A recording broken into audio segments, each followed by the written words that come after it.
ನಮಸ್ತೆ ವೀಕ್ಷಕರೇ. ಬಿಜೆಪಿ ಯುವ ನಾಯಕ ಪ್ರವೀಣ್ ನೆಟ್ಟಾರ್ ಹತ್ಯೆ ಆದ ನಂತರದ ಪರಿಸ್ಥಿತಿ ಬಹಳಷ್ಟು ಬದಲಾವಣೆಗಳಾಗ್ತಾ ಇದ್ದಾವೆ. ಪುತ್ತೂರು, ಸುಳ್ಯ, ಕಡಬ, ಬೆಳತ್ತಂಗಡಿ, ಬಂಟ್ವಾಳ, ಮಂಗಳೂರು ಎಲ್ಲೆಡೆಯೂ ಕೂಡ ಈ ಹತ್ಯೆ ಆದ ನಂತರ ಬಹಳಷ್ಟು ದೊಡ್ಡ ಮಟ್ಟಿಗೆ ಚರ್ಚೆಗಳು ನಡೀತಾ ಇದೆ. ಪುತ್ತೂರಿನ ಸರ್ಕಾರಿ ಆಸ್ಪತ್ರೆ ಎದುರು ಕ್ಷಣದಿಂದ ಕ್ಷಣಕ್ಕೆ ಹೆಚ್ಚಿನ ಜನರು ಜಮಾವಣೆ ಆಗ್ತಿದ್ದಾರೆ. ಅದರ ಜೊತೆಗೆ ಈಗಾಗಲೇ ಒಂದು ಪಾರ್ಥಿವ ಶರೀರವನ್ನ ಅಂದ್ರೆ ಪ್ರವೀಣ್ ನೆಟ್ಟಾರ್ ಅವರ ಪಾರ್ಥಿವ ಶರೀರವನ್ನ ಮೆರವಣಿಗೆ ಮೂಲಕ ಬೆಳ್ಳಾರಿಗೆ ತೆಗೆದುಕೊಂಡು ಹೋಗಿ ಅಂತ್ಯಕ್ರಿಯೆ ಮಾಡೋದಕ್ಕೆ ಕೂಡ ಒಂದು ಮಾತುಕತೆಗಳು ನಡೀತಾ ಇದ್ದಾವೆ.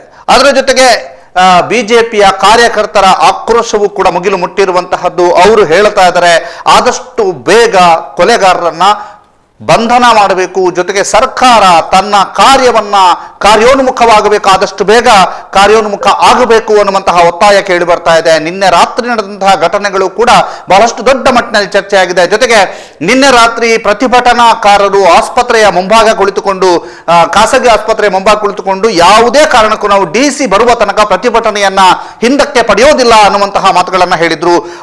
ಅದಾದ ನಂತರ AC ಬಂದ್ರು. ಯಾರು ಬಂದರೂ ಕೂಡ ಜಗ್ಗದ ಪ್ರತಿಭಟನಾಕಾರರು DC ಸ್ಥಳಕ್ಕೆ ಬರುವಂತೆ ಮಾಡಿದ್ರು. ಜೊತೆಗೆ DC ಸ್ಥಳಕ್ಕೆ ಬಂದು ಅಲ್ಲಿಯ ವಾತಾವರಣವನ್ನ ತಿಳಿಗೊಳಿಸುವಂತಹ ಪ್ರಯತ್ನವನ್ನ ಮಾಡಿದ್ರು. 1 ಗಂಟೆ 20 ನಿಮಿಷ, ರಾತ್ರಿ 1 ಗಂಟೆ 20 ನಿಮಿಷಕ್ಕೆ DC ಸ್ಥಳಕ್ಕೆ ಆಗಮಿಸಿ ಪ್ರತಿಭಟನಾಕಾರರನ್ನ ಮಾತನಾಡಿಸಿರುವಂತದ್ದು ಮತ್ತು ಸೂಕ್ತವಾದಂತಹ ರೀತಿಯಲ್ಲಿ ತನಿಖೆಯನ್ನ ಕೈಗೊಳ್ಳುತ್ತೇವೆ ಅನ್ನುವಂಥದ್ದನ್ನ ಹೇಳಿರುವಂತದ್ದು. ಬೆಳ್ಳಾರೆಯ ಬಿಜೆಪಿ ಯುವ ನಾಯಕ, ಸುಳ್ಯ ತಾಲೂಕಿನ ಯುವ ವಾಹಿನಿಯ ಮಾಜಿ ಅಧ್ಯಕ್ಷ, ಉದ್ಯಮಿ ಪ್ರವೀಣ್ ನೆಟ್ಟಾರು ಎಂಬವರನ್ನ ದುಷ್ಕರ್ಮಿಗಳು ಇಬ್ರು ಕತ್ತಿಯಿಂದ ಕಡಿದು ಹತ್ಯೆ ಮಾಡಿರುವ ಘಟನೆ ಜೂನ್ 26 ಅಂದ್ರೆ ನಿನ್ನೆ ರಾತ್ರಿ 8:30ರಿಂದ 8:45 ಸುಮಾರಿಗೆ ಘಟನೆ ನಡೆದಿರುವಂತದ್ದು. ಪ್ರವೀಣ್ ರವರು ಬೆಳ್ಳಾರೆ ಮೇಲಿನಪೇಟೆ ಮಾಸ್ತಿಕಟ್ಟೆಯಲ್ಲಿರುವ ತನ್ನ ಅಂಗಡಿ ಅಕ್ಷಯ ಚಿಕನ್ ಸೆಂಟರ್ನಲ್ಲಿ ಕುಳಿತುಕೊಂಡಿದ್ದ ವೇಳೆ KL ನಂಬರ್ನ ಸ್ಪ್ಲೆಂಡರ್ ಬೈಕ್ನಲ್ಲಿ ಮುಸುಕು ಧರಿಸಿಕೊಂಡು ಇಬ್ಬರು ದುಷ್ಕರ್ಮಿಗಳು ಅಲ್ಲಿಗೆ ಬರುವುದನ್ನು ಕಂಡು ಅಪಾಯದ ಸೂಚನೆಯನ್ನ ಅರಿತ ಪ್ರವೀಣ್ ರವರು ತಪ್ಪಿಸಿಕೊಳ್ಳಲೆಂದು ಪಕ್ಕದ ಅಂಗಡಿಗೆ ಹೋಗ್ತಾ ಇದ್ದಾಗ ಅವರನ್ನ ಹಿಂಬಾಲಿಸಿ ಬಂದ ಕಿರಾತಕರು ಪ್ರವೀಣ್ ರವರ ತಲೆಗೆ ಹಿಂದಿನಿಂದ ತಲವಾರಿನಿಂದ ಕಡಿದು ಪರಾರಿಯಾಗಿದ್ದಾರೆ ಅನ್ನುವಂತಹ ಮಾಹಿತಿ ಲಭ್ಯವಾಗಿರುವಂತದ್ದು.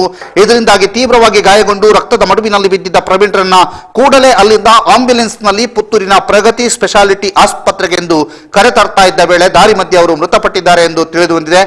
ಈ ಘಟನೆ ಯಾಕಾಗಿ ನಡೆಯಿತು ಅನ್ನೋದು ಇನ್ನೂ ಕೂಡ ನಿಗೂಢವಾಗಿದೆ. ಮತ್ತೊಂದು ಕಡೆಯಿಂದ ಈ ಘಟನೆ ಈ ಹಿಂದೆ ನಡೆದಂತಹ ಒಂದು ಕೊಲೆಗೆ ಪ್ರತೀಕಾರ ಅನ್ನುವಂತಹ ರೀತಿಯಲ್ಲಿ ಚರ್ಚೆ ನಡೀತಾ ಇದೆ. ಆದ್ರೆ ಯಾವುದಕ್ಕೆ ಪ್ರತೀಕಾರ ಅನ್ನುವಂತಹದ್ದು ಗೊತ್ತಿಲ್ಲ. ಆದ್ರೆ ಒಂದು ಜೀವ ಬಲಿಯಾಗಿದೆ ಅನ್ನುವಂಥದ್ದು.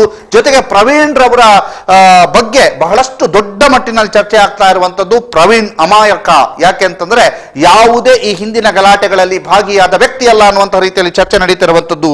ಪ್ರವೀಣ್ ರವರು ಹಿಂದಿನ ಘಟನೆಗಳಲ್ಲಿ ಅಥವಾ ಹಿಂದಿನ ಯಾವುದೇ ಗಲಾಟೆಗಳಲ್ಲಿ ಭಾಗಿಯಾದಂತ ವ್ಯಕ್ತಿ ಅಲ್ಲ, ಆತ ಅಮಾಯಕ ಅನ್ನುವಂತಹದ್ದನ್ನು ಕೂಡ ಪ್ರವೀಣ್ ರವರು ಅವರು ಅಮಾಯಕ ಅನ್ನುವಂಥದ್ದು ಕೂಡ ಚರ್ಚೆ ನಡೀತಾ ಇರುವಂತದ್ದು. ಜೊತೆಗೆ ಸಾಮಾಜಿಕ ಜಾಲತಾಣದಲ್ಲಿ ಬಹಳಷ್ಟು ದೊಡ್ಡ ಮಟ್ಟಿನಲ್ಲಿ ಚರ್ಚೆ ಆಗ್ತಾ ಇರುವಂತದ್ದು. ಯಾವಾಗ ಇದಕ್ಕೆಲ್ಲ ಕೊನೆ, ಯಾವಾಗ ಇದಕ್ಕೆ ಕೊನೆಯನ್ನ ಮಾಡ್ಲಿಕ್ಕೆ ಆಗೋದಿಲ್ವಾ ಅಥವಾ ಇದಕ್ಕೆ ಕೊನೆಯೇ ಇಲ್ಲವಾ ಅನ್ನುವಂತಹ ರೀತಿಯಲ್ಲಿ ಚರ್ಚೆಗಳು ನಡೀತಾ ಇರುವಂತದ್ದು. ಪ್ರವೀಣ್ ನೆಟ್ಟಾರು ಅವರ ಮನೆಯ ಪರಿಸ್ಥಿತಿಯನ್ನ ಗಮನಿಸಿದ್ರೆ ಮತ್ತಷ್ಟು ಹೃದಯ ಚುರುಳನ್ನತ್ತೆ. ಯಾಕೆ ಅಂತಂದ್ರೆ ನಮ್ಮ ಮನೆಯಂತೆ ಅವರ ಮನೆಯೂ ಕೂಡ, ಅವರ ಮನೆಯ ಆಧಾರ ಸ್ತಂಭ ಪ್ರವೀಣ್ ರವನ್ನ ಕಳ್ಕೊಂಡು ಅವರ ಮನೆ ಈಗ ಸ್ಮಶಾನ ಮೌನಕ್ಕೆ ಹೋಗಿದೆ. ಪ್ರಮುಖವಾಗಿ ಅವರ ಶೇಖರ್ ಪೂಜಾರಿ ಮತ್ತು ರತ್ನಾವತಿ ದಂಪತಿಯ ಮಗ ಪ್ರವೀಣ್ ರವರಿಗೆ ಈಶ್ವರ ಮಂಗಳದ ಹುಡುಗಿ ಆದಂತಹ ನೂತನ ಅವರೊಂದಿಗೆ 2019ಕ್ಕೆ ಮದುವೆಯಾಗಿತ್ತು. ಪತ್ನಿ ನೂತನ್ ರವರು ಹಿಂದೆ ಪುತ್ತೂರಿನ ಸಂತ ಫಿಲೋಮಿನ ಸ್ನಾತಕೋತ್ತರ ಪದವಿ ಕಾಲೇಜಿನಲ್ಲಿ ಗ್ರಂಥಪಾಲಕಿಯಾಗಿದ್ದರು. ಪ್ರಸ್ತುತ ಅವರು ವಿವೇಕಾನಂದ ಪದವಿ ಪೂರ್ವ ಕಾಲೇಜಿನಲ್ಲಿ ಗ್ರಂಥಪಾಲಕಿ ಆಗಿದ್ದಾರೆ.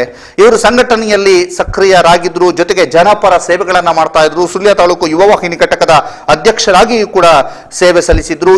ಪ್ರತಿಷ್ಠಿತ ಗೆಜ್ಜೆಗಿರಿ ಕ್ಷೇತ್ರ ಬ್ರಹ್ಮಕಲಶೋತ್ಸವದ ಸಂದರ್ಭದಲ್ಲಿ ಬ್ರಹ್ಮಕಲಶೋತ್ಸವ ಪ್ರಸಾದ ಸಮಿತಿಯ ಸಂಚಾಲಕರಾಗಿ ಉತ್ತಮ ರೀತಿಯಲ್ಲಿ ಸೇವೆ ಸಲ್ಲಿಸಿದ್ರು ಪ್ರವೀಣ್ ರವರು ಪತ್ನಿ ನೂತನ, ತಂದೆ ತಾಯಿ ಹಾಗೂ 3 ಸಹೋದರಿಯನ್ನ ಅಗಲಿದ್ದಾರೆ. ಇಲ್ಲಿ ನಾವು ತಿಳಿಸೋದು, ಅವರ ಇಡೀ ಮನೆಗೆ ಆಧಾರವಾಗಿದ್ದದ್ದು ಪ್ರವೀಣ್. ಅವರು ಅಕ್ಷಯ ಅನ್ನುವಂಥ ಚಿಕನ್ ಸೆಂಟರ್ನ ನಡೆಸಿಕೊಂಡು ಬಂದಿದ್ರು.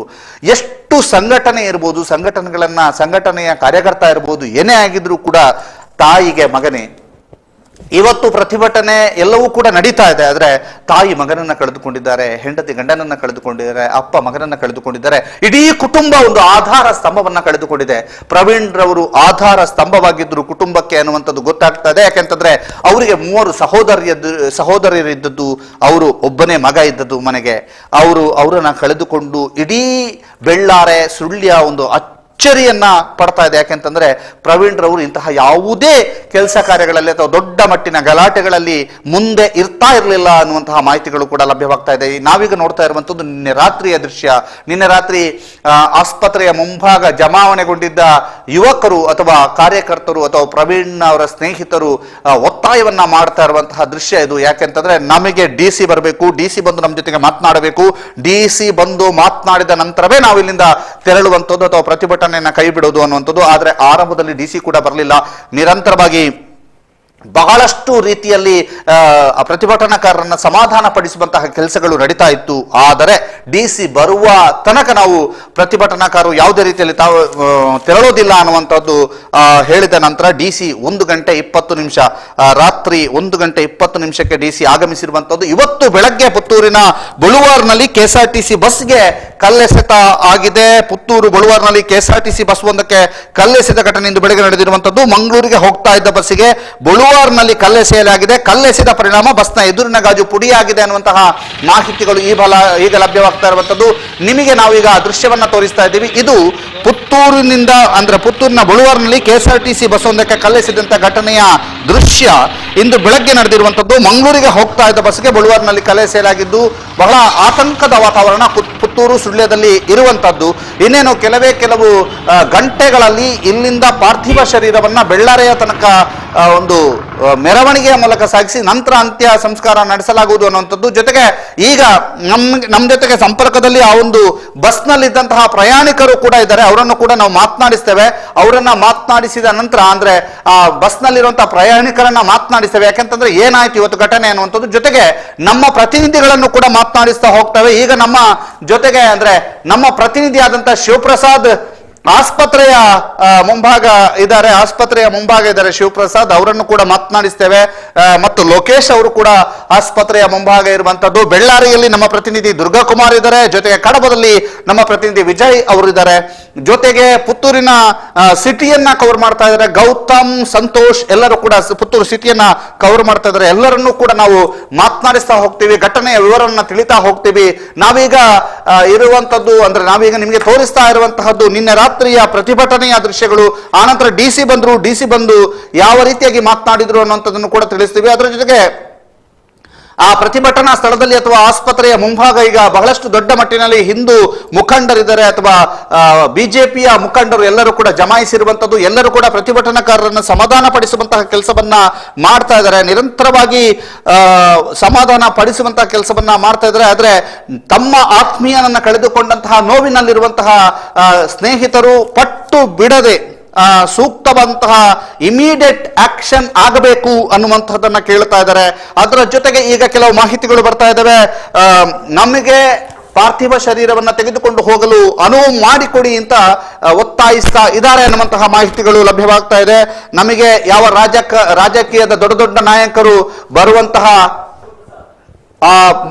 ಬರ್ತಾರೋ ಬೇಡವೋ ಆದ್ರೆ ನಮಗೆ ಪಾರ್ಥಿವ ಶರೀರವನ್ನು ತೆಗೆದುಕೊಂಡು ಹೋಗಲು ಅವಕಾಶವನ್ನ ಮಾಡಿಕೊಡಿ ಅನ್ನುವಂತ ರೀತಿಯಲ್ಲಿ ಕೇಳ್ತಾ ಇದ್ದಾರೆ ಅಂತ ನಮ್ಮ ಜೊತೆಗೆ ಸಂಪರ್ಕದಲ್ಲಿದ್ದಾರೆ ನಮ್ಮ ಪ್ರತಿನಿಧಿ ಶಿವಪ್ರಸಾದ್ ಈಗ ಆಸ್ಪತ್ರೆಯ ಮುಂಭಾಗದಿಂದ ಸಂಪರ್ಕದಲ್ಲಿದ್ದಾರೆ. ನಮಸ್ತೆ ಶಿವಪ್ರಸಾದ್, ಎಲ್ಲಿದ್ದೀರಿ? ನಮಸ್ತೆ, ನಾನು ಈಗ ಶಿವಪ್ರಸಾದ್ ನಮಸ್ತೆ. ನಮಸ್ತೆ. ಹಲೋ ಶಿವಪ್ರಸಾದ್. ಶಿವಪ್ರಸಾದ್, ನನ್ನ ಧ್ವನಿ ಕೇಳ್ತಾ ಇದೆ ನಿಮಗೆ? ಕೇಳಿಸ್ತಾ ಇದೆ ದಾಮೋದರ್. ಓಕೆ ಶಿವಪ್ರಸಾದ್, ಹೇಗಿದೆ ವಾತಾವರಣ, ಏನ್ ನಡೀತಾ ಇದೆ ಅಲ್ಲಿ? ಸರ್, ನಾವೀಗ ಇಲ್ಲಿ ಸರ್ಕಾರಿ ಆಸ್ಪತ್ರೆಯಲ್ಲಿ ಇರುವಂತದ್ದು. ಇಲ್ಲಿ ಮೃತದೇಹ ಈಗಾಗಲೇ ಇಲ್ಲಿಂದ ಹೊರಟಿರುವಂತದ್ದು ಕೂಡ ನಾವಿಲ್ಲಿ ಗಮನಿಸಬಹುದು. ಕುಟುಂಬದವರ ಒಂದು ರೀತಿಯ ಒಂದಷ್ಟು ಆಕ್ಷೇಪಗಳಿತ್ತು. ಶಾಸಕರು ಸಚಿವರು ಬರುವಂತದ್ದು ಬಹಳಷ್ಟು ತಡವಾಗ್ತಾ ಇದೆ, 10 ಗಂಟೆಗೆ ಬರ್ತವೆ ಅಂತ ಹೇಳಿ ಈಗಾಗಲೇ ಸಮಯ ಮೀರಿ ಹೋಗ್ತಾ ಇದೆ. ನಿನ್ನೆ ಸಂಜೆ ಹೊತ್ತಿಗೆ ನಡೆದಂತಹ ಒಂದು ಕೊಲೆ ಪ್ರಕರಣ, ಈ ಹತ್ಯೆ ನಡೆದು ಈಗಾಗಲೇ ಬಹಳಷ್ಟು ಸಮಯ ಆಗಿರೋದ್ರಿಂದ ಮೃತದೇಹವನ್ನ ಇಟ್ಟುಕೊಳ್ಬಾರದು ಅನ್ನುವಂತ ದೃಷ್ಟಿಯಿಂದ ಎಲ್ಲರೂ ಕೂಡ ಆದಷ್ಟು ಬೇಗ ಮೃತದೇಹವನ್ನ ಮನೆಗೆ ತಲುಪಿಸಬೇಕು ಅನ್ನೋ ದೃಷ್ಟಿಯಿಂದ ಕುಟುಂಬಸ್ಥರು ಆಕ್ಷೇಪವನ್ನ ವ್ಯಕ್ತಪಡಿಸಿದ್ರು. ಈಗಾಗಲೇ ಈ ಮೃತದೇಹ ಕೊಂಡು ಹೋಗ್ತಾ ಇದ್ದಾರೆ. ಆಸ್ಪತ್ರೆಯಿಂದ ಈಗಾಗಲೇ ಇಲ್ಲಿಂದ ಹೊರಟಿರುವಂತದ್ದು ಕಾಣ್ತಾ ಇದೆ ದಾಮೋದರ್. ಓಕೆ, ಈಗ ಆಸ್ಪತ್ರೆಯಿಂದ ಹೊರಟಿದ್ಯಾ? ಅಂದ್ರೆ ಈಗ ಯಾರಿದ್ದಾರೆ ಜೊತೆಗೆ ಅವರ ಚಿಕ್ಕಪ್ಪ ಮತ್ತು ಇನ್ನಿತರ ಸ್ನೇಹಿತರು, ಬಂಧು ಬಳಗದವರು ಒಟ್ಟಿಗೆ ಇದ್ದಾರೆ. ಅದರ ಜೊತೆಗೆ ಸಂಘದ ಕಾರ್ಯಕರ್ತರು ಕೂಡ ಜೊತೆಗಿದ್ದಾರೆ. ರವೀಂದ್ರ ಹೆಸರವರಾಗಿರ್ಬಹುದು ಅಥವಾ ನಗರಸಭಾ ಅಧ್ಯಕ್ಷರಾದಂತಹ ಜೀವನ್ಧರ್ ಜೈನ್ ಹಾಗೂ ಇನ್ನಿತರ ಜನಪ್ರತಿನಿಧಿಗಳು ಕೂಡ ಜೊತೆಗಿದ್ದಾರೆ. ನೂರಾರು ಕಾರ್ಯಕರ್ತರು ಕೂಡ ಅವರ ಜೊತೆಗೆ ಸಾಕ್ತಾ ಇದ್ದಾರೆ. ಶಿವಪ್ರಸಾದ್, ನಿನ್ನೆ ರಾತ್ರಿಯಿಂದ ನೀವು ಈ ಘಟನೆಯನ್ನ ಕವರ್ ಮಾಡ್ತಾ ಇದ್ದೀರಿ. ಯಾವ ರೀತಿಯಲ್ಲಿ ವಾತಾವರಣ ಕ್ಷಣದಿಂದ ಕ್ಷಣಕ್ಕೆ ಬದಲಾಗ್ತಾ ಇದೆ ಶಿವಪ್ರಸಾದ್? ಖಂಡಿತವಾಗಿ ದಾಮೋದರ್, ಇತ್ತೀಚಿನ ಒಂದೆರಡು ತಿಂಗಳಿನಿಂದ ಪುತ್ತೂರು ಹಾಗೂ ಸುಳ್ಯ ಭಾಗದಲ್ಲಿ ಕೆಲವು ಕೊಲೆ ಪ್ರಕರಣಗಳು ನಡೀತಾ ಇದ್ದು ಜನರು ಬಹಳಷ್ಟು ಭಯಭೀತರಾಗಿದ್ದಾರೆ. ಮೊನ್ನೆಯಷ್ಟೇ ನಡೆದಿರುವಂತಹ ಒಂದು ಹೊಡೆದಾಟದ ಮಧ್ಯದಲ್ಲಿ ಮುಸ್ಲಿಂ ಬಂಧು ಒಬ್ರು ತೀರಿಕೊಂಡಿದ್ರು. ಅದಕ್ಕೆ ಪ್ರತೀಕಾರ ತೀರಿಸಿದ್ದಾರೆ ಅನ್ನುವಂತ ದೃಷ್ಟಿಯಿಂದ ಅಲ್ಲಿಯ ಎಸ್ಡಿಪಿಐನೊಬ್ರು ಶಾಫಿ ಬಲ್ಲಾರೆ ಅನ್ನುವಂಥವರು ಪತ್ರಿಕಾ ಹೇಳಿಕೆಯನ್ನು ಕೂಡ ಕೊಟ್ಟಿದ್ರು. ನಾವು 15 ದಿವಸಗಳ ಒಳಗಾಗಿ ಇನ್ನೊಂದು ಹೆಣವನ್ನ ಇಲ್ಲಿ ಹಾಕ್ತೇವೆ ಅನ್ನುವಂತ ದೃಷ್ಟಿಯಿಂದ ಹೇಳಿದ್ರು. ಇದರ ಕುರಿತು ಬಹಳಷ್ಟು ಆಕ್ರೋಶಗಳು ಆಸ್ಪತ್ರೆಯಲ್ಲಿ ವ್ಯಕ್ತವಾಗ್ತಾ ಇತ್ತು. ಅದರ ಜೊತೆಗೆ ಆಸ್ಪತ್ರೆಯ ಮುಂಭಾಗದಲ್ಲಿ ಬಹಳಷ್ಟು ಜನ ಕಾರ್ಯಕರ್ತರು ಸೇರಿ ಡಿಸಿ ಅವರು ಬರಲೇಬೇಕು, ಡಿಸಿ ಅವರು ಬರದೆ ನಾವು ಮೃತದೇಹವನ್ನ ಹೊರಗೆ ತೆಗೆಯುವುದಿಲ್ಲ ಅನ್ನುವಂತ ಒಂದು ಹೋರಾಟಗಳನ್ನ ಮಾಡಿದ್ರು. ಪ್ರಥಮ ಬಾರಿಗೆ ಪುತ್ತೂರಿನ ಪ್ರಗತಿ ಆಸ್ಪತ್ರೆಗೆ ಈ ಮೃತದೇಹ ಬಂದಿತ್ತು. ಆ ಬಳಿಕ ಕಾರ್ಯಕರ್ತರೆಲ್ಲ ಸೇರಿಕೊಂಡು ರಸ್ತೆ ತಡೆಯನ್ನು ನಡೆಸಿದ್ರು. ಎಸಿ ಹಾಗೂ ತಹಶೀಲ್ದಾರ್ SP ಅವರ ಮಾತಿಗೂ ಜಗ್ಗದೆ ಬಳಿಕ ಕೊನೆಯದಾಗಿ 1.5 ಗಂಟೆಗೆ ಡಿಸಿ ಅವರು ಆಗಮಿಸಿ ಪರಿಹಾರದ ಭರವಸೆಯನ್ನು ನೀಡಿದ ಬಳಿಕ ಮತ್ತು ಕುಟುಂಬದವರ ಆಗ್ರಹಗಳನ್ನ ಕೇಳಿ ಅದಕ್ಕೆ ಸಕಾರಾತ್ಮಕವಾಗಿ ಸ್ಪಂದಿಸಿದ ಬಳಿಕ ಪ್ರತಿಭಟನೆಯನ್ನು ಹಿಂದೆಗೆದುಕೊಂಡಿದ್ರು. ಇದೀಗ ಇವತ್ತು ಬೆಳಗ್ಗೆ ಸುಮಾರು 7 ಗಂಟೆಯಿಂದಲೇ ಇಲ್ಲಿ ಪೊಲೀಸ್ ಬಿಗಿ ಬಂದೋಬಸ್ತ್ ಅನ್ನ ಮಾಡಲಾಗಿತ್ತು ಮತ್ತು ನೂರಾರು ಕಾರ್ಯಕರ್ತರು ಕೂಡ ಸೇರ್ತಾ ಇದ್ರು. ಈಗ ಕುಟುಂಬಸ್ಥರ ಜೊತೆಗೆ ಹಾಗೂ ಕಾರ್ಯಕರ್ತರ ಜೊತೆಗೆ ಮೃತದೇಹ ಸಾಕ್ತಾ ಇದೆ. ಬಹುಶಃ ಈಗ ನಮ್ಮ ಬರ್ದೆ ವೃತ್ತದ ಬಳಿ ಇದು ತಲುಪಿರುವಂತಹ ವಿಚಾರ ಅಥವಾ ಇಲ್ಲಿ ಮುಂದಕ್ಕೆ ಮಾರ್ಗವಾಗಿ ನಿಂತಿಕಲ್ಲು ಮಾರ್ಗವಾಗಿ ಆ ಬಳಿಕ ಬೆಳ್ಳಾರಿಯಲ್ಲಿ ಶ್ರದ್ಧಾಂಜಲಿ ಸಭೆಯು ಕೂಡ ನಡೆಯುತ್ತಿದೆ. ಅಲ್ಲಿ ಏನು ರವೀಂದ್ರವರ ಮೃತದೇಹದ ಸಾರ್ವಜನಿಕ ದರ್ಶನವೂ ಕೂಡ ನಡೆಯುತ್ತದೆ ಅನ್ನುವಂತ ಮಾಹಿತಿ ಲಭ್ಯವಾಗಿದೆ ದಾಮೋದರ್. ಕುಟುಂಬಸ್ಥರ ಆಕ್ರೋಶ ಹೇಗಿದೆ ಶಿವಪ್ರಸಾದ್? ಖಂಡಿತವಾಗಿ ದಾಮೋದರ್, ನಾವು ಇದನ್ನ ಗಮನಿಸಲೇಬೇಕು. ಕುಟುಂಬಸ್ಥರು ಬಹಳಷ್ಟು ಆಕ್ರೋಶಿತರಾಗಿದ್ದಾರೆ. ನಿನ್ನೆ ದಿವಸ ಅವರ ಪತ್ನಿ ಅವರು ನಮಿತಾ ಅನ್ನುವಂಥವರು ಕೂಡ ಬಹಳಷ್ಟು ಆಕ್ರೋಶವನ್ನು ಹೊರಹಾಕಿದ್ರು ಮತ್ತು ಅವರ ಹಣವನ್ನ ನೋಡ್ಲಿಕ್ಕೆ ಸಾಧ್ಯವಾಗದಂತ ಪರಿಸ್ಥಿತಿಯಲ್ಲಿ ಇತ್ತು. ಇವತ್ತು ನೋಡೋದಿದ್ರೆ ನಿನ್ನೆಯಿಂದ ಇವತ್ತಿನ ತನಕ ಅವರ ಚಿಕ್ಕಪ್ಪ ಅವರು ಈ ಹತ್ಯಾ ಪ್ರಕರಣ ಆದ ಬಳಿಕ ಅವರ ಜೊತೆಗೆ ಇದ್ದಂತವರು ಅವರು ಇವತ್ತು ಬೆಳಗ್ಗೆ 9:30 ಸಂದರ್ಭದಲ್ಲಿ ತಮ್ಮ ತಾಳ್ಮೆಯನ್ನ ಕಳ್ಕೊಳ್ತಾರೆ. ಯಾಕಂತ ಹೇಳಿದ್ರೆ ಶಾಸಕರು ಮತ್ತು ರಾಜ್ಯಾಧ್ಯಕ್ಷರಾದ ನಳಿನ್ ಕುಮಾರ್ ಕಟೀಲ್, ಸುನೀಲ್ ಹಾಗೂ ಅಂಗಾರರು, ಶಾಸಕ ಸಂಜೀವ ಮಠಂದೂರು ಇವರುಗಳು ಇಲ್ಲಿಗೆ 10 ಗಂಟೆಗೆ ತಲುಪ್ತೇವೆ ಅನ್ನುವಂತ ಸೂಚನೆಯನ್ನ ನೀಡಿದ್ರು. ಆದ್ರೆ ಇಲ್ಲಿಯ ತನಕ ಕೂಡ ಅವರು ಇಲ್ಲಿಗೆ ತಲುಪದೇ ಇದ್ದೋದ್ರಿಂದ ಒಂದಷ್ಟು ಆಕ್ರೋಶಿತರಾಗಿದ್ರು. ನಗರಸಭಾ ಅಧ್ಯಕ್ಷರಾದ ಜೀವನ್ಧರ್ ಜೈನ್, ಪುರುಷೋತ್ತಮ ನಿರ್ಮನೆ ಮತ್ತು ಅರುಣ್ ಕುಮಾರ್ ಪುತ್ತಿಲರು ಅವರನ್ನ ಸಮಾಧಾನ ಪಡಿಸುವಂತ ಪ್ರಯತ್ನಗಳನ್ನು ಮಾಡಿದ್ರು ಕೂಡ ಬಹಳಷ್ಟು ಆಕ್ರೋಶಿತರಾಗಿ ನಮ್ಮ ಜೀವ ಹೋಗಿದೆ, ಅವರನ್ನ ನಾವು ಇನ್ನಾದ್ರೂ ನೆನಪನ್ನಾದ್ರೂ ಇಟ್ಟುಕೊಳ್ಬೇಕು ಅನ್ನುವಂತ ದೃಷ್ಟಿಯಿಂದ ಮೃತದೇಹವನ್ನ ನೇರವಾಗಿ ಸಾಗಿಸಬೇಕು ಮತ್ತು ಯಾರು ಕೂಡ ಜೈಕಾರವನ್ನ ಹಾಕಬಾರದು ಅನ್ನುವಂತ ರೀತಿಯಲ್ಲಿ ಮನವಿಯನ್ನ ಮಾಡಿಕೊಂಡಿದ್ರು ದಾಮೋದರ್. ಈಗ ಯಾವ್ದಾದ್ರೂ ದೊಡ್ಡ ನಾಯಕರು ಬಂದಿದ್ದಾರಾ ಮೆರವಣಿಗೆಗಿಂತ ಮೊದಲು, ಅಥವಾ ಮೆರವಣಿಗೆಯನ್ನ ಅವರು ಬರೋ ಮೊದಲೇ ಆರಂಭಿಸಿದ್ದಾರಾ? ಈಗಾಗಲೇ ಇಲ್ಲಿನ ತೀರ್ಮಾನದಂತೆ ಕುಟುಂಬಸ್ಥರು ಮತ್ತು ಇಲ್ಲಿನ ಜನಪ್ರತಿನಿಧಿಗಳ ತೀರ್ಮಾನದಂತೆ ನಮ್ಮ ಸಚಿವರು ಮತ್ತು ರಾಜ್ಯಾಧ್ಯಕ್ಷರು ಹಾಗೂ ಶಾಸಕರು ಇನ್ನೇನು ಕೆಲವೇ ಕ್ಷಣಗಳಲ್ಲಿ ಬೆಂಗಳೂರಿನಿಂದ ವಿಮಾನದ ಮೂಲಕ ಮಂಗಳೂರಿಗೆ ಆಗಮಿಸಿ ಆ ಬಳಿಕ ಮೃತದೇಹ ಏನು ರವೀಂದ್ರವರ ಮನೆಗೆ ಅವರು ಬರುವಂತ ವ್ಯವಸ್ಥೆಗಳನ್ನ ಮಾಡಿಕೊಳ್ಳಲಾಗಿದೆ ಅನ್ನುವಂತ ಮಾಹಿತಿ ಇದೆ. ಓಕೆ, ರಾಜ್ಯ ಮಟ್ಟದ ಮಾಧ್ಯಮಗಳು ಕೂಡ ಬಹಳಷ್ಟು ದೊಡ್ಡ ಸಂಖ್ಯೆಯಲ್ಲಿ ಸೇರಿದ್ದಾರೆ ಅನ್ನುವಂತ ಮಾಹಿತಿಗಳಿದೆ, ಹೌದಾ? ಎಸ್ ಎಸ್ ಎಸ್ ಹೌದು ದಾಮೋದರ್. ನಿನ್ನೆಯ ಮಟ್ಟಿಗೆ ನೋಡೋದಿದ್ರೆ ನಿನ್ನೆ ರಾತ್ರಿ ದೊಡ್ಡ ಮಟ್ಟಿನ ಮಾಧ್ಯಮಗಳ ಏನು ಹಾವಳಿ ಇರಲಿಲ್ಲ. ಆದ್ರೆ ಇವತ್ತು ಬೆಳಗ್ಗೆ ಸುಮಾರು 6 ಗಂಟೆಯಿಂದಲೇ 4 ಗಂಟೆಯಿಂದಲೇ ರಾಜ್ಯ ಮಟ್ಟದ ಮಾಧ್ಯಮಗಳು ಕೂಡ ಈ ಭಾಗದಲ್ಲಿ ಬೀಡು ಬಿಟ್ಟಿದೆ. ಬಹಳಷ್ಟು ಜನಗಳು ಸುಮಾರು 10-15 ಕನ್ನಡ ಹಾಗೂ ಇಂಗ್ಲಿಷ್, ಹಿಂದಿ ಈ ರೀತಿಯ ರಾಜ್ಯ ಮಟ್ಟದ ಚಾನೆಲ್ಗಳು ಇಲ್ಲಿ ಇರುವಂತದ್ದು, ಬೈಟ್ಗಳನ್ನ ಪಡೆದುಕೊಳ್ಳುವಂತದ್ದು, ಈ ರೀತಿಯಾದಂತಹ ಕಾರ್ಯಗಳು ಸಾಗ್ತಾನೆ ಇದೆ. ಪ್ರಾರಂಭದಲ್ಲಿ ಕಾರ್ಯಕರ್ತರಿಗಿಂತ ಹೆಚ್ಚು ಮಾಧ್ಯಮಗಳೇ ಇಲ್ಲಿ ಸೇರಿತ್ತು. ಇದು ಕೂಡ ಪುತ್ತೂರಿನ ಮಟ್ಟಿಗೆ ಜನರು ಒಂದಷ್ಟು ಕುತೂಹಲಕಾರಿಗಳಾಗಿ ನೋಡ್ತಾ ಇರುವಂತಹ ಪ್ರಸಂಗಗಳು ಕೂಡ ಇಲ್ಲಿ ನಡೀತಾ ಇದೆ.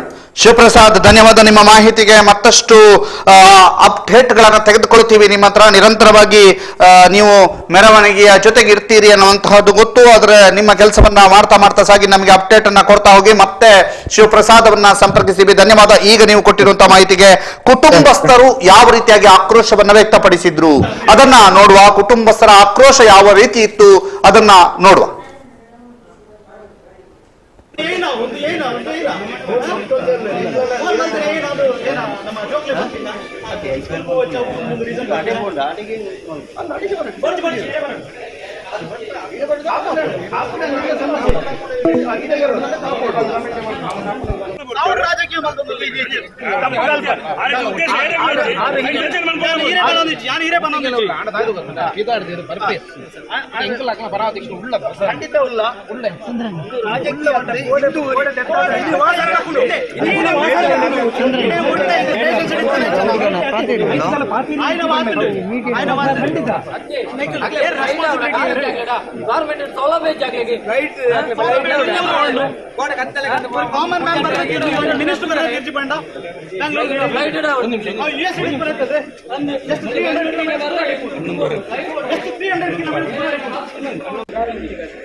ರಾಜಕೀಯ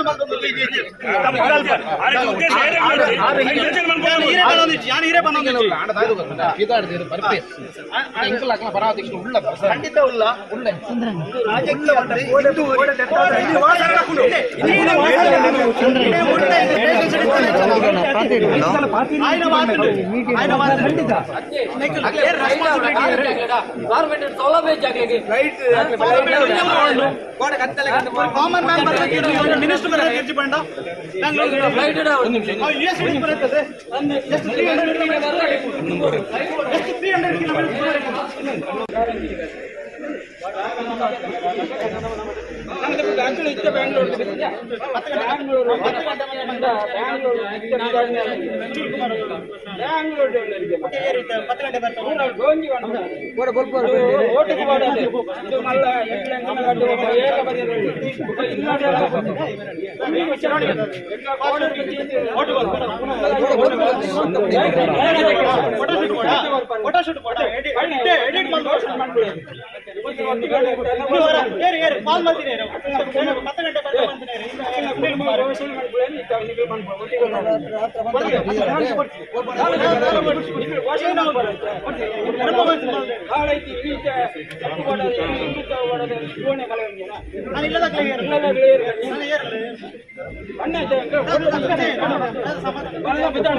ದೇಶ ಮಾಡದೆ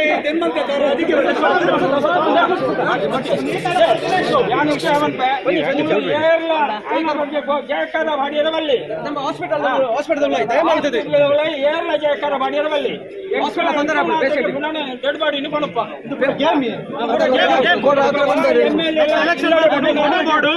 ಪೂಜಾ ಅತ್ತೆ ಹೋಯ್ ಬಲೆ ನಮ್ಮ ಜಯಕಾರ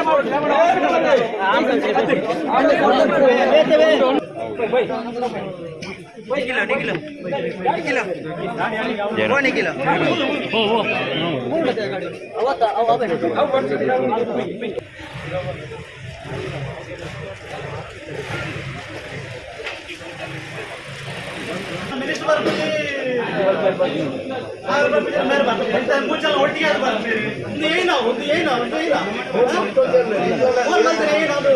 ನಮ್ಮ ಜೋಕ್ಲೆ ರಾಜಕೀಯ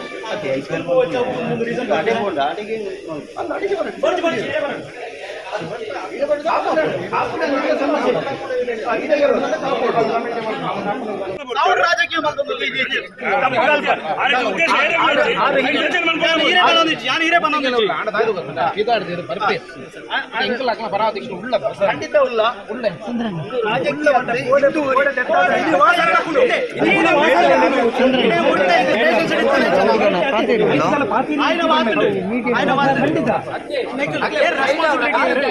ಗವರ್ಮೆಂಟ್ ಸೌಲಭ್ಯ ಜಾಗಕ್ಕೆ ರೈಟ್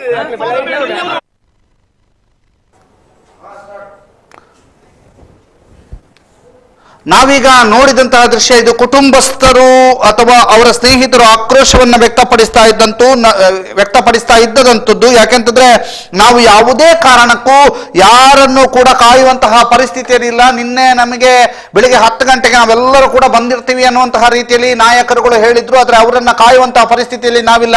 ನಿನ್ನೆ 8:30ಕ್ಕೆ ನಡೆದಂತಹ ಘಟನೆ ಇಲ್ಲಿಯ ತನಕ ನಾವು ಕಾದಿದ್ದೇವೆ. ಇನ್ನೂ ಕೂಡ ನಾಯಕರು ಬರಲಿಲ್ಲ ಅಂತಂದ್ರೆ ನಾವು ಹೇಗೆ ಅವರನ್ನ ಕಾಯೋದು, ಯಾವ ರೀತಿಯಾಗಿ ಅವರನ್ನ ಕಾಯೋದು, ಅದರಿಂದ ಮೆರವಣಿಗೆಯನ್ನು ನಡೆಸೋದೆ, ಆರಂಭಿಸೋದೆ, ನಾವಿಲ್ಲಿಂದ ಪಾರ್ಥಿವ ಶರೀರವನ್ನು ತೆಗೆದುಕೊಂಡು ಹೋಗುವುದೇ ಅನ್ನುವಂತಹ ರೀತಿಯಲ್ಲಿ ಆಕ್ರೋಶವನ್ನು ವ್ಯಕ್ತಪಡಿಸಿದ್ರು. ಅವರನ್ನ ಸಮಾಧಾನ ಪಡಿಸುವಂತಹ ಕೆಲಸವನ್ನ ಕೆಲ ಮುಖಂಡರು ಮಾಡ್ತಾ ಇದ್ರು ಕೂಡ ಅದು ಪ್ರಯೋಜನ ಆಗ್ಲಿಲ್ಲ. ಈಗಾಗಲೇ ಮೆರವಣಿಗೆ ಆರಂಭವಾಗಿರುವಂತದ್ದು, ಮೆರವಣಿಗೆ ಆರಂಭಗೊಂಡಿರುವಂತದ್ದನ್ನು ನಾವು ನಿಮಗೆ ಇನ್ನೇನು ಕೆಲವೇ ಕ್ಷಣದಲ್ಲಿ ಆ ದೃಶ್ಯಗಳು ಕೂಡ ಬಂದಿದೆ, ಅವನ್ನ ತೋರಿಸ್ತೀವಿ. ಯಾಕೆಂತಂದ್ರೆ ಮೆರವಣಿಗೆ ಆರಂಭವಾಗಿದೆ. ಈಗಾಗಲೇ ಮುಖ್ಯ ರಸ್ತೆಯಲ್ಲಿ ಪೊಲೀಸ್ ಭದ್ರತೆಯೊಂದಿಗೆ ಮೆರವಣಿಗೆ ಆರಂಭವಾಗಿರುವಂತಹದ್ದು, ಜೊತೆಗೆ ಬಹಳ ಮೌನ ಮೆರವಣಿಗೆ ಅಂತ ಇದನ್ನ ಕರಿಬಹುದು. ಬಹಳ ಶಾಂತಿಯುತವಾದಂತಹ ಮೆರವಣಿಗೆ ನಡೀತಾ ಇದೆ. ಪುತ್ತೂರಿನ ಮುಖ್ಯ ರಸ್ತೆಯಲ್ಲಿ ಮೆರವಣಿಗೆ ಸಾಗ್ತಾ ಇರುವಂತದ್ದು ಇನ್ನೇನು ಕೆಲವೇ ಕ್ಷಣಗಳಲ್ಲಿ ನಿಮಗೆ ದೃಶ್ಯದ ಮೂಲಕ ತೋರಿಸ್ತೀವಿ. ಈಗ ಇಲ್ಲಿ ನಾವು ತೋರಿಸಿದಂತಹ ದೃಶ್ಯ ಅದು ಆಕ್ರೋಶವನ್ನ ಕುಟುಂಬಸ್ಥರು ವ್ಯಕ್ತಪಡಿಸಿರುವಂತದ್ದು. ನಾವು ಯಾವುದೇ ಕಾರಣಕ್ಕೂ ಯಾರನ್ನು ಕೂಡ ಕಾಯುವಂತಹ ಪರಿಸ್ಥಿತಿಯಲ್ಲಿಲ್ಲ. ಅವರು ಬೆಳಗ್ಗೆ 10 ಗಂಟೆಗೆ ನಾವು ಹಾಜರಿರ್ತೀವಿ ಅನ್ನುವಂತಹ ರೀತಿಯಲ್ಲಿ ಭರವಸೆಯನ್ನ ಕೊಟ್ಟಿದ್ರು. ಆ ನಾಯಕರುಗಳನ್ನ ನಾವು ಕಾದು ಸುಸ್ತಾಯಿತು. ಆದ್ರಿಂದ ಈಗ ನಾವು ಮೆರವಣಿಗೆಯನ್ನ ಆರಂಭಿಸುವುದೇ, ಯಾಕೆಂತಂದ್ರೆ ನಾವು ಪಾರ್ಥಿವ ಶರೀರವನ್ನ ತೆಗೆದುಕೊಂಡು ಹೋಗಬೇಕು ಅನ್ನುವಂತಹ ರೀತಿಯಲ್ಲಿ ಚರ್ಚೆಯನ್ನ ನಡೆಸಿದ್ರು. ಈ ಚರ್ಚೆಗೆ ಕೊನೆಗೂ ಮನಸೋತಿದ್ದಾರೆ ಅಂತ ಹೇಳಬಹುದು. ಮೆರವಣಿಗೆ ಆರಂಭಗೊಂಡಿದೆ. ಮೆರವಣಿಗೆ ಆರಂಭಗೊಂಡಿರುವಂತಹ ದೃಶ್ಯಗಳು ಕೆಲವು ಕ್ಷಣಗಳಲ್ಲಿ ನಿಮ್ಮ ಈ ಸ್ಕ್ರೀನ್ ನಲ್ಲಿ ಬರ್ತಾ ಇರುವಂತಹದ್ದು.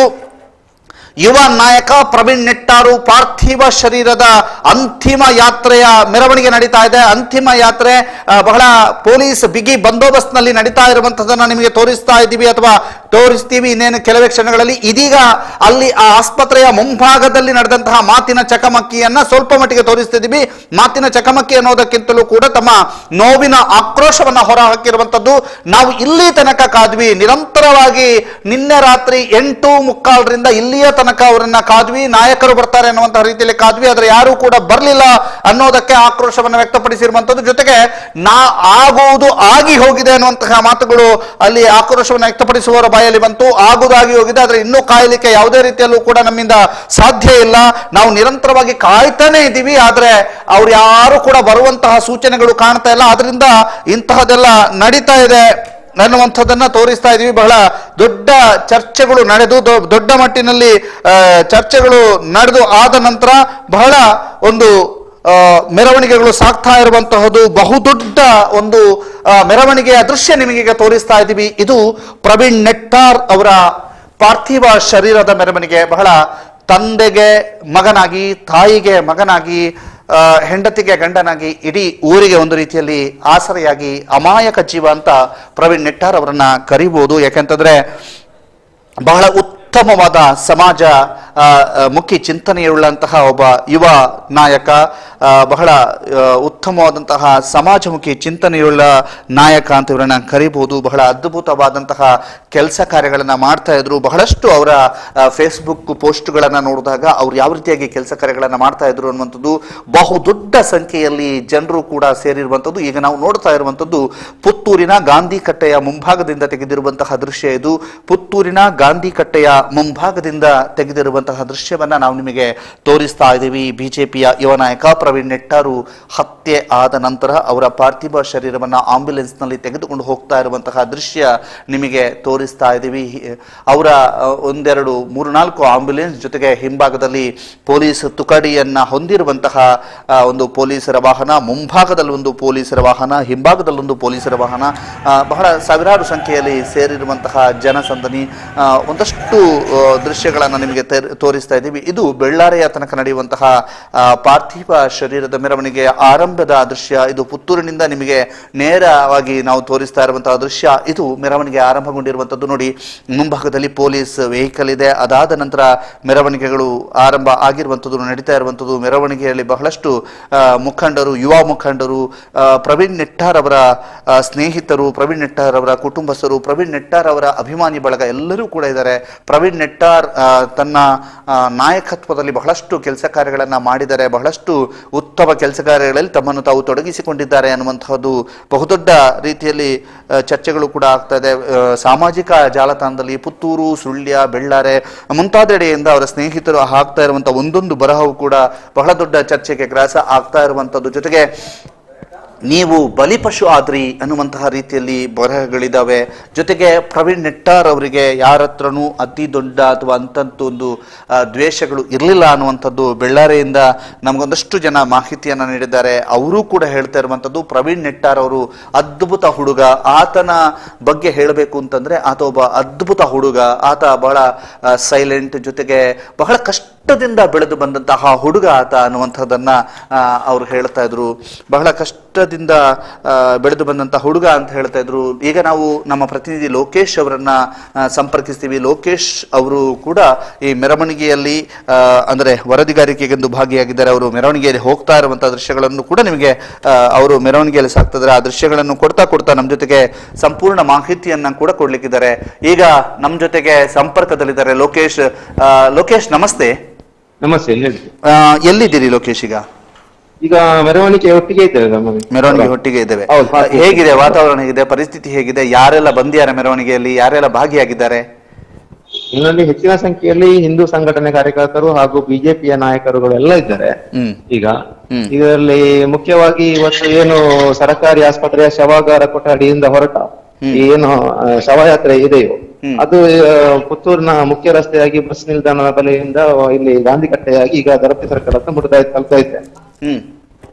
ಅಲ್ಲಿಂದ ನಂತರ ಬೆಳ್ಳಾರೆ ಮಾರ್ಗವಾಗಿ ನೆಟ್ಟಾರಿಗೆ ತಲುಪ್ತಾ ಇದೆ. ಓಕೆ ಲೋಕೇಶ್, ಈಗ ಅವರ ಕುಟುಂಬಸ್ಥರಿರ್ಬೋದು, ಸ್ನೇಹಿತರಿರ್ಬೋದು, ಏನೆಲ್ಲ ಹೇಳ್ತಾ ಇದ್ದಾರೆ ಇವತ್ತು? ಅವರ ನಾಯಕರನ್ನ ಕಾಯ್ತಾ ಇದ್ರು ಅಂತ ಅನ್ಸುತ್ತೆ. ನಾಯಕರು ಬರದೇ ಇರೋದಕ್ಕೆ ಆಕ್ರೋಶವನ್ನು ವ್ಯಕ್ತಪಡಿಸಿದ್ರು ಅಂತ ಅನ್ಸುತ್ತೆ. ಏನದು, ಏನಿದೆ ಮಾಹಿತಿ ಅದರ ಬಗ್ಗೆ? ಒಂದಷ್ಟು ಆಕ್ರೋಶ ವ್ಯಕ್ತವಾಯಿತು ಪ್ರಾರಂಭದಲ್ಲಿ. ಯಾಕಂದ್ರೆ ಇಲ್ಲಿ ಸ್ಥಳೀಯ ನಮ್ಮ ಇಲ್ಲಿ ಶಾಸಕರಿದ್ದಾರೆ, ಶಾಸಕರು ಬರ್ಬೇಕು ಅಂತ ಹೇಳಿ ಒತ್ತಡ ಹಾಕಿದ್ರು. ಆದ್ರೆ ಶಾಸಕರು ಬೆಂಗಳೂರಲ್ಲಿ ಇದ್ದ ಕಾರಣ ಅವ್ರು ಬರ್ಲಿಕ್ಕೆ ಆಗ್ಲಿಲ್ಲ ಅಂತ ಒಂದು ಸೂಚನೆ ಬಂತು. ಅದೇ ಹೊರತು ಮತ್ತೆ ಏನೋ ಇಲ್ಲಿಯ ನಾಯಕರೆಲ್ಲ ಸಮಾಧಾನ ಪಡಿಸಿ ಮತ್ತೆ ಆ ಶವಯಾತ್ರೆಯನ್ನು ಆರಂಭಿಸಲಾಗಿದೆ ಅಲ್ಲಿಂದ. ಈಗ ಸುಮಾರು 1 ಕಿಲೋಮೀಟರ್ ಅಥವಾ ಅರ್ಧ ಕಿಲೋಮೀಟರ್ನಷ್ಟು ಯಾತ್ರೆ ಆರಂಭ ಆಗಿದೆ. ಇದು ಒಂದು ಕ್ಷಣಕ್ಕೂ ಕೂಡ ಜನರು ಹೆಚ್ಚುತ್ತಾ ಇದ್ದಾರೆ, ಜನಸಂದಣಿ ಜಾಸ್ತಿ ಆಗ್ತಾ ಇದೆ, ಮೆರವಣಿಗೆಯ ಜೊತೆಗೆ ಜನರು ಕೂಡ್ಕೊಳ್ತಾ ಇದ್ದಾರೆ, ಹೌದಾ? ಈಗ ಅರ್ಧ ಕಿಲೋಮೀಟರ್ ಸಾಧಾರಣ 2.5-3 ಕಿಲೋಮೀಟರ್ ಅಷ್ಟು ಮೆರವಣಿಗೆ ಸಾಗಿ ಬಂದಿದೆ ಈಗ. ಒಟ್ಟು ಇದರ ಜೊತೆ ಏನು ಕಾರ್ಯಕರ್ತರು ಅಥವಾ ಅವರ ಸ್ನೇಹಿತರ ಬಳಗದವರು ಇದ್ದಾರೋ ಅವರೆಲ್ಲ ಜೈಕಾರ ಹಾಕಿಕೊಂಡೆ ಅಂದ ಆಕ್ರೋಶಭರಿತವಾಗಿ ಬರ್ತಾ ಇದ್ದಾರೆ ಎಲ್ಲರೂ ಸಹ. ಒಂದಷ್ಟು ದುಃಖದ ಮಡು ಕೂಡ ಅವರ ಮನಸ್ಸಲ್ಲಿದೆ. ಅದನ್ನೆಲ್ಲ ಹೊರಹಾಕಿ ಈಗ ಮೆರವಣಿಗೆಯಲ್ಲಿ ಪಾಲ್ಗೊಂಡಿದ್ದಾರೆ ಅವರು. ಓಕೆ, ನಿನ್ನೆ ರಾತ್ರಿಯಿಂದ ಆಗಿರುವಂತಹ ಘಟನೆಗಳನ್ನ ನೆನಪಿಸುವುದಾದ್ರೆ ಲೋಕೇಶ್ ಏನ್ ಹೇಳ್ತೀರಿ? ನಿನ್ನೆ ರಾತ್ರಿ ಆರಂಭದಲ್ಲಿ ಪುತ್ತೂರಿಗೆ ಏನೋ ಆ ಆಂಬ್ಯುಲೆನ್ಸ್ ಅಲ್ಲಿ ಆ ಶವವನ್ನು ಇದು ಯಾರು ತೀವ್ರ ಗಾಯಗೊಂಡವರನ್ನು ಕರ್ಕೊಂಡು ಬರ್ತಿತ್ತು. ತಕ್ಷಣ ಅವರ ಅಂತಿಮ ಸ್ಥಿತಿ ಗಂಭೀರ ಸ್ಥಿತಿಯ ಹಿನ್ನೆಲೆಯಲ್ಲಿ ತಕ್ಷಣ ಅವರನ್ನು ಸ್ಥಳೀಯ ಅಂದ್ರೆ ಮಂಗಳೂರಿಗೆ ಹೋಗುವಂತ ಆಂಬ್ಯುಲೆನ್ಸ್ ತಕ್ಷಣ ಅಲ್ಲಿಂದಲೇ ಪ್ರಗತಿ ಆಸ್ಪತ್ರೆಗೆ ಟರ್ನ್ ಮಾಡಿತ್ತು ಅಲ್ಲಿಂದ. ಆ ಸಂದರ್ಭದಲ್ಲಿ ಅಲ್ಲಿ ಚಿಕಿತ್ಸೆಗೆ ಡಾಕ್ಟರ್ ವೈದ್ಯರು ನೋಡುವಾಗ ಮತ್ತೆ ಕೊನೆಯ ಗಳಿಗೆಯಲ್ಲಿ ಚಿಕಿತ್ಸೆಗೆ ಸ್ಪಂದಿಸದೆ ಅವರು ಮೃತಪಟ್ಟಿದ್ರು. ಆ ನಂತರ ಅಲ್ಲಿ ಅದೇ ಸಂದರ್ಭದಲ್ಲಿ ಏನಾಯ್ತು ಅಂತ ಹೇಳಿದ್ರೆ ಒಂದಷ್ಟು ಜನ ಪಾರ್ಥಿವ ಶರೀರವನ್ನು ಅವರ ಮನೆ ಮಂದಿ ಕೂಡ ಇದ್ರು, ಅವರ ಪತ್ನಿ ಕೂಡ ಇದ್ರು, ತುಂಬಾ ದುಃಖದ ಭಾವನೆಯಲ್ಲಿದ್ರು. ಆ ಸಂದರ್ಭದಲ್ಲಿ ಒಂದಷ್ಟು ಕಾರ್ಯಕರ್ತರು ನಮಗೆ ಇಲ್ಲಿ ಜಿಲ್ಲಾಧಿಕಾರಿ ಬರಬೇಕು ಅಂತ ಹೇಳಿ ಹಠ ಹಿಡಿದ್ರು.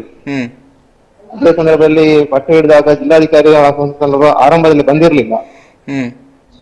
ಜನರ ಆಕ್ರೋಶ ಮುಗಿಲು ಮುಟ್ಟಿತ್ತು. ಕೊನೆಗೆ ಅವರು ರಸ್ತೆಯನ್ನು ತೆಗೆದು ಪ್ರತಿಭಟನೆ ಮಾಡಿದರು, ಜಿಲ್ಲಾಧಿಕಾರಿ ಬರಲೇಬೇಕು ಅಂತ ಹೇಳಿ. ಆ ಸಂದರ್ಭದಲ್ಲಿ ಅಲ್ಲಿಗೆ ಪುತ್ತೂರಿನ ಸಹಾಯಕ ಆಯುಕ್ತರು ಬಂದ್ರು, ಪುತ್ತೂರಿನ ತಹಸೀಲ್ದಾರ್ ಬಂದ್ರು, SP ಅವರು ಬಂದ್ರು.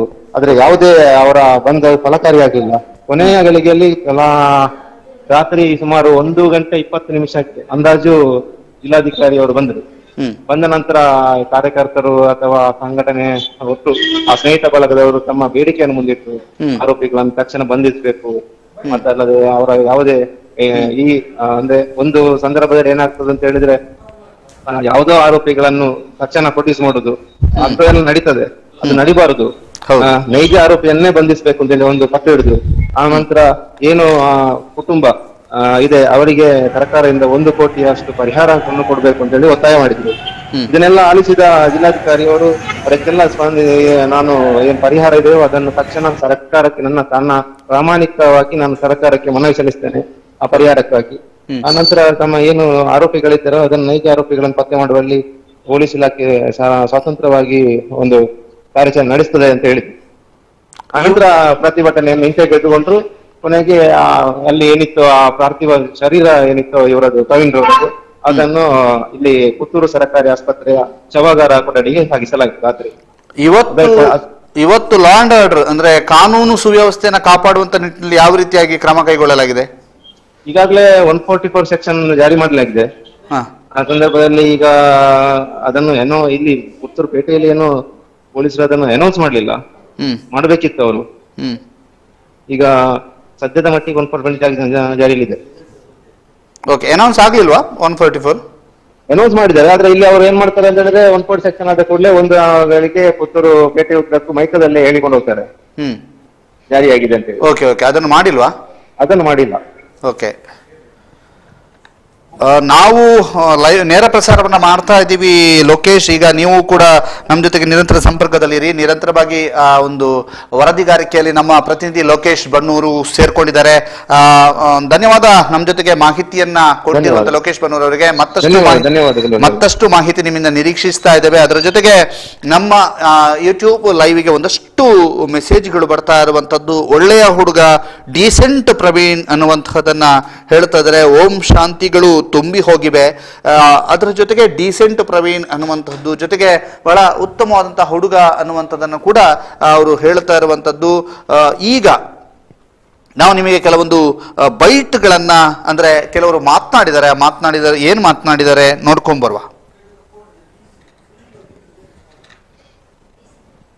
ಭಾರತೀಯ ಜನತಾ ಪಕ್ಷದ ಯುವ ಮೋರ್ಚಾದ ಜಿಲ್ಲಾ ಪದಾಧಿಕಾರಿಯಾಗಿರುವಂತಹ ಶ್ರೀಯುತ ಪ್ರವೀಣ್ ಕುಮಾರ್ ಅವರ ಹತ್ಯೆ ನಡೆದಿದೆ. ಅತ್ಯಂತ ಪ್ರಾಮಾಣಿಕವಾಗಿ ದೇಶ ಸೇವೆಯನ್ನ ಮಾಡ್ತಾ ಈ ಸಮಾಜದ ಸಾಮಾಜಿಕ ಕಳಕಳಿಯ ಜೊತೆಗೆ ಈ ಸಮಾಜಕ್ಕೋಸ್ಕರ ತಮ್ಮೆಲ್ಲವನ್ನ ಅರ್ಪಣೆ ಮಾಡಿರತಕ್ಕಂತ ಪ್ರವೀಣ್ ಕುಮಾರ್ ಅವರ ಆತ್ಮಕ್ಕೆ ನಾವು ಶಾಂತಿಯನ್ನು ಕೋರ್ತಾ ಇದ್ದೇವೆ. ಜೊತೆಗೆ ನಮ್ಮೆಲ್ಲರ ಆಗ್ರಹ ಇದೆ, ಮುಂದಿನ ದಿವಸದಲ್ಲಿ ಇಂತಹ ಘಟನೆಗಳು ನಮ್ಮ ಜಿಲ್ಲೆಯಲ್ಲಿ ಮತ್ತು ಎಲ್ಲೂ ಕೂಡ ಆಗಬಾರದು ಅನ್ನತಕ್ಕಂಥ ಯೋಚನೆ ಅಡಿಯಲ್ಲಿ ರಾಷ್ಟ್ರೀಯ ತನಿಖಾ ದಳದ ಮುಖಾಂತರ ಈ ನಡೆದಿರತಕ್ಕಂತಹ ಘಟನೆಯನ್ನ ಕೂಲಂಕುಷವಾಗಿ ತನಿಖೆ ಮಾಡಬೇಕು ಮತ್ತು ಯಾರು ನಿನ್ನೆ ಹತ್ಯೆಯನ್ನ ಮಾಡಿದಾರ ಅವರನ್ನ ತಕ್ಷಣ ಬಂಧನ ಮಾಡಬೇಕು ಅನ್ನುವಂತಹ ಆಗ್ರಹ ಹಿಂದೂ ಸಮಾಜದ್ದು ಇದೆ. ಈಗಾಗಲೇ ಅವರ ಅಂತಿಮ ಯಾತ್ರೆಯ ಸಿದ್ಧತೆಯಲ್ಲಿ ನಾವೆಲ್ಲ ಇದ್ದೇವೆ. ಸುಮಾರು 10 ಗಂಟೆಯ ಸುಮಾರಿಗೆ ಅಂತಿಮ ಯಾತ್ರೆಯನ್ನ ಶುರು ಮಾಡಬೇಕು ಅನ್ನುವಂತಹ ಯೋಚನೆಯಲ್ಲಿ ಈಗಾಗಲೇ ಸಿದ್ಧತೆಗಳು ನಡೆದಿದೆ. ನಮ್ಮ ಸಂಸದರು ಮತ್ತು ರಾಜ್ಯಾಧ್ಯಕ್ಷರಾಗಿರುವಂತಹ ಶ್ರೀಯುತ ನಳಿನ್ ಕುಮಾರ್ ಕಟೀಲ್ ಅವರು, ಉಸ್ತುವಾರಿ ಸಚಿವರಾಗಿರುವಂತಹ ಶ್ರೀಯುತ ಸುನೀಲ್ ಕುಮಾರ್ ಅವರು, ಸುಳ್ಯ ಕ್ಷೇತ್ರದ ಶಾಸಕರು ಮತ್ತು ಉಡುಪಿಯ ಉಸ್ತುವಾರಿಯಾಗಿರುವಂತಹ ಅಂಗಾರ್ ಅವರು ಮತ್ತು ದಕ್ಷಿಣ ಕನ್ನಡ ಜಿಲ್ಲೆಯ ಬಹುತೇಕ ಎಲ್ಲ ಶಾಸಕರು ಮತ್ತು ಸಂಘಟನೆಯ ಸಾಮಾಜಿಕ ಕಳಕಳಿಯ ಎಲ್ಲರೂ ಕೂಡ ಈ ಅಂತಿಮ ಯಾತ್ರೆಯಲ್ಲಿ ಪಾಲ್ಗೊಳ್ಳಲಿದ್ದಾರೆ.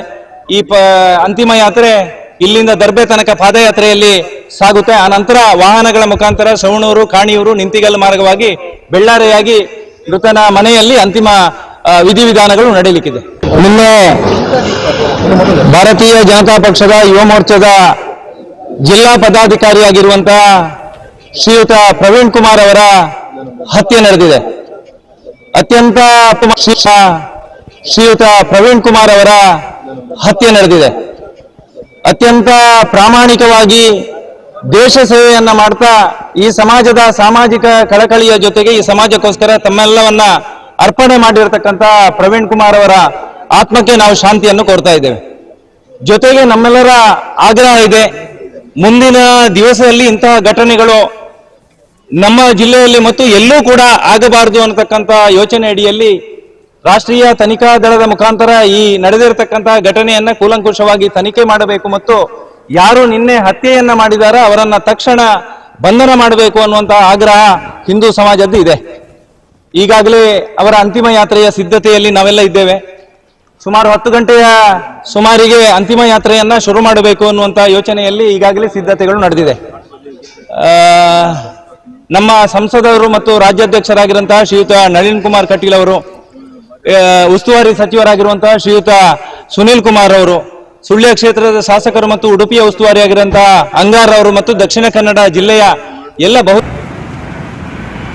ಅರುಣ್ ಕುಮಾರ್ ಪುತ್ತಿಲ ಇವರು ಮಾತನಾಡ್ತಾ ಇದ್ರು. ಇದು ಮೆರವಣಿಗೆ ಅಥವಾ ಶೋಭಾಯಾತ್ರೆ ಆರಂಭ ಆಗೋದಕ್ಕಿಂತ ಮೊದಲು, ಅಂದ್ರೆ ಅಂತಿಮ ಯಾತ್ರೆ ಆರಂಭ ಆಗೋದಕ್ಕಿಂತ ಮೊದಲು ಮಾತನಾಡಿರುವಂಥದ್ದು ಅರುಣ್ ಕುಮಾರ್ ಪುತ್ತಿಲ. ಅವರನ್ನು ಕೂಡ ನಾವೀಗ ಸಂಪರ್ಕಿಸುವಂತಹ ಪ್ರಯತ್ನವನ್ನ ಮಾಡ್ತೀವಿ.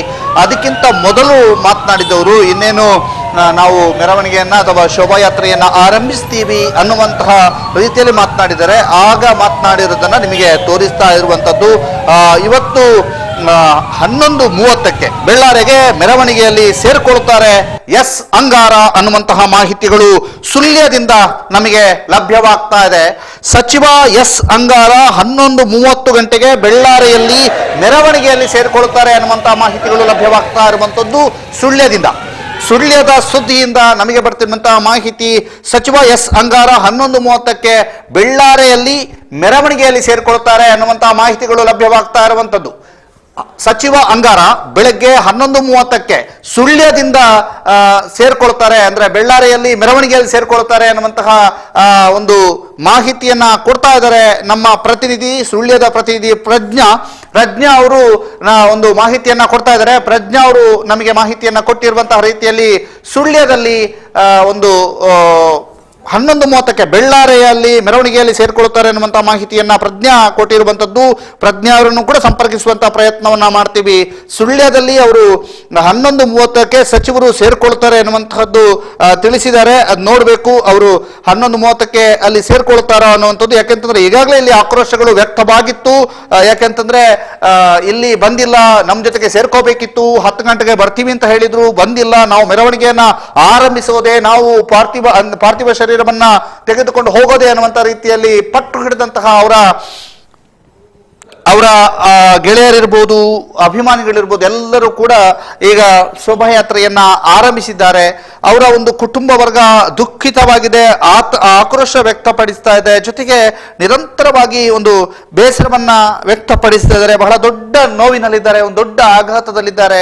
ಮನೆಯ ಆಧಾರ ಸ್ತಂಭ ಆಗಿದ್ದಂತಹ ಪ್ರವೀಣ್ ನೆಟ್ಟಾರು, ಯಾಕೆಂತಂದ್ರೆ ಇಡೀ ಮನೆಯನ್ನ ಅವರೇ ಮುನ್ನಡೆಸ್ತಾ ಇದ್ದಂಥದ್ದು, ಇಡೀ ಮನೆಯನ್ನ ಅವರೇ ಇಡೀ ಮನೆಗೆ ಆಧಾರ ಸ್ತಂಭವಾಗಿದ್ದದ್ದೇ ಅವರು. ಯಾಕೆಂತಂದ್ರೆ ಅವರೊಬ್ರು ಮಗ ಅಕ್ಷಯ ಚಿಕನ್ ಸೆಂಟರ್ ಅನ್ನುವಂತಹ ಒಂದು ಚಿಕನ್ ಸೆಂಟರ್ ಅನ್ನ ಮಾಡಿಕೊಂಡು ಸುತ್ತಮುತ್ತಲಿನ ಪ್ರದೇಶಗಳಲ್ಲಿ ಪಾರ್ಸಲ್ ಮೂಲಕವೂ ಬಹಳ ಹೆಸರುವಾಸಿಯಾಗಿದ್ರು. ಜೊತೆಗೆ ಪಾರ್ಸಲ್ ಅನ್ನ ಮಾಡುವ ಮೂಲಕವೂ ಹೆಸರುವಾಸಿ. ಸುತ್ತಮುತ್ತಲಿನ ಪ್ರದೇಶಗಳಲ್ಲಿ ತಾನೇ ಹೋಗಿ ಪಾರ್ಸಲ್ ಚಿಕನ್ ಕೋಳಿ ಮಾಂಸವನ್ನ ಪಾರ್ಸಲ್ ನೀಡಿ ಜನಮನ್ನಣೆಯನ್ನು ಗಳಿಸಿದ್ರು. ಜೊತೆಗೆ ಇವರ ಸೇವೆಗೆ ಸ್ಥಳೀಯರು ಕೂಡ ಫಿದಾ ಆಗಿದ್ರು. ಯಾಕೆಂತಂದ್ರೆ ಬಹಳ ಉತ್ತಮವಾದ ಸೇವೆಯನ್ನ ಒದಗಿಸ್ತಾರೆ ಒದಗಿಸ್ತಾ ಇದ್ರು. ಜೊತೆಗೆ ನಮ್ಮ ಜೊತೆಗೆ ಈಗ ಸಂಪರ್ಕದಲ್ಲಿ ಇದ್ದಾರೆ ಪ್ರಜ್ಞಾ. ನಮಸ್ತೆ ಪ್ರಜ್ಞಾ. ನಮಸ್ತೆ ಸರ್, ಹೇಳಿ. ಸುಳ್ಯದಿಂದ ನೇರ ಸಂಪರ್ಕದಲ್ಲಿದ್ದಾರೆ ಪ್ರಜ್ಞಾ. ಘಟನೆಯ ಬಗ್ಗೆ ಏನ್ ಹೇಳ್ತೀರಿ ಮತ್ತು ಸಚಿವರ ಬಗ್ಗೆ ಏನು ಮಾಹಿತಿ ಇದೆ? ಎಷ್ಟೊತ್ತಿಗೆ ಸೇರ್ಕೊಳ್ತಾರಂತೆ, ಎಲ್ಲಿ ಸೇರ್ಕೊಳ್ತಾರಂತೆ? ಅವರು ಸಚಿವರು ಇವಾಗಲೇ ವಿಮಾನದ ಮುಖಾಂತರ ಇಲ್ಲಿಗೆ ಮಂಗಳೂರಿಗೆ ರೀಚ್ ಆಗ್ತಾರೆ ಇವಾಗ 10:30 ಗಂಟೆಗೆ. ನೆಕ್ಸ್ಟ್ ಅಲ್ಲಿ ಮುಖಾಂತರ ಇಲ್ಲಿ ಸುಳ್ಯಕ್ಕೆ ಬೆಳ್ಳಾರಿಗೆ ಬರ್ತಾರೆ, ಹಾಗೆ ಮಾಹಿತಿ ಸಿಕ್ಕಿದೆ ಸರ್. ಮಾಹಿತಿ ಸಿಕ್ಕಿದೆ ಅಂದ್ರೆ ಬೆಳ್ಳಾರಿಗೆ ಅವರು ನೇರವಾಗಿ ಪ್ರವೀಣ್ ಅವರ ಮನೆಗೆ ಬರ್ತಾರೋ ಅಥವಾ ಮೆರವಣಿಗೆಯಲ್ಲಿ ಸೇರ್ಕೊಳ್ಳುವಂತ ಸಾಧ್ಯತೆ ಇದೆಯಾ ಪ್ರಜ್ಞಾ? ಮೆರವಣಿಗೆಯಲ್ಲಿ ಸೇರ್ಕೊಳ್ತೇನೆ ಅಂತ ಹೇಳಿದ್ದಾರೆ. ಹಾಗೆ ಬೆಳ್ಳಾರಿಗೆ ನಾನು ಬರ್ತೇನೆ ಅಂತ ಹೇಳಿದ್ದಾರೆ. ಬೆಳ್ಳಾರಿಗೆ ಬರ್ತೀವಿ ಅಂತ ಹೇಳಿದ್ರಾ? ಹೌದು. ಓಕೆ, ಧನ್ಯವಾದ ಪ್ರಜ್ಞಾ ನಿಮ್ಮ ಮಾಹಿತಿಗಾಗಿ. ಈಗ ಇವರು ಮಾಹಿತಿ ಕೊಟ್ಟಿರೋ ಪ್ರಕಾರ ಮಾಹಿತಿ ನಮಗೆ ಸಿಕ್ಕಿರುವಂತದ್ದು, ಸಚಿವರು ಮಂಗಳೂರಿನ ಏರ್ಪೋರ್ಟ್ಗೆ ಬಂದು ತದಬಳಿಕ ಅಲ್ಲಿಂದ ನೇರವಾಗಿ ಬೆಳ್ಳಾರಿಗೆ ಬರ್ತಾರೆ, ಬೆಳ್ಳಾರಿಯಲ್ಲಿ ಮೆರವಣಿಗೆಯಲ್ಲಿ ಸೇರ್ಕೊಳ್ತಾರೆ ಅನ್ನುವಂತಹ ಮಾಹಿತಿಗಳು ಲಭ್ಯವಾಗಿರುವಂತದ್ದು. ನಮ್ಮ ಪ್ರತಿನಿಧಿ ಪ್ರಜ್ಞಾ ಸುಳ್ಯದಿಂದ ಮಾಹಿತಿಯನ್ನು ಕೊಟ್ಟಿರುವಂತದ್ದು. ಪ್ರಜ್ಞಾ, ನಿಮಗೆ ಧನ್ಯವಾದ. ಮತ್ತಷ್ಟು ಮಾಹಿತಿಗಳನ್ನು ನಿಮಗೆ ಕೊಡ್ತಾ ಹೋಗ್ತೀವಿ. ಬಹಳಷ್ಟು ದೊಡ್ಡ ಮಟ್ಟಿನಲ್ಲಿ ಚರ್ಚೆ ಆಗ್ತಾ ಇರುವಂತಹ ಹತ್ಯೆ ಪ್ರಕರಣ ಇದು. ಯಾಕಂತಂದ್ರೆ ಬೆಳ್ತಂಗಡಿ ಇರ್ಬೋದು, ಪುತ್ತೂರು ಇರ್ಬೋದು, ಸುಳ್ಯ ಇರಬಹುದು, ಕಡಬ ಇರಬಹುದು, ಬಂಟ್ವಾಳ, ಮಂಗಳೂರು, ಇಡೀ ದಕ್ಷಿಣ ಕನ್ನಡದಲ್ಲಿ ಒಂದು ರೀತಿಯಲ್ಲಿ ಆತಂಕ ಇದೆ. ಯಾಕೆಂತಂದ್ರೆ ನಿರಂತರವಾಗಿ ಇಂತಹ ಪ್ರಕರಣಗಳು ನಡೀತಾನೆ ಇದಾವೆ. ಸಾವು, ಸುಳಿಗೆ, ಕೊಲೆ, ಹತ್ಯೆ, ಈ ಪ್ರಕರಣಗಳು ನಿರಂತರವಾಗಿ ನಡೀತಾ ಇರುವಂತಹದ್ದು. ದಕ್ಷಿಣ ಕನ್ನಡಿಗರ ನಿದ್ದೆಯನ್ನ ಕೆಡಿಸಿರುವಂತಹದ್ದು. ನಿರಂತರವಾಗಿ ಇಂತಹದೊಂದು ಸಮಾಜಘಾತುಕ ಕೆಲಸ ಕಾರ್ಯಗಳು ನಡೀತಾನೆ ಇದಾವೆ. ಅದರಲ್ಲೂ ಕೂಡ ಅಮಾಯಕ ವ್ಯಕ್ತಿ ಅಂತ ಪ್ರವೀಣ್ ಅವರನ್ನ ತುಂಬಾ ಜನ ಕರೀತಾ ಇರುವಂತದ್ದು. ಬಹಳ ಯುವ ನಾಯಕ, ಅಮಾಯಕ ವ್ಯಕ್ತಿ ಅಂತಾನೆ ಕೂಡ ತುಂಬಾ ಜನ ಕರೀತಾ ಇರುವಂತದ್ದು ನಾವು ನಿಮಗೆ ಆಗ್ಲಿಂದ ಹೇಳ್ತಾ ಇದ್ದೀವಿ. ಬಹಳ ದೊಡ್ಡ ಮಟ್ಟಿನ ಒಂದು ಮಾನವತಾವಾದಿ ಇರ್ಬೋದು ಅಥವಾ ಬಹಳ ಒಂದು ಮಾನವೀಯ ಗುಣವುಳ್ಳಂತಹ ವ್ಯಕ್ತಿ ಅವರು. ಸ್ಥಳದಿಂದ ನಾವೀಗ ನೇರ ಪ್ರಸಾರಕ್ಕೆ ಪ್ರಯತ್ನವನ್ನ ಮಾಡ್ತಾ ಇದ್ದೇವೆ. ಮೆರವಣಿಗೆಯ ಸ್ಥಳದಿಂದ ನಾವೀಗ ನೇರ ಪ್ರಸಾರವನ್ನ ನಿಮಗೆ ಕೊಡ್ತಾ ಇದ್ದೇವೆ. ಇದು ಮೆರವಣಿಗೆಯ ಸ್ಥಳದಿಂದ ಒದಗಿ ಬರ್ತಾ ಇರುವಂತಹ ದೃಶ್ಯ. ಈಗ ಎಲ್ಲಿ ತಲುಪಿದೆ ಮೆರವಣಿಗೆ ಅನ್ನುವಂಥದ್ದು ನಿಮಗೆ ದೃಶ್ಯದ ಮೂಲಕ ತೋರಿಸ್ತಾ ಇದ್ದೀವಿ. ಇದು ಪ್ರವೀಣ್ ನಿಟ್ಟಾರ್ ಅವರ ಪಾರ್ಥಿವ ಶರೀರದ ಅಂತಿಮ ಯಾತ್ರೆಯ ನೇರ ಪ್ರಸಾರದ ದೃಶ್ಯ ಈಗ ನಿಮಗೆ ತೋರಿಸ್ತಾ ಇದ್ದೀವಿ. ಸ್ಥಳದಿಂದಲೇ ನೇರ ಪ್ರಸಾರವನ್ನ ತೋರಿಸುವಂತಹ ಪ್ರಯತ್ನವನ್ನ ಸುದ್ದಿ ನ್ಯೂಸ್ ಮಾಡ್ತಾ ಇರುವಂತದ್ದು. ನಿರಂತರವಾಗಿ ಸುದ್ದಿ ನ್ಯೂಸ್ ಅನ್ನ ನೋಡ್ತಾ ಇರುವಂತಹ ವೀಕ್ಷಕರು ಪ್ರತಿ ಕ್ಷಣದ ಮಾಹಿತಿಯನ್ನ ನಿಮಗೆ ಅಪ್ಡೇಟ್ ಅನ್ನ ಕೊಡ್ತಾ ಹೋಗ್ತೀವಿ. ಇದೀಗ ನಾವು ನಿಮಗೆ ತೋರಿಸ್ತಾ ಇರುವಂತಹ ದೃಶ್ಯಗಳು ಆರಂಭದ ದೃಶ್ಯಗಳು. ಇನ್ನೇನು ಕೆಲವು ಕ್ಷಣಗಳಲ್ಲಿ ಅಲ್ಲಿಯ ನೇರ ಪ್ರಸಾರದ ದೃಶ್ಯವನ್ನು ಕೂಡ ಕೊಡ್ತಾ ಹೋಗ್ತೀವಿ.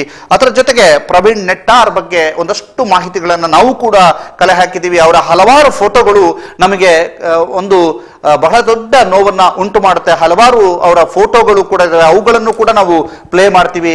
ಡಬಲ್ ವಿಂಡೋದಲ್ಲಿ ನಾವು ಫೋಟೋವನ್ನ ಈಗ ನೋಡಿ ನಾವು ನೋಡ್ತಾ ಇರುವಂತಹ ಫೋಟೋ ಪ್ರವೀಣ್ ನೆಟ್ಟಾರ್ ಅವರು ಬೇರೆ ಬೇರೆ ಸಂದರ್ಭದಲ್ಲಿ ತೆಗೆಸಿರುವಂತಹ ಫೋಟೋ. ಒಂದು ಶ್ರೀನಿವಾಸ ಪೂಜಾರಿ ಅವರ ಜೊತೆಗೆ ತಿರುಪತಿ ತಿಮ್ಮಪ್ಪನ ಸನ್ನಿಧಾನದಲ್ಲಿ ಜನ ಸ್ವರಾಜ್ ಸಮಾವೇಶದ ಬಗ್ಗೆ ಅವರು ಮಾಡಿರುವಂತಹ ಪೋಸ್ಟರ್ ಅನ್ನ ನಿಮಗೆ ತೋರಿಸ್ತಾ ಇರುವಂತದ್ದು. ಆ ಬಿಜೆಪಿ ಫ್ಲಾಗಿನ ಮುಂಭಾಗದಲ್ಲಿ ಅಥವಾ ಚಿಹ್ನೆಯ ಮುಂಭಾಗದಲ್ಲಿ ನಿಂತಿರುವಂತಹದ್ದು ಇದು ಪ್ರವೀಣ್ ನೆಟ್ಟಾರ್ ಅವರು ಫೇಸ್ಬುಕ್ ನಲ್ಲಿ ಪೋಸ್ಟ್ ಮಾಡಿರುವಂತಹ ಎಲ್ಲಾ ಫೋಟೋಗಳು. ಈಗ ಬೇರೆ ಬೇರೆ ಫೋಟೋಗಳನ್ನ ನಾವು ನಿಮಗೆ ತೋರಿಸ್ತಾ ಇದ್ದೀವಿ. ಯುವ ನಾಯಕ, ಬಹಳ ಉತ್ತಮವಾದ ನಗುಮುಖದ ನಾಯಕ, ಹಲವಾರು ಫೋಟೋಗಳು ಇದಾವೆ. ಆ ಎಲ್ಲ ಫೋಟೋಗಳನ್ನ ನೋಡಿದಾಗ ನಿಜಕ್ಕೂ ಬೇಸರ ಆಗುತ್ತೆ. ಬಹಳ ಲವಲವಿಕೆಯ ನಾಯಕ, ಬಹಳಷ್ಟು ಸಮಾಜಮುಖಿ ಕೆಲಸ ಕಾರ್ಯಗಳನ್ನು ಮಾಡ್ತಾ ಇದ್ದ ಅನ್ನುವಂತಹ ಮಾಹಿತಿಗಳು ಬೆಳ್ಳಾರಿಯಿಂದ ಎಲ್ಲಾ ಪಕ್ಷದವರು ಹೇಳ್ತಾ ಇರುವಂತದ್ದು. ಇದು ಸಹಜ್ ಅವರ ಜೊತೆಗೆ ಇರುವಂತಹ ಒಂದು ಫೋಟೋ. ಅದರ ಜೊತೆಗೆ ಇವರೊಂದು ವಿಕ್ಟರಿ ಸಿಂಬಲ್ ಅನ್ನ ತೋರಿಸಿರುವಂತಹ ಒಂದು ಫೋಟೋ ಇದೆ. ಅವರ ಕಾರ್ಯಚಟುವಟಿಕೆ ಎಷ್ಟು ಆಕ್ಟಿವ್ ಆಗಿದ್ರು ಅನ್ನುವಂಥದ್ದು. ಅದರ ಜೊತೆಗೆ ಅವರು ದಾಖಲೆ ಜಿಲ್ಲಾ ಯುವ ಮೋರ್ಚಾದ ಕಾರ್ಯಕಾರಿಣಿ. ಆನಂತರ ಪುತ್ತೂರು ವಿಧಾನಸಭಾದ ಜನಪ್ರಿಯ ಶಾಸಕರಿಗೆ ಒಂದು ಅಭಿನಂದನೆ ಸಲ್ಲಿಸಿರುವಂತಹ ಫೋಟೋ ಇದೆ. ಅದರ ಜೊತೆಗೆ ಅವರು ಬೇರೆ ಬೇರೆ ಸಂದರ್ಭದಲ್ಲಿ ಸೈಕ್ಲಿಂಗ್ ಮಾಡಿದಂತಹ ಫೋಟೋ.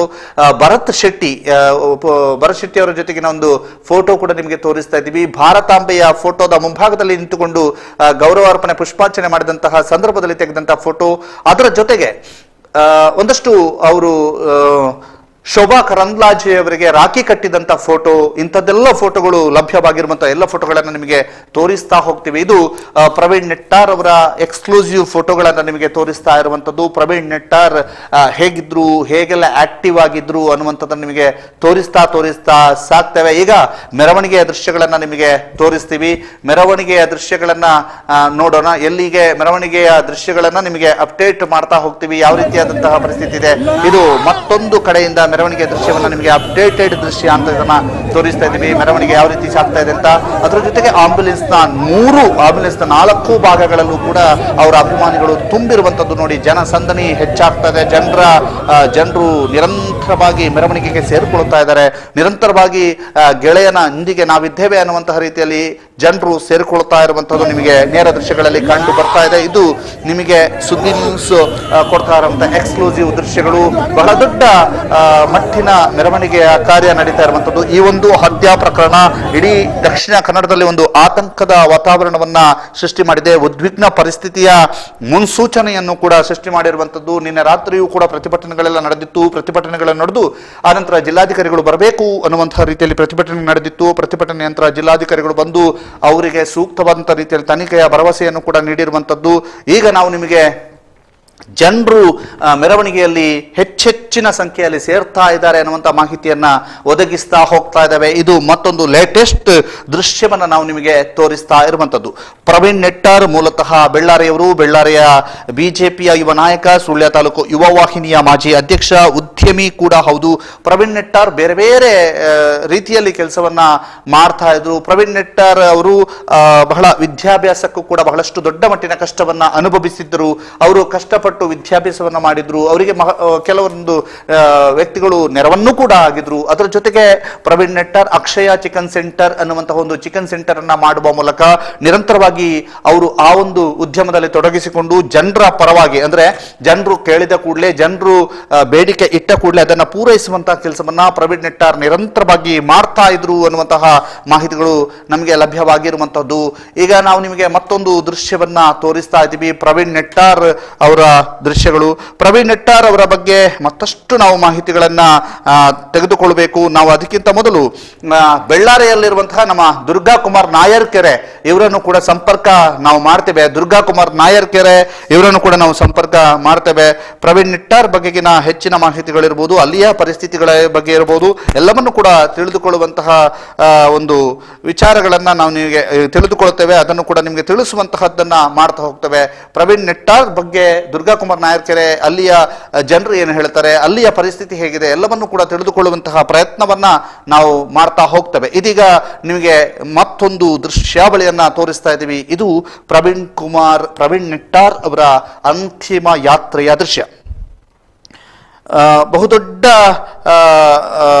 ಒಂದು ಸಂಚಲನವನ್ನ ಸೃಷ್ಟಿ ಮಾಡಿರ್ತಕ್ಕಂತಹ ಹತ್ಯಾ ಪ್ರಕರಣವಿದು. ಬಹುದೊಡ್ಡ ಸಂಚಲನವನ್ನು ಸೃಷ್ಟಿ ಮಾಡಿದೆ. ಈಗ ಒಂದು ರೀತಿಯಲ್ಲಿ ಗೌರವಾರ್ಥ ಇರಬಹುದು ಅಥವಾ ಯಾವುದೇ ರೀತಿಯಲ್ಲೂ ವಿದ್ಯಾರ್ಥಿಗಳ ಕ್ಷೇಮವನ್ನ ಪಾಲನೆ ಮಾಡುವುದಕ್ಕಾಗಿ ಅಂಬಿಕಾ, ವಿವೇಕಾನಂದ ಮತ್ತು ಪ್ರಗತಿ ಸ್ಟಡಿ ಸೆಂಟರ್ ಇವರೆಲ್ಲರೂ ಕೂಡ ರಜೆಯನ್ನ ನೀಡಿರುವಂತಹದ್ದು ಕೂಡ ಮಾಹಿತಿಗಳು ಲಭ್ಯವಾಗ್ತಾ ಇರುವಂತದ್ದು. ಅಂಬಿಕಾ, ವಿವೇಕಾನಂದ, ಪ್ರಗತಿ ಸ್ಟಡಿ ಸೆಂಟರ್ನವರು ಈಗಾಗಲೇ ರಜೆಯನ್ನ ಘೋಷಣೆ ಮಾಡಿರುವಂತಹ ಮಾಹಿತಿಗಳು ನಮಗೆ ಲಭ್ಯವಾಗ್ತಾ ಇದೆ. ಅವರು ರಜೆಯನ್ನ ಘೋಷಣೆ ಮಾಡಿದ್ದಾರೆ. ಜೊತೆಗೆ ಯಾವುದೇ ಅಂದ್ರೆ ವಿದ್ಯಾರ್ಥಿಗಳ ಕ್ಷೇಮವನ್ನ ಪಾಲನೆ ಮಾಡುವುದಕ್ಕೋಸ್ಕರವಾಗಿ ಯಾವುದೇ ರೀತಿಯಂತ ಆತಂಕ ಇದ್ರೂ ಕೂಡ ಅದನ್ನ ಫೇಸ್ ಮಾಡೋದು ಬೇಡ, ಬದಲಾಗಿ ವಿದ್ಯಾರ್ಥಿಗಳು ಶಾಲೆಗೆ ಬರದೇ ಇರಲಿ ಅನ್ನುವಂಥ ರೀತಿಯಲ್ಲಿ ಅವರು ರಜೆಯನ್ನ ಘೋಷಣೆ ಮಾಡಿದ್ದಾರೆ. ಇದೀಗ ನಾವು ನಿಮಗೆ ತೋರಿಸ್ತಿದ್ದೀವಿ ಮತ್ತೊಂದು ದೃಶ್ಯಾವಳಿ, ಮೆರವಣಿಗೆಯ ದೃಶ್ಯಾವಳಿ. ಅದನ್ನ ನಾವು ನಿಮಗೆ ನೇರವಾಗಿ ತೋರಿಸ್ತಾ ಇದ್ದೀವಿ.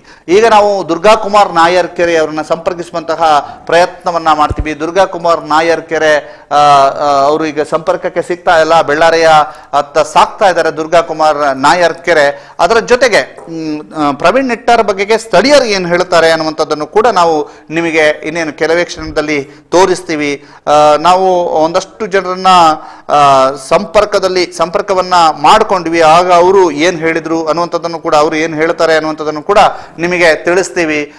ಈಗ ಸ್ಥಳೀಯರ ನಂಬರ್ಗಳು ಕೂಡ ನಮಗೆ ಕೆಲವೊಂದು ನಂಬರ್ಗಳು ಕೂಡ ಲಭಿಸಿವೆ. ಅದನ್ನು ಕೂಡ ನಿಮಗೆ ತಿಳಿಸ್ತೀವಿ. ಸ್ಥಳೀಯರ ನಂಬರ್ಗಳು ಕೂಡ ಇರುವಂತಹದ್ದು ಈಗಾಗಲೇ ನಮ್ಮ ಜೊತೆಗೆ ಕೋಆರ್ಡಿನೇಟ್ ಅನ್ನ ಮಾಡ್ತಾ ಇರುವಂತವರಿಗೆ ನಂಬರ್ಗಳು ಬಂದಿರುವಂಥದ್ದು. ಅವರನ್ನ ಕನೆಕ್ಟ್ ಮಾಡುವಂತ ಕೆಲಸವನ್ನ ನಿರಂತರವಾಗಿ ನಾವು ಮಾಡ್ತೀವಿ. ಇದು ದುರ್ಗಾ ಕುಮಾರ್ ನಾಯರ್ ಕೆರೆ ಅವರು ಅಲ್ಲಿಂದ ನಮಗೆ ವರದಿಯನ್ನ ಕೊಡ್ತಾ ಇದ್ದಾರೆ. ಅದರ ಸಂಪರ್ಕಕ್ಕೆ ಸಿಗ್ತಾ ಇಲ್ಲ. ಅವರ ಸಂಪರ್ಕಕ್ಕೆ ಅಲ್ಲಿ ನೆಟ್ವರ್ಕಿನ ಸಮಸ್ಯೆ ಇದೆ ಅಂತ ಹೇಳ್ಬೋದು. ನಾವು ನಿಮಗೆ ಒಂದಷ್ಟು ಜನರನ್ನ ಅಂದ್ರೆ ಸ್ಥಳೀಯರನ್ನು ಕೂಡ ಮಾತನಾಡಿಸುವಂತಹ ಪ್ರಯತ್ನವನ್ನ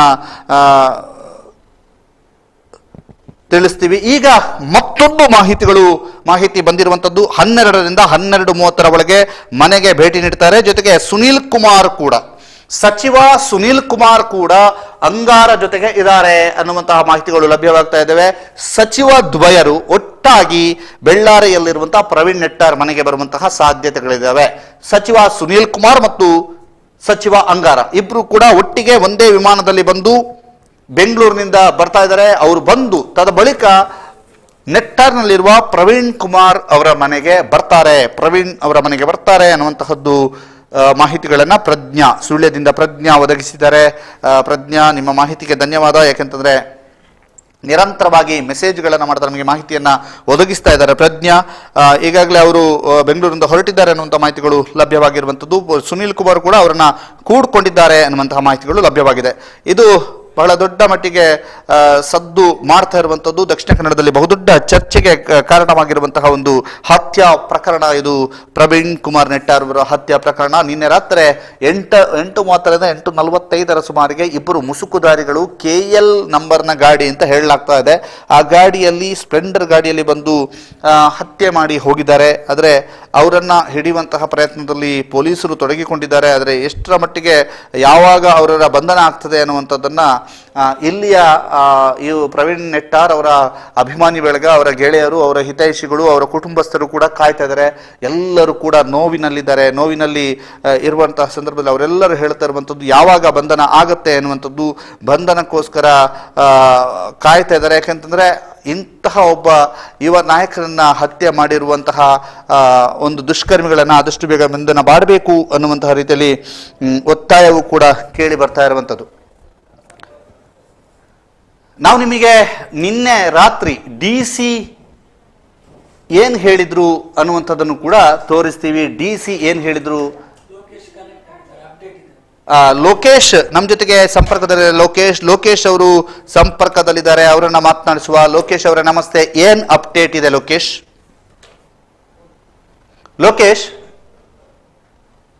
ಲೋಕೇಶ್ ಅವರೇ, ಲೋಕೇಶ್ ನಮಸ್ತೆ. ನಮಸ್ತೆ ಲೋಕೇಶ್. ಅವರು ಮೆರವಣಿಗೆ ಜೊತೆ ಸಾಗ್ತಾ ಇದ್ದಾರೆ. ಸಂಪರ್ಕ ಸಾಧ್ಯ ಆಗ್ತಾ ಇಲ್ಲ. ಮತ್ತೆ ನಾವು ಪ್ರಯತ್ನವನ್ನ ಮಾಡ್ತೇವೆ. ಲೋಕೇಶ್ ಬನ್ನೂರು, ಶಿವಪ್ರಸಾದ್ ಮತ್ತು ಬೆಳ್ಳಾರೆಯಿಂದ ನಾಯರ್ಕೆರೆ ಎಲ್ಲರೂ ಕೂಡ ಸಂಪರ್ಕದಲ್ಲಿ. ಲೋಕೇಶ್ ನಮಸ್ತೆ. ನಮಸ್ತೆ. ಎಲ್ಲಿದ್ದೀರಿ? ಈಗ ತಾನೇ ದರ್ಬೆಯಿಂದ ಆಂಬ್ಯುಲೆನ್ಸ್ ಹೊರಟಿದೆ. ಓಕೆ. ಅಂದ್ರೆ ಅಲ್ಲಿ ಪುತ್ತೂರಿಂದ ಏನು ಗಾಂಧಿಕಟ್ಟೆ ಬಳಿಯಿಂದ ಮುಖ್ಯ ರಸ್ತೆಯಾಗಿ ಹೋಗ್ತಾ ಇದ್ದ ಆಂಬ್ಯುಲೆನ್ಸ್ಗೆ ಇಲ್ಲಿ ದರ್ಬೆಗೆ ತಲುಪಿದ್ದಂತೆ ಸ್ವಲ್ಪ ತಾಂತ್ರಿಕ ದೋಷ ಇತ್ತು. ಹಾಗಾಗಿ ತಕ್ಷಣ ಮತ್ತು ಬದಲಾವಣೆ ಮತ್ತೊಂದು ಆಂಬ್ಯುಲೆನ್ಸ್ಗೆ ಯಾರು ಮೃತ ಪ್ರವೀಣ್ ಅವರ ಮೃತದೇಹವನ್ನು ಶಿಫ್ಟ್ ಮಾಡಿ ಪಾರ್ಥಿವ ಶರೀರವನ್ನ ಇನ್ನೊಂದು ಆಂಬ್ಯುಲೆನ್ಸ್ಗೆ ಬದಲಾವಣೆ ಮಾಡ್ಕೊಂಡ್ರಾ? ಹೌದು. ಓಕೆ. ಹೌದೌದು. ಈಗ ಇಲ್ಲಿಂದ ದರ್ಬೆ ತನಕ ಕೆಲವರು ನಡೆದುಕೊಂಡು ಅವರಿಗೆ ಗೌರವವನ್ನು ಸೂಚಿಸಿದ್ರು. ಹೌದು. ದರ್ಬೆ ನಂತರ ಹೇಗೆ? ಈಗ ಅಲ್ಲಿಂದ ನಂತರ ಕೂಡ ನಡ್ಕೊಂಡು ಹೋಗ್ತಾ ಇದ್ದಾರಾ? ಹೌದು. ಅಂದ್ರೆ ನಿರಂತರ ಬೆಳ್ಳಾರೆ ತನಕವೂ ಕೂಡ ಇದೇ ರೀತಿಯಂತ ಒಂದು ದೃಶ್ಯಗಳು ನಮಗೆ ಕಂಡು ಬರ್ಲಿಕ್ಕಿದೆ. ಅದು ಕಂಡು ಬರ್ಲಿಕ್ಕೆ ಅಲ್ಲಿಂದ ನಂತರದ್ದು ಗೊತ್ತಾಗ್ತಿಲ್ಲ. ನಾವು ಅಂದ್ರೆ ಅಲ್ಲಿವರೆಗಿದ್ದೇವೆ. ಈಗ ದರ್ಬೆವರೆಗಿದ್ದೀರಿ? ಹೌದು. ದರ್ಬೆವರೆಗೆ ನೀವು ಹೋಗಿದ್ದೀರಿ ಈಗ? ಹೌದೌದು. ಓಕೆ. ಹೇಗಿದೆ ಸರ್ ಇಲ್ಲಿ ಸುತ್ತಮುತ್ತಲಿನ ಅಂಗಡಿ ಮುಂಗಟ್ಟುಗಳು ಹೇಗೆ? ಅಲ್ಲೆಲ್ಲ ವ್ಯಾಪಾರ ನಡೀತಾ ಇದೆಯಾ ಅಥವಾ ಕಾನೂನು ಸುವ್ಯವಸ್ಥೆಯನ್ನ ಕಾಪಾಡಿಕೊಳ್ಳುವ ನಿಟ್ಟಿನಲ್ಲಿ ಪೊಲೀಸರು ತೆಗೆದುಕೊಂಡಿರುವಂತಹ ಮುನ್ನೆಚ್ಚರಿಕೆಗಳು ಏನೇನು? ಪೊಲೀಸರು ಈಗಾಗಲೇ 140 ಸೆಕ್ಷನ್ ಜಾರಿ ಮಾಡಿದ್ದಾರೆ. ಆ ನಂತರದ ಹಿನ್ನೆಲೆಯಲ್ಲಿ ಎಲ್ಲಿ ಕೂಡ ವಾಹನಗಳು ಅಷ್ಟೊಂದು ಚಲಿಸ್ತಾ ಇಲ್ಲ. ಆದ್ರೂ ಅಂಗಡಿ ಮುಗ್ಗಟ್ಟುಗಳು ಕೆಲವು ಓಪನ್ ಇದೆ, ಕೆಲವು ಬಂದಿದೆ. ಓಕೆ, ಧನ್ಯವಾದ ಲೋಕೇಶ್ ನಿಮ್ಮ ಮಾಹಿತಿಗೆ. ಓಕೆ. ಈಗ ದರ್ಬೆ ಅಂದ್ರೆ ನಿನ್ನೆ ರಾತ್ರಿ ಜಿಲ್ಲಾಧಿಕಾರಿ ಏನ್ ಹೇಳಿದ್ದಾರೆ ಅನ್ನುವಂಥದ್ದನ್ನು ನೋಡ್ಕೊಂಡ್ ಬರುವ. ನಿನ್ನೆ ರಾತ್ರಿ ಜಿಲ್ಲಾಧಿಕಾರಿಗಳು ಬರುವುದಕ್ಕೋಸ್ಕರವಾಗಿ ಬಹಳ ದೊಡ್ಡ ಮಟ್ಟಿನ ಪ್ರತಿಭಟನೆ ನಡೆದಿತ್ತು. ಪ್ರತಿಭಟನೆ ನಡೆದ ನಂತರ ರಾತ್ರಿ 1:20 ಅಂದ್ರೆ ತಡರಾತ್ರಿ ಜಿಲ್ಲಾಧಿಕಾರಿಗಳು ಪ್ರತಿಭಟನಾಕಾರರ ಒತ್ತಾಯಕ್ಕೆ ಮಣಿದು ಆಗಮಿಸಿದ್ರು. ಆಗ ಜಿಲ್ಲಾಧಿಕಾರಿ ಏನ್ ಹೇಳಿದ್ರು ನೋಡಿ.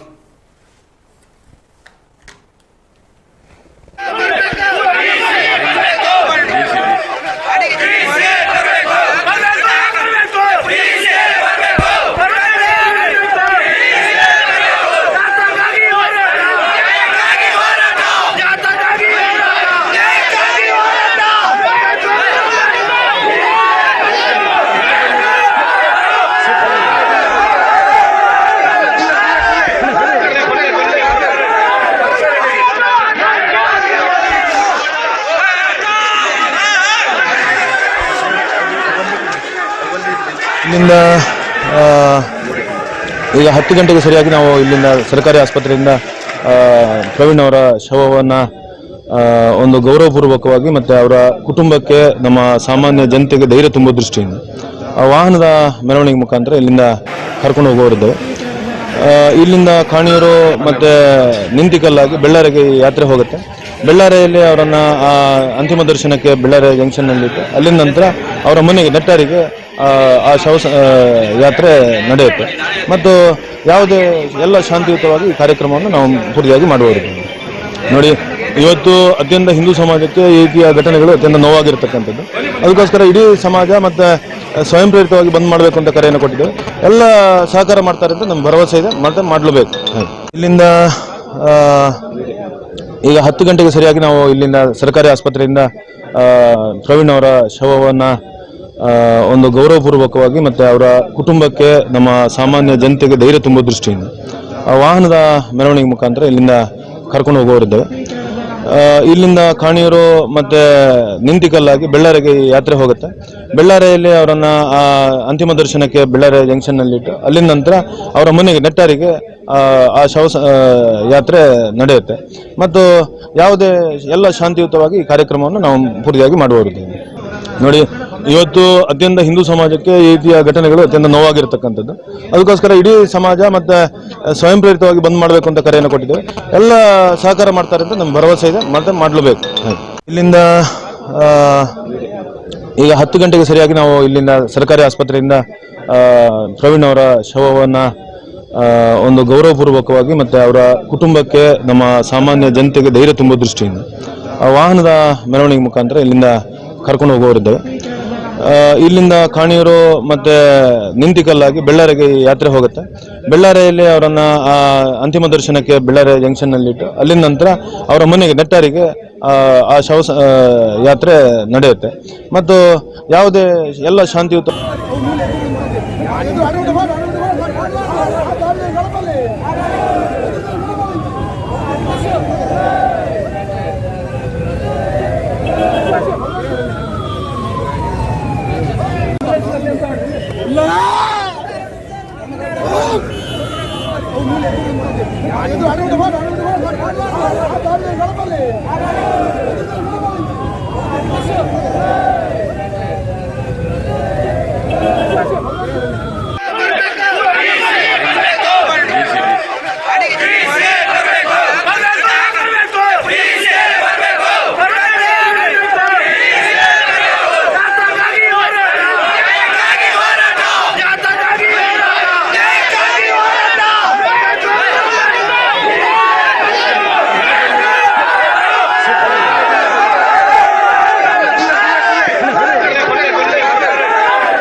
ಯಾಕೆಂದ್ರೆ ನಾನು ಹೇಳ್ತೇನೆ, ನಾಳೆಗೆ ನಿಮ್ಮ ಹತ್ರನೂ ಅದೇ ಮಾತನ್ನು ಹೇಳಿದ್ದೆ, DC ಅವರ ಹತ್ರ ನಾನು ಅದೇ ಹೇಳಿದ್ದೆ, ದೇರ್ಲಕಟ್ಟೆಗೆ ತಗೊಂಡು ಹೋಗಿ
ಇಲ್ಲಿ ಪಾರ್ಥಿವ ಶರೀರವನ್ನ ಬದಲಾಯಿಸಿರುವಂಥದ್ದನ್ನ ನೋಡ್ತಾ ಇದ್ದೇವೆ. ಯಾಕಂತಂದ್ರೆ ತಾಂತ್ರಿಕ ದೋಷದಿಂದ ಒಂದು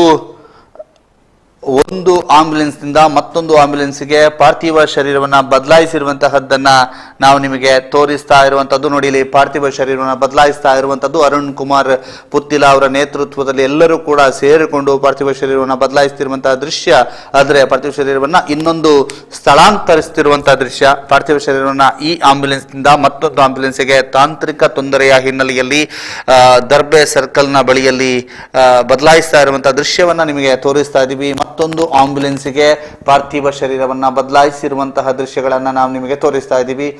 ಅಲ್ಲಿ ಪೊಲೀಸ್ನವರು ಕೂಡ ಮುತುವರ್ಜಿಯನ್ನು ವಹಿಸಿಕೊಂಡು ಪೊಲೀಸ್ನವರು ಕೂಡ ಅಲ್ಲಿ ಆ ಕಾರ್ಯಕ್ಕೆ ತೊಡಗಿಕೊಂಡಿರುವಂತದ್ದು. ಹಿಂದೂ ಮುಖಂಡರು ಜೊತೆಗೆ ಅವರ ಸಂಬಂಧಿಕರು, ಸ್ನೇಹಿತರು ಎಲ್ಲರೂ ಕೂಡ ಸೇರಿಕೊಂಡು ಆ ಪಾರ್ಥಿವ ಶರೀರವನ್ನ ಮೊದಲಿದ್ದಂತಹ ಆಂಬ್ಯುಲೆನ್ಸ್ನಿಂದ ಮತ್ತೊಂದು ಆಂಬ್ಯುಲೆನ್ಸ್ಗೆ ಸ್ಥಳಾಂತರಿಸಿ ಅಲ್ಲಿಂದ ನಂತರ ತೆರಳಿರುವಂತದ್ದು. ಇದೀಗ ನಿಮಗೆ ನಾವು ತೋರಿಸ್ತಾ ಇರುವಂತಹದ್ದು ದರ್ಬೆಯಲ್ಲಿ ನಡೆದಿರುವಂತಹ ದೃಶ್ಯ. ಇದು ದರ್ಬೆಯ ದೃಶ್ಯ.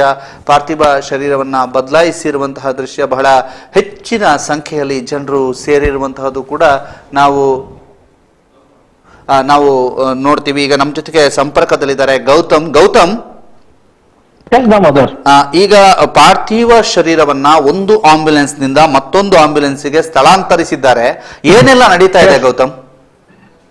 ಎಸ್ ದಾಮೋದರ್, ಈಗಾಗಲೇ ನಾವು ಗಮನಿಸಿದಂತಹ ಎಲ್ಲಾ ಬೆಳವಣಿಗೆಗಳ ಪ್ರಕಾರ ಈಗಾಗಲೇ ಮೃತಪಟ್ಟಿರುವಂತಹ ಪ್ರವೀಣ್ ನೆಟ್ಟಾರು ಅವರ ಮೃತದೇಹವನ್ನ ಮೆರವಣಿಗೆಯ ಮೂಲಕ ತೆಗೆದುಕೊಂಡು ಹೋಗಿ ಅವರ ಮನೆಯಲ್ಲಿ ಒಂದು ಅಂತ್ಯ ಸಂಸ್ಕಾರವನ್ನ ಮಾಡುವಂತ ಸಿದ್ಧತೆಗಳೆಲ್ಲವೂ ಕೂಡ ಆಗಿದ್ದು, ಈ ನೆಲೆಯಲ್ಲಿ ಈಗಾಗಲೇ ಪುತ್ತೂರಿನ ಸರ್ಕಾರಿ ಆಸ್ಪತ್ರೆ ಆವರಣದಿಂದ ಅವರ ಮೃತದೇಹವನ್ನ ಮೆರವಣಿಗೆಯ ಮೂಲಕ ತೆಗೆದುಕೊಂಡು ಹೋಗುವಂತಹ ಒಂದು ಪ್ರಕ್ರಿಯೆ ಈಗಾಗಲೇ ನಡೀತಾ ಇದೆ. ನೀವು ಈಗಾಗಲೇ ಗಮನಿಸ್ತಾ ಇದ್ದೀರಿ, ನಾವು ದೃಶ್ಯಗಳಲ್ಲಿ ಕೂಡ ನೋಡ್ತಾ ಇದ್ದೇವೆ. ಈಗಾಗಲೇ ದರ್ಬೆ ಸರ್ಕಲ್ ಅನ್ನ ಪಾಸ್ ಆಗಿ ಈಗಾಗಲೇ ಕ್ಯಾಂಪ್ಕೋ ಹತ್ತಿರ ಈ ಒಂದು ಮೆರವಣಿಗೆ ತಲುಪಿದೆ ಅನ್ನುವಂತಹ ಮಾಹಿತಿ ಈಗ ಸದ್ಯಕ್ಕೆ ಇರುವಂತದ್ದು.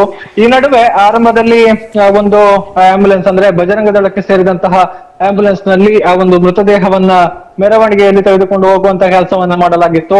ಆದ್ರೆ ಆ ಒಂದು ಆಂಬ್ಯುಲೆನ್ಸ್ ನಲ್ಲಿ ತಾಂತ್ರಿಕ ದೋಷ ಕಾಣಿಸಿಕೊಂಡ ಹಿನ್ನೆಲೆಯಲ್ಲಿ, ಅಂದ್ರೆ ಆ ಆಂಬ್ಯುಲೆನ್ಸ್ ಚಲಿಸೋದಿಕ್ಕೆ ಅಸಾಧ್ಯವಾದ ಹಿನ್ನೆಲೆಯಲ್ಲಿ ಸ್ವಲ್ಪ ದೂರ ಆಂಬ್ಯುಲೆನ್ಸ್ ಅನ್ನ ತಳ್ಳಿಕೊಂಡು ಹೋದ್ರು. ಆ ಬಳಿಕ ವಿಶ್ವ ಹಿಂದೂ ಪರಿಷತ್ಗೆ ಸೇರಿದಂತಹ ಆಂಬ್ಯುಲೆನ್ಸ್ಗೆ ಅವರ ಪ್ರವೀಣ್ ನೆಟ್ಟಾರು ಅವರ ಮೃತದೇಹವನ್ನ ಶಿಫ್ಟ್ ಮಾಡಿ ಅಲ್ಲಿಂದ ಮತ್ತೆ ಈಗ ಆ ಒಂದು ಯಾತ್ರೆಯನ್ನ ಈಗ ಮುಂದುವರಿಸ್ತಾ ಇದ್ದಾರೆ ಅನ್ನುವಂಥದ್ದು ಈಗ ಸದ್ಯಕ್ಕೆ ಇರುವಂತದ್ದು. ಇಲ್ಲಿ ಆರಂಭದಲ್ಲಿ ಒಂದು ಬೆಳವಣಿಗೆ ಆಗಿರುವಂತದ್ದು ಕೂಡ ನಾವು ಗಮನಿಸಿದ್ದೇವೆ. ಎಲ್ಲರೂ ಆರಂಭದಲ್ಲಿ 10 ಗಂಟೆಗೆ ಏನು ಮೆರವಣಿಗೆ ಆರಂಭ ಆಗುತ್ತೆ ಅನ್ನುವಂತ ಒಂದು ಮಾಹಿತಿಯನ್ನ ಹೇಳಿದ್ರು. ಆ ನಡುವೆ ಸಚಿವರಾಗಿರ್ಲಿ ಅಥವಾ ಸ್ಥಳೀಯ ಜನಪ್ರತಿನಿಧಿಗಳಾಗಿರ್ಲಿ ಅವರು ಬರ್ತಾರೆ, ಅಲ್ಲಿ ಅವರ ನೇತೃತ್ವದಲ್ಲೇ ಈ ಒಂದು ಮೆರವಣಿಗೆ ನಡೆಯುತ್ತೆ ಅನ್ನುವಂತ ಒಂದು ಮಾಹಿತಿಯನ್ನ ಕೊಟ್ಟಿದ್ರು. ಆದ್ರೆ ಇದಕ್ಕೆ ಪ್ರವೀಣ್ ನೆಟ್ಟಾರು ಅವರ ಕುಟುಂಬಸ್ಥರಿಂದ ಅಸಮಾಧಾನ ವ್ಯಕ್ತವಾಯಿತು. ಯಾಕಂತ ಹೇಳಿದ್ರೆ ಅವರು ಇನ್ನೂ ಕೂಡ ಬೆಂಗಳೂರಿನಲ್ಲಿದ್ದಾರೆ. ಅವರು ಬಂದು ನಾವು ಯಾವಾಗ ಆರಂಭ ಮಾಡೋದು, ನಾವು ಈಗಲೇ ಶುರು ಮಾಡ್ತೇವೆ, ಇದು ಒಂದು ರೀತಿ ರಾಜಕೀಯ ಆಗೋದು ಬೇಡ ಅನ್ನುವಂತ ಒಂದು ಮಾತುಗಳನ್ನ ಕೂಡ ಅವರು ಹೇಳಿದ್ರು. ಆ ಹಿನ್ನೆಲೆಯಲ್ಲಿ ಆರಂಭಗೊಂಡಂತಹ ಒಂದು ಮೆರವಣಿಗೆ ಈಗ ಸಾಗ್ತಾ ಇದೆ. ನೂರಾರು ಸಂಖ್ಯೆಯಲ್ಲಿ ಹಿಂದೂ ಸಂಘಟನೆಗಳ ಕಾರ್ಯಕರ್ತರು ಕೂಡ ಈ ಒಂದು ಮೆರವಣಿಗೆಯಲ್ಲಿ ಪಾಲ್ಗೊಂಡು ಮುಂದುವರಿತಾ ಇದ್ದಾರೆ. ಈಗಾಗಲೇ ಈಗ ಕ್ಯಾಂಪ್ಕೋ ಸಮೀಪದಿಂದ ಮೆರವಣಿಗೆ ಮುಂದಕ್ಕೆ ಸಾಗ್ತಾ ಇದೆ ಅನ್ನುವಂಥದ್ದು ಈಗ ಸದ್ಯಕ್ಕಿರುವಂತಹ ಮಾಹಿತಿ. ದಾಮೋದರ್ ಗೌತಮ್, ಈಗ ಕ್ಷಣದಿಂದ ಕ್ಷಣಕ್ಕೆ ಮೆರವಣಿಗೆಯಲ್ಲಿ ಜನರು ಹೆಚ್ಚಾಗ್ತಾ ಇದ್ದಾರೆ. ನಾವು ಆರಂಭದಿಂದ ನೋಡ್ತಾ ಇದ್ವಿ, ಈಗ ದರ್ಬೆ ಸರ್ಕಲ್ ನಲ್ಲಿ ಸೇರಿರುವಂತಹ ಜನರನ್ನ ಕೂಡ ನೋಡ್ತಾ ಇದೀವಿ. ಹೇಗೆ, ಯಾವ ಮಟ್ಟಿನಲ್ಲಿ ಹೆಚ್ಚಾಗ್ತಿದ್ದಾರೆ, ಎಷ್ಟರ ಮಟ್ಟಿಗೆ ಜಾಸ್ತಿ ಆಗ್ತಾ ಇದ್ದಾರೆ ಗೌತಮ್? ಎಸ್, ಖಂಡಿತ ದಾಮೋದರ್. ಇಲ್ಲಿ ಇನ್ನೊಂದು ಗಮನಿಸಬೇಕಾದಂತಹ ವಿಚಾರ ಏನು ಅಂತ ಹೇಳಿದ್ರೆ, ನಿನ್ನೆ ರಾತ್ರಿ ಆಗಿರುವಂತಹ ಒಂದು ಬೆಳವಣಿಗೆಗಳನ್ನ ನಾವು ನೋಡಿದ್ರೆ, ನಿನ್ನೆ ರಾತ್ರಿ ಏನು ಪ್ರವೀಣ್ ನೆಟ್ಟಾರು ಅವರ ಮೇಲೆ ದಾಳಿ ಆಯಿತು. ಅವರನ್ನ ಆಸ್ಪತ್ರೆಗೆ ಕರೆತಂದಿದ್ರು. ಪ್ರಗತಿ ಸ್ಪೆಷಾಲಿಟಿ ಆಸ್ಪತ್ರೆಗೆ ಅವರನ್ನ ಸೇರಿಸುವಂತ ಪ್ರಯತ್ನವನ್ನ ಮಾಡಿದ್ರು. ಅದಾಗ್ಲೇ ಅವರು ಕರೆತರುವ ದಾರಿ ಮಧ್ಯೆ ಮೃತಪಟ್ಟಿದ್ರು. ಈ ಒಂದು ವಿಚಾರ ಕಾಳ್ಗಿಚ್ಚಿನಂತೆ ಹರಡಿತ್ತು. ಎಲ್ಲ ಕಡೆಯಿಂದ ಬಂದಂತಹ ಹಿಂದೂ ಸಂಘಟನೆಗಳ ಕಾರ್ಯಕರ್ತರು ಇಲ್ಲಿ ಸೇರಿದ್ರು. ಅಂದ್ರೆ ಆಸ್ಪತ್ರೆಯ ಮುಂಭಾಗ ಜಮಾಯಿಸಿದ್ರು. ಜಿಲ್ಲಾಧಿಕಾರಿಗಳು ಸ್ಥಳಕ್ಕೆ ಬರಲೇಬೇಕು ಎನ್ನುವಂತ ಒಂದು ಪಟ್ಟು ಹಿಡಿದದನ್ನು ಕೂಡ ನಾವೆಲ್ಲರೂ ಕೂಡ ನೋಡಿದ್ವಿ. ಜಿಲ್ಲಾಧಿಕಾರಿಗಳು ಬರದೆ ನಾವು ಕದಲೋದಿಲ್ಲ ಅನ್ನುವಂತ ಒಂದು ಪಟ್ಟು ಹಿಡಿದ್ರು. ಮುಖ್ಯವಾಗಿ ಮೊದಲನೆಯದಾಗಿ ಡಿಸಿ ಅವರ ಪರವಾಗಿ ಇವರು ಬಂದ್ರು, ಯಾರು ಎಸಿ ಅವರು ಬಂದ್ರು, ಎಸಿ ಅವರು ಬಂದು ಎಸ್ ಪಿ ಅವರು ಬಂದ್ರು. ಯಾರ ಮನವೊಲಿಕೆ ಜಗದೆ ಕೊನೆಗೆ ಡಿಸಿ ಅವರೇ ಬಂದು ಈ ಒಂದು ವಿಚಾರಗಳನ್ನ ಹೇಳಿದಂತ ಬಳಿಕ ನಿಮ್ಗೆ ಪ್ರಾಮಾಣಿಕ ಪ್ರಯತ್ನ ನನ್ನ ಕೈಯಲ್ಲಿ ಏನೆಲ್ಲ ಆಗುತ್ತೋ ಅದೆಲ್ಲವನ್ನು ಕೂಡ ಮಾಡ್ತೇನೆ ಅನ್ನುವಂತ ಒಂದು ಭರವಸೆಯನ್ನ ಕೊಟ್ಟ ಬಳಿಕ ಪ್ರತಿಭಟನೆಯನ್ನ ವಾಪಸ್ ಪಡೆದುಕೊಂಡ್ರು. ಇವತ್ತು ಮೆರವಣಿಗೆ ಮೂಲಕ ಒಂದು ಪ್ರವೀಣ್ ನೆಟ್ಟಾರು ಅವರ ಒಂದು ಮೃತದೇಹದ ಒಂದು ಮೆರವಣಿಗೆಯನ್ನ ಮಾಡೋದಕ್ಕೆ ತೀರ್ಮಾನ ಮಾಡಿರುವಂತದ್ದು. ಅಂದ್ರೆ ನಿನ್ನೆ ರಾತ್ರಿಯಿಂದಲೇ ಅವರ ಒಂದು ಸ್ನೇಹಿತರ ಬಳಗ ಇರ್ಬೋದು ಅಥವಾ ಕಾರ್ಯಕರ್ತರ ಬಳಗ ಇರ್ಬೋದು ಎಲ್ಲರೂ ಕೂಡ ಬಂದು ಸೇರಿದ್ರು. ಅಂದ್ರೆ ಮುಖ್ಯವಾಗಿ ನಾವು ನಿನ್ನೆ ಸೋಷಿಯಲ್ ಮೀಡಿಯಾಗಳಲ್ಲಿ ಗಮನಿಸಿದ್ರೆ ಇವರ ಒಂದು ಫೋಟೋ ಇರ್ಬೋದು ಅದನ್ನ ಸ್ಟೇಟಸ್ ಆಗಿ ಹಾಕೊಂಡು ಡಿಪಿಗಳನ್ನ ಆಗಿ ಮಾಡಿಕೊಂಡು ಇವರಿಗೆ ಒಂದು ಶ್ರದ್ಧಾಂಜಲಿ ಅರ್ಪಿಸುವಂತ ಒಂದು ಕೆಲಸವನ್ನ ಮಾಡಿದ್ರು. ಒಂದು ರೀತಿ ಸಜ್ಜನ ಒಂದು ವ್ಯಕ್ತಿ ಅಥವಾ ಒಂದು ಯಾರ ತಂಟೆಗೂ ಹೋಗದಂತಹ ಒಂದು ಯುವಕ ಅನ್ನುವಂತಹ ಒಂದು ಭಾವನೆ ಇದರಲ್ಲಿ ಒಂದು ಪ್ರತಿಧ್ವನಿತ ಆಗಿತ್ತು ಅನ್ನುವಂಥದ್ದನ್ನ ಹೇಳ್ಬೋದು. ಅದೇ ರೀತಿ ಇವತ್ತು ಕೂಡ ಒಂದು ಮೆರವಣಿಗೆಯಲ್ಲಿ ಹೆಚ್ಚಿನ ಸಂಖ್ಯೆಯಲ್ಲಿ ಸೇರಬೇಕು ಅನ್ನುವಂಥದ್ದು ಒಂದು ಕಾರ್ಯಕರ್ತರ ಅಥವಾ ಅವರ ಒಂದು ಆಪ್ತ ವಲಯದ ಒಂದು ಇಚ್ಛೆಯಾಗಿತ್ತು. ಅದರಂತೆ ಆರಂಭದಲ್ಲಿ ಈಗ ಪುತ್ತೂರು ಆಸ್ಪತ್ರೆಯಲ್ಲೇ 100 ಸಂಖ್ಯೆಯಲ್ಲಿ ಜನರು ಜಮಾಯಿಸಿದ್ರು. ಆ ಬಳಿಕ ಮುಂದಕ್ಕೆ ಹೋಗ್ತಾ ಇದ್ದ ಹಾಗೆ ದಾರಿಯಲ್ಲಿ ಆ ಒಂದು ಸೇರಿಕೊಳ್ತಾ ಇರುವಂತವರ ಸಂಖ್ಯೆ ಅಂದ್ರೆ ಮೆರವಣಿಗೆಯಲ್ಲಿ ಜನಸಂದಣಿ ಜಾಸ್ತಿ ಆಗ್ತಾ ಇದೆ. ಇನ್ನು ಹತ್ತ ಕಡೆಗೆ ಹೋದ ಹಾಗೆ ಅಂದ್ರೆ ಅವರ ಮನೆ ಇರುವಂತಹ ಪ್ರದೇಶಗಳಿಗೆ ಹೋದ ಹಾಗೆ ಅಲ್ಲಲ್ಲಿ ಜನರು ಕಾಯ್ತಾ ಇದ್ದಾರೆ. ಅಲ್ಲಲ್ಲಿ ಏನು ಜಂಕ್ಷನ್ಗಳಿದೆ ಅಲ್ಲೆಲ್ಲವೂ ಕೂಡ ಇವರು ಮೆರವಣಿಗೆಯಲ್ಲಿ ಸೇರಿಕೊಂಡು ಬಹುಶಃ ನಾವು ಅವರ ಮನೆ ಬೆಳ್ಳಾರಿ ಸಮೀಪದ ನೆಟ್ಟಾರಿಗೆ ತಲುಪುವಾಗ ಒಂದು ಬಹಳಷ್ಟು ಜನಸ್ತೋಮವನ್ನ ನಿರೀಕ್ಷೆ ಮಾಡಬಹುದಾಗಿದೆ ದಾಮೋದರ್. ಈಗ ಬಹಳಷ್ಟು ಜನ ಸೇರಿದ್ದಾರೆ ಕೂಡ ನಿರಂತರವಾಗಿ ಮೆರವಣಿಗೆ ಸಾಗ್ತಾ ಇರುವಂತದ್ದು. ಪ್ರತಿ ಕ್ಷಣದ ಅಪ್ಡೇಟ್ ಅನ್ನು ನಿಮಗೆ ಕೊಡ್ತೀವಿ. ಗೌತಮ್ ಶೆಟ್ಟಿ, ನಾಯಕರು ಯಾರಾದ್ರೂ ಸಂಪರ್ಕಕ್ಕೆ ಸಿಕ್ಕಿದ್ರ ಅಥವಾ ಯಾರಾದ್ರೂ ಬಂದ್ರ ಗೌತಮ್? ಈಗ ಸದ್ಯದ ಮಟ್ಟಿಗೆ ಈಗಾಗಲೇ ಇಲ್ಲಿನ ಪ್ರಮುಖರೇ ಒಂದು ನೇತೃತ್ವವನ್ನ ವಹಿಸಿಕೊಂಡಿದ್ದಾರೆ. ಎಲ್ಲರೂ ಕೂಡ ಬರುವಂತಹ ದಾರಿ ಮಧ್ಯೆ ಇದ್ದಾರೆ. ಇನ್ನೇನು ಕೆಲವೇ ಕ್ಷಣಗಳಲ್ಲಿ ಸೇರಿಕೊಡ್ತಾರೆ ಎನ್ನುವಂತಹ ಒಂದು ಮಾಹಿತಿ ಕೂಡ ಇದೆ. ಈ ಹಿನ್ನೆಲೆಯಲ್ಲಿ ಕಾರ್ಯಕರ್ತರು ಕೂಡ ನಿರೀಕ್ಷೆಯಲ್ಲಿದ್ದಾರೆ. ಸೊ ಆ ನೆಲೆಯಲ್ಲಿ ಎಲ್ಲರೂ ಕೂಡ ಕಾಯ್ತಾ ಇದ್ದಾರೆ. ಇನ್ನೇನು ಕೆಲವೇ ಕ್ಷಣಗಳಲ್ಲಿ ಅವರೆಲ್ಲ ಕೂಡ ಬಂದು ಸೇರಿಕೊಳ್ಳುವಂತಹ ಸಾಧ್ಯತೆಗಳಿದೆ. ಅವರು ಬಂದು ಸೇರಿಕೊಂಡಂತಹ ಸಂದರ್ಭದಲ್ಲಿ ಆ ಎಲ್ಲ ಮಾಹಿತಿಗಳನ್ನು ನಿಮಗೆ ಕೊಡುವಂತಹ ಒಂದು ಪ್ರಯತ್ನಗಳನ್ನ ಮಾಡ್ತೇವೆ ದಾಮೋದರ್. ಓಕೆ, ಧನ್ಯವಾದ ಗೌತಮ್ ನಿಮ್ಮೆಲ್ಲ ಮಾಹಿತಿಗಾಗಿ. ನಾವು ಪ್ರವೀಣ್ ನೆಟ್ಟಾರ್ ಅವರು ಹೇಗಿದ್ರು, ಅವರ ಜೊತೆಗೆ ಒಡನಾಡಿಗಳು ಏನು ಹೇಳ್ತಾರೆ, ಅವರ ಊರಿನವ್ರಿಗೆ ಏನು ಹೇಳ್ತಾರೆ, ಜೊತೆಗೆ ಮೆರವಣಿಗೆ ಸಾಗಿ ಹೋಗ್ತಾ ಇರುವಂತಹ ದೂರ ಎಲ್ಲವನ್ನ ಕೂಡ ನಿಮಗೆ ದೃಶ್ಯದ ರೂಪದಲ್ಲಿ ತೋರಿಸ್ತೀವಿ. ಬೆಳ್ಳಾರೆಯವರನ್ನ ಕೆಲವರನ್ನ ಸಂಪರ್ಕಿಸುವಂತ ಪ್ರಯತ್ನವನ್ನು ಕೂಡ ನಾವು ಮಾಡ್ತಾ ಹೋಗ್ತೀವಿ. ಅದರ ಜೊತೆಗೆ ನಮ್ಮ ನಿಂತಿಕಲ್ ಪ್ರತಿನಿಧಿ ಇರ್ಬೋದು, ಬೇರೆ ಬೇರೆ ಕಡೆಯ ಪ್ರತಿನಿಧಿಗಳನ್ನು ಕೂಡ ಸಂಪರ್ಕಿಸುವಂತ ಕೆಲಸವನ್ನ ಮಾಡ್ತೀವಿ. ಸುಳ್ಯದಿಂದ ದುರ್ಗಾ ಕುಮಾರ್ ನಾಯರ್ಕೆರೆ ಅವರನ್ನು ಕೂಡ ಸಂಪರ್ಕಿಸುವಂತ ಕೆಲಸವನ್ನ ಮಾಡ್ತೀವಿ. ನಿರಂತರವಾಗಿ ನಾವು ನಿಮಗೆ ಮಾಹಿತಿಗಳನ್ನ ಒದಗಿಸ್ತಾ ಹೋಗ್ತೀವಿ. ಈಗ ಕ್ಯಾಂಪ್ಕೋವನ್ನ ದಾಟಿ ಸಾಗ್ತಾ ಇದೆ ಮೆರವಣಿಗೆ ಅನ್ನುವಂಥದ್ದು. ಜೊತೆಗೆ ಆಂಬ್ಯುಲೆನ್ಸ್ ನಲ್ಲಿ ತಾಂತ್ರಿಕ ತೊಂದರೆ ಕಾಣಿಸಿಕೊಂಡಂತಹ ಹಿನ್ನೆಲೆಯಲ್ಲಿ ಪಾರ್ಥಿವ ಶರೀರವನ್ನ ಇನ್ನೊಂದು ಇದಕ್ಕೆ ಬದಲಾಯಿಸಲಾಯಿತು ಅನ್ನುವಂತಹದನ್ನ ನಿಮಗೆ ತೋರಿಸ್ತಾ ಇದ್ದೀವಿ. ಇದನ್ನ ನಾವೀಗ ನಿಮಗೆ ಆ ದೃಶ್ಯಗಳನ್ನು ಕೂಡ ತೋರಿಸ್ತಾ ಇದ್ದೀವಿ.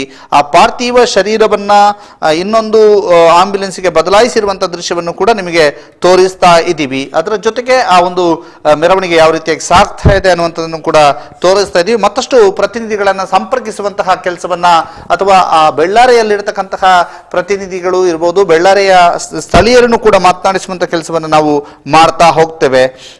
ತುಂಬಾ ಜನ ನಮ್ಮ ಜೊತೆಗೆ ಸಂಪರ್ಕದಲ್ಲಿ ಇದ್ದಾರೆ. ಜೊತೆಗೆ ಕೆಲವೊಂದು ದೃಶ್ಯಗಳನ್ನ ತೋರಿಸುವಂತಹ ಸಂದರ್ಭದಲ್ಲಿ ನಿಮಗೆ ಫೋನ್ ಮಾಡೋದಕ್ಕೆ ಕಷ್ಟ ಆಗ್ತಾ ಇದೆ, ಜೊತೆಗೆ ಅವರನ್ನ ಸಂಪರ್ಕಿಸೋದಕ್ಕೆ ಆಗ್ತಾ ಇಲ್ಲ. ಆದ್ರೆ ಬಹಳಷ್ಟು ಜನರನ್ನ ಸಂಪರ್ಕಿಸುವಂತ ಕೆಲಸವನ್ನು ನಾವು ಮಾಡ್ತಾ ಹೋಗ್ತೇವೆ. ಇದೀಗ ನೀವು ಪುತ್ತೂರಿನ ದೃಶ್ಯವನ್ನ ನೋಡ್ತಾ ಇದ್ದೀರಿ. ಪುತ್ತೂರಿನಲ್ಲಿ ಯಾವ ರೀತಿಯಾಗಿ ಮೆರವಣಿಗೆ ಸಾಕ್ತು ಅನ್ನುವಂತಹ ದೃಶ್ಯಗಳನ್ನ ಕೂಡ ನಿಮಗೆ ನಾವು ತೋರಿಸ್ತಾ ಇದ್ದೇವೆ.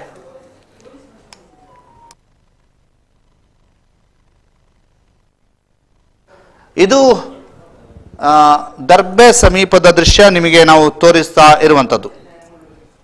ಯಾವ ರೀತಿಯಾಗಿ ಮೆರವಣಿಗೆ ಸಾಗಿ ಬಂತು ಅನ್ನೋದನ್ನ ನಿಮಗೆ ತೋರಿಸ್ತಾ ಇದ್ದೀವಿ.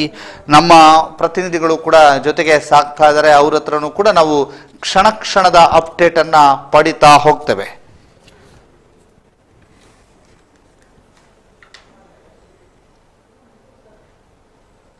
ತಾಂತ್ರಿಕ ತೊಂದರೆ ಕಾಣಿಸಿಕೊಂಡಂತಹ ಆಂಬ್ಯುಲೆನ್ಸ್ ಅನ್ನ ತಳ್ಳಿಕೊಂಡು ಹೋಗಿ ತದ ಬಳಿಕ ಅಲ್ಲೇ ಅದನ್ನ ಬದಲಾಯಿಸಿರುವಂತಹದನ್ನು ಕೂಡ ನಿಮಗೆ ನಾವು ತೋರಿಸ್ತಾ ಇದ್ವಿ. ಈಗ ಅದರ ಹಿಂದಿನ ದೃಶ್ಯ ಯಾವ ರೀತಿ ಇತ್ತು ಅನ್ನುವಂಥದ್ದು ಈಗ ಬಂದು ಅದನ್ನು ಕೂಡ ನಿಮಗೆ ತೋರಿಸ್ತಾ ಇದ್ದೀವಿ. ಈಗ ಕ್ಯಾಂಪ್ಕೋ ಚಾಕ್ಲೇಟ್ನ ಕಂಪನಿ ಇದೆ, ಅದನ್ನು ದಾಟಿ ಮುಂದೆ ಹೋಗಿದೆ. ಮೆರವಣಿಗೆ ಶೋಭಾಯಾತ್ರೆ. ಈ ಇನ್ನಷ್ಟು ಅಪ್ಡೇಟೆಡ್ ದೃಶ್ಯಗಳನ್ನು ನಿಮಗೆ ತೋರಿಸ್ತಾ ಹೋಗ್ತೀವಿ. ಅದರ ಜೊತೆಗೆ ಪ್ರವೀಣ್ ನೆಟ್ಟಾರ್ ಅವರ ಬೇರೆ ಬೇರೆ ಫೋಟೋಗಳಿದ್ದಾವೆ. ಅವರು ಶೋಭಾ ಕರಂದ್ಲಾಜೆ ಅವರಿಗೆ ರಕ್ಷಾ ಬಂಧನದ ದಿನ ರಕ್ಷೆಯನ್ನ ಕಟ್ಟಿರುವಂತಹದ್ದು, ಸಚಿವ ಅಂಗಾರ ಅವರಿಗೆ ರಕ್ಷೆಯನ್ನ ಕಟ್ಟಿರುವಂತದ್ದು ಎಲ್ಲವನ್ನು ಕೂಡ ನಿಮಗೆ ತೋರಿಸ್ತಾ ಹೋಗ್ತೀವಿ. ಸಂಕಪ್ಪ ಸಾಲ್ಯಾನ್ ಅವರು ನಿಂತಿಕಲ್ನ ನಮ್ಮ ಪ್ರತಿನಿಧಿ ಸಂಕಪ್ಪ ಸಾಲ್ಯಾನ್ ಅವರು ನಮ್ಮ ಜೊತೆಗೆ ಸಂಪರ್ಕದಲ್ಲಿದ್ದಾರೆ. ಸಂಕಪ್ಪ ಸಾಲ್ಯಾನ್ ನಮಸ್ತೆ. ನಮಸ್ತೆ ಸರ್, ನೀವು ನಿಂತಿಕಲ್ಲಿನ ನಮ್ಮ ಪ್ರತಿನಿಧಿ ಅಲ್ವಾ? ಹೌದು. ಅಲ್ಲಿ ಹೇಗಿದೆ ವಾತಾವರಣ ಪರಿಸ್ಥಿತಿ? ಈ ಮೆರವಣಿಗೆಯನ್ನ ಯಾವ ರೀತಿಯಾಗಿ ಎದುರು ನೋಡ್ತಾ ಇದ್ದಾರೆ ಸಂಕಪ್ಪ ಅವರೇ? ಅವರು ಈಗ ಮೃತದೇಹವನ್ನು ಕಾಯ್ತಾ ಇದ್ದಾರೆ ಅಂತಂದ್ರೆ ಸುಬ್ರಹ್ಮಣ್ಯದವರು, ಬೆಲ್ಲಾರೆ, ತುಲ್ಯದ, ಮತ್ತೆ ಕಡಬ, ಎನ್ಮೂರು, ನಿಂತಿಕಲ್ಲು, ಎಡಮಂಗಲದ ಸಾಧಾರಣ 1,000 ಅಂದಾಜು ಜನ ಇದ್ದಾರೆ. ಎಲ್ಲಿ? ನಿಂತಿಕಲ್ಲು ಜಂಕ್ಷನ್ ಅಲ್ಲಿ. ನಿಂತಿಕಲ್ನಿಂದ ಅವರ ಮನೆಗೆ ಎಷ್ಟು ದೂರ? ನಿಂತಿಕಲ್ಲಿಂದ ಅವರ ಮನೆಗೆ ಬಾಳಿಗ, ಬೆಲ್ಲಾರೆ, ನೆಟ್ಟಾರ್ ಅಂತ 7 ಕಿಲೋಮೀಟರ್ ಉಂಟು. ಅಂದ್ರೆ ನಿಮಗೀಗ ನಿಂತಿಕಲ್ಲಿನಿಂದ ಮತ್ತಷ್ಟು ಜನರು 1,000ಕ್ಕೂ ಹೆಚ್ಚು ಜನರು ಸೇರ್ಕೊಳ್ತಾರ? ಹೌದು, ಇಲ್ಲಿ ಅಷ್ಟು ಜನ ಈಗ ಇದ್ದಾರೆ. ಅಂದ್ರೆ 7-10 ಗ್ರಾಮದವರು ಮತ್ತು ಬೆಲ್ಲರೆ ಪೇಟೆ, ಸುಬ್ರಹ್ಮಣ್ಯ ಪೇಟೆ, ನೆಲ್ಯಾಡಿ, ಕಡಬ ಎಲ್ಲ ಪೇಟೆಯವರು ಇಲ್ಲಿ ನೆರೆದಿದ್ದಾರೆ. ಇನ್ನೂ ಬರ್ಲಿಕ್ಕುಂಟು. ಓಕೆ. ಇದೀಗ ಅಲ್ಲಿ ನಿರಂತರವಾಗಿ ಜನ ಜಾಸ್ತಿ ಆಗ್ತಾ ಇದೆಯಾ? ಹೌದು, ನಿರಂತರ ಜಾಸ್ತಿ ಆಗ್ತಾ ಉಂಟು. ಮತ್ತೆ ಎಲ್ಲ ಅಂಗಡಿ ಮುಂಗಟ್ಟುಗಳು ಬಂದು ಮೆಡಿಕಲ್ ಮಾತ್ರ ಓಪನ್ ಇರುದು. ಓಕೆ. ಅಂದ್ರೆ ತುರ್ತು ವ್ಯವಹಾರ ಯಾವುದಿದೆ, ತುರ್ತು ಪರಿಸ್ಥಿತಿಯಲ್ಲಿ ಏನ್ ಬೇಕು ಅದನ್ನ ಓಪನ್ ಇಟ್ಟಿದ್ದಾರೆ. ಹೌದು. ಅಂದ್ರೆ ಗೌರವಾರ್ಥವಾಗಿ ಮುಂಗಟ್ಟುಗಳನ್ನ ಮುಚ್ಚಿದಾರಾ? ಅಂದ್ರೆ ಈಗ ಅಂದ್ರೆ ಏನು ತೊಂದರೆ ಮಾಡದೆ, ಅಂದ್ರೆ ಯಾವುದೇ ಒಂದು ರೀತಿಯ ಇದಾಗದೆ, ಅನಾಹುತ ಆಗದೆ ನೋಡಿಕೊಳ್ಳುವ ಒಂದು ಇದು ಮೃತದೇಹವನ್ನು ಕಳಿಸಿಕೊಡುವ ಒಂದು ವ್ಯವಸ್ಥೆ ಅಷ್ಟೇ. Okay okay okay okay. ಈಗ ಅಂದ್ರೆ 1,000 ಜನ ನಿಂತಿಕಲ್ನಲ್ಲಿ ಕಾಯ್ತಾ ಇದ್ದಾರೆ ಮೆರವಣಿಗೆಗಾಗಿ. ಅಲ್ಲ, ಈಗ ಅಷ್ಟು ದೂರದಲ್ಲಿ ಬಂದಿದ್ದಾರೆ. ಈಗ ಅಲ್ಲಿ ಎಲ್ಲ ಸೇರಿಕೊಂಡು ಅಷ್ಟು ಜನ ಇದ್ದಾರೆ. ಈಗ ಕೆಲವರು ಬರ್ತಾರೆ, ಕೆಲವರು ಹೋಗ್ತಾರೆ, ಕೆಲವರು ಕಾಯ್ತಾರೆ. ಓಕೆ, ಧನ್ಯವಾದ ಸಂಕಪ್ಪ ಸಾಲ್ಯಾನ್ ಅವರೇ ನಮ್ಮ ಜೊತೆಗೆ ಮಾತನಾಡಿರೋದಕ್ಕೆ. ಸರಿ ಸರಿ.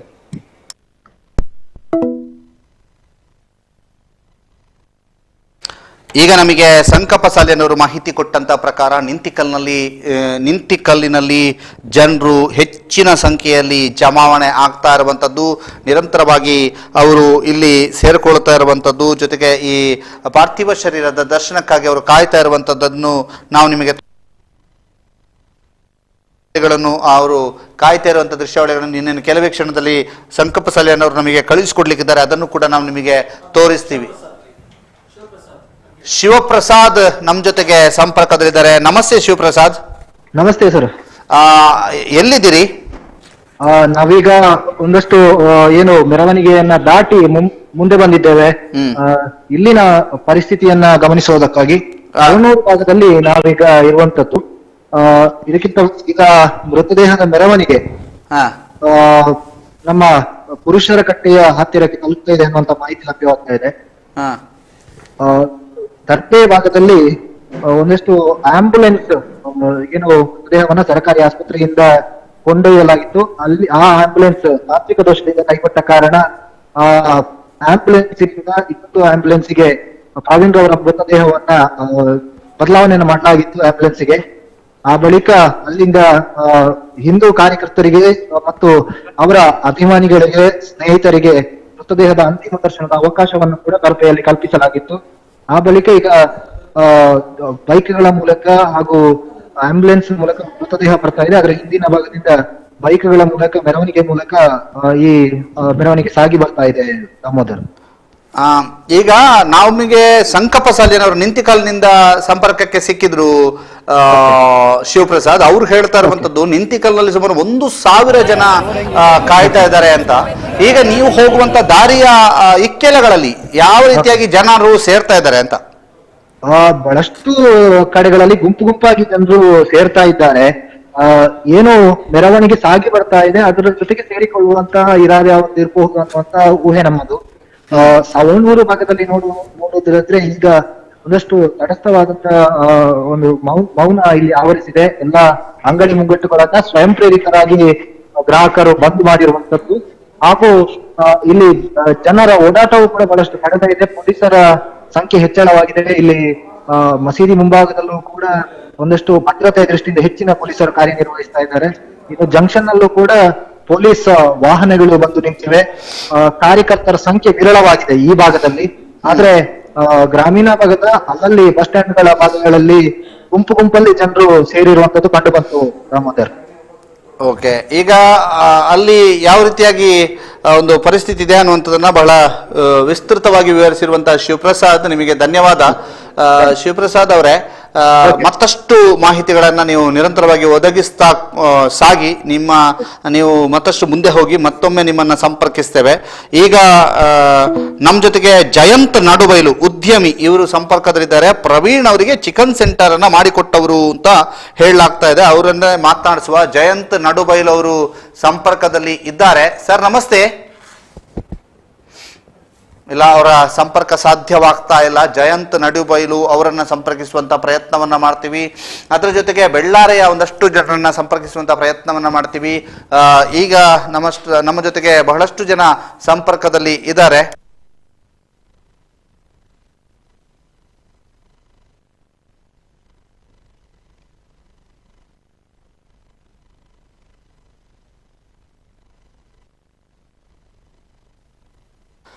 ಸುಳ್ಯದಿಂದ ಒಂದು ಮಾಹಿತಿ ಲಭ್ಯವಾಗ್ತಾ ಇದೆ. ಸುಳ್ಯದಲ್ಲಿ ಟೈರ್ಗೆ ಬೆಂಕಿ ಹಚ್ಚಿದಂತಹ ಪ್ರಕರಣ ಆಗಿದೆ. ಟೈರ್ಗೆ ಬೆಂಕಿ ಹಚ್ಚಿ ಆಕ್ರೋಶವನ್ನು ವ್ಯಕ್ತಪಡಿಸಿರುವಂತದ್ದು, ಪೊಲೀಸರೊಂದಿಗೆ ಮಾತಿನ ಚಕಮಕಿ ಕೂಡ ನಡೆದಿದೆ ಅನ್ನುವಂತಹ ಮಾಹಿತಿಗಳು ಲಭ್ಯವಾಗ್ತಾ ಇದೆ. ಇನ್ನೇನು ಕೆಲವು ಕ್ಷಣಗಳಲ್ಲಿ ನಿಮಗೆ ಆ ದೃಶ್ಯಗಳನ್ನು ಕೂಡ ತೋರಿಸ್ತೀವಿ. ಜೊತೆಗೆ ಆ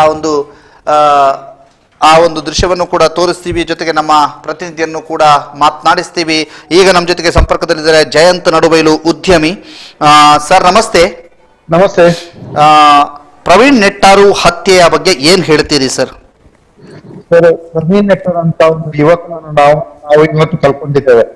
ಇವತ್ತು ಯಾವುದೇ ಒಂದು ಗಜಲ ಅಥವಾ ಯಾವುದೇ ಇದರಲ್ಲಿ ಇಲ್ಲದವನನ್ನು ನಿಷ್ಕಲಂಕವಾಗಿ ಅವನನ್ನು ಒಂದು ಕೊಲೆ ಮಾಡಿದಂತ ನಾನು ತೀವ್ರವಾಗಿ ಖಂಡಿಸ್ತೇನೆ. ಯಾಕೆಂದ್ರೆ ಅಂತ ಹುಡುಗ ಯಾವಾಗಲೂ ಸಿಗ್ಲಿಕ್ಕಿಲ್ಲ. ಯಾಕೆಂದ್ರೆ ಗೆಜ್ಜಿಗಿರಿ ಅಂತ ಒಂದು ಸೇತುರದಲ್ಲಿ ರಾತ್ರಿ ಆಗಲು ಒಂದು ನಾವು ಕೊಟ್ಟದಂತ ಅವನಿಗೆ ಕೆಲಸ ಜವಾಬ್ದಾರಿ ಕೊಟ್ಟಿದ್ದೇವ, ಅದನ್ನು ಒಳ್ಳೆ ರೀತಿಯಲ್ಲಿ ಮಾಡಿದವ. ಮತ್ತೆ ಎಲ್ಲ ಒಂದು ಸಾಮಾಜಿಕವಾಗಿ ಹೋರಾಡುವಂತ, ಮತ್ತೆ ಅವನ ಮನೆಯ ಪರಿಸ್ಥಿತಿ ನೋಡುವಾಗ ಯಾವುದೇ ಇದು ಇಲ್ಲದೆ ಕಳೆದ 1 ವರ್ಷದಲ್ಲಿ ನಾನೇ ಅವನಿಗೆ ನನ್ನ ಚಿಕನ್ ಶಾಪ್ ಅನ್ನು ಮಾಡಿಕೊಟ್ಟು ಅವನನ್ನು ಒಂದು ತಲಾಂತಿಗೆ ತಂದಿದೆ. ಅದರಲ್ಲಿ ಅವ ದುಡಿಯುತ್ತಿದ್ದ. ಯಾವುದೇ ರೀತಿಯಲ್ಲಿ ಅವ ಕೋಮು ಸಮಸ್ಯೆಗೆ ಹೋಗ್ತಿದ್ದಲ್ಲ.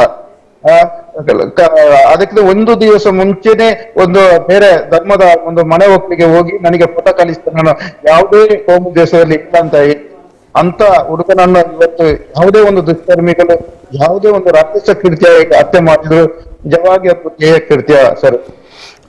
ಓಕೆ, ಅಲ್ಲ, ಪ್ರವೀಣ್ ನೆಟ್ಟಾರ್ ಅವರಿಗೆ ಅಂದ್ರೆ ಅವರದ್ದು ಚಿಕನ್ ಸೆಂಟರ್ ಅನ್ನ ಮಾಡಿಕೊಡುವ ಮೊದಲು ಅವ್ರು ಏನ್ ಮಾಡ್ತಾ ಇದ್ರು, ಈಗ ಅವರಿಗೆ ಚಿಕನ್ ಸೆಂಟರ್ ನಲ್ಲಿ ಯಾವ ರೀತಿ ವ್ಯಾಪಾರ ಇತ್ತು ಮತ್ತು ಅವರ ಸೇವೆ ಹೇಗಿತ್ತು ಅಲ್ಲಿ ಬೆಳ್ಳಾರಿಯಲ್ಲಿ? ಅಂದ್ರೆ ಚಿಕನ್ ಸೆಂಟರ್ ಮಾಡುವ ಮೊದಲು ಅವನೊಂದು ಟ್ರಾವೆಲ್ಸ್ ಅಂದ್ರೆ ಒಂದು ಇನೋವಾ ಗಾಡಿ ತಗೊಂಡು ಬಾಡಿಗೆಗೆ ಹೋಗ್ತಿದ್ದ, ಬೇರೆ ಬೇರೆ ಕಡೆಗೆ ಬಾಡಿಗೆಗೆ ಹೋಗ್ತಿದ್ದ ಒಂದು ಟ್ರಾವೆಲ್ಸ್ ಮಾಡ್ಕೊಂಡು. ನಂತರ 2 ವರ್ಷದಲ್ಲಿ ಆ ಕೊರೋನಾದಿಂದಾಗಿ ಯಾವುದೇ ಟ್ರಾವೆಲ್ಸ್ ನಿಂತು ಅವ ತುಂಬಾ ಒಂದು ಕೆಲಸ ಇಲ್ಲದೆ ತುಂಬಾ ಇದಿರ್ತಿದ್ದ. ಮತ್ತೆ ಅವನ ಹೆಂಡತಿಗೂ ಕೂಡ ಒಂದು ಕೆಲಸ ಇತ್ತು, ಅದು ಕೂಡ ಟೆಂಪರರಿ ಆಗಿ ಅದು ಸಹ ಇರ್ಲಿಲ್ಲ. ನಂತರ ಶಾಪ್ ಮಾಡಿದ ನಂತರ ಅವ ಮತ್ತು ಅವನ ಹೆಂಡತಿ ಇಬ್ರು ಕೂಡ ಆ ಶಾಪ್ ಅಲ್ಲಿ ಅವರೇ ದುಡಿತಿದ್ರು.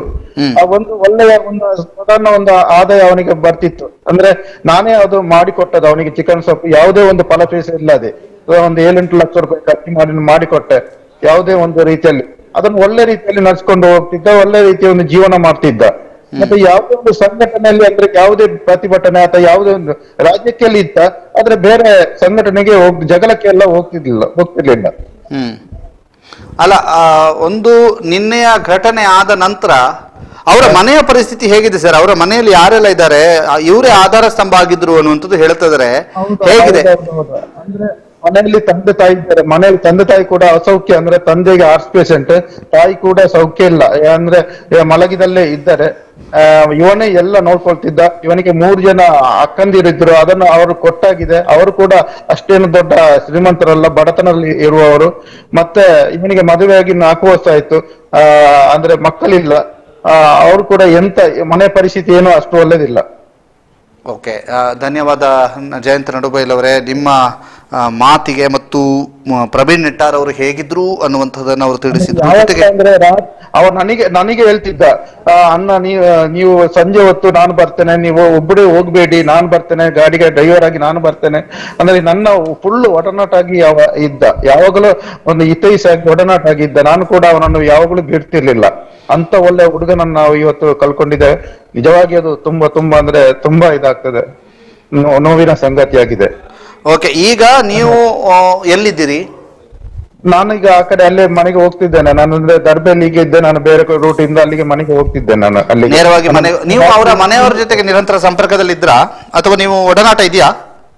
ಒಡನಾಟ ಯಾವಾಗಲೂ ಇದ್ದೆ. ನಾನು ನಿನ್ನೆ ಕೂಡ ಮಧ್ಯಾಹ್ನ ನನಗೆ ಸಿಕ್ಕಿದ, ನಾನು ಫೋನಲ್ಲಿ ಮಾತಾಡ್ತೇನೆ, ಯಾವಾಗಲೂ ಒಡನಾಟ. ವಿಚಾರ. ಹಲೋ. ಓಕೆ, ಜಯಂತ್ ನಡುಬೈಲ್ ಅವರೇ, ನಿಮ್ಮ ಧ್ವನಿ ಸರಿಯಾಗಿ ಕೇಳ್ತಾ ಇಲ್ಲ. ನೀವು ಪಾಸ್ ಆಗ್ತಿದ್ದೀರಿ ಅನ್ಸುತ್ತೆ, ಅಂದ್ರೆ ಹೋಗ್ತಾ ಇದ್ದೀರಿ ಅನ್ಸುತ್ತೆ. ಗಾಡಿಯಲ್ಲಿ ಹೋಗ್ತಿದ್ದೇನೆ. ಓಕೆ, ಧನ್ಯವಾದ ಜಯಂತ್ ಸರ್ ನಮ್ಮ ಜೊತೆಗೆ ಮಾತಾಡಿದ್ದಕ್ಕೆ. ಈಗ ಬೇರೆಯವರನ್ನು ಕೂಡ ಸಂಪರ್ಕ ಮಾಡ್ತೇವೆ, ಯಾಕಂದ್ರೆ ಬೆಳ್ಳಾರಿಯವರು ತುಂಬಾ ಜನ ಅವರ ಬಗ್ಗೆ ಮಾತನಾಡೋರು ಇದ್ದಾರೆ, ಅವರನ್ನು ಕೂಡ ಸಂಪರ್ಕ ಮಾಡುವಂತ ಪ್ರಯತ್ನ ಮಾಡ್ತೇವೆ. ಅದರ ಜೊತೆಗೆ ಒಂದು ದೊಡ್ಡ ವಿಚಾರ ಇದೆ. ಏನು ಅಂತಂದ್ರೆ, ಪ್ರವೀಣ್ ನೆಟ್ಟಾರ್ ಅವರು ಸುದ್ದಿಯೊಂದಿಗೆ ಮಾತನಾಡಿದ್ರು. ಪ್ರವೀಣ್ ನೆಟ್ಟಾರ್ ಅವರು ಸುದ್ದಿಯೊಂದಿಗೆ ಮಾತನಾಡಿದಂಥ ಸಂದರ್ಭದಲ್ಲಿ ಏನು ಹೇಳಿದ್ರು? ಅವರು ಗೆಜ್ಜೆಗಿರಿಯ ಕಾರ್ಯಕ್ರಮದ ವೇಳೆ ಸುದ್ದಿಯೊಂದಿಗೆ ಮಾತನಾಡಿರುವಂಥದ್ದು.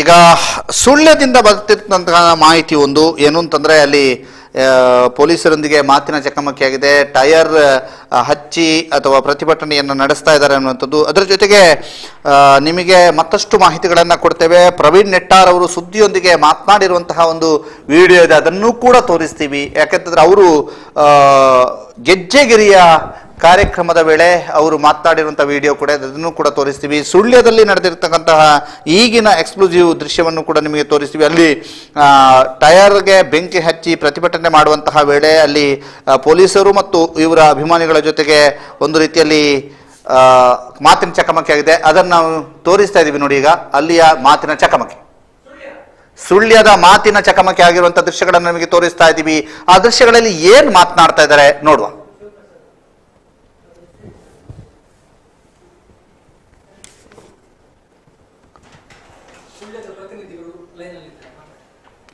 ನಮ್ಮ ಜೊತೆಗೆ ಈ ಬಗ್ಗೆ ಮಾತನಾಡೋದಕ್ಕೆ ಸುಳ್ಯದ ಪ್ರತಿನಿಧಿ ಸಂಪರ್ಕದಲ್ಲಿದ್ದಾರೆ. ಶಿವಪ್ರಸಾದ್ ಆಲೆಟ್ಟಿ ಅವರು ಸಂಪರ್ಕದಲ್ಲಿದ್ದಾರೆ. ನಮಸ್ತೆ ಸರ್. ನಮಸ್ತೆ. ನಮಸ್ತೆ ಸರ್.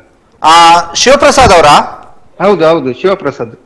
ಶಿವಪ್ರಸಾದ್ ನಮಸ್ತೆ. ಶಿವಪ್ರಸಾದ್ ನಮಸ್ತೆ. ನಮಸ್ತೆ ಸರ್. ಅಲ್ಲಿ ಸುಳ್ಯದಲ್ಲಿ ವಾತಾವರಣ ಹೇಗಿದೆ, ಪರಿಸ್ಥಿತಿ ಹೇಗಿದೆ? ಸುಳ್ಯದಲ್ಲಿ ಇವತ್ತು ಬೆಳಗ್ಗೆ ಹಿಂದೆನೆ ಹಿಂದೂ ಸಂಘಟನೆ ಕಾರ್ಯಕರ್ತರು ಸ್ವಯಂ ಪ್ರೇರಿತ ಬಂದ್ ಮಾಡಬೇಕು ಅಂತ ಕರೆ ನೀಡಿದ್ರು. ಅದರಂತೆ ಇವತ್ತು ಬೆಳಗಿನಿಂದ ಹೆಚ್ಚಿನ ಅಂಗಡಿ ಮುಂಗಟ್ಟುಗಳೆಲ್ಲ ಬಂದಾಗಿತ್ತು. ಆದ್ರೆ ಕೆಲವೊಂದು ಅಂಗಡಿಗಳು ಬಂದಾಗಿರ್ಲಿಲ್ಲ. ಇದನ್ನು ಅರಿತ ಬಿಜೆಪಿ ಮತ್ತು ಹಿಂದೂ ಸಂಘಟನೆ ಕಾರ್ಯಕರ್ತರು ಬಿಜೆಪಿ ಮಂಡಲಾಧ್ಯಕ್ಷ ಹರೀಶ್ ಕಂಜಿಪಿಲಿ, ಬಜರಂಗ ದಳದ ಮುಖ್ಯಸ್ಥರಾಗಿರುವ ಲತೀಶ್ ಗುಂಡ್ಯ, ಹಿಂದೂ ಜಾಗರಣ ವೇದಿಕೆಯ ಸೋಮಶೇಖರ್ ಪೈಕ ಇವರೆಲ್ಲ ಸೇರಿಕೊಂಡು ನಗರದಲ್ಲಿ ಮೆರವಣಿಗೆ ಹೋದ್ರು. ಜ್ಯೋತಿ ಸರ್ಕಲ್ ಇಂದ ಆರಂಭವಾದ ಮೆರವಣಿಗೆ ಗಾಂಧಿನಗರಕ್ಕೆ ಹೋಗಿ ಅಲ್ಲಿಂದ ತಿರುಗಿ ಬಂತು. ಈ ವೇಳೆ ರಸ್ತೆಯ ಎರಡು ಬದಿಯಲ್ಲಿ ಯಾವ ಅಂಗಡಿಗಳು ತೆರೆದಿದ್ದೋ ಅದನ್ನು ಬಲಾತ್ಕಾರವಾಗಿ ಬಂದ್ ಮಾಡಿಸುವಂತ ಕ್ರಮ ನಡೆಯಿತು. ಮತ್ತೆ ಅವರು ಮುಖ್ಯ ರಸ್ತೆಯಲ್ಲಿ ಟೈರ್ ಹಾಕಿ ಅದನ್ನು ಉರಿಸಿ ತಮ್ಮ ಆಕ್ರೋಶವನ್ನು ವ್ಯಕ್ತಪಡಿಸಿದ್ರು. ಈ ವೇಳೆ ಅಲ್ಲಿಗೆ ಬಂದಂತ SI ಅವರು, ಇದು ನಿಮ್ಮ ನೋವು ನಮಗೆ ಗೊತ್ತಾಗ್ತದೆ, ಆದ್ರೆ ಈ ರೀತಿಯ ಟೈರ್ ಉರಿಸಿ ಆಕ್ರೋಶ ಮಾಡುವಂತದ್ದು ಸರಿಯಲ್ಲ ಹೇಳಿ ಟೈರ್ ಅನ್ನು ರಸ್ತೆಯ ಬದಿಗೆ ಸರಿಸಿದರು. ಈ ವೇಳೆ ಹರೀಶ್ ಗಂಜಿಪಲ್ಲಿ ಅವರು ಹೇಳಿದ್ರು, ನೀವು ಆರೋಪಿಗಳನ್ನು ಬಂಧಿಸಬೇಕು, ಇದು ಕಾರ್ಯಕರ್ತರ ನೋವಿನ ಪ್ರತೀಕ, ನಾವು ನಮ್ಮ ನೋವನ್ನು ತೋರ್ಪಡಿಸ್ತಿದ್ದೇವೆ ಅಂತ ಹೇಳಿದಾಗ, ನಮ್ಮೊಡನೆ ನೀವು ಸಹಕಾರ ಕೊಡಿ, ನಾವು ಆರೋಪಿಗಳನ್ನು ಶೀಘ್ರವಾಗಿ ಬಂಧಿಸ್ತೇವೆ, ನೀವು ಈ ರೀತಿಯಂತ ಘಟನೆಗಳನ್ನು ಮಾಡ್ತಿದ್ರೆ ನಾವು ನಿಮ್ಮ ಜೊತೆಲೇ ಇರುವಂತದ್ದು ಅಥವಾ ಆರೋಪಿಗಳನ್ನು ಹುಡುಕಾಡುವಂತದ್ದು ಅಂತ ಹೇಳುವಂತ ಆ ಪ್ರಶ್ನೆಯನ್ನು SI ಅವರು ಮಾಡಿದ್ರು. ಬಳಿಕ SI ಅವರ ವಿನಂತಿ ಮೇರೆಗೆ ಕಾರ್ಯಕರ್ತರು ಮುಂದೆ ಸಾಗಿ ಹೋದ್ರು ಸರ್. ಈಗ ಸುಳ್ಯ ಪೇಟೆ ಸಂಪೂರ್ಣವಾಗಿ ಬಂದ್ ಆಗಿದೆ ಸರ್. ಅಲ್ಲ, ಅಲ್ಲಿ ಸುಳ್ಯದಲ್ಲಿ ಪ್ರತಿನಿಧಿಗಳು ಅಥವಾ ನೀವು ಸುಳ್ಯವನ್ನ ಕವರ್ ಮಾಡ್ತಾ ಇದ್ದೀರಿ. ನಿನ್ನೆಯಿಂದ ಸುಳ್ಯದಲ್ಲಿ ವಾತಾವರಣ ಹೇಗಿದೆ? ಉದ್ವಿಗ್ನ ಪರಿಸ್ಥಿತಿ ಮುಂದುವರೆದಿದೆಯಾ? ಹೇಗಿದೆ ವಾತಾವರಣ? ಯಾವಾಗ ಘಟನೆ ನಡೆಯಿತು ಅಲ್ಲಿಂದ ಒಂದು ರೀತಿಯ ಶಾಂತ ವಾತಾವರಣ ಇರ್ಲಿಲ್ಲ. ಆದ್ರೆ ಇವತ್ತು ನಿನ್ನೆ ರಾತ್ರಿಯಿಂದಲೇ ಮೊಬೈಲ್ ವಾಟ್ಸಪ್ ಗಳಲ್ಲಿ ಸಂದೇಶಗಳು ಹರಿದಾಡ್ತಾ ಇದೆ. ಇವತ್ತು ಬಂದ್ ಮಾಡ್ಬೇಕು, ಮತ್ತೆ ಕಾರ್ಯಕರ್ತರಿಗೆ ಹತ್ಯೆಯಾದ ಯಾವ ಕಾರ್ಯಕರ್ತ ಇದ್ದಾರೋ ಅವರಿಗೆ ನ್ಯಾಯ ಕೊಡ್ಬೇಕಂತ ವಾತಾವರಣ ಎಲ್ಲ ಕಾರ್ಯಕರ್ತರಲ್ಲಿ ಇದೆ. ಅದು ಇವತ್ತು ಒಂದಷ್ಟು ಆಕ್ರೋಶದ ರೀತಿಯಲ್ಲಿ ಹೊರ ಬಂದಿದೆ ಸರ್. ಓಕೆ, ಈಗ ಮತ್ತೆ ಏನಾಯ್ತು ಅಂದ್ರೆ ಈಗ ಪ್ರತಿಭಟನೆಯನ್ನ ಮಾಡ್ತಾನೆ ಇದ್ದಾರೆ, ಅವರು ಮುಂದುವರಿಸಿದ್ರು. ಇಲ್ಲಿ ಪ್ರತಿಭಟನೆ ಈಗ ನಿಂತಿದೆ. ಸುಳ್ಯ ಪೇಟೆ ಪೂರ್ತಿ ಬಂದಾಗಿ ಅವರೆಲ್ಲ ಕಾರ್ಯಕರ್ತರು ಇದು ಪ್ರವೀಣ್ ನೆಟ್ಟರ್ ಅವರ ಮನೆಗೆ ಹೋಗಿದ್ದಾರೆ ಸರ್. ಶಿವಪ್ರಸಾದ್, ಕಾನೂನು ಸುವ್ಯವಸ್ಥೆಯನ್ನ ಕಾಪಾಡುವಂತಹ ನಿಟ್ಟಿನಲ್ಲಿ ಪೊಲೀಸರು ಯಾವ ರೀತಿಯಾಗಿ ಕ್ರಮ ಕೈಗೊಂಡಿದ್ದಾರೆ ಸುಳ್ಯದಲ್ಲಿ?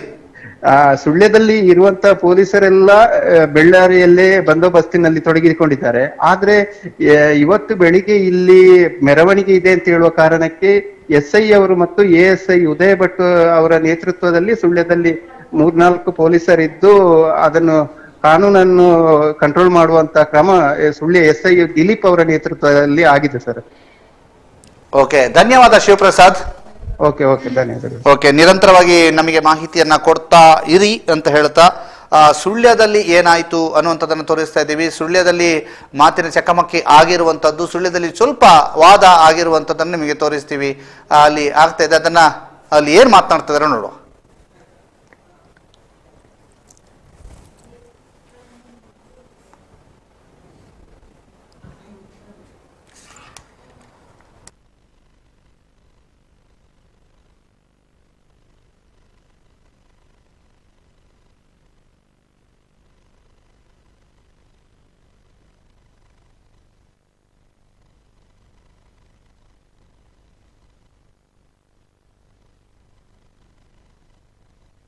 ಈಗ ನಮ್ಮ ಜೊತೆ ಪ್ರಸಾದ ಸಮಿತಿಯ ಪ್ರಧಾನ ಸಂಚಾಲಕರಾದಂಥ ಪ್ರವೀಣ್ ನೆಟ್ಟಾರ್ ಅವರಿದ್ದಾರೆ.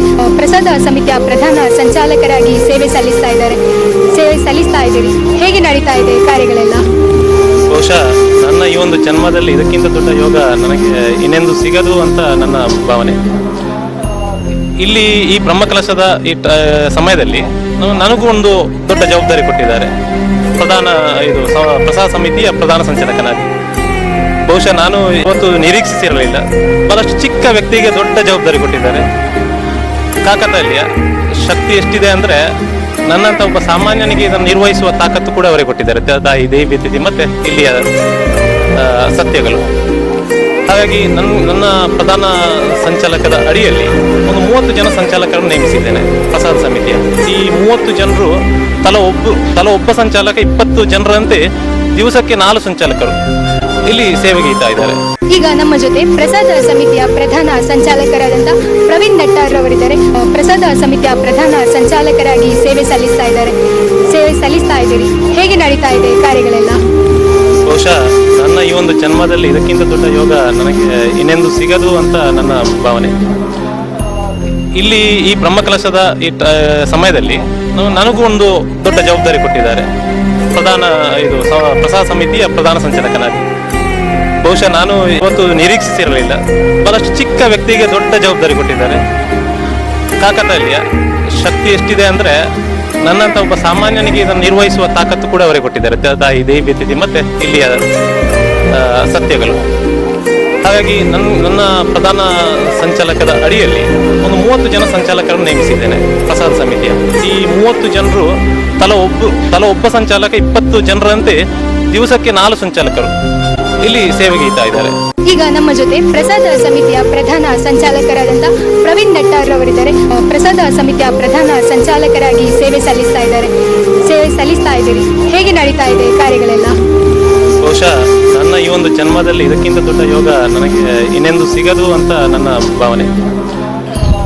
ಇಲ್ಲಿ ಈ ಬ್ರಹ್ಮಕಲಶದ ಈ ಸಮಯದಲ್ಲಿ ನನಗೂ ಒಂದು ದೊಡ್ಡ ಜವಾಬ್ದಾರಿ ಕೊಟ್ಟಿದ್ದಾರೆ. ಪ್ರಸಾದ ಸಮಿತಿಯ ಪ್ರಧಾನ ಸಂಚಾಲಕನಾಗಿ. ಬಹುಶಃ ನಾನು ಇವತ್ತು ನಿರೀಕ್ಷಿಸಿರಲಿಲ್ಲ. ಬಹಳಷ್ಟು ಚಿಕ್ಕ ವ್ಯಕ್ತಿಗೆ ದೊಡ್ಡ ಜವಾಬ್ದಾರಿ ಕೊಟ್ಟಿದ್ದಾರೆ.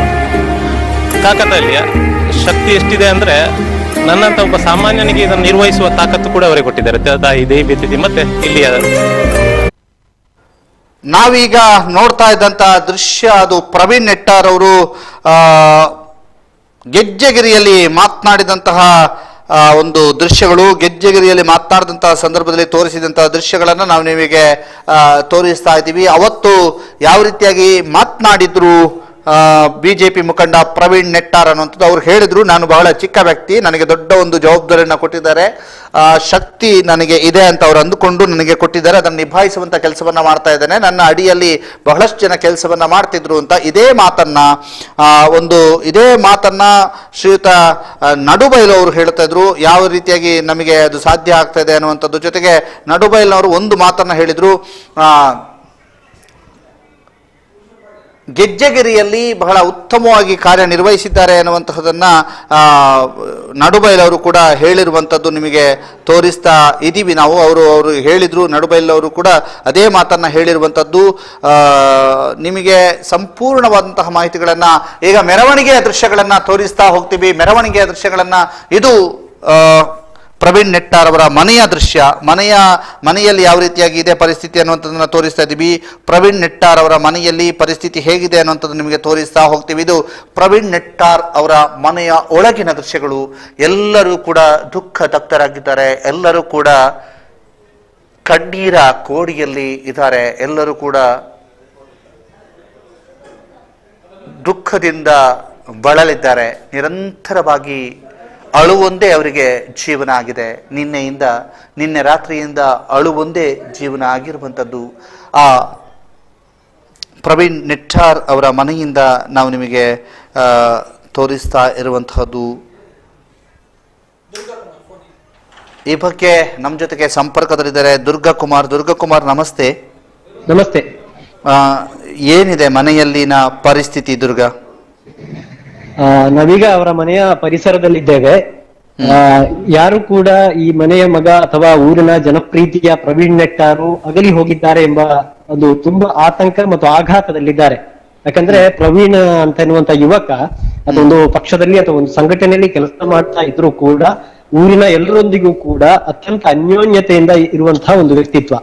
ಸ್ವತಃ ಸ್ವಂತ ಪರಿಶ್ರಮದಿಂದ ಮೇಲೆ ಬಂದಿರುವಂತಹ ಒಂದು ಏಕಮಾತ್ರ ಅಂದ್ರೆ ಶ್ರೀಕಲ್ ಪೂಜಾರಿ ಮತ್ತು ರತ್ನಾವತಿ ದಂಪತಿಯ ಏಕಮಾತ್ರ ಪುತ್ರ ಪ್ರವೀಣ್. ಇವರಿಗೆ ಈ ದಂಪತಿಗೆ 3 ಹೆಣ್ಣುಮಕ್ಕಳು ಮತ್ತು ಈ ಪ್ರವೀಣ್ ಗಂಡು ಮಗ.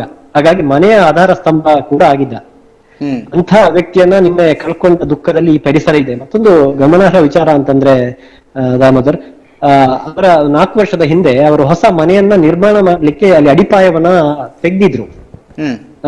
ದುರಂತ ಅಥವಾ ವಿಧಿ ಅಂತ ಏನು ಅಂತಂದ್ರೆ ಆ ಅಡಿಪಾಯ ಹಾಕಿದಂತ ಸ್ಥಳದಲ್ಲಿ ಇವತ್ತು ಪ್ರವೀಣ್ ಅವರ ಅಂತಿಮ ಸಂಸ್ಕಾರ ಅಂತ್ಯಕ್ರಿಯೆಯನ್ನು ನಡೆಸಬೇಕಾಗಿದೆ. ಅಂತ ಒಂದು ಸ್ಥಿತಿಯಲ್ಲಿ ಆ ಮನೆ ಇದೆ.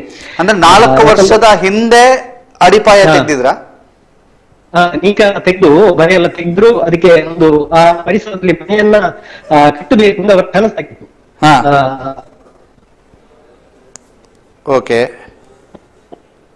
ಹಲೋ ದುರ್ಗಾಕುಮಾರ್ ಅವರ ಸಂಪರ್ಕ ಕಡಿತಗೊಂಡಿದೆ. ಈ ಬಗ್ಗೆ ಅವರ ಮನೆಯಲ್ಲಿನ ಪರಿಸ್ಥಿತಿಯ ಬಗ್ಗೆ ನಾವು ಶಿವಪ್ರಸಾದ್ ಆಲೆಟ್ಟಿ ಅವರನ್ನ ಸಂಪರ್ಕ ಕೂಡ ಮಾಡ್ತೀವಿ. ಶಿವಪ್ರಸಾದ್ ಆಲೆಟ್ಟಿ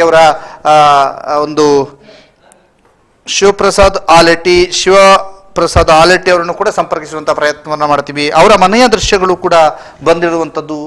ಇದೀಗ ನಾವು ನಿಮಗೆ ತೋರಿಸ್ತಾ ಇರುವಂತಹದ್ದು ಪ್ರವೀಣ್ ನೆಟ್ಟಾರ್ ಒಬ್ಬರ ಮನೆಯ ದೃಶ್ಯಗಳು, ಮನೆಯೊಳಗೆ ಯಾವ ರೀತಿಯಾಗಿ ಪರಿಸ್ಥಿತಿ ಇದೆ ಅನ್ನುವಂಥದ್ದು ನೋಡಿ. ಅವರ ಮನೆಯಲ್ಲಿ ಹಿರಿಯವರು ಅಳ್ತಾ ಇರುವಂತಹದ್ದು, ಜೊತೆಗೆ ಅವರು ಪಡೆದಂತಹ ಪ್ರಶಸ್ತಿಗಳ ಸುರಿಮಳೆಯನ್ನ ನೋಡ್ತಾ ಇದ್ದೀವಿ. ಜೊತೆಗೆ ಅಲ್ಲಿರ್ತಕ್ಕಂತಹ ವ್ಯಕ್ತಿಗಳು ಎಲ್ಲರೂ ಕೂಡ, ಅವರ ಸಹೋದರಿಯರು, ಅವರ ಕುಟುಂಬಸ್ಥರು ಎಲ್ಲರೂ ಕೂಡ ದುಃಖದ ಮಡುವಿನಲ್ಲಿರೋದನ್ನ ನಾವು ನಿಮಗೆ ತೋರಿಸ್ತಾ ಇದ್ದೀವಿ. ಇದು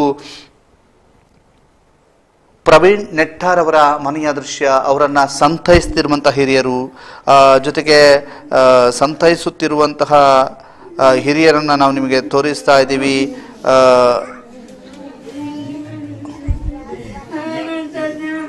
ನೋಡಿ, ಅವರು ಪಡೆದಂತಹ ಒಂದು ಸ್ಮರಣಿಕೆಗಳಿರ್ಬೋದು, ಬೇರೆ ಬೇರೆ ಮೊಸರು ಕುಡಿಕೆ ಸ್ಮರಣಿಕೆ, ಬೇರೆ ಬೇರೆ ಸಂದರ್ಭ, ಮತ್ತು ಅಲ್ಲಿ ಅಳುತ್ತಾ ಇರುವಂಥ ಅವರ ತಾಯಿ, ಅವರನ್ನು ಸಮಾಧಾನ ಪಡಿಸುತ್ತಿರುವಂಥವರು, ಅವರನ್ನು ಸಮಾಧಾನ ಪಡಿಸುವಂಥ ಕೆಲಸವನ್ನು ನಿರಂತರವಾಗಿ ಮಾಡ್ತಾ ಇದ್ದಾರೆ. ಎಲ್ಲರೂ ಕೂಡ ದುಃಖದ ಮಡುವಿನಲ್ಲಿದ್ದಾರೆ. ನೋಡಿ, ನಾವು ಆ ದೃಶ್ಯವನ್ನು ನಿಮಗೆ ತೋರಿಸ್ತಾ ಇದ್ದೀವಿ. ಮನೆಯೊಳಗಿನ ದೃಶ್ಯ, ಪ್ರವೀಣ್ ನೆಟ್ಟಾರ್ ಅವರ ದೃಶ್ಯ, ಪ್ರವೀಣ್ ನೆಟ್ಟಾರ್ ಅವರ ಮನೆಯ ದೃಶ್ಯ ಇದು. ಮನೆಯಲ್ಲಿ ಯಾವ ರೀತಿಯಾಗಿ ದುಃಖ ಮಡುಗಟ್ಟಿದೆ ಅನ್ನುವಂಥದ್ದನ್ನು ನಿಮಗೆ ತಿಳಿಸ್ತಾ ಇದ್ದೀವಿ. ಇದು ಪ್ರವೀಣ್ ನೆಟ್ಟಾರ್ ಅವರ ಮನೆಯೊಳಗಿನ ದೃಶ್ಯ. ಅವರು ಯಾವ ರೀತಿಯಾಗಿ,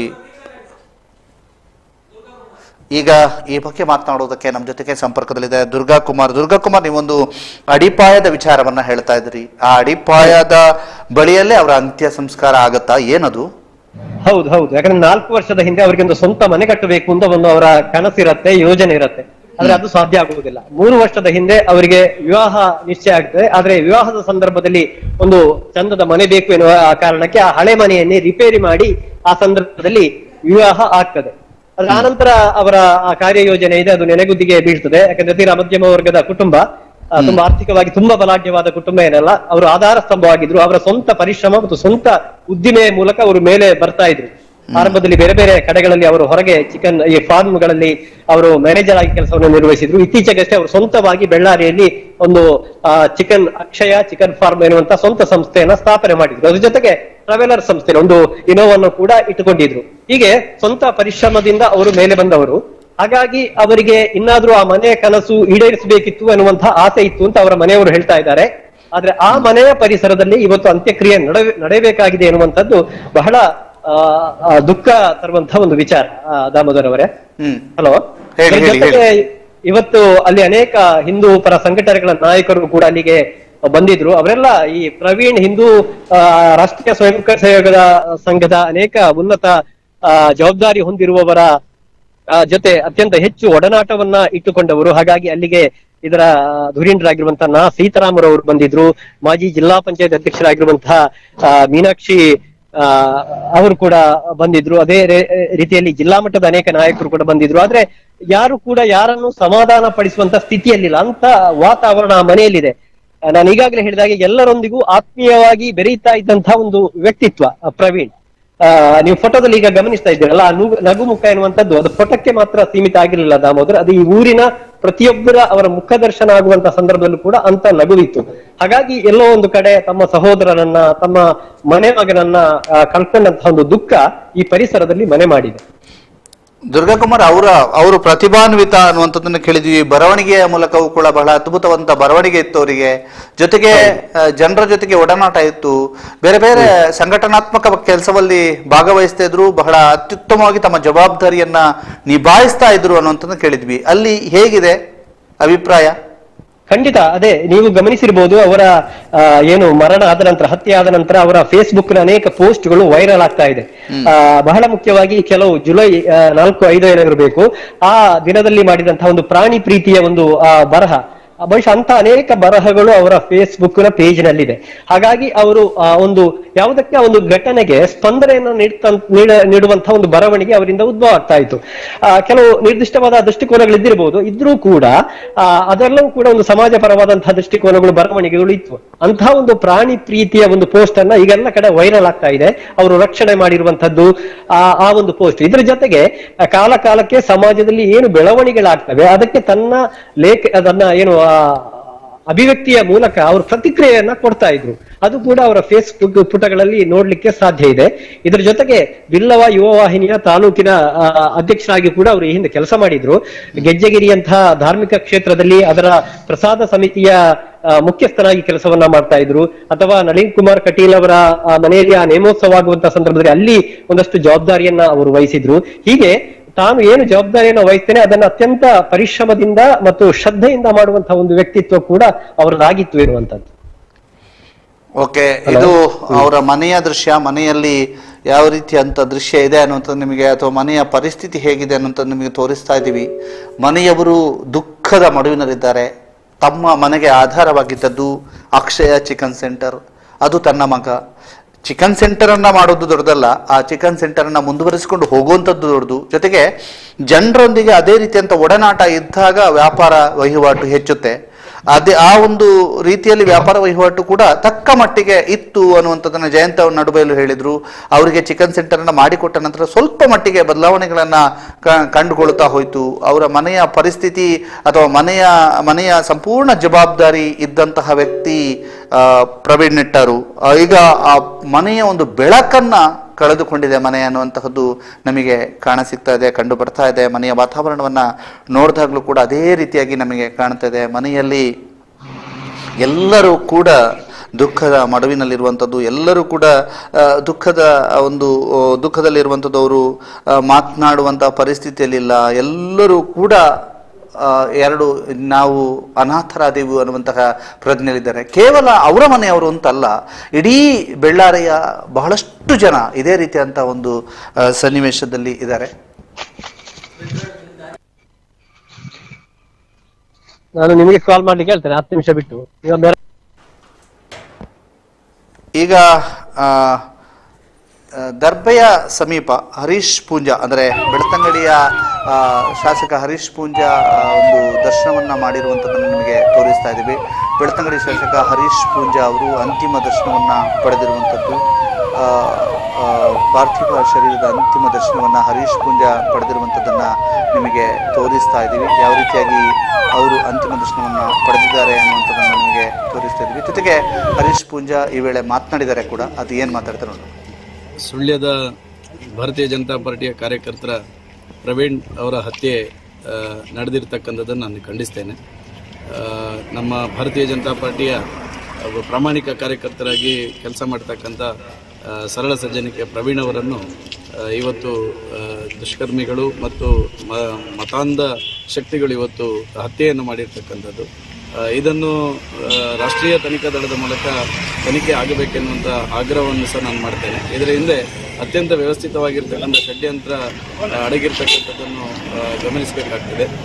ಅದರ ಜೊತೆಗೆ ರಾಜ್ಯ ಸರ್ಕಾರ ನಮ್ಮ ಗೃಹ ಸಚಿವರು ಮತ್ತು ಮುಖ್ಯಮಂತ್ರಿಗಳ ಏನು ಶಿವಮೊಗ್ಗದಲ್ಲಿ ಹರ್ಷನ ಕೊಲೆಯಾದಂತಹ ಸಂದರ್ಭದಲ್ಲಿ ಸೂಕ್ತವಾಗಿರ್ತಕ್ಕಂಥ ತನಿಖೆ ಮತ್ತು ಯಾರು ಹರ್ಷನ ಹತ್ಯೆ ಮಾಡಿದರೋ ಅವರ ಏನು ಹತ್ಯೆಯ ಮಾಡಿದಂಥ ವ್ಯಕ್ತಿಗಳ ವಿರುದ್ಧ ಕಟ್ಟುನಿಟ್ಟಿನ ಕ್ರಮವನ್ನು ಕೈಗೊಳ್ಳದ ರೀತಿ ಇರ್ಬೋದು ಇವತ್ತು ಮತ್ತೊಮ್ಮೆ ಈ ಹತ್ಯೆ ಮರುಕಳಿಸಲಿಕ್ಕೆ ಕಾರಣ ಇರಬಹುದು. ಖಂಡಿತವಾಗಿಯೂ ಇದನ್ನು ಯಾವುದೇ ರೀತಿಯ ಕಾನೂನಿನ ವ್ಯವಸ್ಥೆಯಲ್ಲಿ ಅವರಿಗೆ ಶಿಕ್ಷೆಯನ್ನು ಕೊಡಬೇಕು ಮತ್ತು ಪ್ರವೀಣನ ಸಾವಿಗೆ ನ್ಯಾಯವನ್ನು ದೊರಕಿಸಿಕೊಡಬೇಕೆನ್ನುವ ಆಗ್ರಹವನ್ನು ಸಹ ಮಾಡ್ತಾರೆ.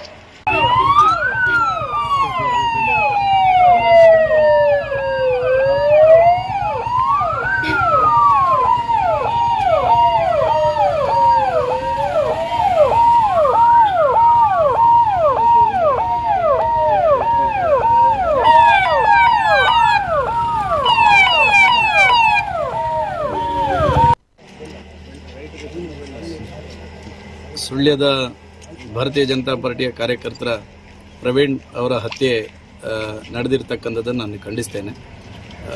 ನಮ್ಮ ಭಾರತೀಯ ಜನತಾ ಪಾರ್ಟಿಯ ಪ್ರಾಮಾಣಿಕ ಕಾರ್ಯಕರ್ತರಾಗಿ ಕೆಲಸ ಮಾಡ್ತಕ್ಕಂಥ ಸರಳ ಸಜ್ಜನಿಕೆ ಪ್ರವೀಣ್ ಅವರನ್ನು ಇವತ್ತು ದುಷ್ಕರ್ಮಿಗಳು ಮತ್ತು ಮತಾಂಧ ಶಕ್ತಿಗಳು ಇವತ್ತು ಹತ್ಯೆಯನ್ನು ಮಾಡಿರ್ತಕ್ಕಂಥದ್ದು. ಇದನ್ನು ರಾಷ್ಟ್ರೀಯ ತನಿಖಾ ದಳದ ಮೂಲಕ ತನಿಖೆ ಆಗಬೇಕೆನ್ನುವಂಥ ಆಗ್ರಹವನ್ನು ಸಹ ನಾನು ಮಾಡ್ತೇನೆ. ಇದರ ಹಿಂದೆ ಅತ್ಯಂತ ವ್ಯವಸ್ಥಿತವಾಗಿರ್ತಕ್ಕಂಥ ಷಡ್ಯಂತ್ರ ಅಡಗಿರ್ತಕ್ಕಂಥದ್ದನ್ನು ಗಮನಿಸಬೇಕಾಗ್ತದೆ. ಅದರ ಜೊತೆಗೆ ರಾಜ್ಯ ಸರ್ಕಾರ ನಮ್ಮ ಗೃಹ ಸಚಿವರು ಮತ್ತು ಮುಖ್ಯಮಂತ್ರಿಗಳ ಏನು ಶಿವಮೊಗ್ಗದಲ್ಲಿ ಹರ್ಷನ ಕೊಲೆಯಾದಂತಹ ಸಂದರ್ಭದಲ್ಲಿ ಸೂಕ್ತವಾಗಿರ್ತಕ್ಕಂಥ ತನಿಖೆ ಮತ್ತು ಯಾರು ಹರ್ಷನ ಹತ್ಯೆ ಮಾಡಿದರೋ ಅವರ ಏನು ಹತ್ಯೆಯ ಮಾಡಿದಂಥ ವ್ಯಕ್ತಿಗಳ ವಿರುದ್ಧ ಕಟ್ಟುನಿಟ್ಟಿನ ಕ್ರಮವನ್ನು ಕೈಗೊಳ್ಳದ ರೀತಿ ಇರ್ಬೋದು ಇವತ್ತು ಈ ಮತ್ತೊಮ್ಮೆ ಈ ಹತ್ಯೆ ಮರುಕಳಿಸಲಿಕ್ಕೆ ಕಾರಣ ಇರಬಹುದು. ಖಂಡಿತವಾಗಿಯೂ ಇದನ್ನು ಯಾವುದೇ ರೀತಿಯ ವ್ಯವಸ್ಥೆಯ ಕಾನೂನಿನ ವ್ಯವಸ್ಥೆಯಲ್ಲಿ ಅವರಿಗೆ ಶಿಕ್ಷೆಯನ್ನು ಕೊಡಬೇಕು ಮತ್ತು ಪ್ರವೀಣನ ಸಾವಿಗೆ ನ್ಯಾಯವನ್ನು ದೊರಕಿಸಿಕೊಡಬೇಕೆನ್ನುವ ಆಗ್ರಹವನ್ನು ಸಹ ಮಾಡ್ತಾರೆ.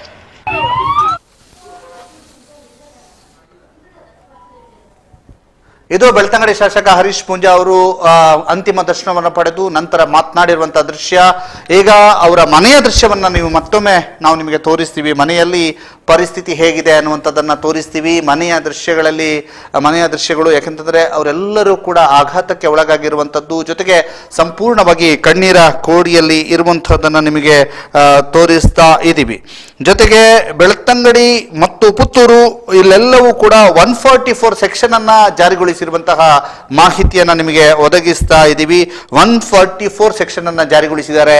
144 ಸೆಕ್ಷನ್ ಜಾರಿಗೊಳಿಸಿದ ಕುರಿತಾಗಿ ನಿಮಗೆ ಮಾಹಿತಿಯನ್ನ ಒದಗಿಸ್ತಾ ಇದ್ದೀವಿ. ಅದರ ಜೊತೆಗೆ ಒಂದಷ್ಟು ಕಡೆ ಅಂಗಡಿ ಮುಂಗಟ್ಟು ಬಂದ್ ಮಾಡಲಾಗಿರುವಂಥದ್ದು, ಬಂದ್ ಸ್ವಯಂ ಪ್ರೇರಿತವಾಗಿ ಮಾಡಿರುವಂತಹದನ್ನ ಕೂಡ ತಿಳಿಸ್ತಾ ಇದ್ದೀವಿ. ಅದರ ಜೊತೆಗೆ ಸುಳ್ಯದಲ್ಲಿ ಏನಾಗಿದೆ, ಯಾವ ರೀತಿಯಾದ ಪರಿಸ್ಥಿತಿ ಇದೆ ಅನ್ನುವಂಥದ್ದನ್ನ ನಮ್ಮ ಯಶ್ವಿತ್ ಕಾಳಮನೆ ಅವರು ಕೂಡ ಸಂಪರ್ಕಕ್ಕೆ ಸಿಗ್ತಾರೆ. ಈಗ ಇನ್ನೇನು ಕೆಲವೇ ಕ್ಷಣಗಳಲ್ಲಿ ಯಶ್ವಿತ್ ಕಾಳಮನೆಯವರನ್ನು ಕೂಡ ಸಂಪರ್ಕಿಸ್ತೀವಿ. ಯಶ್ವಿತ್ ಅವರು ಒಂದಷ್ಟು ಮಾಹಿತಿಗಳನ್ನು ನಮಗೆ ಒದಗಿಸ್ಲಿಕ್ಕಿದ್ದಾರೆ. ಅವರನ್ನು ಕೂಡ ಸಂಪರ್ಕಿಸುವಂತಹ ಪ್ರಯತ್ನವನ್ನ ನಾವು ಮಾಡ್ತೀವಿ. ನಮ್ಮ ವ್ಯವಸ್ಥಾಪಕರು, ಸುಳ್ಯದ ವ್ಯವಸ್ಥಾಪಕರು ಯಶ್ವಿತ್ ಕಾಳಮನೆ ಅವರನ್ನು ಕೂಡ ಸಂಪರ್ಕಿಸುವಂತಹ ಪ್ರಯತ್ನವನ್ನ ನಾವು ಮಾಡ್ತಾ ಹೋಗ್ತೀವಿ. ಇದೀಗ ಅವರ ಮನೆಯ ಪರಿಸ್ಥಿತಿ, ಮನೆ ಸಂಪೂರ್ಣವಾಗಿ ಒಂದು ಸ್ಮಶಾನ ಮೌನದಲ್ಲಿದೆ. ಜೊತೆಗೆ ಒಂದು ಆಕ್ರಂದನ ಮುಗಿಲು ಮುಟ್ಟಿದೆ, ಜೊತೆಗೆ ಕಣ್ಣೀರ ಕೂಡಿ ಹರಿತಾ ಇದೆ ಅಂತ ಹೇಳ್ಬೋದು. ಅಂತಹದ್ದೊಂದು ಪರಿಸ್ಥಿತಿಯಲ್ಲಿ ನಾವೆಲ್ಲ ಆ ಪರಿಸ್ಥಿತಿಯನ್ನು ನೋಡ್ತಾ ಇದ್ದೀವಿ. ಅವರ ಮನೆಯ ಪರಿಸ್ಥಿತಿ ಹೇಗಿದೆ ಅನ್ನುವಂಥದ್ದನ್ನ ನೋಡ್ತಾ ಇದ್ದೀವಿ. ಇದು ಪ್ರವೀಣ್ ನೆಟ್ಟಾರ್ ಅವರ ಮನೆಯ ಒಳಗಿನ ದೃಶ್ಯ. ಅವರ ಮನೆಯಲ್ಲಿ ಯಾವ ರೀತಿಯಾಗಿ ಪರಿಸ್ಥಿತಿ ಇದೆ ಅನ್ನುವಂಥದ್ದು ನಿಮಗೆ ತೋರಿಸ್ತಾ ಹೋಗ್ತಾ ಇದ್ದೀವಿ. ಇದು ಪ್ರವೀಣ್ ನೆಟ್ಟಾರ್ ಅವರ ಮನೆಯೊಳಗಿನ ಒಂದು ದೃಶ್ಯ. ಅವರ ಮನೆಯಲ್ಲಿ ಹಿರಿಯರು ಕಣ್ಣೀರಿಡ್ತಾ ಇರುವಂಥದ್ದು ಇರ್ಬೋದು, ಎಲ್ಲವನ್ನು ಕೂಡ ನಿಮಗೆ ತೋರಿಸ್ತಾ ಹೋಗ್ತೀವಿ. ಇನ್ನು ಬಂಟ್ವಾಳದಲ್ಲಿ ಪರಿಸ್ಥಿತಿ ಹೇಗಿದೆ ಅನ್ನುವಂಥದ್ದನ್ನು ಕೂಡ ಇನ್ನು ಕೆಲವೇ ಕ್ಷಣದಲ್ಲಿ ನಿಮ್ಮ ಮುಂದೆ ಇಡ್ತೇವೆ. ಬಂಟ್ವಾಳದಲ್ಲಿ ಪರಿಸ್ಥಿತಿ ಹೇಗಿದೆ ಅನ್ನುವಂಥದ್ರ ಬಗ್ಗೆ ನಮ್ಮ ಪ್ರತಿನಿಧಿ ಬಂಟ್ವಾಳದಲ್ಲಿ ಇದ್ದಾರೆ, ಅವರನ್ನು ಕೂಡ ಸಂಪರ್ಕ ಮಾಡುವಂತಹ ಪ್ರಯತ್ನವನ್ನ ಮಾಡ್ತೀವಿ. ಬಂಟ್ವಾಳದಿಂದವೂ ಕೂಡ ದೃಶ್ಯಗಳು ಬಂದಿದೆ. ಬಂಟ್ವಾಳದಲ್ಲಿಯೂ ಕೂಡ ಒಂದು ಬಂದಿನ ವಾತಾವರಣ ಇದೆ. ಆದರೆ ಸ್ವಯಂ ಪ್ರೇರಿತವಾಗಿ ಕೆಲ ಕಾಲ ಬಂದ್ ಮಾಡುವಂತಹ ಒಂದು ನಿರ್ಧಾರಕ್ಕೆ ವ್ಯಾಪಾರಿಗಳು ಬಂದಿದ್ದಾರೆ ಅಂತ ಅನ್ಸುತ್ತೆ. ಅಂತಹದ್ದೊಂದು ವಾತಾವರಣ ಅಲ್ಲಿಯೂ ಇದೆ. ಇದೀಗ ಬಂಟ್ವಾಳದಿಂದವೂ ಕೂಡ ನಿಮಗೆ ಕೆಲವೊಂದು ರಿಪೋರ್ಟ್, ಅಂದ್ರೆ ಬಂಟ್ವಾಳದಲ್ಲಿ ಯಾವ ರೀತಿ ಪರಿಸ್ಥಿತಿ ಅನ್ನುವಂಥದ್ದನ್ನು ಕೂಡ ತೋರಿಸ್ತಾ ಇದ್ದೀವಿ. ಅದನ್ನು ಕೂಡ ನಿಮಗೆ ಕೆಲವೇ ಕ್ಷಣದಲ್ಲಿ ತೋರಿಸ್ತೀವಿ. ಈಗ ನಮ್ಮ ಜೊತೆಗೆ ಯಶ್ವಿತ್ ಕಾಳಮನೆಯವರನ್ನ ಸಂಪರ್ಕಿಸುವಂತಹ ಪ್ರಯತ್ನವನ್ನ ಮಾಡ್ತೇವೆ. ಯಶ್ವಿತ್ ಕಾಳಮನೆ ಅವರನ್ನು ಕೂಡ ಸಂಪರ್ಕಿಸುವಂತ ಪ್ರಯತ್ನವನ್ನ ಮಾಡ್ತೇವೆ. ಇದೀಗ ಅವರ ಮನೆಯ ಒಳಗಿನ ದೃಶ್ಯಗಳನ್ನ ನಿಮಗೆ ತೋರಿಸ್ತಾ ಇದ್ದೀವಿ.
ದೃಶ್ಯಗಳನ್ನು ಕೂಡ ತೋರಿಸಿವಿ. ಶಿವಪ್ರಸಾದ್ ಕೇರ್ಪಳ ನಮ್ಮ ಜೊತೆಗೆ ಸಂಪರ್ಕದಲ್ಲಿದ್ದಾರೆ. ನಮಸ್ತೆ.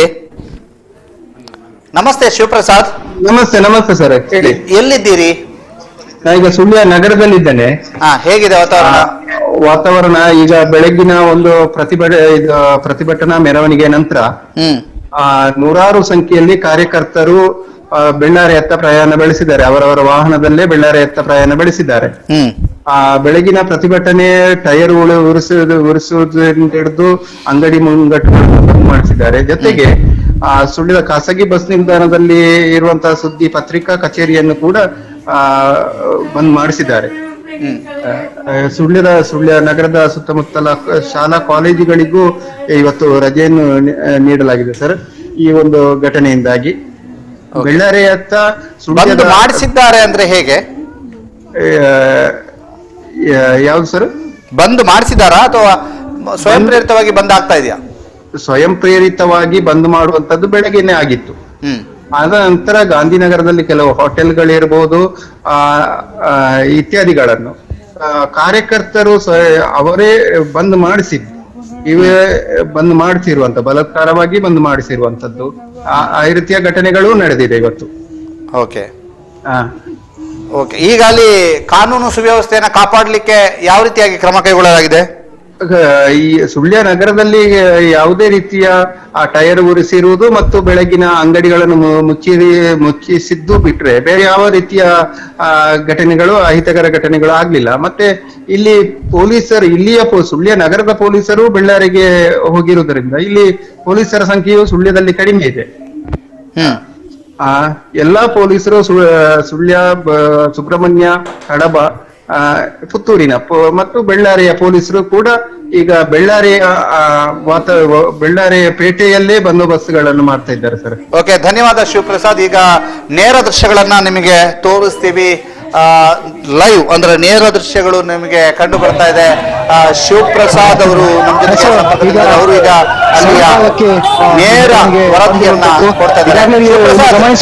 ವಿವರಿಸಿ ಅಲ್ಲಿ ಯಾವ ಜಯಘೋಷಗಳೊಂದಿಗೆ ಇಲ್ಲಿ ನೋಡ್ತಾ ಇರ್ಬೋದು ನೀವು. ಜಯಘೋಷಗಳೊಂದಿಗೆ ಎಷ್ಟು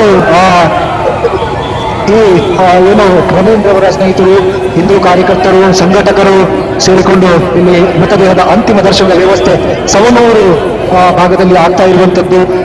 ಅಷ್ಟು ಇಕ್ಕೆಲುಗಳಲ್ಲಿ ಹಾಗೂ ಕಟ್ಟಡಗಳಲ್ಲಿ ನಿಂತು ಜನರು ಈ ಮೃತದೇಹದ ಅಂತಿಮ ದರ್ಶನವನ್ನು ಪಡೆದುಕೊಳ್ತಾ ಇದ್ದಾರೆ. ಹಾಗೂ ಹಿಂದೂ ಕಾರ್ಯಕರ್ತರು ಅಥವಾ ಅವರ ಸ್ನೇಹಿತರು ಏನಿದ್ದಾರೆ ಅವರು ಎರಡು ಸತಿ ಸಾಲುಗಳನ್ನು ಮಾಡಿಸಿ ಇಲ್ಲಿ ಅತ್ಯಂತ ನೀತ ಭಾವನೆಯಿಂದ ತಮ್ಮ ಆತ್ಮೀಯ ಸ್ನೇಹಿತನನ್ನ, ತಮ್ಮದೇ ಮನೆಯ ಮಗನಿಗೆ ವಿದಾಯ ಹೇಳುವಂತ ದುಃಖದಲ್ಲಿ ಈಗ ಇದ್ದಾರೆ. ಹಿಂದೂ ಮುಖಂಡ ಅರುಣ್ ಕುಮಾರ್ ಗುತ್ತಿಲಾರ್ ಅವರ ನೇತೃತ್ವದಲ್ಲಿ ಇಲ್ಲಿನ ಏನು ಸಂಘಟನೆಯ ಸ್ವಯಂ ಸೇವಕರು ಎಲ್ಲ ವ್ಯವಸ್ಥೆಗಳನ್ನು ಕೂಡ ನೋಡಿಕೊಳ್ತಾ ಇದ್ದಾರೆ. ಅಜಿತ್ ಹೊಸಮನೆ, ಅರುಣ್ ಕುಮಾರ್ ಗುತ್ತಿಲಾರ್ ಅವರು ಕೂಡ ನಮಗೆ ಕಾಲನಿಕೆ ಸಿಗ್ತಾ ಇರುವಂತದ್ದು. ಇಲ್ಲಿ ಭಾಗದಲ್ಲಿ ನಾವಿರುವಂತದ್ದು. ಇಲ್ಲಿ ಕಾನೂರು ಭಾಗದಲ್ಲಿ ಹೋಗ್ಬೇಕು ಅಥವಾ ಬೆಳ್ಳಾರಿಯಿಂದಾಗಿ ಹೋಗ್ಬೇಕು ಅನ್ನೋ ಬಗ್ಗೆ ಕೂಡ ಒಂದಷ್ಟು ಗೊಂದಲದ ವಾತಾವರಣ ಇದೆ. ಕುಟುಂಬಸ್ಥರು ನೇರವಾಗಿ ಸವಣೂರಿನಿಂದ ಬೆಳ್ಳಾರಿಗೆ ಹೋಗ್ಬೇಕು ಅಂತ ಮಾತುಗಳನ್ನು ಹೇಳ್ತಾ ಇದ್ದಾರೆ. ಆದ್ರೆ ಸಂಘಟನೆಯ ಕಾರ್ಯಕರ್ತರು ನಿಂತಿಕಲ್ಲಿನಲ್ಲಿ ಒಂದಷ್ಟು ಕಾರ್ಯಕರ್ತರಿಂದ ಅಲ್ಲಿಗೆ ಭೇಟಿ ಕೊಟ್ಟು ಹೋಗ್ಬೇಕು ಅನ್ನುವಂತ ಮನವಿಯನ್ನು ಕೂಡ ಮಾಡ್ತಾ ಇರುವುದು.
ಇದು ನಿಮಗೆ ನೇರ ದೃಶ್ಯದ ಮೂಲಕ ತೋರಿಸ್ತಾ ಇರ್ತಕ್ಕಂತಹ ದೃಶ್ಯ. ಈಗಾಗಲೇ ಸವಣೂರಿನಲ್ಲಿ ಯಾವ ರೀತಿಯಾದಂತಹ ಪರಿಸ್ಥಿತಿ ಇತ್ತು ಅನ್ನುವಂಥದ್ದನ್ನ ತೋರಿಸ್ತಾ ಇದ್ದೀವಿ.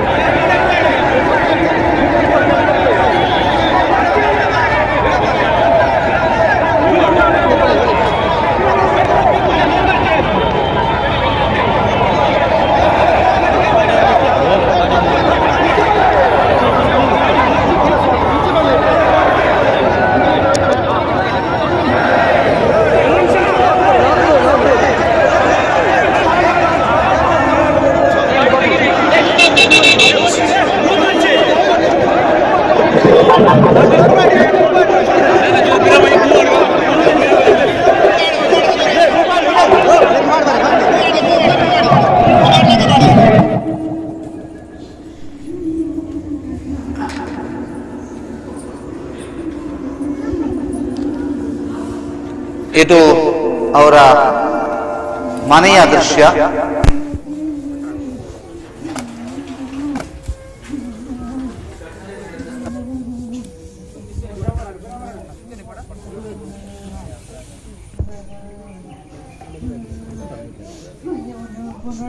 ಸ್ಥಳ ಅವರ ಮನೆಯಲ್ಲಿ ಆಗ್ತಿರುವಂತಹ ಅಂತಿಮ ಸಿದ್ಧತೆಗಳ ದೃಶ್ಯವನ್ನ ತೋರಿಸ್ತೀವಿ.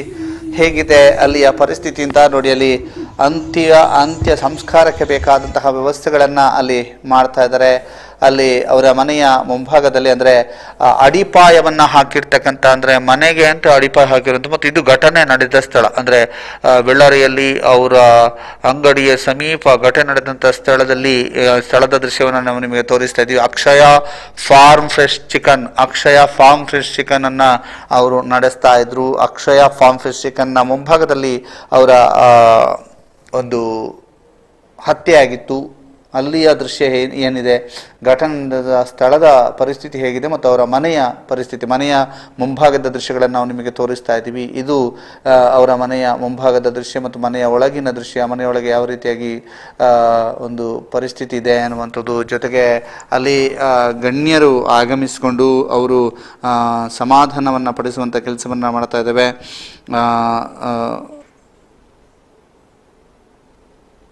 ಈಗ ಬಂದಿರುವಂತಹ ಮಾಹಿತಿಯ ಪ್ರಕಾರ ಸಚಿವ ಎಸ್ ಅಂಗಾರ್ ಅವರು ಮಂಗಳೂರಿನಿಂದ ಬರ್ತಾ ಇದ್ದಾರೆ.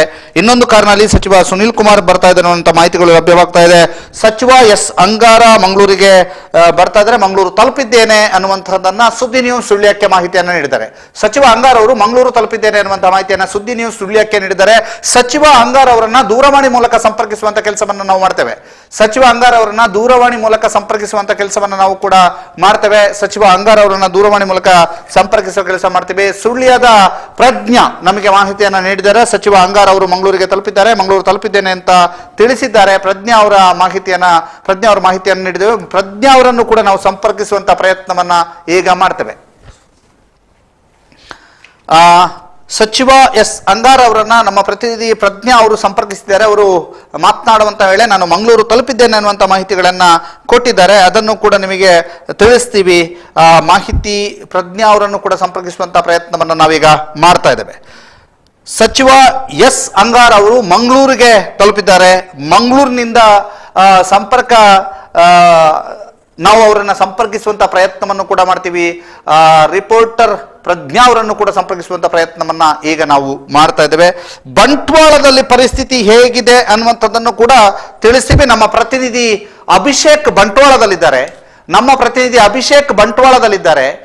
ಅವರನ್ನು ಕೂಡ ಸಂಪರ್ಕಿಸುವಂತ ಪ್ರಯತ್ನವನ್ನು ನಾವು ಮಾಡ್ತೀವಿ. ಬಂಟ್ವಾಳದಲ್ಲಿ ಪರಿಸ್ಥಿತಿ ಹೇಗಿದೆ ಅನ್ನುವಂಥದ್ದು ದೃಶ್ಯಗಳು ಬಂದಿವೆ, ಅವನ್ನ ಕೂಡ ನಿಮಗೆ ತೋರಿಸುವಂತ ಪ್ರಯತ್ನವನ್ನ ಮಾಡ್ತೇವೆ.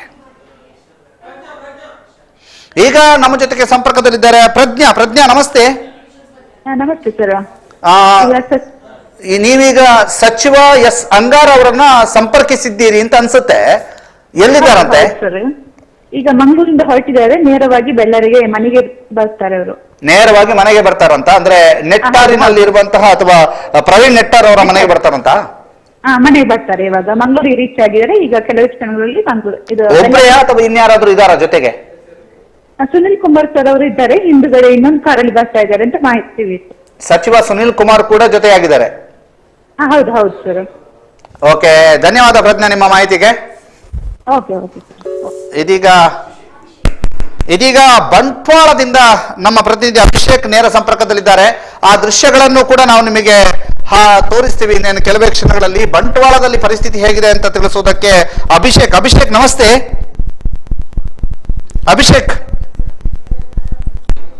ಅಭಿಷೇಕ್ ನಮಸ್ತೆ. ಸಂಪರ್ಕ ಸಾಧ್ಯ ಆಗ್ತಾ ಇಲ್ಲ. ಇದೀಗ ಇದು ಅವರ ಮನೆಯ ಒಳಗಿನ ದೃಶ್ಯ. ಹೊರಭಾಗದಲ್ಲಿ ಯಾವ ರೀತಿಯಾಗಿ ಮೆರವಣಿಗೆ ಸಾಗ್ತಾ ಇದೆ ಅನ್ನುವಂಥದ್ದನ್ನು ಕೂಡ ನಾವು ನಿಮಗೆ ತೋರಿಸ್ತಾ ಇದ್ದೀವಿ. ನಿಂತಿಕಲ್ನ ದೃಶ್ಯಗಳು ಕೂಡ ಬಂದಿವೆ, ಅವುಗಳನ್ನು ಕೂಡ ನಾವು ನಿಮಗೆ ತೋರಿಸ್ತಾ ಇದ್ದೀವಿ.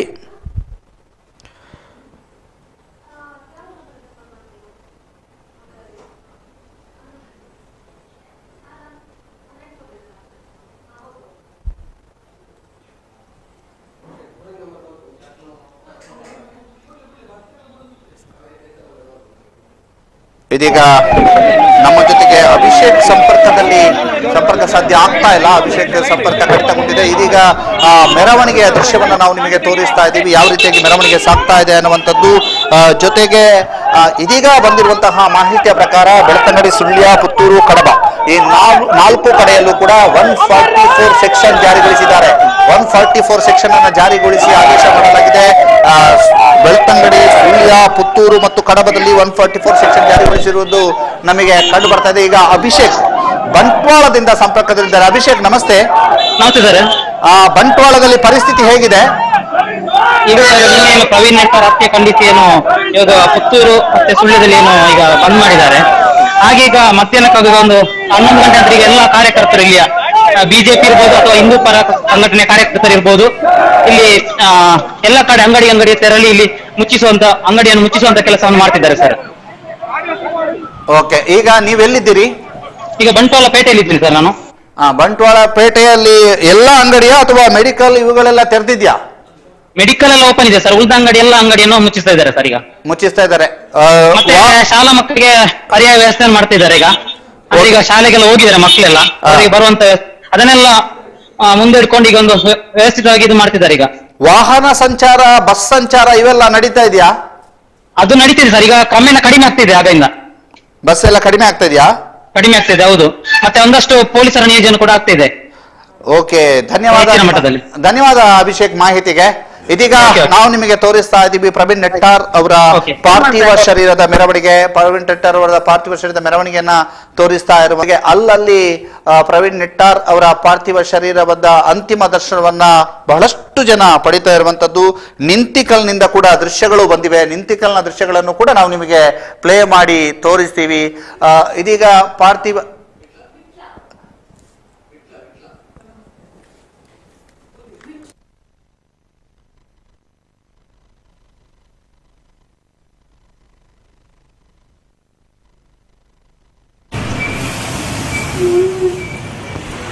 ಹೇಗಿದೆ ಅನ್ನುವಂಥದ್ದನ್ನು ನಿಮಗೆ ತೋರಿಸ್ತಾ ಇದ್ದೀವಿ. ವಿಟ್ಲದಲ್ಲಿಯೂ ಕೂಡ ಶಾಂತ ರೀತಿಯಲ್ಲಿ ಇದೆ ವಿಟ್ಲದ ಸಿಟಿಯ ಪರಿಸ್ಥಿತಿ. ಆದರೆ ಬಹುತೇಕ ಅಂಗಡಿ ಮುಂಗಟ್ಟುಗಳನ್ನು ಬಂದ್ ಮಾಡಲಾಗಿದೆ ಅನ್ನುವಂಥ ಮಾಹಿತಿಗಳು ಲಭ್ಯವಾಗ್ತಾ ಇದೆ. ಇದು ವಿಟ್ಲದ ದೃಶ್ಯಗಳು, ನಿಮಗೋಸ್ಕರ ವಿಟ್ಲ ದೃಶ್ಯಗಳು. ಕೆಲವೊಂದು ಅಂಗಡಿಗಳನ್ನು ತೆರೆಯಲಾಗಿದೆ, ಕೆಲವೊಂದು ಅಂಗಡಿಗಳನ್ನು ಬಂದ್ ಮಾಡಲಾಗಿದೆ. ಓಕೆ, ನಾವು ಸಚಿವ ಅಂಗಾರ್ ಅವರನ್ನ ಸಂಪರ್ಕಿಸುವಂತಹ ಪ್ರಯತ್ನವನ್ನ ಮಾಡಿದ್ವಿ. ಅವರು ನಾನು ಸ್ವಲ್ಪ ಬ್ಯುಸಿ ಇದ್ದೇನೆ, ನನಗೆ ಅವರ ಮನೆಗೆ ಹೋಗ್ತೇನೆ ಅನ್ನುವಂಥ ಮಾಹಿತಿಗಳನ್ನು ಕೊಟ್ಟಿದ್ದಾರೆ ಸಚಿವ ಅಂಗಾರ್ ಅವರು. ನಾವು ಅವರನ್ನು ಸಂಪರ್ಕಿಸುವಂತಹ ಪ್ರಯತ್ನವನ್ನ ಮಾಡಿದ್ದೇವೆ. ಆದರೆ ಕರೆಯನ್ನು ಸ್ವೀಕರಿಸಿದಂತಹ ಸಚಿವ ಅಂಗಾರ್ ಅವರು ನಾನೀಗ ಬ್ಯುಸಿ ಇದ್ದೇನೆ, ಅವರ ಮನೆಗೆ ನೇರವಾಗಿ ತೆರಳುತ್ತೇನೆ ಅನ್ನುವಂಥದ್ದನ್ನು ತಿಳಿಸಿದ್ದಾರೆ. ಅವರು ಮನೆಗೆ ತೆರಳಿದ ನಂತರ ಮಾತನಾಡಬಹುದು ಅನ್ನುವಂಥ ನಿರೀಕ್ಷೆಯಲ್ಲಿ ನಾವು ಕೂಡ ಇದ್ದೇವೆ. ಸಚಿವ ಅಂಗಾರ್ ಅವರು ಈಗ ಮಂಗಳೂರಿಗೆ ಬಂದು ಮಂಗಳೂರಿನಿಂದ ರಸ್ತೆ ಮಾರ್ಗದ ಮೂಲಕವಾಗಿ ಬೆಳ್ಳಾರಿಗೆ ಹೋಗ್ತಾ ಇದ್ದಾರೆ.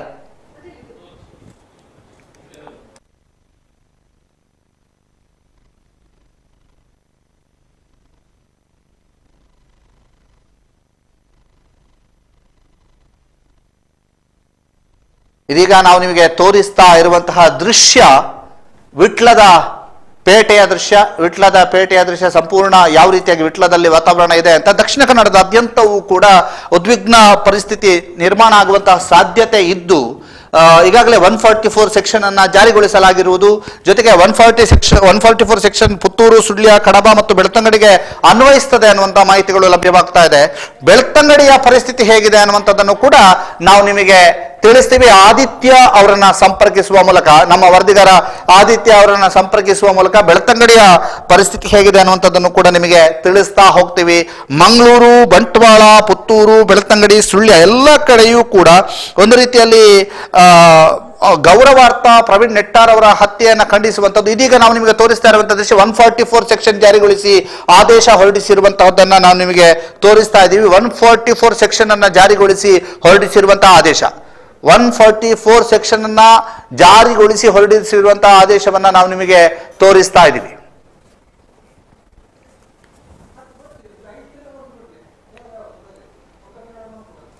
ಬಿಜೆಪಿಯ ಯುವ ನಾಯಕ ಪ್ರವೀಣ್ ನೆಟ್ಟಾರ್ ಹತ್ಯೆ ಆಗಿದೆ. ನಿನ್ನೆ ರಾತ್ರಿ 8:30ರಿಂದ 8:45 ಸುಮಾರಿಗೆ ಈ ಘಟನೆ ನಡೆದಿರುವಂತದ್ದು. ಇವತ್ತು ಅವರ ಪಾರ್ಥಿವ ಶರೀರದ ಅಂತಿಮ ಯಾತ್ರೆ ನಡೀತಾ ಇದೆ. ಪುತ್ತೂರಿನಿಂದ ಬೆಳ್ಳಾರಿಯ ತನಕ, ಬೆಳ್ಳಾರಿಯಲ್ಲಿ ಅಂತಿಮ ದರ್ಶನಕ್ಕೆ ವ್ಯವಸ್ಥೆಯನ್ನು ಕಲ್ಪಿಸಲಾಗಿದೆ. ಸಚಿವ ದ್ವಯರು ಕೂಡ ಬೆಳ್ಳಾರಿಯ ಪ್ರವೀಣ್ ನೆಟ್ಟಾರ್ ಅವರ ಮನೆಗೆ ಆಗಮಿಸ್ತಾ ಇದ್ದಾರೆ. ನಾವು ಈ ವೇಳೆ ಪ್ರತಿ ನಮ್ಮ ಎಲ್ಲ ಸಚಿವರನ್ನು ಕೂಡ ಸಂಪರ್ಕಿಸುವಂತ ಪ್ರಯತ್ನವನ್ನ ಮಾಡ್ತೇವೆ. ಇಲ್ಲಿಯ ಸ್ಥಳೀಯ ಶಾಸಕರನ್ನ ಸಂಪರ್ಕಿಸುವಂತ ಪ್ರಯತ್ನವನ್ನ ಮಾಡ್ತೇವೆ. ಫೋನ್ನ ಮೂಲಕವಾದರೂ ಸಂಪರ್ಕವನ್ನ ಸಾಧನೆ ಮಾಡ್ಲಿಕ್ಕಾಗ್ತದ ಅಂತ. ಅದರ ಜೊತೆಗೆ ಸಚಿವರನ್ನು ಕೂಡ ಸಂಪರ್ಕಿಸುವಂತ ಪ್ರಯತ್ನವನ್ನ ಮಾಡ್ತೇವೆ. ಈಗ ಸುಮಾರು ಶವನೂರನ್ನ ದಾಟಿ ಸಾಗ್ತಾ ಇದೆ ಅಂತಿಮ ಯಾತ್ರೆ.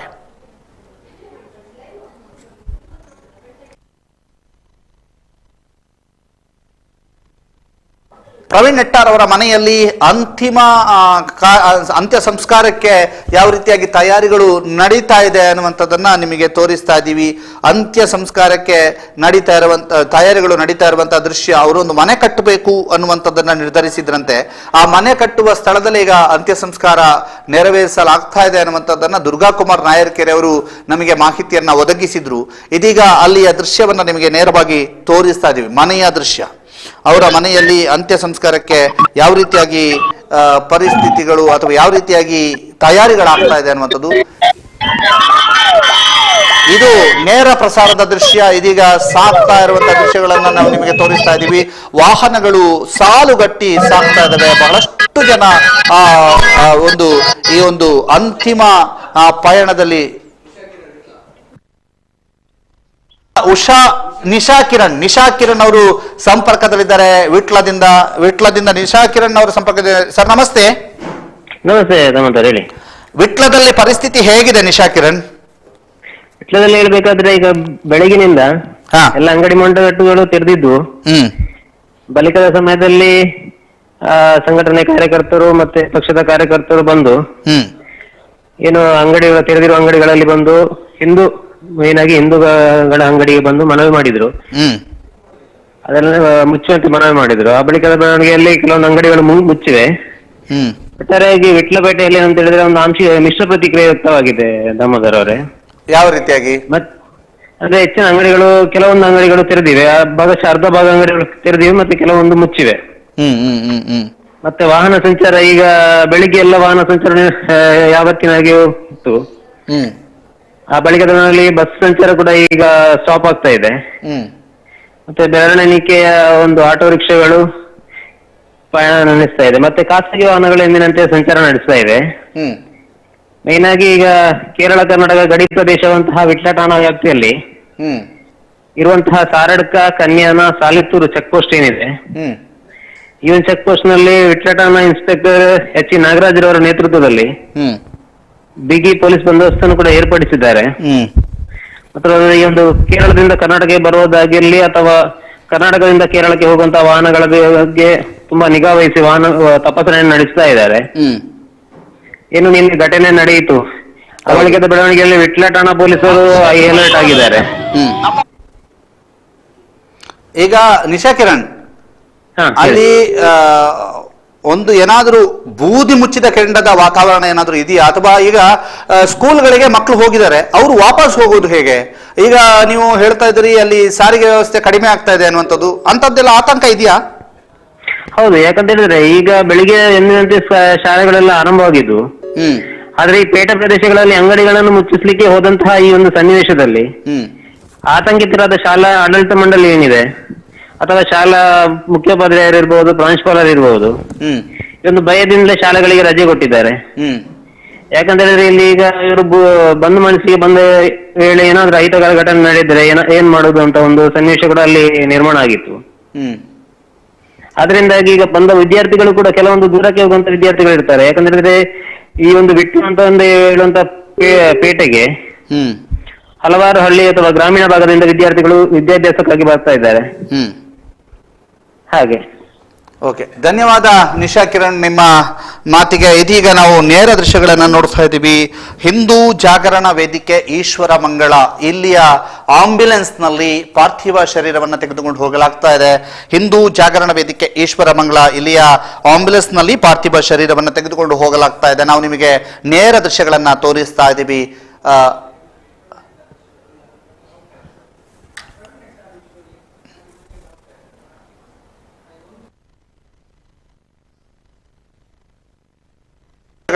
ತೋರಿಸ್ತಾ ಇದ್ದೀವಿ ಆ ಒಂದು ದೃಶ್ಯ. ಈಗ ನಮ್ಮ ಜೊತೆಗೆ ಸಂಪರ್ಕದಲ್ಲಿದ್ದಾರೆ ಸಚಿವ ಅಂಗಾರ. ಸರ್ ನಮಸ್ತೆ. ನಮಸ್ತೆ. ನೀವು ಆಗಮಿಸಬೇಕು ಅಂತ ಬಹು ದೊಡ್ಡ ಮಟ್ಟಿನ ಒಂದು ಪ್ರತಿಭಟನೆಗಳು ನಡೀತು. ನೀವು ಬೆಳಿಗ್ಗೆ 10 ಗಂಟೆಗೆ ಬರ್ತೀವಿ ಅಂತ ಹೇಳಿದ್ರಂತೆ. ಎಲ್ಲಿದ್ದೀರಿ ಸರ್ ಈಗ? ಅಲ್ಲಲ್ಲ ನೋಡಿ, ನಾವು ಡೆಲ್ಲಿಯಲ್ಲಿ ಇದ್ದೇವೆ. ನಾನು ಕೆಲಸಕ್ಕೆ ಹೋದೆ. ಆಯ್ತಾ, ನಾವು ಡೆಲ್ಲಿಯಿಂದ ನಾವು ಬಂದದ್ದು. ಈಗ ಬೆಂಗಳೂರು ಬಂದು ಬೆಂಗಳೂರಿಂದ ಮಂಗಳೂರಿಗೆ ಬರ್ತಿದ್ದೀವಿ. ದೆಹಲಿಯಿಂದ ಬೆಂಗಳೂರಿಗೆ ಬಂದು ಬೆಂಗಳೂರಿನಿಂದ ಮಂಗಳೂರಿಗೆ ಬಂದ್ರ ಸರ್? ಹೌದು, ಮಂಗಳೂರು ಬಂದು ಬರುವಂತದ್ದು. ಈಗ ಬರ್ತಾ ಇದ್ದೀರಾ? ಏನಿಲ್ಲ, ನಮ್ಗೂ ಕೂಡ ನೋವಿದೆ. ನಾವು ಆ ಪರಿಸ್ಥಿತಿಯನ್ನು ಅರ್ಥ ಮಾಡಿಕೊಳ್ಬೇಕು. ನಾವು ಇಲ್ಲೇ ಊರಲ್ಲಿ ಇದ್ದುಕೊಂಡು ಬರದೇ ಇದ್ರೆ ಸರಿ. ನಾವು ಕಾರ್ಯಕ್ರಮ ನಿಮಿತ್ತ ಹೋಗಿದ್ದೇವಲ್ಲ. ಹೌದು. ಈ ಘಟನೆ ಬಗ್ಗೆ ಏನ್ ಹೇಳ್ತೀರಿ ಸರ್? ಯಾವುದು? ಪ್ರವೀಣ್ ನೆಟ್ಟಾರ್ ಅವರು ನಿಮಗೆ ಬಹಳ ಒಡನಾಡಿ ಅಂತ ನಾವು ತಿಳ್ಕೊಂಡಿದ್ದೇವೆ. ಹೌದೌದು. ನಿಮ್ಮ ಜೊತೆಗಿರುವಂತಹ ಹಲವಾರು ಫೋಟೋಗಳನ್ನ ನೋಡಿದ್ದೇವೆ. ಪ್ರವೀಣ್ ನೆಟ್ಟಾರ್ ಅವರ ಬಗ್ಗೆ ಏನ್ ಹೇಳ್ತೀರಿ? ಅಲ್ಲ, ಪ್ರವೀಣ್ ನೆಟ್ಟಾರ್ ಒಳ್ಳೆ ಕಾರ್ಯಕರ್ತ ನಮ್ಮ. ಓಕೆ. ಅವರ ಬಗ್ಗೆ ಇದಾದ ಬಗ್ಗೆ ತುಂಬಾ ನೋವಿದೆ. ಓಕೆ. ಸರ್ಕಾರ ಅದರ ಬಗ್ಗೆ ಖಂಡಿತವಾಗಿಯೂ ಸರಿಯಾದ ತನಿಖೆ ಮಾಡಿ ಸಂಬಂಧಪಟ್ಟಂತೆ ಯಾರು ಇದು ಮಾಡಿದಾರೆ ಅವರ ಮೇಲೆ ಕಟ್ಟುನಿಟ್ಟಿನ ಕ್ರಮವನ್ನು ಕೈಗೊಳ್ಳುವ ಪ್ರಯತ್ನ ಸರ್ಕಾರ ಮಾಡ್ತದೆ. ನೀವು ಗೃಹ ಸಚಿವರನ್ನ ಅಥವಾ ಮುಖ್ಯಮಂತ್ರಿಗಳನ್ನ ಈ ಕುರಿತಾಗಿ ಏನಾದ್ರೂ ಸಂಪರ್ಕಿಸಿದ್ದೀರಾ? ಎಲ್ಲರಲ್ಲಿ ಮಾತರಿಯಾಗಿದೆ. ನಾವು ನಿನ್ನೆನೆ ಮಾತರಿಯಾಗಿದೆ ರಾತ್ರಿ. ಓಕೆ. ನಿಮಗೆ ಇಲ್ಲಿಯ ಕಾರ್ಯಕರ್ತರ ಕರೆಗಳು ಯಾವ ಸಂಖ್ಯೆಯಲ್ಲಿ ಬರ್ತಾ ಇದ್ದಾವೆ ಸರ್? ಎಲ್ಲಿ ನಿಮ್ಮ ಕಾರ್ಯಕರ್ತರಿಂದ ಕರೆಗಳು ಬರ್ತಾ ಇಲ್ವಾ? ಬರ್ತಾ ಇದೆ ಫೋನ್ ಬರ್ತಾ ಇದೆಯಾ ಸರ್? ನೀವು ಎಷ್ಟೊತ್ತಿಗೆ ತಲುಪ್ತೀರಿ? ನಾನೀಗ ಮಂಗಳೂರು ಬಿಟ್ಟಾಗಿದೆ, ಈಗ ಏರ್ಪೋರ್ಟ್ ಬಿಟ್ಟು ಈಗ ಅಡ್ಯಾರ್ ದಾಟಿದ್ದೇವೆ. ಅಡ್ಯಾರ್ ದಾಟಿದ್ದೀರಾ ಸರ್? ನೀವೊಬ್ಬರೇ ಇನ್ನು ನಿಮ್ಮ ಜೊತೆಗೆ ಯಾರಾದ್ರೂ ಇದ್ದಾರಾ? ಇಲ್ಲ, ನಮ್ಮ ಹತ್ರ ರಾಜ್ಯಾಧ್ಯಕ್ಷರಿದ್ದಾರೆ, ಬೆಂಗಳೂರಲ್ಲಿದ್ದರು. ಓಕೆ. ಮತ್ತೆ ನಮ್ಮ ಸಂಜೀವ ಮಠಂದ್ರು ಅವರು ಮೀಟಿಂಗ್ ಹೇಳಿದ್ರು ಬೆಂಗಳೂರಲ್ಲಿ. ಓಕೆ. ಎಲ್ಲ ಇದ್ದೇವೆ ಒಟ್ಟಿಗೆ. ಎಲ್ಲ ಒಟ್ಟಿಗೆ ಬರ್ತಾ ಇದ್ದೀರಿ? ಹೌದು. ಓಕೆ. ಈಗ ಪರಿಹಾರವನ್ನ ನಿರೀಕ್ಷೆ ಮಾಡ್ತಾ ಇದ್ದಾರೆ ಎಲ್ಲ ಅಭಿಮಾನಿಗಳು ಕೂಡ, ಪರಿಹಾರವನ್ನ ಕೇಳ್ತಾ ಇದ್ದಾರೆ. ನೀವು ಯಾವ ರೀತಿಯಾಗಿ ಇದಕ್ಕೆ ಸ್ಪಂದಿಸ್ತೀರಿ? ಅದನ್ನ ಮಾತಾಡ್ತೇನೆ ಪರಿಹಾರದ ಬಗ್ಗೆ. ಮಾತಾಡ್ತೀರಾ? ಓಕೆ. ನಿಮ್ಮ ಆಗಮನಕ್ಕೆ ಕಾಯ್ತಾ ಇದ್ದಾರೆ ಸರ್. ಆಯ್ತಾಯ್ತು. ಧನ್ಯವಾದ ನಮ್ಮ ಜೊತೆಗೆ ಮಾತನಾಡಿದ್ದಕ್ಕೆ. ಸಚಿವ ಎಸ್ ಅಂಗಾರ್ ಅವರು ನಮ್ಮ ಜೊತೆಗೆ ಸಂಪರ್ಕದಲ್ಲಿದ್ದರು. ನಾನು ದೆಹಲಿಯಲ್ಲಿದ್ದೆ. ದೆಹಲಿಯಿಂದ ಬೆಂಗಳೂರಿಗೆ ಬಂದು, ಬೆಂಗಳೂರಿನಿಂದ ಮಂಗಳೂರಿಗೆ ಬಂದು, ಮಂಗಳೂರಿನಿಂದ ಈಗ ಬೆಳ್ಳಾರಿಗೆ ಹೋಗ್ತಾ ಇದ್ದೇನೆ. ನಾನು ಒಂದು ವೇಳೆ ಊರಿನಲ್ಲಿ ಅಥವಾ ನಾನು ಒಂದು ವೇಳೆ ಬೆಂಗಳೂರಿನಲ್ಲಿದ್ದು ಬರದೇ ಇದ್ರೆ ಖಂಡಿತವಾಗಿಯೂ ಅವರ ನೋವು ತಪ್ಪಲ್ಲ. ನಾನು ದೆಹಲಿಯಿಂದ ಬೆಂಗಳೂರಿಗೆ ಬಂದು, ಬೆಂಗಳೂರಿನಿಂದ ಮಂಗಳೂರಿಗೆ ಬಂದು, ಮಂಗಳೂರಿನಿಂದ ಈಗ ರಸ್ತೆ ಮಾರ್ಗವಾಗಿ ಬರ್ತಾ ಇದ್ದೇನೆ. ಅಡ್ಯಾರನ್ನ ದಾಟಿ ಬರ್ತಾ ಇದ್ದೇನೆ ಅನ್ನುವಂಥ ಮಾಹಿತಿಯನ್ನ ಸಚಿವ ಎಸ್ ಅಂಗಾರ್ ಅವರು ತಿಳಿಸಿದ್ದಾರೆ. ಇನ್ನೇನು ಕೆಲವೇ ಗಂಟೆಗಳಲ್ಲಿ ಸಚಿವ ಎಸ್ ಅಂಗಾರ್ ಅವರು ಬೆಳ್ಳಾರಿಗೆ ಬರ್ಲಿಕ್ಕಿದ್ದಾರೆ. ಇದು ಸುದ್ದಿ ನ್ಯೂಸ್ ನಿಮಗೆ ಕೊಡ್ತಾ ಇರುವಂತಹ ಎಕ್ಸ್ಕ್ಲೂಸಿವ್ ಮಾಹಿತಿ. ಸಚಿವ ಎಸ್ ಅಂಗಾರ್ ಅವರು ನಮ್ಮ ಜೊತೆಗೆ ಮಾತನಾಡಿದ್ದಾರೆ. ನಮ್ಮ ಜೊತೆಗೆ ಮಾತನಾಡಿದಂಥ ಸಂದರ್ಭದಲ್ಲಿ ನಾನು ದೆಹಲಿಯಲ್ಲಿದ್ದೆ. ದೆಹಲಿಯಿಂದ ಬೆಂಗಳೂರಿಗೆ ಬಂದು, ಬೆಂಗಳೂರಿನಿಂದ ಮಂಗಳೂರಿಗೆ ಬಂದು, ಮಂಗಳೂರಿನಿಂದ ಈಗ ನಾನು ರಸ್ತೆ ಮಾರ್ಗವಾಗಿ ಅಡ್ಯಾರನ್ನ ದಾಟಿ BC ರೋಡಿನ ಹತ್ತಿರ ಇದ್ದೇನೆ ಅನ್ನುವಂತಹ ಮಾಹಿತಿಯನ್ನ ಸಚಿವ ಎಸ್ ಅಂಗಾರ್ ಅವರು ಕೊಟ್ಟಿದ್ದಾರೆ. ಜೊತೆಗೆ ಈ ಬಗ್ಗೆ ನಾನು ಎಲ್ಲರ ಹತ್ರನೂ ಮಾತಾಡಿಯಾಗಿದೆ. ಸೂಕ್ತವಾದಂತಹ ತನಿಖೆ ನಡೆಯುತ್ತೆ, ಕಠಿಣವಾದಂತಹ ಕ್ರಮವನ್ನ ಕೈಗೊಳ್ಳುತ್ತೇವೆ ಅನ್ನುವಂತಹ ಒಂದು ಭರವಸೆಯನ್ನು ಕೂಡ ನೀಡಿದ್ದಾರೆ. ಜೊತೆಗೆ ನಮ್ಮ ಜೊತೆಗೆ ರಾಜ್ಯಾಧ್ಯಕ್ಷರು ಇರಬಹುದು, ಶಾಸಕ ಸಂಜೀವ ಮಠಂದೂರ್ ಅವರು ಇರ್ಬೋದು, ಎಲ್ಲರೂ ಕೂಡ ಬರ್ತಾ ಇದ್ದಾರೆ ಅನ್ನುವಂಥ ಮಾಹಿತಿಯನ್ನ ನೀಡಿದ್ದಾರೆ. ಇದೀಗ ನಾವು ನಿಮಗೆ ತೋರಿಸ್ತಾ ಇರುವಂತದ್ದು ಬೆಳ್ತಂಗಡಿಯ ದೃಶ್ಯಗಳು.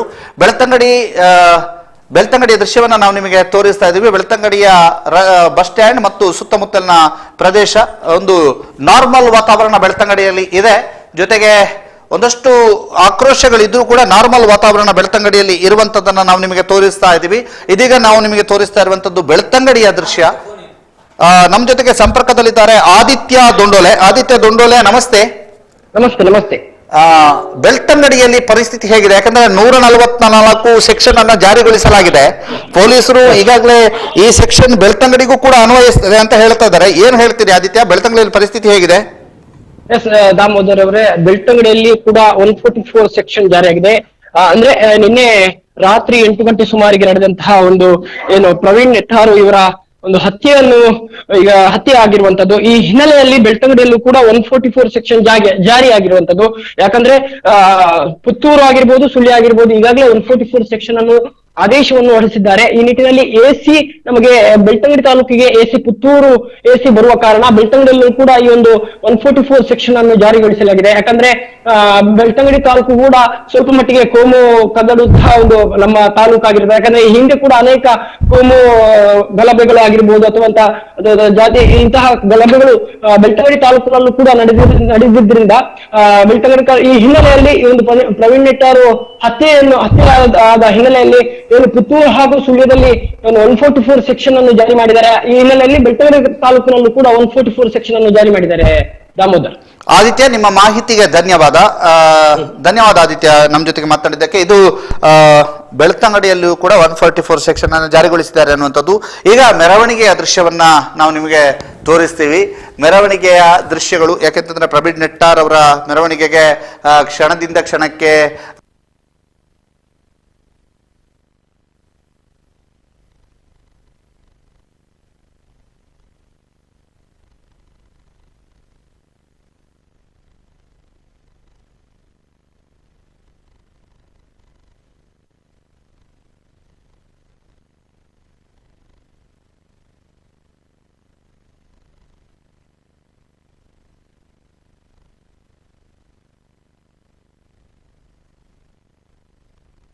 ಇದೀಗ ನಿಮಗೆ ಮೆರವಣಿಗೆ ದೃಶ್ಯವನ್ನು ನಾವು ತೋರಿಸ್ತಾ ಇದ್ದೀವಿ.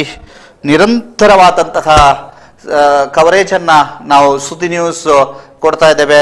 ನಿರಂತರ ಕವರೇಜ್ ಮೂಲಕ ಕೊಡ್ತಾ ಇರುವಂಥದ್ದು.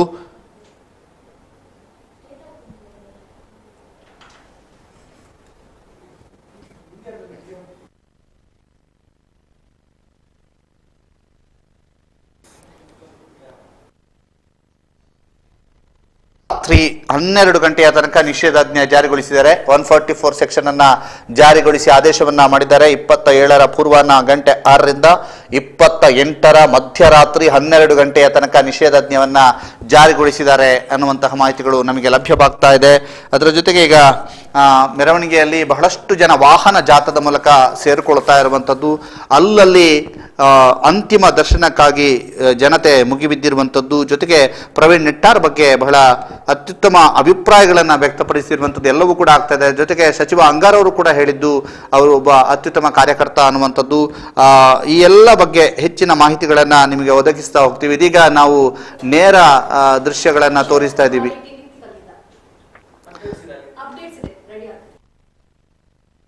ನಮ್ಮ ಜೊತೆಗೆ ಸಂಪರ್ಕದಲ್ಲಿದ್ದಾರೆ ಶಿವಪ್ರಸಾದ್ ಆಲೇಟಿ ನಿಂತಿಕಲ್ನಿಂದ.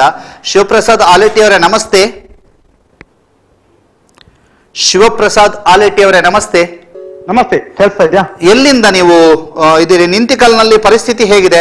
ನಿಂತಿಕಲ್ಗೆ ಪಾರ್ಥಿವ ಶರೀರದ ಅಂತಿಮ ಯಾತ್ರೆ ಬಂತ ಅಥವಾ ಅಲ್ಲಿ ಕಾಯ್ತಾ ಇದ್ದಾರೆ? ಅಂದ್ರೆ ದಾಮೋದರ ಈಗಾಗಲೇ ಪಾರ್ಥಿವ ಶರೀರ ನಿಂತಿಕಲ್ ರಸ್ತೆ ಮೂಲಕ ಬರ್ತದೆ ಅಂತ ಹೇಳುವಂತ ಸುದ್ದಿ ಸಿಕ್ಕಿದ ತಕ್ಷಣ ಈ ಭಾಗದ ಎಲ್ಲ ಗ್ರಾಮದ ಜನರು ಬಹಳಷ್ಟು ಸಂಖ್ಯೆಯಲ್ಲಿ ನಿಂತಿಕಲ್ನ ಈ ಒಂದು ಜಂಕ್ಷನ್ ನಲ್ಲಿ ಸೇರಿಕೊಂಡಿದ್ದಾರೆ.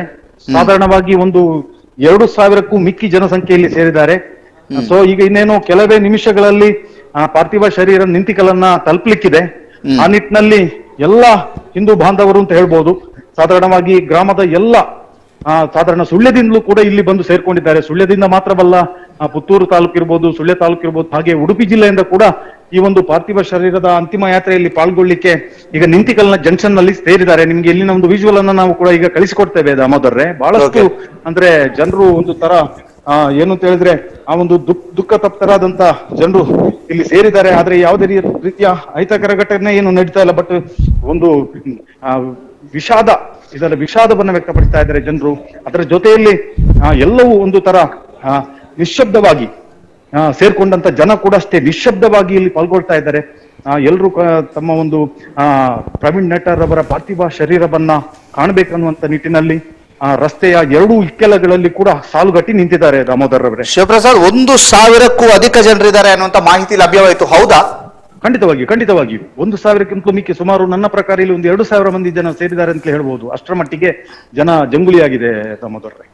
ಈಗ ಅವರು ಏನಾದ್ರೂ ಬೆಳ್ಳಾರೆಗೆ ತಲುಪುವವರ ಅಥವಾ ಅಲ್ಲೇ ಅಂತಿಮ ದರ್ಶನವನ್ನ ಮಾಡಿ ಹೋಗುವವರ? ಅಂದ್ರೆ ಪಾರ್ಥಿವ ಶರೀರದ ಜೊತೆಯಲ್ಲಿ ಬೆಳ್ಳಾರೆ ತನಕ ಮೆರವಣಿಗೆಯಲ್ಲಿ ಸಾಗಿ ಬರುವಂತ ಮಂದಿಯೇ ಇಲ್ಲಿ ಸೇರಿದ್ದಾರೆ. ಯಾಕೆಂತ ಹೇಳಿದ್ರೆ ಅದಕ್ಕೆ ಸಿದ್ಧತೆಯನ್ನ ಮಾಡಿಕೊಂಡೇ ಇಲ್ಲಿ ಇದ್ದಾರೆ. ಇಲ್ಲಿನ ಸಂಘಟಕರು ಕೂಡ ಅದನ್ನು ಆ ರೀತಿಯ ಒಂದು ಸಿದ್ಧತೆಯನ್ನ ಮಾಡ್ತಾ ಇದ್ದಾರೆ. ಪಾರ್ಥಿವ ಶರೀರ ಬರುವಂತ ಸಂದರ್ಭದಲ್ಲಿ ಏನು ಹಾರಾರ್ಪಣೆ ಮಾಡುವಂತದ್ದು ಮತ್ತೆ ರಸ್ತೆಯನ್ನು ಬಿಟ್ಟು ಕೊಡುವಂತ ವ್ಯವಸ್ಥೆಯನ್ನು ಕೂಡ ಇಲ್ಲಿ ಮಾಡ್ತಾ ಇದ್ದಾರೆ. ಆ ರೀತಿಯ ಒಂದು ವ್ಯವಸ್ಥೆಯನ್ನು ಕೂಡ ಇಲ್ಲಿ ಮಾಡಿಕೊಡ್ತಾ ಇದ್ದಾರೆ ದಾಮೋದರ್ರೆ.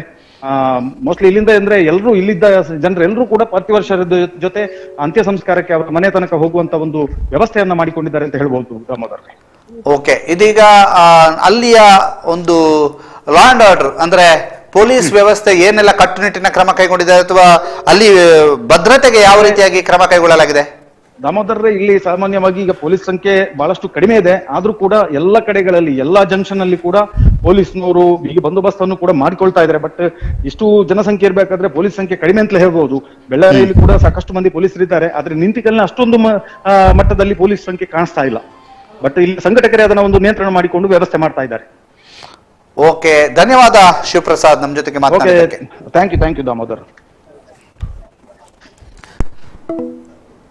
ಪ್ರವೀಣ್ ನೆಟ್ಟಾರ್ ಅವರ ಬಗ್ಗೆ ಸೋಷಿಯಲ್ ಮೀಡಿಯಾದಲ್ಲಿ ಬಹಳಷ್ಟು ಬರವಣಿಗೆ ಇದೆ. ಆದ್ರೆ ಅವುಗಳಲ್ಲಿ ಕೆಲವೊಂದು ಬರವಣಿಗೆಗಳು ಬಹಳ ಆಪ್ತ ಅಂತ ಅನ್ಸುತ್ತೆ. ಒಂದು ಪುಸ್ತಕ ಪ್ರೇಮಿ, ಸಮಾಜಮುಖಿ ಚಿಂತಕ ಅಂತ ಹೇಳ್ತಿದ್ರೆ, ಒಂದು ಪುಸ್ತಕ ಪ್ರೇಮಿಯ ಬಗ್ಗೆ ಕಾರ್ತಿಕೇಯ ರೈ ಅನ್ನುವಂಥವ್ರು ಬರ್ಕೊಂಡಿದ್ದಾರೆ. ಆತ ಒಬ್ಬ ಪುಸ್ತಕ ಪ್ರೇಮಿ ಅಂತ. ಅವರು ತಿರುಪತಿಗೆ ಹೋಗುವಂತಹ ಸಂದರ್ಭದಲ್ಲಿ ಆತ ಒಂದು ಪುಸ್ತಕವನ್ನ ಹಿಡಿದು ಕುಳಿತಿದ್ದ ಆತ ತಿರುಪತಿ ತಲುಪುವ ತನಕ ಪುಸ್ತಕವನ್ನ ಓದಿದ್ರು ಅನ್ನುವಂತ ರೀತಿಯಲ್ಲಿ ಬರವಣಿಗೆಯನ್ನ ಬರ್ದಿದ್ದಾರೆ. ಅಂದ್ರೆ ಒಬ್ಬ ಪುಸ್ತಕ ಪ್ರೇಮಿ. ಅವ್ರು ಮಾತನಾಡುವಾಗ್ಲೂ ಕೂಡ ಬಹಳ ಅತ್ಯುತ್ತಮವಾಗಿ ಮಾತನಾಡ್ತಾರೆ, ಜೊತೆಗೆ ಉತ್ತಮ ಸಂಘಟಕ ಕೂಡ ಹೌದು ಅನ್ನುವಂಥದ್ದನ್ನ ಬರ್ಕೊಂಡಿದ್ದಾರೆ. ಬಹಳಷ್ಟು ಜನ ನಮ್ಮ ಪ್ರವೀಣ್ ನೆಟ್ಟಾರ್ ಅವರ ಬಗ್ಗೆ ಮಾತನಾಡ್ತಾ ಇದ್ದಾರೆ. ಅವರು ಯಾವ ರೀತಿಯಾಗಿದ್ರು, ಹೇಗಿದ್ರು, ಅವರ ಕಾರ್ಯಚಟುವಟಿಕೆಗಳು ಹೇಗಿತ್ತು ಅನ್ನುವಂಥದ್ದು. ಸ್ಥಳೀಯರನ್ನು ಅಂದ್ರೆ ಬೆಳ್ಳಾರಿಯಲ್ಲಿರುವಂತಹವರನ್ನ, ಬೆಳ್ಳಾರಿಯಲ್ಲಿ ಅವರ ಮನೆಯ ಸುತ್ತಮುತ್ತಲಿನವರನ್ನ ನಾವು ಮಾತನಾಡಿಸುವಂತಹ ಪ್ರಯತ್ನವನ್ನ ಮಾಡ್ತೀವಿ. ತುಂಬಾ ಜನ ಅವರ ಬಗ್ಗೆ ಹೇಗಿದ್ರು ಅವರು ಅನ್ನೋಂಥದ್ದನ್ನ ತಿಳ್ಕೊಳ್ಳುವಂತಹ ಪ್ರಯತ್ನವನ್ನು ಕೂಡ ಮಾಡ್ತೀವಿ. ಯಾಕೆಂತಂದ್ರೆ ಅವರೊಬ್ರು ಕಾರ್ಯಕರ್ತ ನಿನ್ನೆಯ ಹತ್ಯೆ ಯಾಕಾಗಿ ಆಗಿರಬಹುದು ಅನ್ನುವಂಥದ್ದು ಬಹಳಷ್ಟು ದೊಡ್ಡ ಚರ್ಚೆ ಆಗ್ತಾ ಇದೆ. ಬಹಳಷ್ಟು ದೊಡ್ಡ ಮಟ್ಟಿನಲ್ಲಿ ತನಿಖೆ ಇನ್ಯಾವಾಗ ತನಿಖೆ ಮಾಡೋದು ಅನ್ನುವಂಥ ರೀತಿಯಲ್ಲೆಲ್ಲ ಪ್ರತಿಕ್ರಿಯೆಯನ್ನು ವ್ಯಕ್ತಪಡಿಸ್ತಾ ಇದ್ದಾರೆ. ಪೊಲೀಸರು ಅವರ ಕಾರ್ಯವ್ಯಾಪ್ತಿಯಲ್ಲಿ ಒಂದು ಕಾರ್ಯೋನ್ಮುಖರಾಗಿದ್ದಾರೆ. 5 ತಂಡಗಳನ್ನ ಪೊಲೀಸರು ರಚನೆ ಮಾಡಿದ್ದಾರೆ ಅನ್ನುವಂತಹ ಮಾಹಿತಿಗಳು ಲಭ್ಯವಾಗ್ತಾ ಇದೆ. ಒಂದು 5 ತಂಡಗಳನ್ನು ರಚನೆ ಮಾಡಿ ತನಿಖೆಯನ್ನ ಕೈಗೊಂಡಿದ್ದಾರೆ ಅನ್ನುವಂತಹ ಮಾಹಿತಿಗಳು ಕೂಡ ಲಭ್ಯವಾಗ್ತಾ ಇದೆ. ಈಗಾಗಲೇ ವರದಿಗಳು ಕೂಡ ಬರ್ತಾ ಇದೆ. 5 ತಂಡಗಳ ರಚನೆ ಮಾಡುವ ಮೂಲಕ ಪೊಲೀಸರು ಆ ಒಂದು ತನಿಖೆಯನ್ನ ಆರಂಭಿಸಿದ್ದಾರೆ ಅನ್ನುವಂಥದ್ದು. ಅವರನ್ನ ಹತ್ಯೆಗೈದವರನ್ನ ಹಿಡಿಬೇಕು, ಅವರನ್ನ ಆದಷ್ಟು ಬೇಗ ತನಿಖೆಗೆ ಒಳಪಡಿಸಬೇಕು, ಅವರನ್ನ ಬಂಧನ ಮಾಡಬೇಕು ಅನ್ನುವಂಥ ಕೂಗು ಹೆಚ್ಚಿನ ಸಂಖ್ಯೆಯಲ್ಲಿ ಕೇಳಿಬರ್ತದೆ.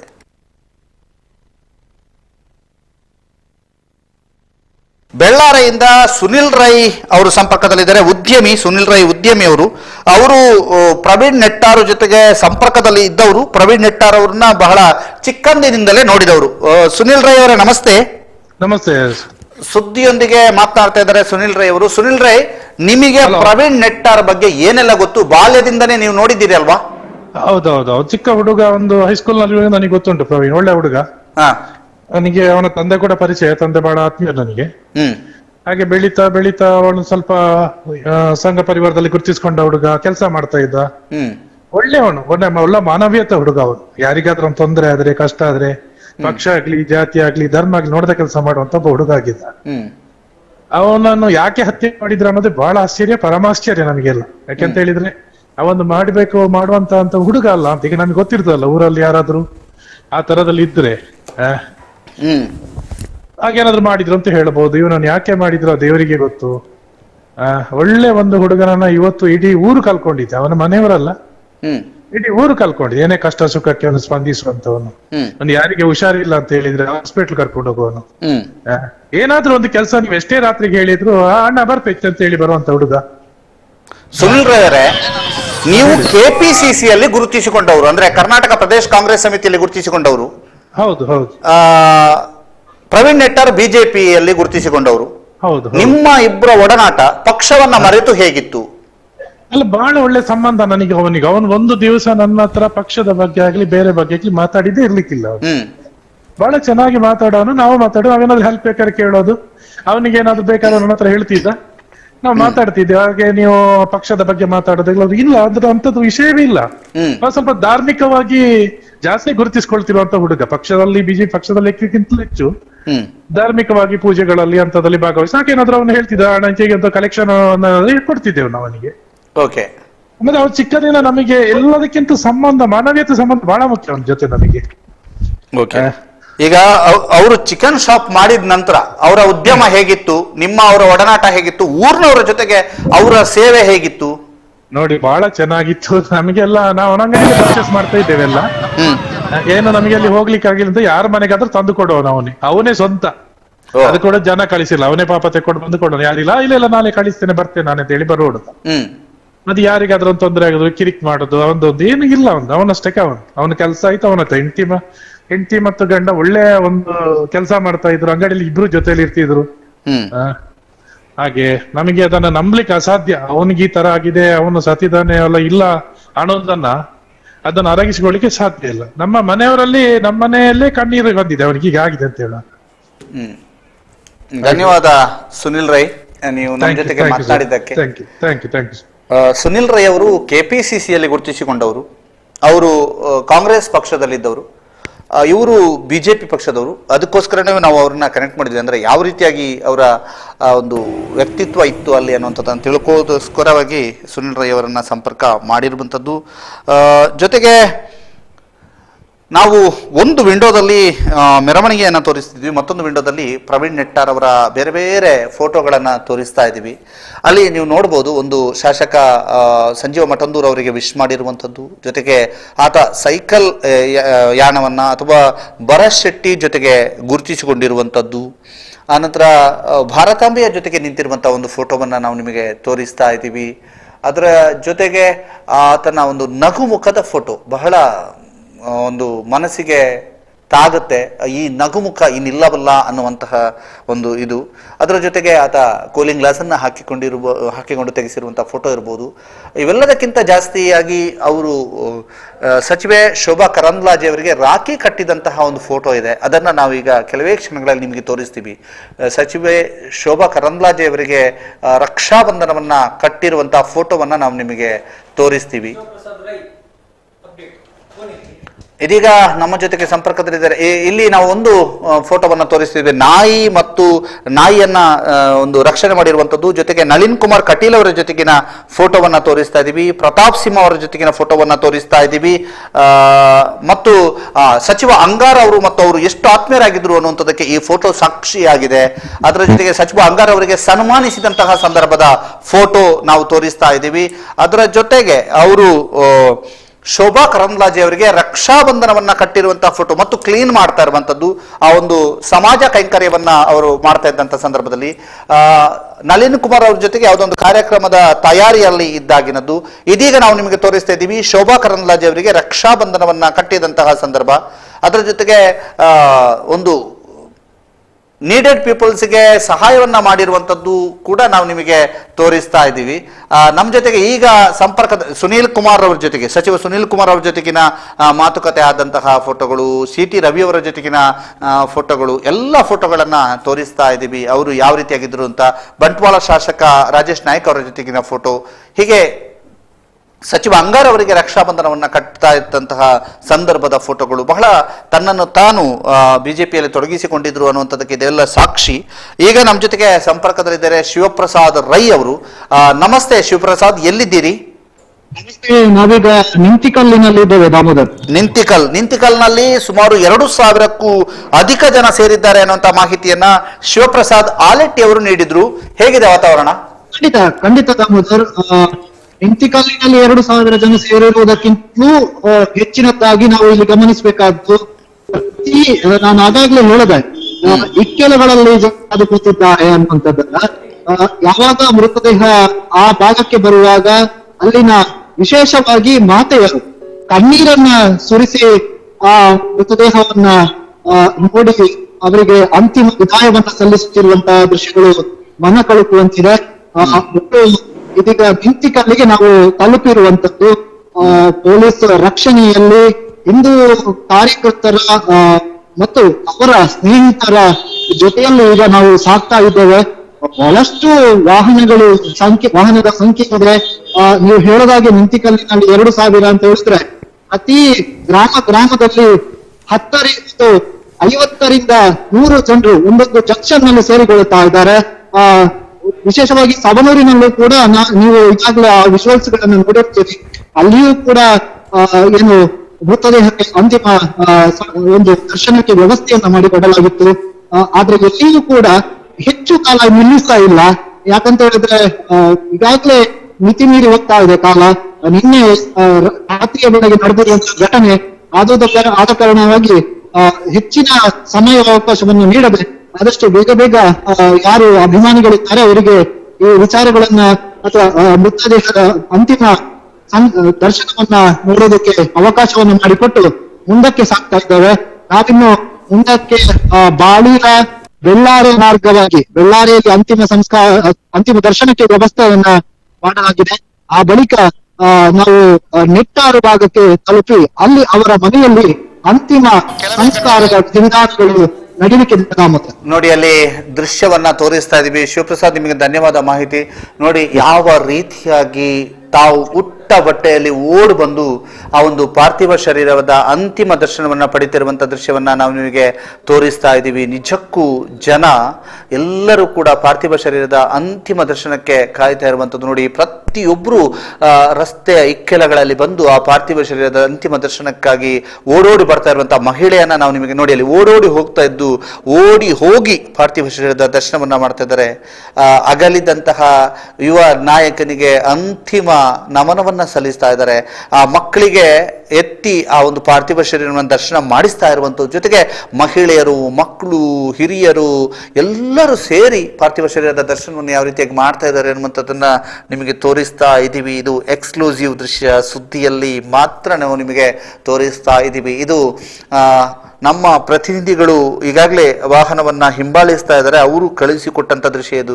ನೋಡಿ ಯಾವ ಪರಿಸ್ಥಿತಿ ಇದೆ ಅಂತ. ಪ್ರತಿ ಒಂದು ಊರಿನಲ್ಲಿಯೂ ಕೂಡ ಇಲ್ಲಿ ಪುತ್ತೂರಿನಿಂದ ಬೆಳ್ಳಾರಿಗೆ ತನಕ ಸಾಗುವಂತ ಹಂತಗಳಲ್ಲೆಲ್ಲವೂ ಕೂಡ ಇಂತಹದ್ದೇ ಪರಿಸ್ಥಿತಿ ಇದೆ. ಇಂಥದ್ದೇ ರೀತಿಯಲ್ಲಿ ಜನ ಮುಗಿಬಿದ್ದು ಪಾರ್ಥಿವ ಶರೀರವನ್ನ ನೋಡ್ತಾ ಇದ್ದಾರೆ, ಅಂತಿಮ ದರ್ಶನವನ್ನ ಮಾಡ್ತಾ ಇದ್ದಾರೆ, ಅಂತಿಮ ನಮನವನ್ನ ಸಲ್ಲಿಸ್ತಾ ಇದ್ದಾರೆ. ನಾವು ಆ ದೃಶ್ಯವನ್ನ ನಿಮಗೆ ತೋರಿಸ್ತಾ ಇದ್ದೀವಿ. ಇದು ಈಗ ನಿಂತಿಗಳಿಗಿಂತ ಸ್ವಲ್ಪ ನಿಂತಿಗಳಿನ ಸಮೀಪ ನಡೆದಿರುವಂತಹ ದೃಶ್ಯ ಇದು. ಅಲ್ಲಿಯ ಸಮೀಪದ ದೃಶ್ಯವನ್ನು ನಾವು ನಿಮಗೆ ತೋರಿಸ್ತಾ ಇರುವಂಥದ್ದು, ಯಾವ ರೀತಿಯಾಗಿ ಜನ ಮುಗಿಬೀಳ್ತಾ ಇದ್ದಾರೆ ಅನ್ನುವಂಥದ್ದು, ಜೊತೆಗೆ ಆ ಪಾರ್ಥಿವ ಶರೀರದ ಅಂತಿಮ ದರ್ಶನಕ್ಕಾಗಿ ಜನ ಯಾವ ರೀತಿಯಾಗಿ ಅಂತಿಮ ದರ್ಶನವನ್ನ ಮಾಡ್ತಾ ಇದ್ದಾರೆ ಅನ್ನುವಂಥದ್ದು ನಾವು ನಿಮಗೆ ತೋರಿಸ್ತಾ ಇದ್ದೀವಿ. ವೃದ್ಧರು, ಮಕ್ಕಳು, ಮಹಿಳೆಯರು, ಯುವಕರು, ಯುವತಿಯರ ದೊಡ್ಡ ಗುಂಪು ಬಂದು ಆ ಪಾರ್ಥಿವ ಶರೀರದ ಅಂತಿಮ ದರ್ಶನವನ್ನ ಮಾಡ್ತಾ ಇದೆ. ನಾವೀಗ ಆ ದೃಶ್ಯವನ್ನು ನಿಮಗೆ ತೋರಿಸ್ತಾ ಇದ್ದೀವಿ.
ಇದೀಗ ನಾವು ನೋಡ್ತಾ ಇರುವಂಥ ದೃಶ್ಯ ಮಾರ್ಗದ ಇಕ್ಕೆಲಗಳಲ್ಲಿ ಜನ ನಿಂತಿರುವಂಥದ್ದು. ಜನ ನಿಂತು ಆ ಒಂದು ಅಂತಿಮ ಯಾತ್ರೆಯಲ್ಲಿ ಅವರನ್ನು ನೋಡ್ತಾ ಇರುವಂಥದ್ದು, ಅಂತಿಮ ಯಾತ್ರೆಯ ದರ್ಶನವನ್ನು ಪಡಿತಾ ಇರುವಂಥದ್ದು, ಇದನ್ನು ನಾವು ನಿಮಗೆ ತೋರಿಸ್ತಾ ಇದ್ದೀವಿ.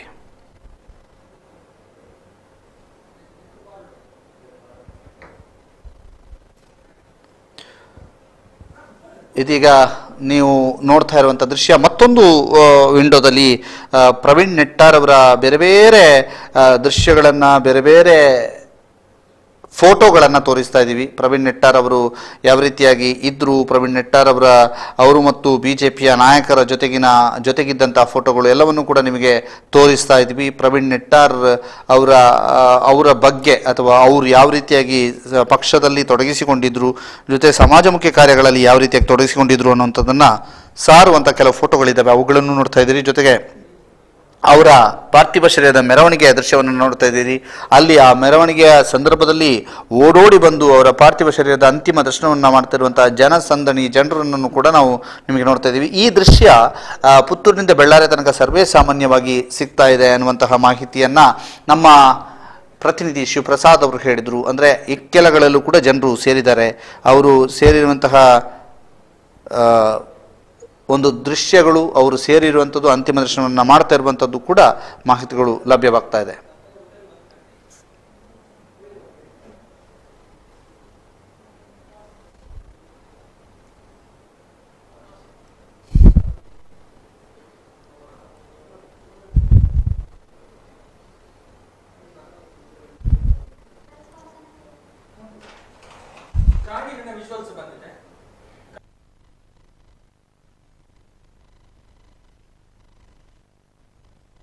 ವಿಜುವಲ್ಸ್ ಅನ್ನ ನಾವು ನಿಮಗೆ ತೋರಿಸ್ತಾ ಇದ್ದೀವಿ. ಕಾಣಿಯೂರಿನ ವಿಜುವಲ್ಸ್ ಇದು.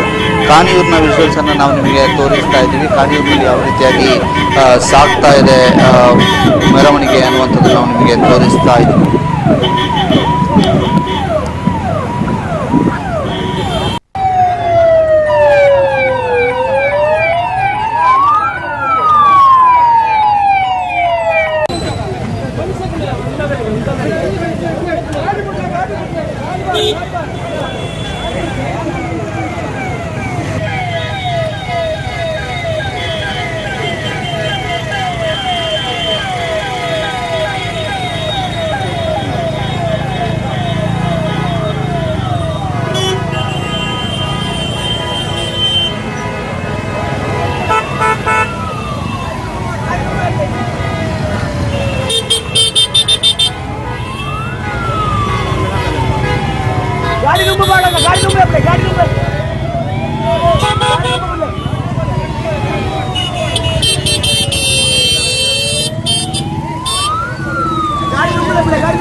ಇದೀಗ ನಿಮಗೆ ಕಾಣಿಯೂರಿನ ದೃಶ್ಯಗಳನ್ನು ತೋರಿಸ್ತಾ ಇದ್ದೀವಿ. ಇದು ಕಾಣಿಯೂರಿನ ದೃಶ್ಯ. ಕಾಣಿಯೂರಿನಲ್ಲಿ ಕಾಣಿಯೂರು ತಲುಪಿರುವಂತಹ ಒಂದು ಪಾರ್ಥಿವ ಶರೀರದ ಅಂತಿಮ ಯಾತ್ರೆಗೆ ಕಾಣಿಯೂರಿನಲ್ಲೂ ಕೂಡ ಬಹಳಷ್ಟು ದೊಡ್ಡ ಸಂಖ್ಯೆಯಲ್ಲಿ ಜನ ಸೇರಿ ಪಾರ್ಥಿವ ಶರೀರದ ದರ್ಶನವನ್ನು ಮಾಡಿರುವಂಥದ್ದು ನಿಮಗೆ ತೋರಿಸ್ತಾ ಇದ್ದೀವಿ. ಇದೀಗ ಕಾಣಿಯೂರಿನ ದೃಶ್ಯಗಳನ್ನು ನಾವು ನಿಮಗೆ ತೋರಿಸ್ತಾ ಇರುವಂಥದ್ದು. ಕಾಣಿಯೂರಿನಲ್ಲಿ ಪರಿಸ್ಥಿತಿ ಹೇಗಿದೆ, ಅಲ್ಲಿ ಯಾವ ರೀತಿಯಾಗಿ ಅಂತಿಮ ದರ್ಶನಕ್ಕಾಗಿ ಜನರು ಕಾಯ್ತಾ ಇದ್ರು ಅನ್ನುವಂತಹದ್ದನ್ನ ಆ ದೃಶ್ಯವನ್ನು ನಾವು ನಿಮಗೆ ತೋರಿಸ್ತಾ ಇರುವಂಥದ್ದು. ಕಾಣಿಯೂರಿನ ದೃಶ್ಯ ನಿಮಗೆ ತೋರಿಸ್ತಾ ಇದ್ದೀವಿ ಸುದ್ದಿ ನ್ಯೂಸ್ನಲ್ಲಿ. ಕಾಣಿಯೂರಿನಲ್ಲಿ ಕೂಡ ಅಂತಿಮ ದರ್ಶನಕ್ಕಾಗಿ ಜನರು ಬಹಳ ದೊಡ್ಡ ಸಂಖ್ಯೆಯಲ್ಲಿ ಕಾಯ್ತಾ ಇದ್ರು. ಆ ಒಂದು ದೃಶ್ಯಗಳನ್ನು ನಾವು ನಿಮಗೆ ತೋರಿಸ್ತಾ ಇದ್ದೀವಿ.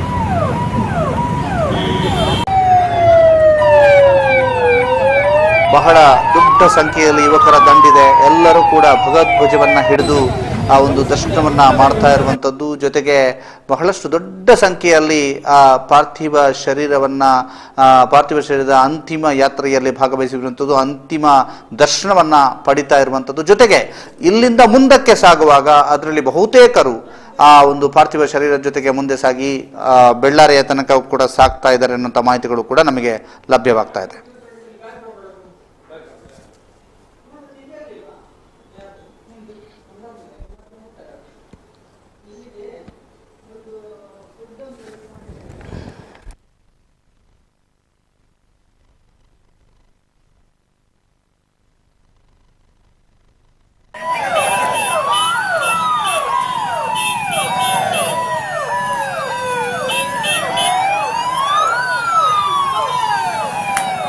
ರಸ್ತೆಯ ಇಕ್ಕೆಲಗಳಲ್ಲೂ ಸರತಿ ಸಾಲಲ್ಲಿ ನಿಂತು ಪಾರ್ಥಿವ ಶರೀರವನ್ನು ನೋಡ್ತಾ ಇರುವಂಥ ದೃಶ್ಯವನ್ನು ನೋಡ್ತಾ ಇದ್ದೀರಿ. ಇದು ಕಾಣಿಯೂರಿನ ದೃಶ್ಯ. ಬಹಳ ದೊಡ್ಡ ಸಂಖ್ಯೆಯಲ್ಲಿ ಸಹಸ್ರಾರು ಜನರು ಸೇರಿದ್ದಾರೆ ಅಂತಿಮ ದರ್ಶನವನ್ನು ಮಾಡುವುದಕ್ಕೋಸ್ಕರವಾಗಿ. ಎಲ್ಲರಿಗೂ ನೋಡಿ, ಅಲ್ಲಿ ಕಟ್ಟಡದ ಮೇಲ್ಭಾಗದ ದೃಶ್ಯವನ್ನು ನಮಗೆ ತೋರಿಸ್ತಿದ್ವಿ. ಕಟ್ಟಡ ಮೇಲ್ಭಾಗದಲ್ಲೂ ಕೂಡ ಬಹಳಷ್ಟು ದೊಡ್ಡ ಸಂಖ್ಯೆಯಲ್ಲಿ ಜನರು ಸೇರಿರುವಂಥದ್ದನ್ನು ನಾವು ನಿಮಗೆ ತೋರಿಸ್ತಾ ಇದ್ದೀವಿ. ಬಹಳಷ್ಟು ದೊಡ್ಡ ಸಂಖ್ಯೆಯಲ್ಲಿ ಭಗವದ್ಧ್ವಜವನ್ನು ಹಿಡಿದು ನಿಂತಿರುವಂತಹ ಕಾರ್ಯಕರ್ತರು, ಅಭಿಮಾನಿಗಳು, ಹಿತೈಷಿಗಳು, ಅವರ ಕುಟುಂಬಸ್ಥರು ಎಲ್ಲರೂ ಕೂಡ ಹೆಚ್ಚಿನ ಸಂಖ್ಯೆಯಲ್ಲಿ ಸೇರಿದ್ದಾರೆ. ಅಂತಿಮ ದರ್ಶನವನ್ನು ಪಡೆಯೋದಕ್ಕೆ ಮತ್ತು ಅಂತಿಮ ಯಾತ್ರೆಯಲ್ಲಿ ಭಾಗಿಯಾಗೋದಕ್ಕೆ ಬಹಳಷ್ಟು ದೊಡ್ಡ ಸಂಖ್ಯೆಯಲ್ಲಿ ಜನರು ಸೇರಿರುವಂಥದ್ದನ್ನು ನಿಮಗೆ ತೋರಿಸ್ತಾ ಇದ್ದೀವಿ. ಇದು ಕಾಣಿಯೂರಿನ ದೃಶ್ಯ. ಇದೀಗ ನಾವು ನಿಮಗೆ ತೋರಿಸ್ತಾ ಇರುವಂಥದ್ದು ಕಾಣಿಯೂರಿನ ದೃಶ್ಯ. ಕಾಣಿಯೂರಿನಲ್ಲಿ ಬಹಳ ದೊಡ್ಡ ಸಂಖ್ಯೆಯಲ್ಲಿ ಜನರು ಸೇರಿರುವಂಥದ್ದು, ಕಟ್ಟಡದ ಮೇಲ್ಭಾಗದಲ್ಲಿ ನಿಂತು ನೋಡ್ತಾ ಇರುವಂಥದ್ದು. ಜೊತೆಗೆ ಅಲ್ಲಿಂದ ಮುಂದಕ್ಕೆ ಒಂದು ನೇರವಾಗಿ ಪಾರ್ಥಿವ ಶರೀರದ ಅಂತಿಮ ಯಾತ್ರೆಯಲ್ಲಿ ತಮ್ಮನ್ನು ತಾವು ತೊಡಗಿಸಿಕೊಂಡು ಭಾಗಿಯಾಗ್ತಾ ಇರುವಂಥದ್ದನ್ನು ನಾವು ನಿಮಗೆ ತೋರಿಸ್ತಾ ಇದ್ದೀವಿ. ಬಹಳ ಕಾಣಿಯೂರಿನ ದೃಶ್ಯವನ್ನ ನಾವು ನಿಮಗೆ ತೋರಿಸ್ತಾ ಇರುವಂಥದ್ದು. ಕಾಣಿಯೂರಿನಲ್ಲಿ ಬಹಳ ದೊಡ್ಡ ಸಂಖ್ಯೆಯಲ್ಲಿ ಕಾರ್ಯಕರ್ತರು, ಅವರ ಹಿತೈಷಿಗಳು, ಅಭಿಮಾನಿಗಳು, ಕುಟುಂಬಸ್ಥರು ಸೇರಿರ್ತಕ್ಕಂಥದ್ದು ನಾವು ನಿಮಗೆ ತೋರಿಸ್ತಾ ಇದ್ದೀವಿ. ಪಕ್ಷ ಭೇದ ಮರೆತು ಸೇರಿದ್ರು ಕೂಡ ಅದರಲ್ಲಿ ಅಚ್ಚರಿ ಇಲ್ಲ. ಯಾಕಂದರೆ ಅಷ್ಟರ ಮಟ್ಟಿಗೆ ಅವರ ಬಗ್ಗೆ ಅಭಿಪ್ರಾಯಗಳು ವ್ಯಕ್ತವಾಗ್ತಾ ಇದೆ ಅನ್ನುವಂಥದ್ದು. ಬೆಳ್ಳಾರಿಯಿಂದ ಕೆಲವರು ನಮ್ಮನ್ನು ಕರೆ ಮೂಲಕ ಸಂಪರ್ಕಿಸಿದಾಗಲೂ ಹೇಳಿದರು, ಅವರು ಎಲ್ಲರಿಗೂ ಕೂಡ ಆತ್ಮೀಯರಾಗಿದ್ದರು ಅನ್ನುವಂಥದ್ದು. ಜೊತೆಗೆ ಇತ್ತೀಚೆಗೆ ಅವರು ವಾಟ್ಸಪ್ ಸ್ಟೇಟಸ್ನಲ್ಲಿ ಒಂದು ಫೋಟೋವನ್ನು ಕೂಡ ಹಾಕಿದ್ರು. ಅನ್ಯಕೋಮಿನ ಮನೆಯ ಗೃಹ ಪ್ರವೇಶಕ್ಕೆ ಹೋಗಿರುವಂತಹ ಒಂದು ಫೋಟೋವನ್ನು ಕೂಡ ಹಾಕಿದ್ರು. ಅಂದರೆ ಎಲ್ಲರ ಜೊತೆಗೂ ಕೂಡ ಉತ್ತಮವಾಗಿ ಇದ್ರು ಅನ್ನುವಂತಹದ್ದನ್ನು ತಿಳಿಸುವುದಕ್ಕೋಸ್ಕರವಾಗಿ ಆ ಫೋಟೋ ಈಗ ವೈರಲ್ ಆಗ್ತಾ ಇದೆ. ಆ ಫೋಟೋಗಳ ಬಗ್ಗೆಯೂ ಕೂಡ ಚರ್ಚೆಗಳು ಆಗ್ತದೆ. ಅವರು ಈಗ ನಿಂತಿಕಲ್ನಲ್ಲಿ ಪರಿಸ್ಥಿತಿ ಹೇಗಿದೆ ಅನ್ನುವಂಥದ್ದನ್ನು ನಾವು ನಿಮಗೆ ತೋರಿಸ್ತಾ ಇದ್ದೀವಿ. ನಿಂತಿಕಲ್ನ ಈಗಿನ ದೃಶ್ಯಗಳನ್ನು ಕೂಡ ನಾವು ನಿಮಗೆ ತೋರಿಸ್ತಾ ಇದ್ದೀವಿ. ಈಗ ದುರ್ಗಕುಮಾರ್ ನಾಯರ್ಕೆರೆ ಅವರು ನೇರ ಸಂಪರ್ಕದಲ್ಲಿದ್ದಾರೆ. ದುರ್ಗಕುಮಾರ್ ನಾಯರ್ಕೆರೆ ನಮಸ್ತೆ. ದುರ್ಗಕುಮಾರ್ ನಾಯರ್ಕೆರೆ ನಮಸ್ತೆ. ನಮಸ್ತೆ ನಮಸ್ತೆ. ಎಲ್ಲಿದ್ದೀರಿ? ನಾವೀಗ ಬೆಳ್ಳಾರೆ ತಲುಪ್ತಾ ಇದ್ದೇವೆ.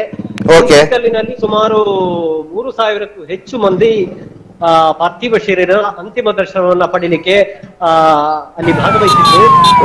ವಾಹನ ಮೆರವಣಿಗೆಯ ಮೂಲಕ ಈಗ ಬೆಳ್ಳಾರೆಗೆ ಹೋಗ್ತಾ ಉಂಟು.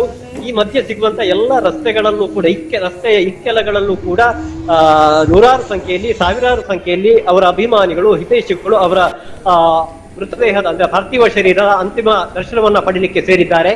ಇನ್ನೇನು ಕೆಲವೇ ಕ್ಷಣಗಳಲ್ಲಿ ನಾವು ಅವರ ಏನು ಆಂಬ್ಯುಲೆನ್ಸ್ ಇದೆ ಅದಕ್ಕಿಂತ ಸ್ವಲ್ಪ ಮುಂದೆ ಇದ್ದೇವೆ.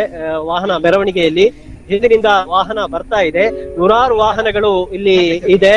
ಸಾವಿರಾರು ಸಂಖ್ಯೆಯಲ್ಲಿ ಜನ ಸೇರಿದ್ದಾರೆ.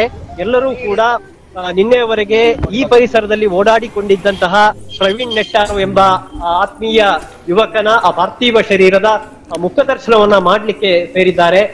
ನಾವು ಗಮನಿಸ್ತಾ ಇದ್ದೆವು ಎಂದಿನ ಪ್ರಶಾಂತ ಚಿತ್ತವಾದ ಮುಖಭಾವ ಏನಿದೆ ಅದು ಇವತ್ತು ಕೂಡ ಆಂಬ್ಯುಲೆನ್ಸ್ ಅಲ್ಲಿ ಇರುವ ಮೃತದೇಹದ ಮುಖದಲ್ಲಿ ಕಾಣ್ತಾ ಇತ್ತು. ಅಂದ್ರೆ ಬಿದ್ದಿರುವ ಏಟುಗಳು, ಮರಣಾಂತಿಕವಾದ ಏಟುಗಳು ಅದು ತಲೆಯ ಹಿಂಭಾಗಕ್ಕೆ ಬಿದ್ದಿರುವಂತದ್ದು. ಹಾಗಾಗಿ ಇನ್ನೂ ಕೂಡ ಒಂದು ಪ್ರಶಾಂತವಾದಂತಹ ಮುಖವನ್ನ ಅಲ್ಲಿ ನಮಗೆ ಕಾಣ್ಲಿಕ್ಕೆ ಸಾಧ್ಯ ಆಗ್ತಾ ಇತ್ತು. ಇಂಥ ಮುಖ ದರ್ಶನವನ್ನ ಮಾಡ್ಲಿಕ್ಕೆ ಈ ಊರಿನ ಸಾವಿರಾರು ಮಂದಿ ಇಲ್ಲಿ ಸೇರಿದ್ದಾರೆ ಎನ್ನುವಂಥದ್ದು ಈ ಎಲ್ಲ ಪ್ರದೇಶದಲ್ಲೂ ಕೂಡ ಬಂದಿದೆ. ಇವತ್ತು ಎಲ್ಲ ಸ್ವಯಂ ಪ್ರೇರಿತವಾಗಿ ಬಂದ್ ಮಾಡಿದ್ದಾರೆ. ರಸ್ತೆಗಳು ಓಪನ್ ಆಗಿವೆ, ಆದ್ರೆ ವೆಹಿಕಲ್ಗಳು ಓಡಾಡ್ತಾ ಇವೆ. ಹಾಗಾಗಿ ಒಂದು ಕಡೆ ವಾಹನ ದಟ್ಟಣೆ, ಇನ್ನೊಂದು ಕಡೆ ಜನದಟ್ಟಣೆ, ಇವುಗಳ ಮಧ್ಯೆ ಇವತ್ತು ಬೆಳ್ಳಾರೆ ಪರಿಸರ ಇದೆ. ದಾಮೋದರ್ ಅವರೇ, ಈಗ ನಿಂತಿಕಲ್ನಲ್ಲಿ ಸುಮಾರು 3,000ಕ್ಕೂ ಅಧಿಕ ಜನ ಸೇರಿದ್ರು ಅಂತ ಹೇಳಿದ್ರಿ. ಅಲ್ಲಿಂದ ಸುಮಾರು 2,000ಕ್ಕೂ ಅಧಿಕ ಜನ ವಾಹನದ ಹಿಂಭಾಗದಿಂದ ಬೆಳ್ಳಾರೆ ಹತ್ತ ಧಾವಿಸ್ತಾ ಇದ್ದಾರೆ ಅಂತ ಹೇಳ್ತಾ ಇದ್ದಾರೆ. ಹೌದಾ? ಹೌದೌದು, ಖಂಡಿತವಾಗಿಯೂ. ನಾವು ಮುಂಭಾಗದಲ್ಲಿ ಇದ್ದೇವೆ ಇವತ್ತು. ಏನು ಅವರ ಪಾರ್ಥಿವ ಶರೀರದ ಮೆರವಣಿಗೆ ಅಥವಾ ಯಾತ್ರೆ ಏನಿದೆ ಅದರ ಮುಂಭಾಗದಲ್ಲಿ ನಾವಿದ್ದೇವೆ. ನಮ್ಮ ಹಿಂದಿನಿಂದ ಸಾವಿರಾರು ಸಂಖ್ಯೆಯಲ್ಲಿ ವಾಹನಗಳು ಬರ್ತಾ ಇವೆ. ದ್ವಿಚಕ್ರ ವಾಹನಗಳು ಬರ್ತಾ ಇದೆ, ಅದೇ ರೀತಿಯಲ್ಲಿ ಚತುಶ್ಚಕ್ರ ವಾಹನಗಳು ಬರ್ತಾ ಇದೆ. ಬಹಳ ಮುಖ್ಯವಾಗಿ ಹಿಂದೂ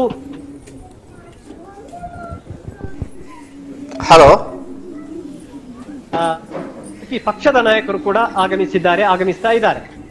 ಓಕೆ, ಈಗ ಬೆಳ್ಳಾರೆಯಲ್ಲಿ ಎಷ್ಟು ಜನ ಸೇರಬಹುದು? ಅಷ್ಟು ಜನರಿಗೆ ಅಲ್ಲಿ ಸೇರಿದ್ರೆ ಅಲ್ಲಿ ಗೊಂದಲದ ವಾತಾವರಣ ನಿರ್ಮಾಣ ಆಗ್ಲಿಕ್ಕಿಲ್ವಾ ದುರ್ಗಾಕುಮಾರ್?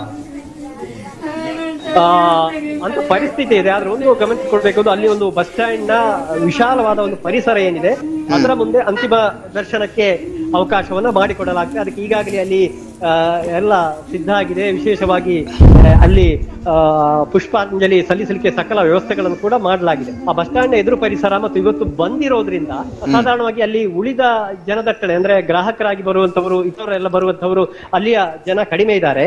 ಹಾಗಾಗಿ ಅಲ್ಲಿಯ ವಿಶಾಲ ಪರಿಸರದಲ್ಲಿ ಇವತ್ತು ಆ ಪಾರ್ಥಿವ ಶರೀರವನ್ನ ಅಲ್ಲಿ ಇಡ್ಲಿಕ್ಕೆ ವ್ಯವಸ್ಥೆಯನ್ನು ಮಾಡಲಾಗುತ್ತೆ. ಅಲ್ಲಿ ರಸ್ತೆ ಮತ್ತು ಇಕ್ಕೆಲಗಳಲ್ಲಿ ಈ ಜನ ಎಲ್ಲ ಅಲ್ಲಿ ಸೇರುವ ಸಾಧ್ಯತೆ ಇದೆ. ಅದೇನು ಇನ್ನೇನು ಕೆಲವೇ ಕ್ಷಣಗಳಲ್ಲಿ ಆ ದೃಶ್ಯವನ್ನ ನಾವು ನಿಮಗೆ ಕೊಡಬಹುದಾಗಿದೆ.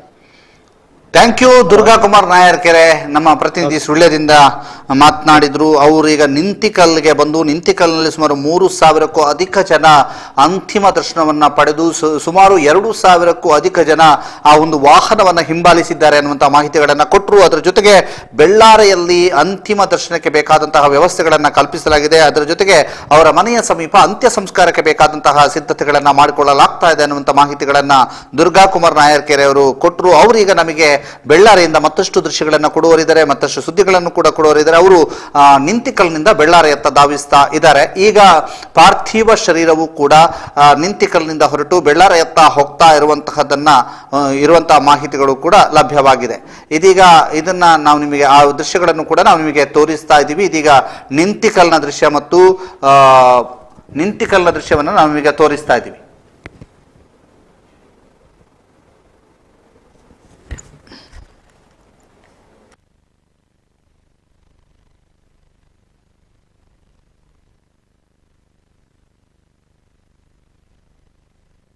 ಇದೀಗ ನಿಂತಿಕಲ್ನಿಂದ ಸಾಗ್ತಾ ಇರುವಂತ ದೃಶ್ಯಗಳನ್ನ ನಾವು ನಿಮಗೆ ತೋರಿಸ್ತಾ ಇರುವಂತದ್ದು, ಯಾವ ರೀತಿಯಾಗಿ ಸಾಗ್ತಾ ಇದ್ದಾರೆ ಅನ್ನುವಂಥದ್ದು. ದೊಡ್ಡ ಒಂದು ಮಟ್ಟಿನ ಜನ ಸಂದಣಿ ಅಥವಾ ಒಂದು ಹಿಂಬಾಲಕರನ್ನ ಹೊಂದಿರುವಂತಹ ವಾಹನ ಬಹಳ ದೊಡ್ಡ ಒಂದು ಮೆರವಣಿಗೆಯಲ್ಲಿ ಸಾಗ್ತಾ ಇದೆ. ಅದು ಹಿಂದೂ ಜಾಗರಣ ವೇದಿಕೆ ಇವರ ಆಂಬ್ಯುಲೆನ್ಸ್ ನಲ್ಲಿ ಪಾರ್ಥಿವ ಶರೀರವನ್ನು ಇಡಲಾಗಿದೆ. ಜೊತೆಗೆ ಪಾರ್ಥಿವ ಶರೀರದ ಹಿಂಭಾಗದಲ್ಲಿ ಪೊಲೀಸ್ ವೆಹಿಕಲ್ ಇರುವಂತದ್ದು, ಮುಂಭಾಗದಲ್ಲಿಯೂ ಕೂಡ ಪೊಲೀಸ್ ವೆಹಿಕಲ್ ಇದೆ. ಅದರ ಹಿಂಭಾಗದಲ್ಲಿ ಬಹಳಷ್ಟು ದೊಡ್ಡ ಸಂಖ್ಯೆಯಲ್ಲಿ ವಾಹನ ಸವಾರರು ಇರುವಂತದ್ದು, ವಾಹನ ಜಾಥವನ್ನ ನಡೆಸ್ತಾ ಇರುವಂತದ್ದು. ಜೊತೆಗೆ ಆ ಪಾರ್ಥಿವ ಶರೀರದ ಮುಂಭಾಗದ ವೆಹಿಕಲ್ ನಲ್ಲಿ ಮಾಧ್ಯಮದವರಿಗೆ ಅವಕಾಶವನ್ನ ಕಲ್ಪಿಸಿಕೊಡಲಾಗಿದೆ. ಹೀಗೆ ಮೆರವಣಿಗೆ ಸಾಗ್ತಾ ಇರುವಂತದ್ದನ್ನು ನಾವು ನಿಮಗೆ ತೋರಿಸ್ತಾ ಇದ್ದೀವಿ. ಇದೀಗ ಮೆರವಣಿಗೆ ಸಾಗ್ತಾ ಇದೆ. ಬಹುದೊಡ್ಡ ಸಂಖ್ಯೆಯಲ್ಲಿ ಹಿಂಭಾಗದಲ್ಲಿ ಟೂ ವೀಲರ್ ನಲ್ಲಿ ಸಾಗ್ತಾ ಇರುವಂತವರು, ಜೊತೆಗೆ ಪಾರ್ಥಿವ ಶರೀರದ ಮುಂಭಾಗ ಮತ್ತು ಹಿಂಭಾಗದಲ್ಲಿಯೂ ಕೂಡ ಬಹುದೊಡ್ಡ ಸಂಖ್ಯೆಯಲ್ಲಿ ಜನರು ಸಾಗ್ತಾ ಇರುವಂತದ್ದನ್ನು ನಾವು ನಿಮಗೆ ತೋರಿಸ್ತಾ ಇದ್ದೀವಿ. ಇದೀಗ ನೇರ ದೃಶ್ಯಾವಳಿ ನಿಂತಿಕಲ್ ಸಮೀಪದಿಂದ ನಾವು ನಿಮಗೆ ಕೊಡ್ತಾ ಇದ್ದೀವಿ.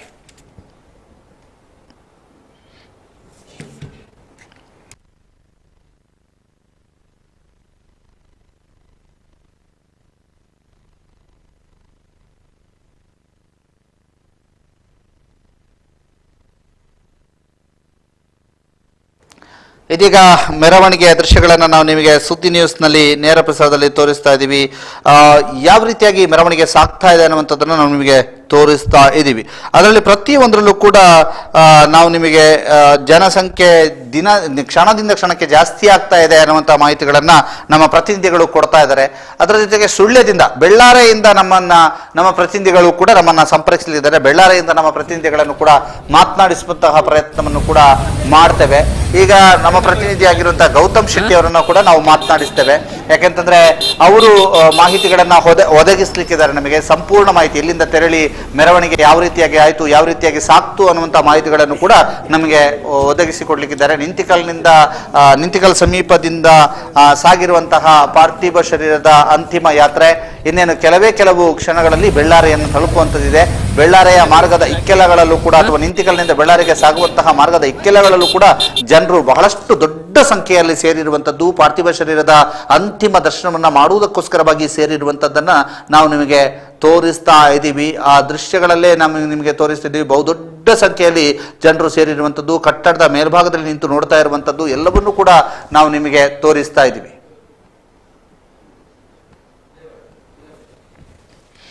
ನಿರಂತರವಾಗಿ ನೇರ ಪ್ರಸಾರವನ್ನ ನಾವು ನಿಮಗೆ ಮಾಡ್ತಾ ಪ್ರತಿಯೊಂದು ಮಾಹಿತಿಯನ್ನ ಒದಗಿಸ್ತಾ ಹೋಗ್ತಾ ಇದ್ದೀವಿ. ಯಾವ ರೀತಿಯಾಗಿ ಪಾರ್ಥಿವ ಶರೀರದ ಅಂತಿಮ ಯಾತ್ರೆ ಸಾಗ್ತಾ ಇದೆ ಅನ್ನುವಂಥ ಮಾಹಿತಿಗಳನ್ನು ಒದಗಿಸ್ತಾ ಹೋಗ್ತಾ ಇದ್ದೀವಿ.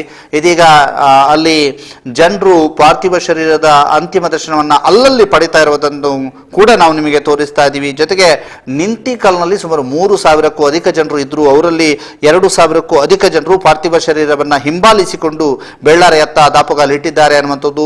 ಪುತ್ತೂರಿನಿಂದ ನಿರಂತರವಾಗಿ ಸಾಗುವಂತಹ ಸಂದರ್ಭದಲ್ಲಿ ಒಂದಷ್ಟು ಸಾವಿರದ ಲೆಕ್ಕಾಚಾರದಲ್ಲಿ ಜನರು ಸೇರ್ತಾ ಇರುವಂಥದ್ದು, ಪಾರ್ಥಿವ ಶರೀರದ ಅಂತಿಮ ಯಾತ್ರೆಯಲ್ಲಿ ಅವರು ಭಾಗಿಯಾಗ್ತಾ ಇರುವಂಥದ್ದು ಕಂಡು ಬರ್ತಾ ಇದೆ. ಅದರಿಂದ ಬೆಳ್ಳಾರಿಯಲ್ಲಿ ಬಹುದೊಡ್ಡ ಸಂಖ್ಯೆಯಲ್ಲಿ ಜನರು ಸೇರುವಂತಹ ಸಾಧ್ಯತೆಗಳಿದ್ದಾವೆ. ಇನ್ನೇನು ಕೆಲವು ಕ್ಷಣಗಳಲ್ಲಿ ಅಥವಾ ಕೆಲವು ನಿಮಿಷಗಳಲ್ಲಿ ಸಚಿವ ಅಂಗಾರ ಸುನಿಲ್ ಕುಮಾರ್ ಮತ್ತು ಬಿಜೆಪಿ ರಾಜ್ಯಾಧ್ಯಕ್ಷರಾಗಿರುವಂತಹ ನಳಿನ್ ಕುಮಾರ್ ಕಟೀಲ್ ಅವರು ಕೂಡ ಅಂತಿಮ ದರ್ಶನವನ್ನು ಪಡೆಯುವುದಕ್ಕೋಸ್ಕರವಾಗಿ ಬೆಳ್ಳಾರಿಯತ್ತ ಧಾವಿಸ್ತಾ ಇದ್ದಾರೆ ಅನ್ನುವಂಥ ಮಾಹಿತಿಗಳು ಲಭ್ಯವಾಗಿದೆ. ನಮ್ಮ ಜೊತೆಗೆ ಸಂಪರ್ಕಕ್ಕೆ ಸಿಕ್ಕಿದಂತಹ ಸಚಿವ ಎಸ್ ಅಂಗಾರ್ ಅವರು ಮಾತನಾಡ್ತಾ, ನಾನು ದೆಹಲಿಯಲ್ಲಿದ್ದೆ, ದೆಹಲಿಯಿಂದ ಬೆಂಗಳೂರಿಗೆ ಬಂದೆ, ಬೆಂಗಳೂರಿನಿಂದ ಮಂಗಳೂರಿಗೆ ಬಂದೆ, ಮಂಗಳೂರಿನಿಂದ ಈಗ ರಸ್ತೆ ಮಾರ್ಗ ಮೂಲಕವಾಗಿ ಬರ್ತಾ ಇದ್ದೇನೆ ಅನ್ನುವಂಥದ್ದನ್ನ ಹೇಳಿದ್ರು. ಈಗ ಅವರು ಸುಮಾರು ಮಾಣಿಯ ಹತ್ತಿರ ಬಂದಿರಬಹುದು, ಮಾಣಿಯನ್ನ ದಾಟಿರ್ಬೋದು, ಪುತ್ತೂರು ತನಕ ಬಂದಿರಬಹುದು ಅನ್ನುವ ಮಾಹಿತಿಗಳು ಕೂಡ ಲಭ್ಯವಾಗ್ತಾ ಇದೆ.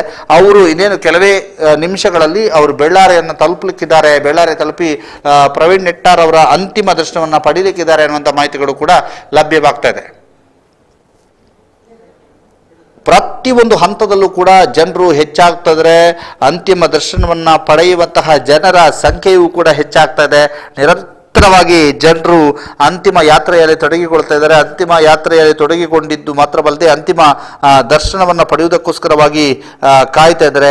ಈಗ ನಾವು ನಿಂತಿಕಲ್ನ ಇರ್ಬೋದು ಅಥವಾ ನಿಂತಿಕಲ್ನ ದೃಶ್ಯಗಳಲ್ಲಿಯೂ ಕೂಡ ಇರ್ಬೋದು, ಅಲ್ಲಿ ಕಟ್ಟಡದ ಮೇಲ್ಭಾಗದಲ್ಲಿ ನಿಂತುಕೊಂಡು ನೋಡ್ತಾ ಇರುವಂಥದ್ದು. ಕಾಣಿಯೂರಿನ ದೃಶ್ಯಗಳಲ್ಲಿಯೂ ಕೂಡ ಅಂತಹದ್ದೇ ಪರಿಸ್ಥಿತಿ ಇತ್ತು.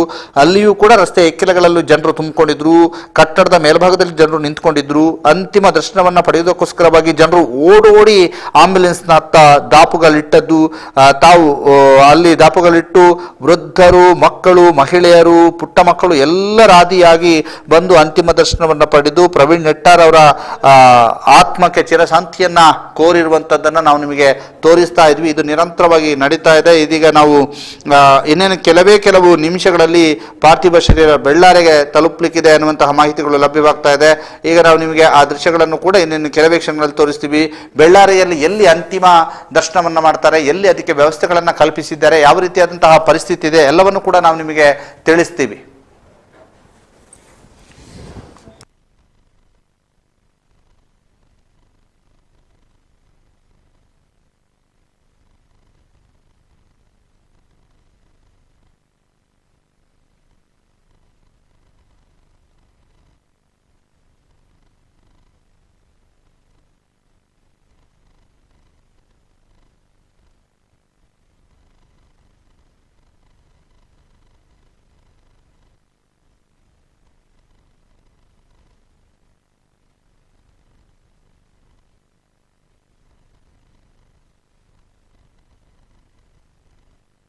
ನಾವೀಗ ನೋಡ್ತಾ ಇರುವಂತಹ ದೃಶ್ಯ ಬೆಳ್ಳಾರೆಯಲ್ಲಿ ಜನರು ಯಾವ ಸಂಖ್ಯೆಯಲ್ಲಿ ಸೇರಿದ್ದಾರೆ ಅನ್ನುವಂಥದ್ದು.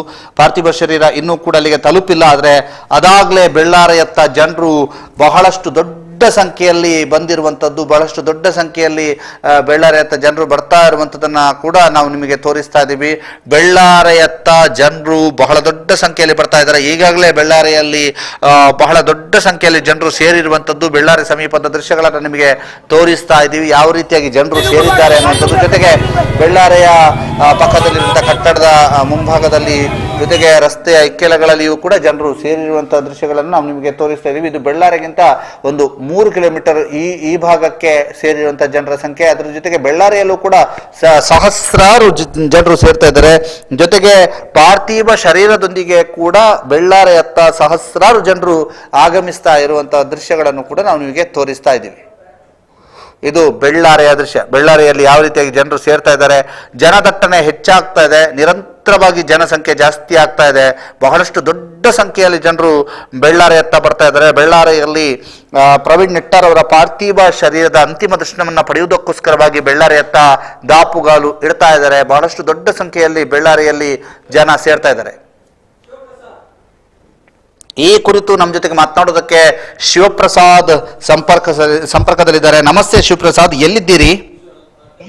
ನಾವೀಗ ಬೆಳ್ಳಾರಿಯ ಕೆಳಗಿನ ಪೇಟೆಯಲ್ಲಿ ಬರ್ತಾ ಇದ್ದೇವೆ. ಇಲ್ಲಿ ಈಗಷ್ಟೇ ವೆಂಕಟರಮಣ ದೇವಾಲಯದ ಮುಂಭಾಗದಲ್ಲಿ ನಾವು ಈ ಪಾರ್ಥಿವ ಶರೀರ ಮುಂದೆ ಬರ್ತಾ ಇದೆ. ಸಹಸ್ರ ಸಂಖ್ಯೆಯಲ್ಲಿ ಇಲ್ಲಿ ಜನರು ಸೇರಿದ್ದಾರೆ.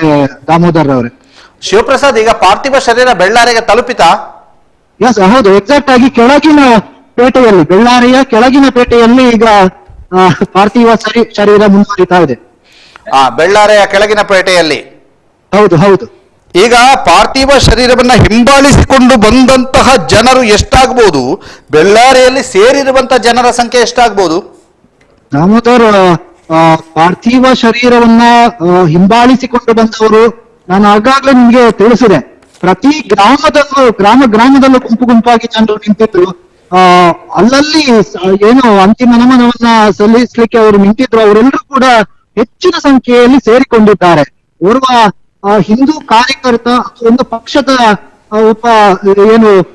ವಕ್ತಾರ ಅನ್ನುವಂತ ನಿಟ್ಟಿನಲ್ಲಿ ಮಾತ್ರವಲ್ಲದೆ ತಮ್ಮ ಮನೆಯ ಬಂಧು ಅನ್ನುವ ನಿಟ್ಟಿನಲ್ಲಿ ಎಲ್ಲರೂ ಕೂಡ ಸೇರಿಕೊಂಡಿರುವಂತದ್ದು. ಒಟ್ಟು ಬಹುಶಃ ಇಲ್ಲಿ ನಮ್ಮ ಕನ್ನಡತೆಗೆ ಸಿಗದಷ್ಟು ದೂರದಿಂದ ಈ ಒಂದು ಮೆರವಣಿಗೆ ಸಾಗಿ ಬರ್ತಾ ಇದೆ. ವಿಶೇಷವಾಗಿ ಬೆಳ್ಳಾರಿಯಲ್ಲಿ ಏನು ಪ್ರವೀಣ್ ನೆಟ್ಟಾರ್ ಅವರು ಉದ್ಯೋಗ ಕ್ಷೇತ್ರದಲ್ಲಿ ಇದ್ದಂತಹ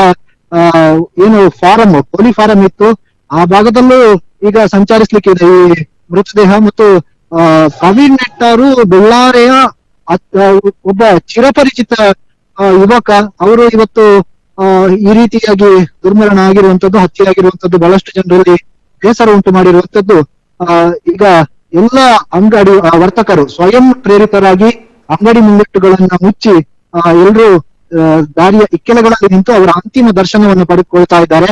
ಬೆಳ್ಳಾರಿಯಲ್ಲಿ ಈಗ ಎಷ್ಟು ಜನ ಈ ಯಾತ್ರೆಯಲ್ಲಿ ಮೆರವಣಿಗೆಯಲ್ಲಿ ಸಾಗಿ ಬಂದ್ರು ಅಷ್ಟೇ ಜನ ಬೆಳ್ಳಾರಿಯಲ್ಲೂ ಕೂಡ ಸೇರಿದ್ದಾರೆ. ದಾಮೋದರ್, ಶಿವಪ್ರಸಾದ್, ನಿಮ್ಮ ಮಾಹಿತಿಗೆ ಇದೀಗ ಬೆಳ್ಳಾರಿಯಲ್ಲಿ ಅಂತಿಮ ಯಾತ್ರೆಯ ಆಂಬ್ಯುಲೆನ್ಸ್ ಅಥವಾ ಪಾರ್ಥಿವ ಶರೀರಕ್ಕೆ ಪುಷ್ಪವೃಷ್ಟಿಯನ್ನ ಮಾಡುವ ಮೂಲಕ ಪ್ರವೀಣ್ ನೆಟ್ಟಾರು ಅವರ ಪಾರ್ಥಿವ ಶರೀರಕ್ಕೆ ಒಂದು ಗೌರವಾರ್ಪಣೆಯನ್ನ ಸಲ್ಲಿಸ್ತಾ ಇದ್ದಾರೆ ಬೆಳ್ಳಾರಿಯ ಜನ. ಬೆಳ್ಳಾರಿಯಲ್ಲಿ ಚಿರಪರಿಚಿತ, ಬೆಳ್ಳಾರಿಯಲ್ಲಿ ತನ್ನ ಸೇವಾ ಕಾರ್ಯದ ಮೂಲಕ ನಿರಂತರವಾಗಿ ಜನರೊಂದಿಗೆ ಒಡನಾಟವನ್ನು ಇಟ್ಟುಕೊಂಡಿದ್ದಂತಹ ಪ್ರವೀಣ್ ನೆಟ್ಟಾರ್ ಅವರ ಪಾರ್ಥಿವ ಶರೀರಕ್ಕೆ ಪುಷ್ಪವೃಷ್ಟಿಯನ್ನ ಮಾಡುವ ಮೂಲಕ ಗೌರವವನ್ನ ಸಲ್ಲಿಸ್ತಾ ಇದ್ದಾರೆ ಬೆಳ್ಳಾರಿಯ ಜನ.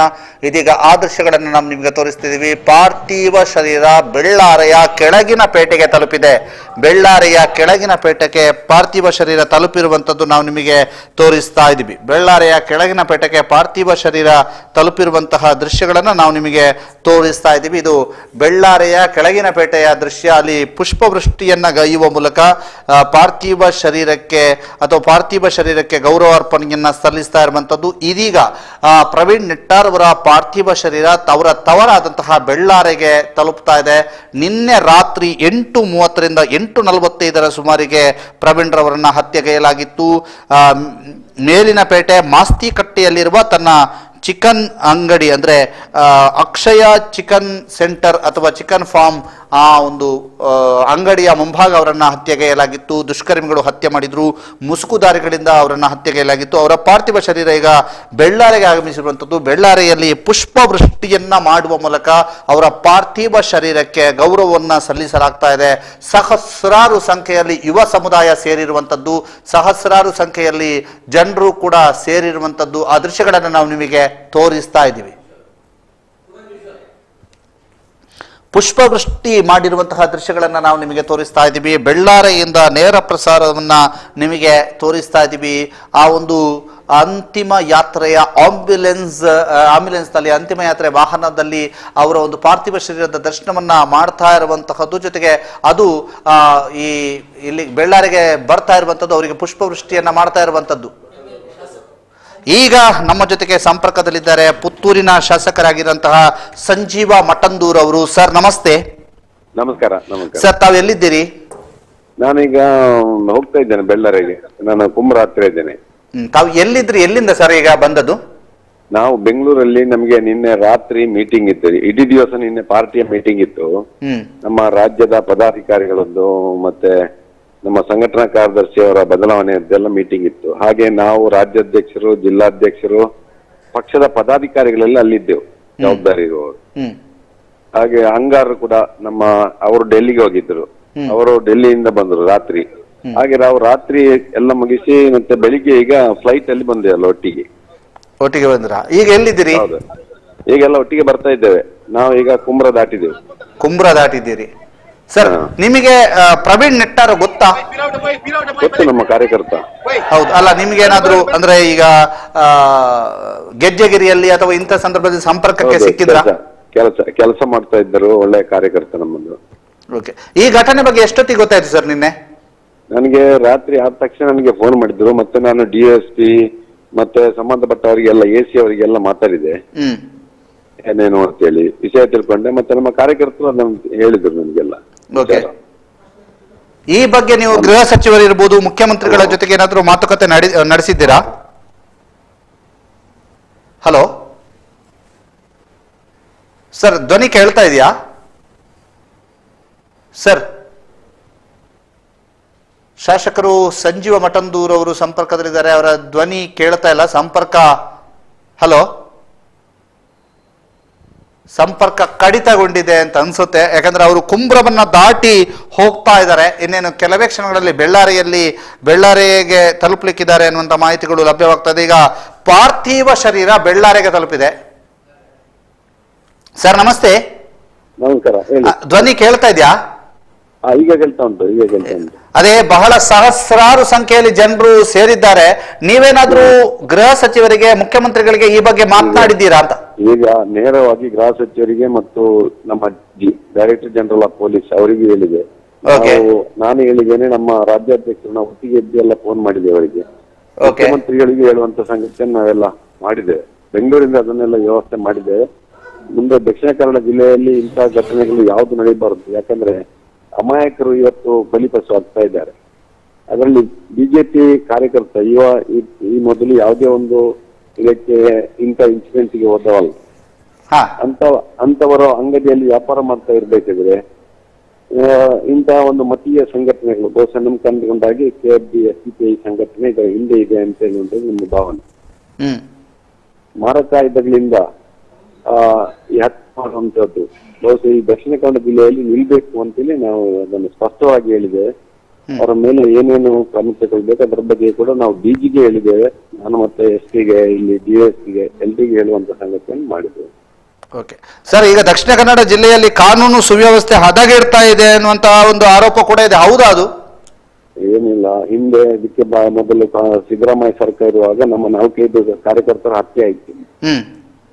ಹತ್ಯೆ ಆಗಿ ಬಹುಶಃ ನಮ್ಮ ಕಾರ್ಯಕರ್ತರು ನಾವು ಆಗ್ಲಿ ಕಳ್ಕೊಂಡಿದ್ದೇವೆ.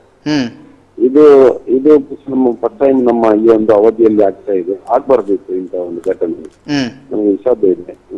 ಅದ್ರ ಬಗ್ಗೆ ಪೊಲೀಸರವರಿಗೂ ನಾವು ಏನು ಸೂಚನೆ ಕೊಟ್ಟು ಇಂಥದ್ದು ಇಲ್ಲಾದ್ರೂ ಇದ್ರೆ ಇದ್ರ ಬಗ್ಗೆ ಇನ್ನು ಅಲ್ಲಿರುವಂತಹ ಸ್ಥಳೀಯ ಪೊಲೀಸ್ ಸ್ಟೇಷನ್ಗಳು, ಇನ್ಸ್ಪೆಕ್ಟರ್ಗಳು ಗಂಭೀರ ಇದರ ಬಗ್ಗೆ ನಿಗಾ ಇಡಬೇಕು ಅಂತ ಕೂಡ ಹೇಳಿದೆ. ಓಕೆ, ಇಲ್ಲಿ ಪುತ್ತೂರಿನಲ್ಲಿ ಕಾರ್ಯಕರ್ತರು ಹೆಚ್ಚಿನ ಸಂಖ್ಯೆಯಲ್ಲಿ ಸೇರಿದ್ರು, ಅವರ ಆಕ್ರೋಶವು ಕೂಡ ಮುಗಿಲು ಮುಟ್ಟಿತ್ತು. ನಿಮಗೆ ಯಾವ ರೀತಿಯಾಗಿ ಪ್ರೆಷರ್ ಇತ್ತು ಸರ್ ನಿನ್ನೆಯಿಂದ? ನನಗೆ ಫೋನ್ ಬರ್ತಾ ಇತ್ತು.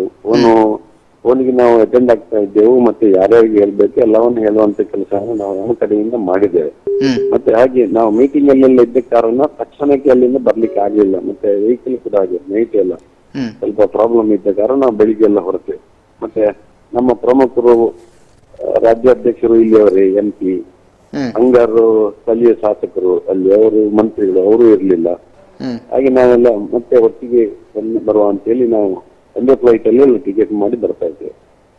ಸರ್, ಅವರ ಕುಟುಂಬಕ್ಕೆ ಪರಿಹಾರ ಒದಗಿಸುವಂತ ನಿಟ್ಟಿನಲ್ಲಿ ಏನಾದ್ರು ಯೋಚನೆಗಳು? ಅದಕ್ಕೂ ನಮ್ಮ ಹೇಳಿದೆ, ಈಗ ಮುಖ್ಯಮಂತ್ರಿಗೆ ಹೇಳಿದೆ ಸೂಕ್ತ ಪರಿಹಾರವನ್ನು ಕೊಡ್ಬೇಕು ಅಂತೇಳಿ. ಈಗ ನಮ್ಮ ಉಸ್ತುವಾರಿ ಸಚಿವರಿದ್ದಾರೆ, ಸುನೀಲ್ ಕುಮಾರ್ ಅವರು ನಮ್ಮೊಟ್ಟಿಗೆ ಇದ್ದಾರೆ. ಅವರು ಬಹುಶಃ ಇಲ್ಲಿಗ ಅದನ್ನು ಘೋಷಣೆ ಮಾಡ್ತಾರೆ. ಅವರು ನೀವು ಒಟ್ಟಿಗಿದ್ದೀರಾ? ಒಟ್ಟಿಗೆ ಇದ್ದಾರೆ. ಅವರಿಗೆ ಏನಾದ್ರು ಈ ಒಂದು ದೂರವಾಣಿಯನ್ನ ಹಸ್ತಾಂತರಿಸಬಹುದಾ? ಅವರು ಮತ್ತೊಂದು ಕಾರಲ್ಲಿದ್ದಾರೆ, ನಾನು ಹಿಂದಿನ ಕಾರಲ್ಲಿದ್ದೇನೆ. ಓಕೆ, ಧನ್ಯವಾದಗಳು ಸಂಜೀವ ಮಠಂದೂರ್ ಅವರೇ, ನಮ್ಮ ಜೊತೆಗೆ ಮಾತನಾಡಿರೋದಕ್ಕೆ ನಿಮಗೆ ವಿಶೇಷ ಧನ್ಯವಾದಗಳು. ಅವರೀಗ ಬೆಂಗಳೂರಿನಲ್ಲಿ ಕಾರ್ಯನಿಮಿತ್ತ ಹೋಗಿರುವಂತದ್ದು, ಈಗ ಅವರು ಬರ್ತಾ ಇದ್ದೇನೆ, ನಾನು ಕುಂಬ್ರವನ್ನ ದಾಟಿದ್ದೇನೆ ಅನ್ನುವಂತ ಮಾಹಿತಿಗಳನ್ನ ಸಂಜೀವ ಮಠಂದೂರ್ ಅವರು ಹೇಳಿದ್ದಾರೆ.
ಬಿಜೆಪಿ ಯುವ ನಾಯಕ ಪ್ರವೀಣ್ ನೆಟ್ಟಾರ್ ಕೊಲೆ ಪ್ರಕರಣಕ್ಕೆ ಸಂಬಂಧಪಟ್ಟ ಹಾಗೆ ತನಿಖೆಗೆ ಇಳಿದಂತಹ ದಕ್ಷ ಪೊಲೀಸ್ ಅಧಿಕಾರಿ ಅಲೋಕ್ ಕುಮಾರ್ ಬೆಳ್ಳಾರಿಯಲ್ಲಿ ಅಲೋಕ್ ಕುಮಾರ್ ಅವರು ಈ ತನಿಖೆಗೆ ಇಳಿದಿದ್ದಾರೆ ಅನ್ನುವಂತಹ ಮಾಹಿತಿಗಳು ಲಭ್ಯವಾಗ್ತಾ ಇದೆ. ಕೊಲೆಗೆ ಸ್ಥಳೀಯರ ಸಹಕಾರದ ಶಂಕೆಯನ್ನು ಕೂಡ ವ್ಯಕ್ತಪಡಿಸಲಾಗಿದೆ.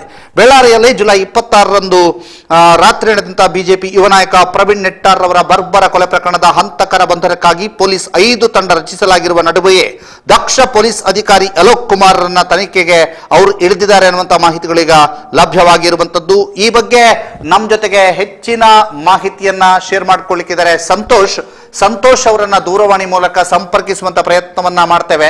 ಸಂತೋಷ್, ನಮ್ಮ ಪ್ರತಿನಿಧಿ ಸಂತೋಷ್ ಶಾಂತಿನಗರ ಅವರನ್ನ ದೂರವಾಣಿ ಮೂಲಕ ಸಂಪರ್ಕಿಸುವಂತಹ ಪ್ರಯತ್ನವನ್ನ ನಾವು ಮಾಡ್ತೇವೆ.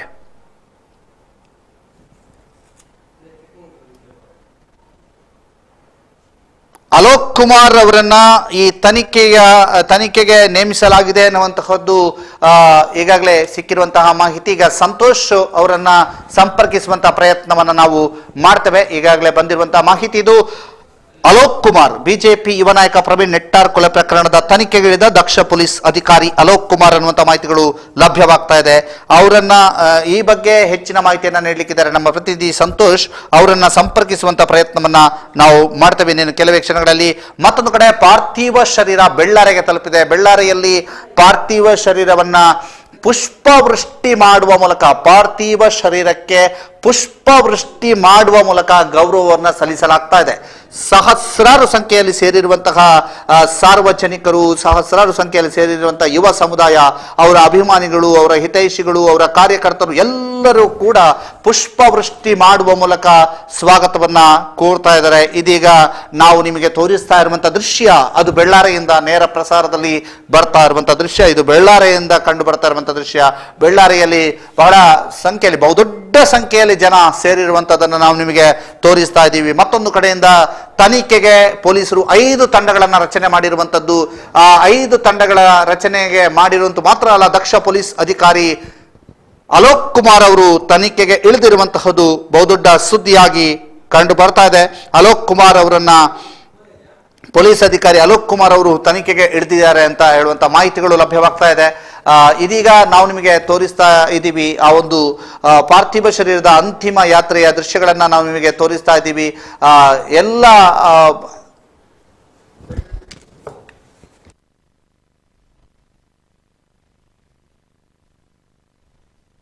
ಬೆಳ್ಳಾರಿಯಲ್ಲಿ ಅಂತಿಮ ದರ್ಶನಕ್ಕೆ ವ್ಯವಸ್ಥೆಗಳ ಆಗಿವೆ. ಬೆಳ್ಳಾರಿಯಲ್ಲಿ ಯಾವ ರೀತಿಯಾಗಿ ಅಂತಿಮ ದರ್ಶನಕ್ಕೆ ವ್ಯವಸ್ಥೆಗಳಾಗಿವೆ ಅನ್ನುವಂಥದ್ದನ್ನ ನಮಗೆ ತಿಳಿಸೋದಕ್ಕಾಗಿ ನಮ್ಮ ಪ್ರತಿನಿಧಿ ದುರ್ಗಾ ಕುಮಾರ್ ನಾಯರ್ಕೆರೆ ಸಂಪರ್ಕದಲ್ಲಿದ್ದಾರೆ. ದುರ್ಗಾ ಕುಮಾರ್ ನಾಯರ್ಕೆರೆ, ನಮಸ್ತೆ. ನಮಸ್ತೆ. ಯಾವ ರೀತಿಯಾದಂತಹ ಪರಿಸ್ಥಿತಿ ಬೆಳ್ಳಾರಿಯಲ್ಲಿದೆ? ಜನ ಬಹಳ ದೊಡ್ಡ ಸಂಖ್ಯೆಯಲ್ಲಿ, ಸಹಸ್ರಾರು ಸಂಖ್ಯೆಯಲ್ಲಿ ಸೇರ್ತಾ ಇದ್ದಾರೆ ಅನ್ನುವಂತಹ ಮಾಹಿತಿಗಳು ಮತ್ತು ದೃಶ್ಯಗಳು ನಮಗೆ ಬರ್ತಾ ಇದೆ. ಅದರ ಜೊತೆಗೆ ಪುಷ್ಪವೃಷ್ಟಿಯ ಗೌರವಾರ್ಪಣೆಯನ್ನು ಕೂಡ ನೋಡಿದ್ದೀವಿ. ಅಂತಿಮ ದರ್ಶನಕ್ಕೆ ವ್ಯವಸ್ಥೆಗಳನ್ನ ಹೇಗೆ ಮಾಡಿಕೊಳ್ಳಲಾಗಿದೆ ದುರ್ಗಾ ಕುಮಾರ್ ನಾಯರ್ಕೆರೆ? ಖಂಡಿತವಾಗಿಯೂ ನೀವು ಹೇಳಿದ ಅಕ್ಷರಶಃ ನಿಜ. ಇಲ್ಲಿ ಜನ ಸಾಗರವೇ ಸೇರಿದೆ. ಕಾಣಿಯೂರು ನಿಂತಿಕಲ್ಲು ಮಾರ್ಗವಾಗಿ ಇಲ್ಲಿಗೆ ಬಂದಿರುವಂತಹ ಬಾಳಿನ ಮಾರ್ಗವಾಗಿ ಈಗ ಬೆಳ್ಳಾರಿಯ ಕೆಳಗಿನ ಪೇಟೆಯಿಂದ ಇಲ್ಲಿಗೆ ಹೃದಯ ಭಾಗವಾಗಿರುವಂತಹ ಬಸ್ ನಿಲ್ದಾಣದ ಪರಿಸರದಲ್ಲಿ ಈಗ ಮೃತದೇಹವನ್ನ ಇಡಲಾಗಿದೆ. ಬಂದ ಕೂಡಲೇ ಅದಕ್ಕೆ ಪುಷ್ಪ ವೃಷ್ಟಿಯಾಗಿದೆ. ಆ ಬಳಿಕ ಆಂಬ್ಯುಲೆನ್ಸ್, ಯಾಕಂದ್ರೆ ಜನ ಸಾಗರದ ನಡುವೆ ಈ ಆಂಬ್ಯುಲೆನ್ಸ್ ನಿಂದ ಮೃತದೇಹವನ್ನ ಹೊರತೆಗೆಯುವುದೇ ಬಹಳ ದೊಡ್ಡ ಸಾಹಸದ ಕಾರ್ಯ ಆಗಿತ್ತು. ಆದ್ರೂ ಕೂಡ ಬಹಳ ಕಾರ್ಯಕರ್ತರು, ಹಿಂದೂ ಸಂಘಟನೆಯ ನಾಯಕರು, ವಿಶೇಷವಾಗಿ ಡಾಕ್ಟರ್ ಕಲ್ಲಡ್ಕ ಪ್ರಭಾಕರ ಭಟ್ ಅವರಿದ್ದಾರೆ, ಶರಣ್ ಪಂಪೋಲ್ ಅವರಿದ್ದಾರೆ, ಹಿಂದೂ ಜಾಗರಣ ವೇದಿಕೆಯ, ಬಜರಂಗ ದಳದ, ರಾಷ್ಟ್ರೀಯ ಸ್ವಯಂ ಸೇವಕ ಸಂಘದ ಬೇರೆ ಬೇರೆ ಜವಾಬ್ದಾರಿಗಳನ್ನ ಹೊತ್ತಿರುವಂತಹ ಅನೇಕ ನಾಯಕರು ಇಲ್ಲಿಗೆ ಆಗಮಿಸಿದ್ದಾರೆ. ಅವರೆಲ್ಲರೂ ಕೂಡ ವಿನಂತಿಯನ್ನ ಮಾಡಿಕೊಂಡ ಮೇರೆಗೆ ಜನಸಾಗರ ಸ್ವಲ್ಪ ದೂರ ಸರಿದು ಏನು ಪಾರ್ಥಿವ ಶರೀರ ಅದನ್ನ ಹೊರಗಡೆ ತೆಗೆದು ಇಡಲಾಗಿದೆ. ಈಗ ರಾಮ ನಾಮ ಜಪ ನಡೀತಾ ಇದೆ. ಸಂಘಟನೆಯ ಮುಖಂಡರ ಒಂದು ವಿನಂತಿಯ ಮೇರೆಗೆ ಇಲ್ಲಿ ಘೋಷಣೆಗಳು ಕೇಳಿ ಬರ್ತಾ ಇಲ್ಲ, ಅದರ ಬದಲು ರಾಮ ನಾಮ ಜಪ ಕೇಳಿ ಬರ್ತಾ ಇದೆ. ಇದರ ಮಧ್ಯೆ ಇಲ್ಲಿ ಅಂತಿಮ ದರ್ಶನಕ್ಕೆ ವ್ಯವಸ್ಥೆಗಳು ಸಿದ್ಧತೆಗಳು ನಡೀತಾ ಇವೆ. ಈ ಬೆಳ್ಳಾರೆ ಮೇಲಿನ ಪೇಟೆಯ ಪರಿಸರ ಪೂರ್ತಿಯಾಗಿ ಜನರಿಂದ ಆವರಿಸಿದೆ. ರಸ್ತೆ ಇದೆ, ಆ ರಸ್ತೆಯಲ್ಲೂ ಕೂಡ ಜನ ಆವರಿಸಿದ್ದಾರೆ. ವಿಶೇಷವಾಗಿ ಎಲ್ಲಿ ನೋಡಿದ್ರಲ್ಲೂ ಕೂಡ ಪೊಲೀಸ್ ವಾಹನಗಳ ಸಂಖ್ಯೆ ಕಾಣ್ತಾ ಇದೆ. ಯಥೇಚ್ಛ ಸಂಖ್ಯೆಯಲ್ಲಿ ಪೊಲೀಸ್ ವಾಹನಗಳಿವೆ, ಪೊಲೀಸರಿದ್ದಾರೆ. ದಕ್ಷಿಣ ಕನ್ನಡ ಜಿಲ್ಲಾ ಪೊಲೀಸ್ ವರಿಷ್ಠಾಧಿಕಾರಿ ಶ್ರೀ ಕೆ ಸೋನಾಮಣಿ ಅವರಿದ್ದಾರೆ. ಅದೇ ರೀತಿಯಲ್ಲಿ ಪುತ್ತೂರಿನ ASP ಡಾಕ್ಟರ್ ಗಾನಾ ಕುಮಾರ್ ಅವರಿದ್ದಾರೆ. ಅನೇಕ ಪೊಲೀಸ್ ಅಧಿಕಾರಿಗಳು ಇಲ್ಲಿ ಇದ್ದಾರೆ, ಬಂದೋಬಸ್ತನ್ನ ನೋಡಿಕೊಳ್ತಾ ಇದ್ದಾರೆ. ನೀವು ಬಹುಶಃ ಹಿನ್ನೆಲೆಯಲ್ಲಿ ಕೇಳ್ತಾ ಇದ್ದೀರಿ ರಾಮ ನಾಮ ಜಪ ನಡೀತಾ ಇದೆ ಒಂದು ಕಡೆ, ಮತ್ತೊಂದು ಕಡೆ ಈ ಅಂತಿಮ ದರ್ಶನಕ್ಕೆ ಪುಷ್ಪ ವೃಷ್ಟಿ ಆಗ್ತಾ ಇದೆ. ಬೆಳ್ತಂಗಡಿಯ ಶಾಸಕ ಹರೀಶ್ ಪೂಂಜಾ ಅವರು ಇಲ್ಲಿಗೆ ಆಗಮಿಸಿದ್ದಾರೆ ಅಂತಿಮ ದರ್ಶನವನ್ನು ಪಡೀಲಿಕ್ಕೆ. ಹರಿಕೃಷ್ಣ ಬಂಟ್ವಾಳರವರು ಆಗಮಿಸಿದ್ದಾರೆ. ಅದೇ ರೀತಿಯಲ್ಲಿ ಸುಳ್ಯ ಕ್ಷೇತ್ರ ಶಾಸಕರು ಸಚಿವರು ಆಗಿರುವಂತಹ ಅಂಗಾರ ಅವರು ಬರುವ ದಾರಿಯಲ್ಲಿದ್ದಾರೆ. ಅದೇ ರೀತಿಯಲ್ಲಿ ಅನೇಕ ನಾಯಕರು, ವಿಶೇಷವಾಗಿ ಬಿಜೆಪಿ ಪಕ್ಷದ ನಾಯಕರು, ರಾಷ್ಟ್ರೀಯ ಸ್ವಯಂ ಸೇವಕದ ಮುಖಂಡರು, ಹಿಂದೂ ಜಾಗರಣ ವೇದಿಕೆ, ವಿಶ್ವ ಹಿಂದೂ ಪರಿಷತ್, ಬಜರಂಗ ದಳ, ಹೀಗೆ ಒಂದು ರೀತಿಯಲ್ಲಿ ಸಂಘಟನೆಗೆ ಅವರನ್ನು ಹೇಳಬಹುದಾದ್ರೆ ಬೆಳ್ಳಾರಿಯಲ್ಲಿ ಪಕ್ಷ ಭೇದ ಮರೆತ ಜನಸಂಖ್ಯೆ ಇದೆ ಎನ್ನುವುದನ್ನು ಕೂಡ ನಾವಿಲ್ಲಿ ಹೇಳಬೇಕಾಗಿದೆ. ಯಾಕಂದ್ರೆ ಅವರು ಒಂದು ಪಕ್ಷದಲ್ಲಿ, ಒಂದು ಸಂಘಟನೆಯಲ್ಲಿ ಗುರುತಿಸಿಕೊಂಡಿದ್ರು ಕೂಡ ಎಲ್ಲರೊಂದಿಗೂ ಕೂಡ ಆತ್ಮೀಯವಾದ ಒಡನಾಟವನ್ನ ಇಟ್ಟುಕೊಂಡವರು. ಆ ದೃಷ್ಟಿಯಲ್ಲಿ ಇವತ್ತು ಸಮಾಜದ ಎಲ್ಲ ಸಂಘಟನೆಗಳ, ಪಕ್ಷಗಳ ಅವರು ಕೂಡ ಈ ಒಂದು ಅಂತಿಮ ದರ್ಶನಕ್ಕೆ ಬಂದಿದ್ದಾರೆ. ಎಲ್ರಿಗೂ ಅಂತಿಮ ದರ್ಶನ ಮಾಡ್ಲಿಕ್ಕೆ ಸಾಧ್ಯ ಆಗ್ತದಾ ಇಲ್ವೋ ಗೊತ್ತಿಲ್ಲ. ಯಾಕಂದ್ರೆ ಅಷ್ಟು ಸಂಖ್ಯೆಯಲ್ಲಿ ಇಲ್ಲಿ ಜನ ಸೇರಿದ್ದಾರೆ, ನೂಕುನುಗ್ಗಲು ಉಂಟಾಗ್ತಾ ಇದೆ. ಈ ಮಧ್ಯೆ ಅಂತಿಮ ದರ್ಶನ ನಡೀತಾ ಇದೆ. ಓಕೆ, ಧನ್ಯವಾದ ದುರ್ಗಾಕುಮಾರ್ ನಾಯರ್ಕೆರೆ. ಆಕ್ರಂದನ ಹೇಗಿದೆ?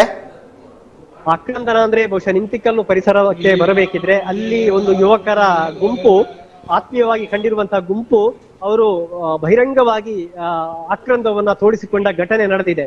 ಇನ್ನು ಮನೆಯವರು ಇಲ್ಲಿ ಈ ಭಾಗಕ್ಕೆ ಬಂದಿಲ್ಲ. ಯಾಕಂದ್ರೆ ಮೃತದೇಹ ಅಂತಿಮ ದರ್ಶನ ಮತ್ತು ಅಂತಿಮ ಸಂಸ್ಕಾರಕ್ಕಾಗಿ ನೆಟ್ಟಾರಿನ ಇಲ್ಲಿಂದ 2-3 ಕಿಲೋಮೀಟರ್ ದೂರ ಇರುವಂತಹ ಅವರ ಮನೆಗೆ ಹೋಗ್ಲಿಕ್ಕಿದೆ. ಹಾಗಾಗಿ ಬಂಧುಗಳು ಇಲ್ಲಿ ಅಷ್ಟರ ಸಂಖ್ಯೆಯಲ್ಲಿ ಕಾಣ್ತಾ ಇಲ್ಲ. ಆದ್ರೆ ಸಂಘಟನೆಯ ಮತ್ತು ಅವರ ಹಿತೈಷಿಗಳು ಖಂಡಿತವಾಗಿಯೂ ಅವರ ಸಹನೆಯ ಅಥವಾ ಏನು ಭಾವನೆಯ ಕಟ್ಟೆ ಒಡೆದಿರುವಂತಹ ಒಂದು ಘಟನೆ ಅದು ನಿಂತಿಕಲ್ನಲ್ಲಿ ಸಂಭವಿಸಿರುವಂತದ್ದು.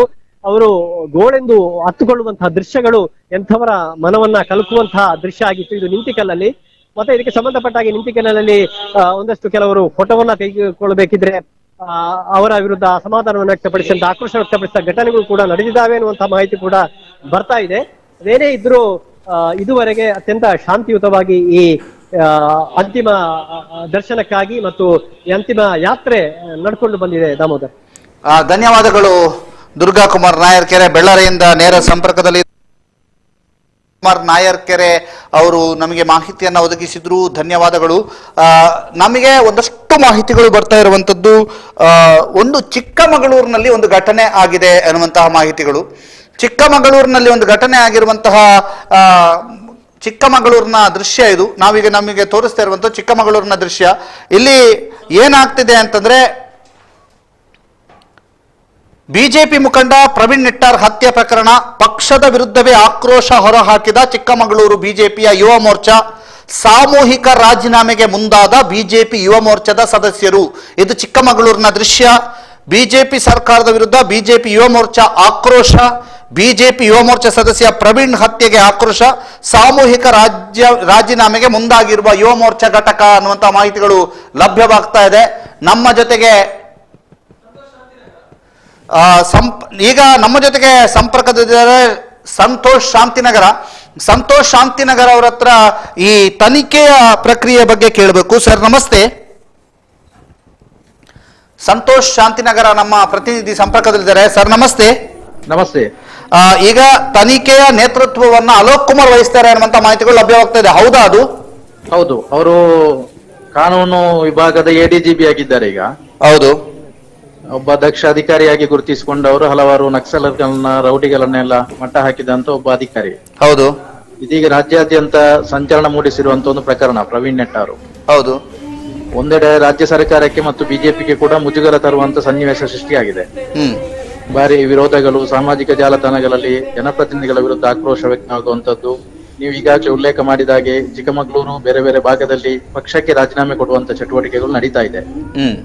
ಆ ಹಿನ್ನೆಲೆಯಲ್ಲಿ ಮುಖ್ಯಮಂತ್ರಿಯವರು ಈ ಪ್ರಕರಣವನ್ನ ಗಂಭೀರವಾಗಿ ಪರಿಗಣಿಸಿದ್ದೇವೆ, ಹಂತಕರನ್ನ ಬಂಧಿಸುವಂತ ಕ್ರಮ ಮಾಡ್ತೇವೆ ಅಂತ ಹೇಳಿ ಹೇಳಿದ್ದಾರೆ. ಅದಕ್ಕಾಗಿ ಈಗಾಗಲೇ ಪಶ್ಚಿಮ ವಲಯ ಎಜಿಪಿ ದೇವಜ್ಯೋತಿ ರೈ ಅವರು, ದಕ್ಷಿಣ ಕನ್ನಡ ಎಸ್ಪಿ ಋಷಿಕೇಶ್ ಭಗವಾನ್ ಅವರೊಟ್ಟಿಗೆ ಎಲ್ಲ ಮಾತುಕತೆ ಆಗಿ ವಿಶೇಷವಾಗಿ ಎಡಿಜಿಪಿ ಆಗಿರುವಂತಹ ಅಲೋಕ್ ಕುಮಾರ್ ಅವರಿಗೆ ಅದರ ಸಾರಥ್ಯವನ್ನ ಕೊಟ್ಟಿದ್ದಾರೆ. ಈಗಾಗಲೇ 5 ತಂಡ ಪೊಲೀಸರದ್ದು ರಚನೆ ಆಗಿದೆ ತನಿಖೆಗೆ. ಅವರ ನೇತೃತ್ವದಲ್ಲಿ ತನಿಖೆ, ಹಂತಕರನ್ನ ಪತ್ತೆ ಹಚ್ಚುವಂತ ವ್ಯವಸ್ಥೆ ಮಾಡುವುದರ ಜೊತೆಗೆ ಎಡಿಜಿಪಿ ಅವರು ಅವರೊಂದು ಅನುಭವದಿಂದ ಮತ್ತು ತಮ್ಮ ದಕ್ಷತೆಯಿಂದ ಹಲವಾರು ಪ್ರಕರಣಗಳನ್ನ ಭೇದಿಸಿರುವಾಗಿರುವುದರಿಂದ ಅವರು ಇದರ ಬಗ್ಗೆ ವಿಶೇಷ ಮುತುವರ್ಜಿಯಲ್ಲಿ ತನಿಖೆಯನ್ನ ಆರಂಭಿಸಿದರು ನೇತೃತ್ವದಲ್ಲಿ. ಅವರು ತನಿಖೆಗೆ ಇಳಿತಾರೆ ಅಂತೇಳಿ ಗೊತ್ತಾದ ಕೂಡಲೇ ಆ ಪ್ರಕರಣದ ವಿಚಾರಣೆ ಬಹಳಷ್ಟು ತೀಕ್ಷ್ಣವಾಗಿ ಶೀಘ್ರವಾಗಿ ನಡೀತಾ ಇದೆ. ಈಗ ಗೊತ್ತಾಗಿರುವಂತ ಮಾಹಿತಿ ಪ್ರಕಾರ ನಿನ್ನೆ ಬಂದಿರುವಂತ ಬೈಕಿನ ನಂಬರ್ ಕೂಡ ಪತ್ತೆ ಆಗಿದೆ. ಮತ್ತು ಶಂಕಿತರಂತೇಳಿ ಯಾರಿದ್ದಾರೆ ಅವರನ್ನ ಒಂದು 15 ಜನರನ್ನ ಗುರುತಿಸಿ ಪೊಲೀಸ್ ವಶಕ್ಕೆ ಪಡೆಯುವಂತ ಪ್ರಕ್ರಿಯೆ ಆಗಿದೆ. ಅದರಲ್ಲಿ ಎಷ್ಟು ಜನ ನೇರವಾಗಿ ಭಾಗಿದಾರರಿದ್ದಾರೆ ಅಥವಾ ಕೇವಲ ಸಂಶಯದ ಆಧಾರದಲ್ಲಿ ತಗೊಂಡಿದ್ದಾರೆ ಅನ್ನುವಂಥದ್ದು ವಿಚಾರಣೆ ಆಗ್ತಾ ಇದೆ.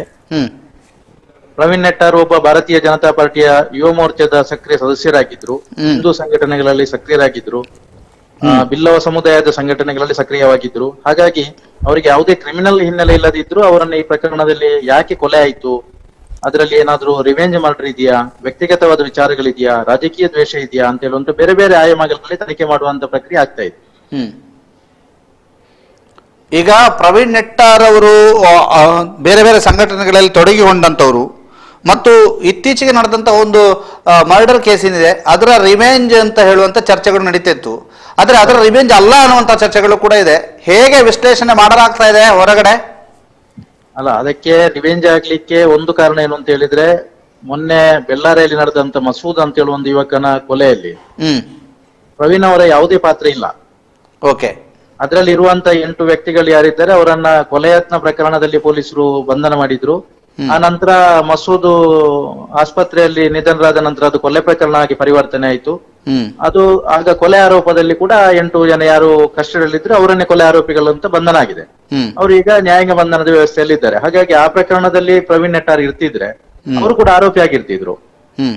ಆದ್ರೆ ಅವರು ಮತ್ತೆ ಯಾವುದೇ ಕ್ರಿಮಿನಲ್ ಹಿನ್ನೆಲೆ ಇಲ್ಲ ಅವರಿಗೆ. ಆ ಕೊಲೆ ಕೃತ್ಯದಲ್ಲಿ ಹೋಗುವಂತವ್ರು ಕೂಡ ಅಲ್ಲ, ಅವರನ್ನ ಬಲ್ಲವರು, ಅವರ ಆತ್ಮೀಯರು, ಸ್ನೇಹಿತರು, ಒಡನಾಡಿಗಳು ಹೇಳೋ ಪ್ರಕಾರ ಅಂತ ಒಂದು ಯಾವುದೇ ಹಿನ್ನೆಲೆ ಇಲ್ಲ. ಆದ್ರೆ ಈ ಪ್ರತೀಕಾರದ ಕೊಲೆ ಮಾಡಿದಂತ ಸಂದರ್ಭದಲ್ಲಿ ಹಲವಾರು ಪ್ರಕರಣಗಳು ನೋಡಿದಾಗ ಅಮಾಯಕರನ್ನೇ ಬಲಿ ತೆಗೊಳ್ಳುವಂತ ವ್ಯವಸ್ಥೆಗಳು ನಡೀತಾ ಇದೆ. ಹಾಗಾಗಿ ಅದೇ ಘಟನೆಗೆ ಸಂಬಂಧಿಸಿದ್ದು ನಡೀತಾ ಅಥವಾ ಬೇರೆ ಏನಾದ್ರೂ ವಿಚಾರಗಳು ಉಂಟಾ ಅನ್ನುವಂತರ ಬಗ್ಗೆ ಕೂಡ ತನಿಖೆ ಮುಂದುವರಿತಾ ಇದೆ. ಓಕೆ, ಧನ್ಯವಾದ. ಇವತ್ತು ಪುತ್ತೂರಿನಲ್ಲಿ ಹೇಗೆ ಕಾನೂನು ಸುವ್ಯವಸ್ಥೆಯನ್ನು ಕಾಪಾಡಿಕೊಳ್ಳುವ ನಿಟ್ಟಿನಲ್ಲಿ ಯಾವ ರೀತಿಯಾಗಿ ವ್ಯವಸ್ಥೆ ಇದೆ ಸಂತೋಷ್ ಕುಮಾರ್? ನಿನ್ನೆ ರಾತ್ರಿ ಉದ್ವಿಗ್ನ ಪರಿಸ್ಥಿತಿ ನಿರ್ಮಾಣ ಆಗಿದ್ದಾಗ ಪೊಲೀಸರು ಅತ್ಯಂತ ಯಶಸ್ವಿಯಾಗಿ ಅದನ್ನ ನಿಭಾಯಿಸಿದ್ದಾರೆ. ಅದರಲ್ಲಿ 2 ಮಾತಿಲ್ಲ. SP ಅವರೇ ಇರ್ಬೋದು, DYSP ಅವರು ಇರ್ಬೋದು, ಅಥವಾ ಅಲ್ಲಿ ಉಪಸ್ಥಿತರಿದ್ದ ಸಂಘಟನೆ ಪ್ರಮುಖರಿರ್ಬೋದು, ಅವರೆಲ್ಲ ಯಾವುದೇ ರೀತಿಯ ಅಹಿತಕರ ಘಟನೆಗಳು ನಡೆಯದ ರೀತಿಯಲ್ಲಿ ಮುನ್ನೆಚ್ಚರಿಕೆಯನ್ನು ವಹಿಸಿದ್ದಾರೆ. ಹಾಗಾಗಿ ಸ್ವಯಂ ಪ್ರೇರಿತ ಬಂದ್ಗೆ ಕರೆ ಕೊಟ್ಟಿದ್ರು ಕೂಡ ಇವತ್ತು ಒಂದು KSRTC ಬಸ್ಸಿಗೆ ಕಲ್ಲು ತೂರಾಟ ಆಗಿರುವಂತ ಪ್ರಕರಣ ಮತ್ತು ಸುಳ್ಯ ಭಾಗದಲ್ಲಿ ಟೈರ್ ಸುಟ್ಟಿರುವ ಪ್ರಕರಣ ಆದ್ರೆ ವಿಶೇಷವಾದ ಯಾವುದೇ ಅಹಿತಕರ ಘಟನೆಗಳು ನಡೀಲಿಲ್ಲ. ಹಾಗಾಗಿ ಪೊಲೀಸ್ ಇಲಾಖೆ ಈ ಪ್ರಕರಣವನ್ನ ಶಾಂತಿ ಸುವ್ಯವಸ್ಥೆ ಕಾಪಾಡುವ ಪ್ರಕರಣವನ್ನ ಅತ್ಯಂತ ಯಶಸ್ವಿಯಾಗಿ ನಿಭಾಯಿಸಿದೆ. ಈಗ ಹಂತಕರು ಯಾರಿದ್ದಾರೆ ಅವರನ್ನ ಪತ್ತೆ ಹಚ್ಚುವಂತ ಪ್ರಕ್ರಿಯೆ ಅತಿ ಶೀಘ್ರ ಆದ್ರೆ ಒಂದು ಹಂತದಲ್ಲಿ ಆ ವಿಚಾರಕ್ಕೆ ಈ ಬಿಸಿ ಉದ್ವಿಗ್ನತೆ ಏನಿದೆ ಅದನ್ನ ತಣ್ಣಗೆ ಮಾಡುವಂತ ವ್ಯವಸ್ಥೆ ಇಲಾಖೆಯಿಂದ ಆಗ್ತದೆ. ಓಕೆ, ಮತ್ತೊಂದು ಕಡೆಯಿಂದ ಸಾಮಾಜಿಕ ಜಾಲತಾಣಗಳಲ್ಲಿ ಬಹುದೊಡ್ಡ ಆಕ್ರೋಶ ವ್ಯಕ್ತವಾಗ್ತಾ ಇದೆ ಸಂತೋಷ್ ಕುಮಾರ್. ಹೌದು, ಇದನ್ನ ಗಮನಿಸಿದ್ದೀರಿಯಾ? ಏನ್ ಹೇಳ್ತೀರಿ ಇದ್ರ ಬಗ್ಗೆ? ಹೌದು, ಫೇಸ್ಬುಕ್, ವಾಟ್ಸಪ್, ಬೇರೆ ಬೇರೆ ಸಾಮಾಜಿಕ ಜಾಲತಾಣಗಳಲ್ಲಿ ವಿಶೇಷವಾಗಿ ಹಿಂದೂ ಸಂಘಟನೆಯಲ್ಲಿ ಗುರುತಿಸಿಕೊಂಡಿರುವಂತವರೇ ತಮ್ಮ ಪಕ್ಷದ ಜನಪ್ರತಿನಿಧಿಗಳ ಬಗ್ಗೆ, ಸರ್ಕಾರದ ಬಗ್ಗೆ ಆಕ್ರೋಶವನ್ನ ವ್ಯಕ್ತಪಡಿಸುವಂತದ್ದು ನಿನ್ನೆಯಿಂದ ನಾವು ಗಮನಿಸ್ತಾ ಇದ್ದೇವೆ. ಅದು ಶಿವಮೊಗ್ಗದಲ್ಲಿ ಮೊನ್ನೆ ನಡೆದಂತ ಹರ್ಷಾರ್ ಅವರ ಕೊಲೆ ಪ್ರಕರಣದ ನಂತರ ಅತ್ಯಂತ ವೇಗ ಪಡೆದುಕೊಂಡಿರುವಂತ ಪ್ರಕ್ರಿಯೆ. ಪ್ರತಿಯೊಬ್ರು ಹೇಳುವಂತದ್ದು, ಇವತ್ತು ನೀವು ವಾಟ್ಸಪ್ ಸ್ಟೇಟಸ್ ಇರ್ಬೋದು, ವಾಟ್ಸಪ್ ನಲ್ಲಿರುವಂತಹ ಹೇಳಿಕೆಗಳಿರ್ಬೋದು ಅಥವಾ ಸಾಮಾಜಿಕ ಹೇಳಿಕೆಗಳನ್ನ ಗಮನಿಸಿದ್ರೆ ಕೇಂದ್ರವು ನಮ್ಮದೇ, ರಾಜ್ಯವು ನಮ್ಮದೇ, ಆದ್ರೆ ಹೆಣ ಬೀಳುದು ಕೂಡ ನಮ್ಮದೇ ಅಂತ ಹೇಳುವಂತ ಸಂದೇಶಗಳು ಹಿಂದೂ ಸಂಘಟನೆ ಕಾರ್ಯಕರ್ತರಲ್ಲಿ ರವಾನೆ ಆಗ್ತಾ ಇದೆ. ಮತ್ತೆ ಹಿಂದೂ ಸಂಘಟನೆಯಿಂದ ಬೆಳೆದು ಬಂದಿರುವಂತ ನಾಯಕರಿಗೆ ನೀವು ಅವಕಾಶ ಕೊಡುದಿಲ್ಲ, ಹಿಂದೂ ಸಂಘಟನೆ ಸಂಪರ್ಕದಲ್ಲಿ ಇಲ್ಲದವರಿಗೆ ಅಧಿಕಾರಗಳನ್ನು ಕೊಡ್ತೀರಿ, ಹಾಗಾಗಿ ಇಂಥ ಘಟನೆಗಳು ನಡೀತಾ ಇದೆ. ಉತ್ತರ ಪ್ರದೇಶದಲ್ಲಿ ಬುಲ್ಡೋಸರ್ ಆಗ್ತದೆ, ದಕ್ಷಿಣ ಕರ್ನಾಟಕದಲ್ಲಿ ಪ್ರಥಮ ಬಾರಿಗೆ ಅಧಿಕಾರದಲ್ಲಿ ಬಂದಿರುವಂತ ಕರ್ನಾಟಕದಲ್ಲಿ ಯಾಕೆ ಆಗುದಿಲ್ಲ ಅಂತ ಹೇಳುವಂತ ಪ್ರಶ್ನೆಗಳು ಕೂಡ ಬರ್ತಾ ಇದೆ. ಈಗ ಉತ್ತರ ಪ್ರದೇಶದಲ್ಲಿ ಆದ್ರೆ ಅದಕ್ಕೆ ಕಟ್ಟುನಿಟ್ಟಿನ ಕ್ರಮ ಕೈಗೊಳ್ತಾರೆ, ಕರ್ನಾಟಕದಲ್ಲಿ ಪದೇ ಪದೇ ಇಂಥ ಘಟನೆಗಳು ನಡೀತಾ ಇದೆ. ಆದ್ರೆ ಯಾಕೆ ಯಾವುದೇ ಆಕ್ಷನ್ಗಳಾಗುದಿಲ್ಲ, ನಮ್ಮ ಹಿಂದೂ ಕಾರ್ಯಕರ್ತರಿಗೆ ಯಾಕೆ ನ್ಯಾಯ ಸಿಗ್ತಾ ಇಲ್ಲ ಅಂತ ಹೇಳುವಂತ ಆಕ್ರೋಶಗಳು ಕೇಳಿ ಬರ್ತಾ ಇದೆ. ಓಕೆ, ಸಂತೋಷ್ ಕುಮಾರ್ ಅವರಿಗೆ ದಕ್ಷಿಣ ಕನ್ನಡವೇ ಒಂದು ರೀತಿಯಲ್ಲಿ ಟಾರ್ಗೆಟ್ ರೀತಿಯಲ್ಲಿದೆ. ಬಹಳಷ್ಟು ದೊಡ್ಡ ಪ್ರಕರಣಗಳು ನಡೀತಾ ಇದ್ದಾವೆ, ನಿರಂತರವಾಗಿ ಕೊಲೆ, ಸುಲಿಗೆ ಇಂಥ ಪ್ರಕರಣಗಳು ನಡೀತಾನೆ ಇದಾವೆ. ಏನ್ ಹೇಳ್ತೀರಿ? ದಕ್ಷಿಣ ಕನ್ನಡ ಯಾವ ರೀತಿಯ ಬದಲಾಗ್ತಾ ಇದೆ? ದಕ್ಷಿಣ ಕನ್ನಡ ಬುದ್ಧಿವಂತರ ಜಿಲ್ಲೆ, ಶಾಂತಿ ಸುವ್ಯವಸ್ಥೆಗೆ ಆದ್ಯತೆ ಕೊಡುವಂತವರ ಜಿಲ್ಲೆ. ಆದ್ರೆ ಒಂದು ಕಾಲದಲ್ಲಿ ಕೋಮು ಸಂಘರ್ಷ, ಪದೇ ಪದೇ ಬಂದ್ಗಳು ನಡೀತಾ ಇದ್ದಂತ ಜಿಲ್ಲೆ ದಕ್ಷಿಣ ಕನ್ನಡ, ಉಡುಪಿ. ಆದ್ರೆ ಇತ್ತೀಚಿನ ಕೆಲವು ಸಮಯಗಳನ್ನ ನೀವು ಗಮನಿಸಿದ್ರೆ ಅಂತಹ ಘಟನೆಗಳು ಇಲ್ಲಿ ಕಡಿಮೆ. ಪದೇ ಪದೇ ಬಂದಾಗುವಂತ ಘಟನೆಗಳು ಅಥವಾ ಕೋಮು ಗಲಭೆ ಆಗುವಂತ ಘಟನೆಗಳು ಕಡಿಮೆ. ಧನ್ಯವಾದ ಸಂತೋಷ್ ಕುಮಾರ್ ಶಾಂತಿನಗರ ನಮ್ಮ ಜೊತೆಗೆ ಇಷ್ಟೊತ್ತು ಮಾತನಾಡಿದ್ದಕ್ಕೆ. ಸಂಪೂರ್ಣ ಮಾಹಿತಿಯನ್ನ ನೀಡಿದ್ರು, ಒಂದಷ್ಟು ಮಾಹಿತಿಗಳನ್ನ ನೀಡಿದ್ರು. ಈಗ ಪಾರ್ಥಿವ ಶರೀರ ಬೆಳ್ಳಾರಿಗೆ ತಲುಪಿರುವಂತಹ ಮಾಹಿತಿಗಳನ್ನ ನಾವು ನಿಮಗೆ ನೀಡ್ತಾ ಇದ್ವಿ. ಪಾರ್ಥಿವ ಶರೀರವನ್ನ ಬೆಳ್ಳಾರಿಯಲ್ಲಿ ಪುಷ್ಪವೃಷ್ಟಿ ಮಾಡುವ ಮೂಲಕ ಗೌರವ ಪಾರ್ಥಿವ ಶರೀರಕ್ಕೆ ಸಲ್ಲಿಸಲಾಯಿತು. ಅಂತಿಮ ದರ್ಶನಕ್ಕೆ ವ್ಯವಸ್ಥೆಗಳನ್ನ ಕಲ್ಪಿಸಲಾಗಿದೆ. ಅಂತಿಮ ದರ್ಶನದ ವ್ಯವಸ್ಥೆಗಳನ್ನ ಯಾವ ರೀತಿಯಾಗಿ ಮಾಡಲಾಗಿದೆ ಅನ್ನುವಂಥದ್ದನ್ನು ನಿಮಗೆ ತಿಳಿಸ್ತೀವಿ. ಅಂತಿಮ ದರ್ಶನಕ್ಕೆ ಸಂಪೂರ್ಣವಾದಂಥ ವ್ಯವಸ್ಥೆಗಳನ್ನ ಮಾಡಲಾಗ್ತಾ ಇದೆ. ಅಂತಿಮ ದರ್ಶನಕ್ಕೆ ಮಾಡಲಾಗಿರುವಂತಹ ವ್ಯವಸ್ಥೆಗಳು ಹೇಗಿದೆ ಅನ್ನುವಂಥದ್ರ ಬಗ್ಗೆ ನಮ್ಮ ಜೊತೆಗೆ ಸಂಪರ್ಕದಲ್ಲಿದ್ದಾರೆ ಶಿವಪ್ರಸಾದ್ ನಮಸ್ತೆ. ನಮಸ್ತೆ ದಾಮೋದರ್ ಅವರೇ, ಒಂದು ಮಹತ್ವದ ಬೆಳವಣಿಗೆ ಇಲ್ಲಿ ನಡೀತಾ ಇದೆ. ಈಗಾಗಲೇ ಏನು ಸಂಸದರು ಹಾಗೂ ರಾಜ್ಯಾಧ್ಯಕ್ಷರಾದ ನಳಿನ್ ಕುಮಾರ್ ಕಟೀಲ್ ಮತ್ತು ಸಚಿವರಾದ ಸುನೀಲ್ ಕುಮಾರ್ ಹಾಗೂ ಏನು ಶಾಸಕ ಸಂಜೀವ ಮಠಂದೂರವರು ಈಗ ನಮ್ಮ ಇಲ್ಲಿ ಏನು ಬೆಳ್ಳಾರಿಯಲ್ಲಿ ಅಂತಿಮ ಸಂಸ್ಕಾರಕ್ಕೆ ಏನು ವ್ಯವಸ್ಥೆಯನ್ನ ಅಂತಿಮ ದರ್ಶನಕ್ಕೆ ವ್ಯವಸ್ಥೆಯನ್ನು ಮಾಡಲಾಗಿದೆ, ಇಲ್ಲಿ ಆಗಮಿಸಿರ್ತಾರೆ. ಆದ್ರೆ ಇಲ್ಲಿ ಕಾರ್ಯಕರ್ತರು, ನಾನು ಆಗಾಗ್ಲೇ ಹೇಳಿದೆ, ಬೆಳಗ್ಗಿನಿಂದ 10 ಗಂಟೆಗೆ ಬರ್ತೇವೆ ಅಂತ ಹೇಳಿದವರು ಮತ್ತೆ ತಡವಾಗ್ತದೆ ಅಂತ ಹೇಳುವ ಕುಟುಂಬದವರು ಬಹಳಷ್ಟು ಆಕ್ರೋಶವನ್ನು ವ್ಯಕ್ತಪಡಿಸಿದ್ರು.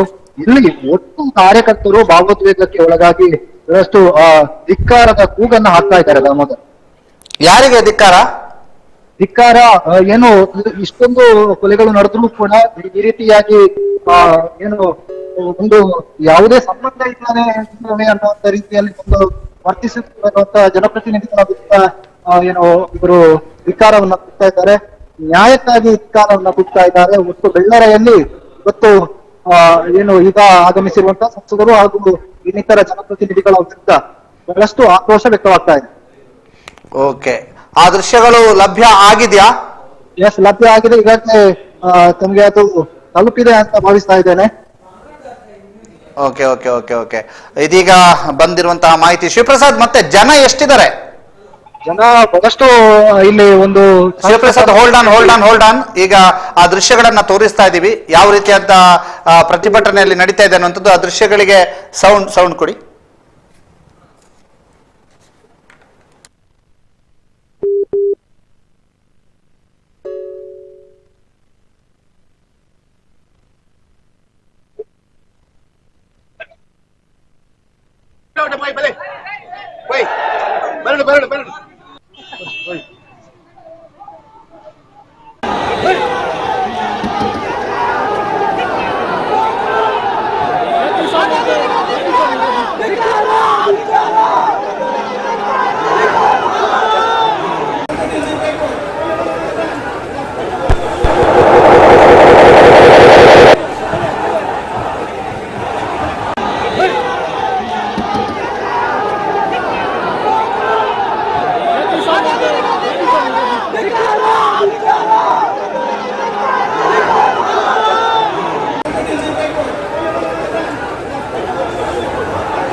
ಈಗ ನಮ್ಮ ಜೊತೆಗೆ ಸಂಪರ್ಕದಲ್ಲಿದ್ದಾರೆ ದುರ್ಗಕುಮಾರ್ ನಾಯರ್ಕೆರೆ. ಪರಿಸ್ಥಿತಿ ಯಾವ ರೀತಿ ಇದೆ ಬೆಳ್ಳಾರಿಯಲ್ಲಿ? ಧಿಕ್ಕಾರವನ್ನ ಕೂಗುವಂತಹ ಮೂಲಕ ರಾಜ್ಯಾಧ್ಯಕ್ಷರಿಗೆ ಸ್ವಾಗತ ಸಿಗ್ತಾ ಇದೆ, ಬಿಜೆಪಿ ರಾಜ್ಯಾಧ್ಯಕ್ಷರಿಗೆ, ಸಚಿವರಿಗೆ.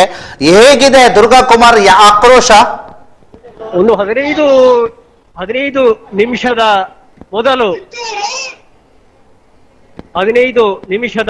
ಮೊದಲು ಸಂಸದ ಬಿಜೆಪಿ ರಾಜ್ಯಾಧ್ಯಕ್ಷರಾಗಿರುವ ನಳಿನ್ ಕುಮಾರ್ ಕಟೀಲ್ ಹಾಗೂ ಉಸ್ತುವಾರಿ ಸಚಿವರಾದ ವಿ ಸುನಿಲ್ ಕುಮಾರ್ ಆಗಮನ ಆಯಿತು. ಆಗಮನದ ವೇಳೆಯೇ ಇಲ್ಲಿ ಕಾರ್ಯಕರ್ತರು ಆಕ್ರೋಶ ತೋರ್ಪಡಿಸಿಕೊಳ್ತಾ ಇದ್ರು. ನೀವು ಗಮನಿಸಿರ್ಬೋದು, ನಿನ್ನೆಯಿಂದ ಈ ಘಟನೆ ನಡೆದ ಬಳಿಕ ನಿರಂತರವಾಗಿ ಹಿಂದೂ ಸಂಘಟನೆಯ ಕಾರ್ಯಕರ್ತರು ನಾಯಕರ ವಿರುದ್ಧ ಆಕ್ರೋಶವನ್ನು, ಅವರ ನೋವನ್ನ ಬಹಿರಂಗವಾಗಿ ತೊಡಗಿಕೊಳ್ಳುವಂತಹ ಘಟನೆಗಳು ನಡೆದಿದ್ದಾವೆ. ಇವತ್ತು ಸಂಸದರಾಗಿರುವಂತಹ ನಳಿನ್ ಕುಮಾರ್ ಕಟೀಲು ಹಾಗೂ ಸುನಿಲ್ ಕುಮಾರ್ ಬರುವ ವೇಳೆ ಕೂಡ ಆರಂಭದಲ್ಲಿ ಆಕ್ರೋಶ ಮೊದಲುಗೊಟ್ಟಿದ್ದು. ಆರಂಭದಲ್ಲಿ ಜೈಕಾರ ಇತ್ತು. ಜೈಕಾರ ಅಂದ್ರೆ ಪ್ರವೀಣ್ ಪೂಜಾರಿ ಅವರಿಗೆ. ನಿಧಾನಕ್ಕೆ ಅದು ಧಿಕ್ಕಾರವಾಗಿ ಮಾರ್ಪಟ್ಟಿತು. ಅವರನ್ನ ನೋಡಿದಂತಹ ಕಾರ್ಯಕರ್ತರು ಆಕ್ರೋಶಗೊಂಡ್ರು. ಸಂಘಟನೆ ಮುಖಂಡರು ಎಷ್ಟೇ ಸಮಾಧಾನಿಸಲಿಕ್ಕೆ ಪ್ರಯತ್ನವನ್ನ ಪಟ್ಟರೂ ಕೂಡ ಅವರು ಸಮಾಧಾನರಾಗುವಂತಹ ಒಂದು ಸಂದರ್ಭ ಇರಲಿಲ್ಲ. ಒಂದು ಹಂತದಲ್ಲಿ ಬಿಜೆಪಿಗೆ ಧಿಕ್ಕಾರ ಹೇಳುವಂತಹ ಸಂದರ್ಭ ಎದುರಾಯಿತು. ಬಹಳ ಹೊತ್ತು ಬಹಳ ಗಟ್ಟಿಯಾಗಿ ಬಿಜೆಪಿಗೆ ಧಿಕ್ಕಾರ ಹೇಳುವಂತಹ ಘೋಷಣೆಯನ್ನ ಅವರು ಮೊಳಗಿಸಿದ್ರು. ನಾಯಕರಾಗಲಿ, ರಾಜ್ಯಾಧ್ಯಕ್ಷರಾಗಲಿ, ಭಾರತೀಯ ಜನತಾ ಪಕ್ಷದ ಯುವ ನಾಯಕ, ಸಚಿವರಾಗಲಿ, ಶಾಸಕರಾಗಲಿ ಏನು ಮಾತನಾಡುವ ಸ್ಥಿತಿ ಇರಲಿಲ್ಲ. ಆ ರೀತಿಯಲ್ಲಿ ಧಿಕ್ಕಾರಗಳು ಮೊಳಗಿತು. ಈಗ ಸಂಸದರು ಮತ್ತು ರಾಜ್ಯಾಧ್ಯಕ್ಷರಾಗಿರುವಂತಹ ಕಟೀಲ್ ಹಾಗೂ ವಿ ಸುನಿಲ್ ಕುಮಾರ್ ಅವರು ಮತ್ತೆ ವಾಪಸ್ ಅಂತಿಮ ದರ್ಶನದ ಸ್ಥಳದಿಂದ ವಾಪಸ್ ಬರುವಂತಹ ಸನ್ನಿವೇಶದ ಸಂದರ್ಭದಲ್ಲೂ ಕೂಡ ಬಹಿರಂಗವಾಗಿ ಧಿಕ್ಕಾರವನ್ನ ಮೊಳಗಿಸುವಂತಹ ಘಟನೆ ನಡೆಯಿತು. ಒಂದು ಕಡೆ ನಾಯಕರು, ನೀವು ನಮ್ಮ ಫೋನ್ ಮೂಲಕ ಕೇಳಿಸಿಕೊಳ್ಳ ಇರಬಹುದು, ಶಾಂತರಾಗಬೇಕು ಎನ್ನುವಂತಹ ವಿನಂತಿಯನ್ನ ಮಾಡ್ತಾ ಇದ್ದಾರೆ. ಆದ್ರೆ ಆಗ ಇದ್ದಂತಹ ಧಿಕ್ಕಾರದ ಕೂಗಿನ ಪ್ರಖರತೆ ಈಗ ಕಡಿಮೆ ಆಗಿದೆ. ಯಾಕಂದ್ರೆ ನಾಯಕರು ಸ್ಥಳದಿಂದ ದೂರ ಹೋಗಿದ್ದಾರೆ. ಧಿಕ್ಕಾರದ ಜೊತೆಗೆ ನಮಗೆ ನ್ಯಾಯ ಬೇಕು ಎನ್ನುವುದನ್ನ ಅವರು ಕೇಳ್ತಾ ಇದ್ದಾರೆ. ಅಂದ್ರೆ ಪಕ್ಷದ ಮುಖಂಡರು ನಮಗೆ ನ್ಯಾಯವನ್ನ ಒದಗಿಸಿಕೊಡ್ಲಿಕ್ಕೆ ಪಕ್ಷದ ಮುಖಂಡರಿರ್ಬೋದು, ಜನಪ್ರತಿನಿಧಿಗಳಿರ್ಬೋದು, ಸರ್ಕಾರ ಇರ್ಬೋದು ವಿಫಲ ಆಗ್ತಾ ಇದೆ ಎನ್ನುವುದು ಅವರ ಮಾತುಗಳಲ್ಲಿ ವ್ಯಕ್ತ ಆಗ್ತಾ ಇತ್ತು. ಮತ್ತೊಂದು ಕಡೆ ಅಂತಿಮ ದರ್ಶನಕ್ಕಾಗಿ ಇಟ್ಟಂತಹ ಪಾರ್ಥಿವ ಶರೀರ ಏನಿದೆ ಅದು ಅವರ ಮನೆಗೆ ಕೊಂಡೊಯ್ಯುವ ಕ್ಷಣ ಈಗ ಸಮೀಪಿಸ್ತಾ ಇದೆ. ಒಂದು ಕಡೆಯಲ್ಲಿ ಜೈಕಾರ, ಒಂದು ಕಡೆಯಲ್ಲಿ ಧಿಕ್ಕಾರ, ಮತ್ತೊಂದು ಕಡೆ ಅಂತಿಮ ಯಾತ್ರೆ ನಡೀತಾ ಇದೆ. ಕ್ಷಮಿಸಿ, ಯಾರ ಮಾತನ್ನು ಯಾರು ಕೂಡ ಕೇಳುವಂತ ಸ್ಥಿತಿ ಇಲ್ಲಿ ಇಲ್ಲ. ನಾಯಕರು ಮಾತನಾಡುವಂತಹ ಬಹುಶಃ ಈಗ ಮಾತಾಡ್ತಾ ಇದ್ದಾರೆ.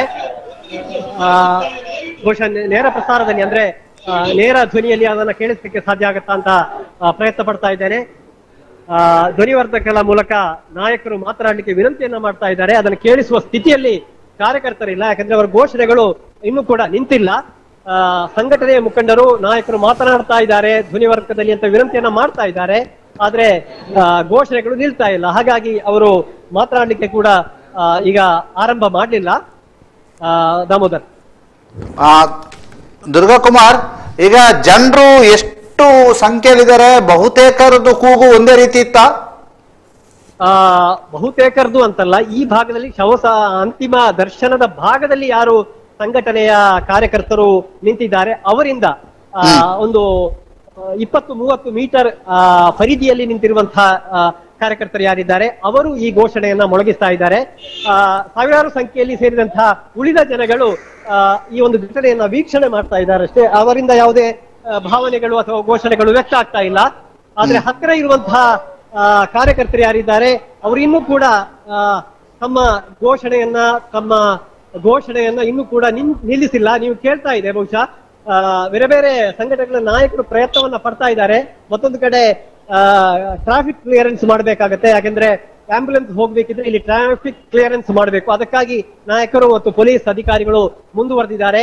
ಇದು ಬೆಳ್ಳಾರೆ ಪುತ್ತೂರು ಮುಖ್ಯ ರಸ್ತೆ. ಈ ಮುಖ್ಯ ರಸ್ತೆಯ ಪಕ್ಕದಲ್ಲಿಯೇ ಬಸ್ ನಿಲ್ದಾಣ ಇರುವಂತದ್ದು. ಆ ಮುಖ್ಯ ರಸ್ತೆಯಲ್ಲಿಯೇ 2-3 ಕಿಲೋಮೀಟರ್ ದೂರದಲ್ಲಿ ನೆಟ್ಟಾರ್ ಇದೆ. ನೆಟ್ಟಾರ್ನ ಪ್ರದೇಶಕ್ಕೆ ಎಲ್ಲರಿಗೂ ಹೋಗುವಂತಹ ಸನ್ನಿವೇಶ ಇಲ್ಲ, ಯಾಕಂದ್ರೆ ಅದು ಕಿರಿದಾದ ರಸ್ತೆ. ಹಾಗಾಗಿ ಇಲ್ಲಿ ಅಂತಿಮ ದರ್ಶನಕ್ಕಾಗಿ ನಿಲ್ಲಿಸಿದ್ರು. ಆದ್ರೆ ಒಂದು ಗಮನಿಸಿಕೊಳ್ಬೇಕು, ಇಲ್ಲಿ ಎಲ್ರಿಗೂ ಅಂತಿಮ ದರ್ಶನ ಪಡೆಯುವಂತ ಯಾವುದೇ ಸನ್ನಿವೇಶ ಇರಲಿಲ್ಲ. ಅಷ್ಟು ಸಂಖ್ಯೆಯಲ್ಲಿ ಇಲ್ಲಿ ಜನ ಇದ್ರು. ಮತ್ತೊಂದು ಯಾವುದೇ ಸಂದರ್ಭದಲ್ಲಿ ಇಲ್ಲಿ ಪರಿಸ್ಥಿತಿ ಉದ್ವಿಗ್ನಗೊಂಡಿರುವಂತದನ್ನು ಕೂಡ ನೀವು ಗಮನಿಸಿರಬಹುದು. ಅಲ್ಲಿ ಘೋಷಣೆಗಳು, ಜೈಕಾರಗಳು, ಜೊತೆಗೆ ಧಿಕ್ಕಾರಗಳು ಎಲ್ಲವೂ ಕೂಡ ಮಿಶ್ರಣ ಆಗ್ತಾ ಇರುವಂತಹ ಒಂದು ಸಂದರ್ಭ.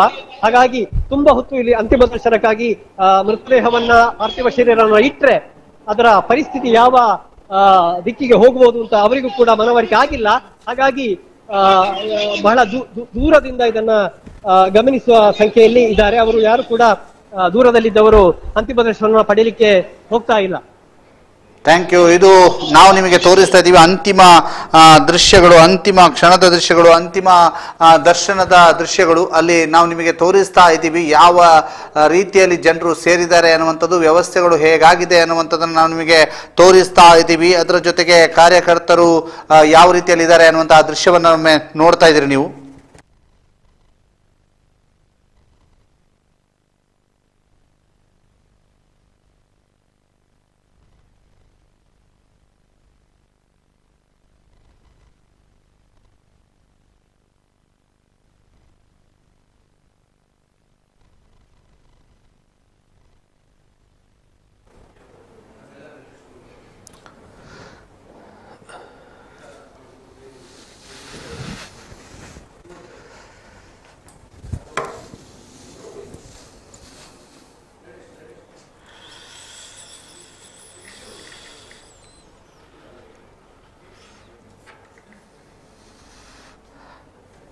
ಇದೀಗ ನಾವು ನಿಮಗೆ ತೋರಿಸ್ತಾ ಇರುವಂತಹದ್ದು ಅಂತಿಮ ದರ್ಶನದ ದೃಶ್ಯಗಳನ್ನು, ಅಂತಿಮ ದರ್ಶನಕ್ಕೆ ಮಾಡಲಾಗಿರುವಂತಹ ವ್ಯವಸ್ಥೆಗಳನ್ನು, ಅಲ್ಲಿ ಯಾವ ರೀತಿಯಾಗಿ ವ್ಯವಸ್ಥೆ ಮಾಡಲಾಗಿದೆ ಅನ್ನುವಂಥದ್ದನ್ನು ನಾವು ನಿಮಗೆ ತೋರಿಸ್ತಾ ಇದ್ದೀವಿ. ಅಲ್ಲಿ ಯಾವ ರೀತಿಯಲ್ಲಿ ಜನ ಸೇರಿದ್ದಾರೆ ಅನ್ನುವಂಥದ್ದನ್ನು ಕೂಡ ನಾವು ನಿಮಗೆ ತೋರಿಸ್ತಾ ಇದ್ದೀವಿ.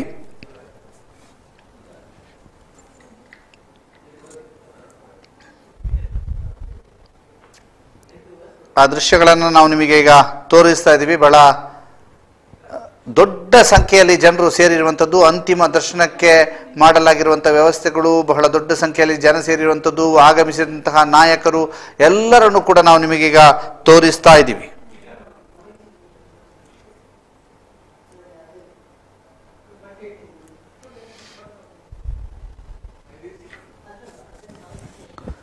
ಇದೀಗ ಬೆಳ್ಳಾರೆಯ ಆ ಕಟ್ಟಡದ ಮೇಲ್ಭಾಗದಲ್ಲಿಯೂ ಕೂಡ ಜನ ಸೇರಿರುವಂಥದ್ದು, ಬಹಳಷ್ಟು ದೊಡ್ಡ ಸಂಖ್ಯೆಯಲ್ಲಿ ಜನರು ಇಲ್ಲಿ ಸೇರಿರುವಂಥದ್ದು ನಾವು ನಿಮಗೆ ತೋರಿಸ್ತಾ ಇದ್ದೀವಿ. ಕಲ್ಲಡ್ಕ ಪ್ರಭಾಕರ್ ಭಟ್ ಅವರು ದೃಶ್ಯದಲ್ಲಿ ಕಾಣ್ತಾ ಇದ್ದಾರೆ. ಕಲ್ಲಡ್ಕ ಪ್ರಭಾಕರ ಭಟ್ ಅವರು ಕೂಡ ಇಲ್ಲಿ ಕಾಣಿಸ್ತಾ ಇದ್ದಾರೆ. ಕಲ್ಲಡ್ಕ ಪ್ರಭಾಕರ್ ಭಟ್ ನೇತೃತ್ವದ ಅಲ್ಲಿ ಕೆಲವು ಹುಡುಗರು ಅಲ್ಲಿದ್ದಾರೆ. ಜೊತೆಗೆ ಒಂದಷ್ಟು ನಾಯಕರು, ಹಿಂದೂ ಮುಖಂಡರು ಎಲ್ಲರೂ ಕೂಡ ಆಗಮಿಸಿರುವಂಥದ್ದು. ಜೊತೆಗೆ ಪ್ರವೀಣ್ ನೆಟ್ಟಾರ್ ಅವರ ಒಂದು ಭಾವಚಿತ್ರಕ್ಕೆ ಮಾಲಾರ್ಪಣೆ ಮಾಡಲಾಗಿರುವಂಥದ್ದು, ಅಂತಿಮ ದರ್ಶನಕ್ಕೆ ಮಾಡಲಾಗಿರುವಂತಹ ವ್ಯವಸ್ಥೆಯ ದೃಶ್ಯಗಳನ್ನು ನಾವು ನಿಮಗೀಗ ತೋರಿಸ್ತಾ ಇದ್ದೀವಿ. ಇದು ನಾವು ಬೆಳ್ಳಾರೆಯಿಂದ ನೇರ ಪ್ರಸಾರವನ್ನು ನಿಮಗೆ ತೋರಿಸ್ತಾ ಇರುವಂಥದ್ದು. ಬೆಳ್ಳಾರೆಯಿಂದ ನೇರ ಪ್ರಸಾರದಲ್ಲಿ ದೃಶ್ಯಗಳು ನಿಮಗೆ ಕಾಣ ಸಿಗ್ತಾ ಇರುವಂಥದ್ದು, ಯಾವ ರೀತಿಯಾಗಿ ವ್ಯವಸ್ಥೆಗಳನ್ನು ಕಲ್ಪಿಸಲಾಗಿದೆ ಅನ್ನುವಂಥದ್ದನ್ನು ನಾವು ನಿಮಗೆ ತೋರಿಸ್ತಾ ಇದ್ದೀವಿ. ಇದೀಗ ಇನ್ನೇನು ಕೆಲವು ಕ್ಷಣಗಳಲ್ಲಿ ಅಂತಿಮ ದರ್ಶನಕ್ಕೆ ವ್ಯವಸ್ಥೆಯನ್ನು ಕಲ್ಪಿಸಲಾಗುತ್ತೆ. ಅಲ್ಲಿಯ ನಮ್ಮ ವರದಿಗಾರರನ್ನು ನಾವು ಸಂಪರ್ಕಿಸ್ತೇವೆ. ಅಲ್ಲಿಯ ವರದಿಗಾರರನ್ನ ಸಂಪರ್ಕಿಸ್ತೇವೆ. ಯಾವ ರೀತಿಯಾಗಿ ಅಲ್ಲಿ ವ್ಯವಸ್ಥೆಯನ್ನು ಕಲ್ಪಿಸಲಾಗಿದೆ ಅನ್ನೋದರ ಕುರಿತಾಗಿ, ಅಂತಿಮ ದರ್ಶನಕ್ಕೆ ಯಾವ ರೀತಿಯಾಗಿ ವ್ಯವಸ್ಥೆಯನ್ನು ಮಾಡಲಾಗಿದೆ ಅನ್ನುವಂಥದ್ದನ್ನ ನೋಡುವುದಕ್ಕಾಗಿ, ತಿಳಿಸುವುದಕ್ಕಾಗಿ ನಮ್ಮ ವರದಿಗಾರರನ್ನು ಕೂಡ ನಾವು ಈಗ ಸಂಪರ್ಕಿಸ್ತೇವೆ. ಯಾವ ರೀತಿಯಾಗಿ ಇಲ್ಲಿ ಇದೆ, ಅಂತಿಮ ದರ್ಶನಕ್ಕೆ ಯಾವ ರೀತಿಯಾಗಿ ವ್ಯವಸ್ಥೆಯನ್ನ ಕಲ್ಪಿಸಲಾಗಿದೆ ಅನ್ನುವಂಥದ್ದನ್ನ ಕೂಡ ನಾವು ನಿಮಗೀಗ ಕೆಲವೇ ಕ್ಷಣಗಳಲ್ಲಿ ತಿಳಿಸಲಿಕ್ಕಿದ್ದೇವೆ. ಅಂತಿಮ ದರ್ಶನಕ್ಕೆ ವ್ಯವಸ್ಥೆಗಳನ್ನು ಕಲ್ಪಿಸಲಾಗಿದೆ. ಇಲ್ಲಿಗ ನಾವು ನಿಮಗೆ ತೋರಿಸ್ತಾ ಇರುವಂತಹ ದೃಶ್ಯ ಇದು ಬೆಳ್ಳಾರೆಯಿಂದ ನೇರ ಪ್ರಸಾರ. ಬೆಳ್ಳಾರೆಯಿಂದ ನೇರ ಪ್ರಸಾರದಲ್ಲಿ ಬರ್ತಾ ಇರುವಂತಹ ದೃಶ್ಯ, ಬೆಳ್ಳಾರೆಯಲ್ಲಿ ಯಾವ ರೀತಿಯಾದಂತಹ ಪರಿಸ್ಥಿತಿ ಇದೆ ಅನ್ನುವಂಥದ್ದನ್ನು ನಿಮಗೆ ತಿಳಿಸುವುದಕ್ಕೋಸ್ಕರವಾಗಿ ಶಿವಪ್ರಸಾದ್ ಅವರಿಗೆ ನಮ್ಮ ಜೊತೆಗೆ ನೇರ ಸಂಪರ್ಕದಲ್ಲಿದೆ. ಶಿವಪ್ರಸಾದ್, ಅಂತಿಮ ದರ್ಶನಕ್ಕೆ ವ್ಯವಸ್ಥೆಗಳಾಗಿದೆಯಾ? ಏನಾಗ್ತಾ ಇದೆ ಬೆಳ್ಳಾರೆಯಲ್ಲಿ? ಅಂತಿಮ ದರ್ಶನಕ್ಕೆ ಇಲ್ಲಿ ಒಂದು ವ್ಯವಸ್ಥೆಯನ್ನ ಮಾಡಲಾಗಿತ್ತು. ಶಾಮಿಯಾನದ ಅಡಿಯಲ್ಲಿ ಮೃತದೇಹವನ್ನ ಇರಿಸಿ ಅವರಿಗೆ ಅಂತಿಮ ನಮನವನ್ನ ಸಲ್ಲಿಸುವುದಕ್ಕೆ ಅವಕಾಶವನ್ನ ಮಾಡಿಕೊಡಲಾಗಿತ್ತು. ಆದರೆ ಇಲ್ಲಿ ಮಿತಿ ಮೀರಿ ಅಷ್ಟು ಜನಗಳು ಸೇರಿದ್ದಾರೆ. ತಾವುಗಳು ಗಮನಿಸಬಹುದು ಕಟ್ಟಡಗಳ ಮೇಲೆ ಜನಗಳು ಇದ್ದಾರೆ. ಅದರ ಜೊತೆಯಲ್ಲಿ ದಾಮೋದರ ನಾವು ಇಲ್ಲಿ ಬಹಳ ಮುಖ್ಯವಾಗಿ ಗಮನಿಸಬೇಕು, ಏನು ಸಂಸದರು, ರಾಜ್ಯಾಧ್ಯಕ್ಷರು, ಸಚಿವರು ಹಾಗೂ ಶಾಸಕರು ಬಂದಂತ ಸಂದರ್ಭದಲ್ಲಿ ಇಲ್ಲಿ ಅವರಿಗೆ ಗೇರಾವ್ ಹಾಕುವಂತ ಪ್ರಕ್ರಿಯೆ ನಡೀತಾ ಇದೆ ಮತ್ತು ಬಹಳಷ್ಟು ವಿರೋಧ ವ್ಯಕ್ತವಾಗ್ತಾ ಇದೆ ಏನು ಸರ್ಕಾರದ ಈ ವಿಳಂಬ ನೀತಿಯ ಬಗ್ಗೆ.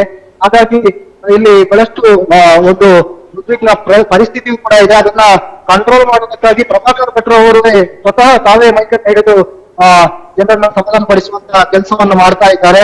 ಇದರ ನಡುವೆ ಪ್ರವೀಣ್ ರವರ ಮೃತದೇಹವನ್ನ ಈಗಾಗಲೇ ಆಂಬುಲೆನ್ಸ್ ಮೂಲಕ ಅವರ ಮನೆಯ ಕಡೆಗೆ ಸಾಗಿಸಲಾಗಿದೆ.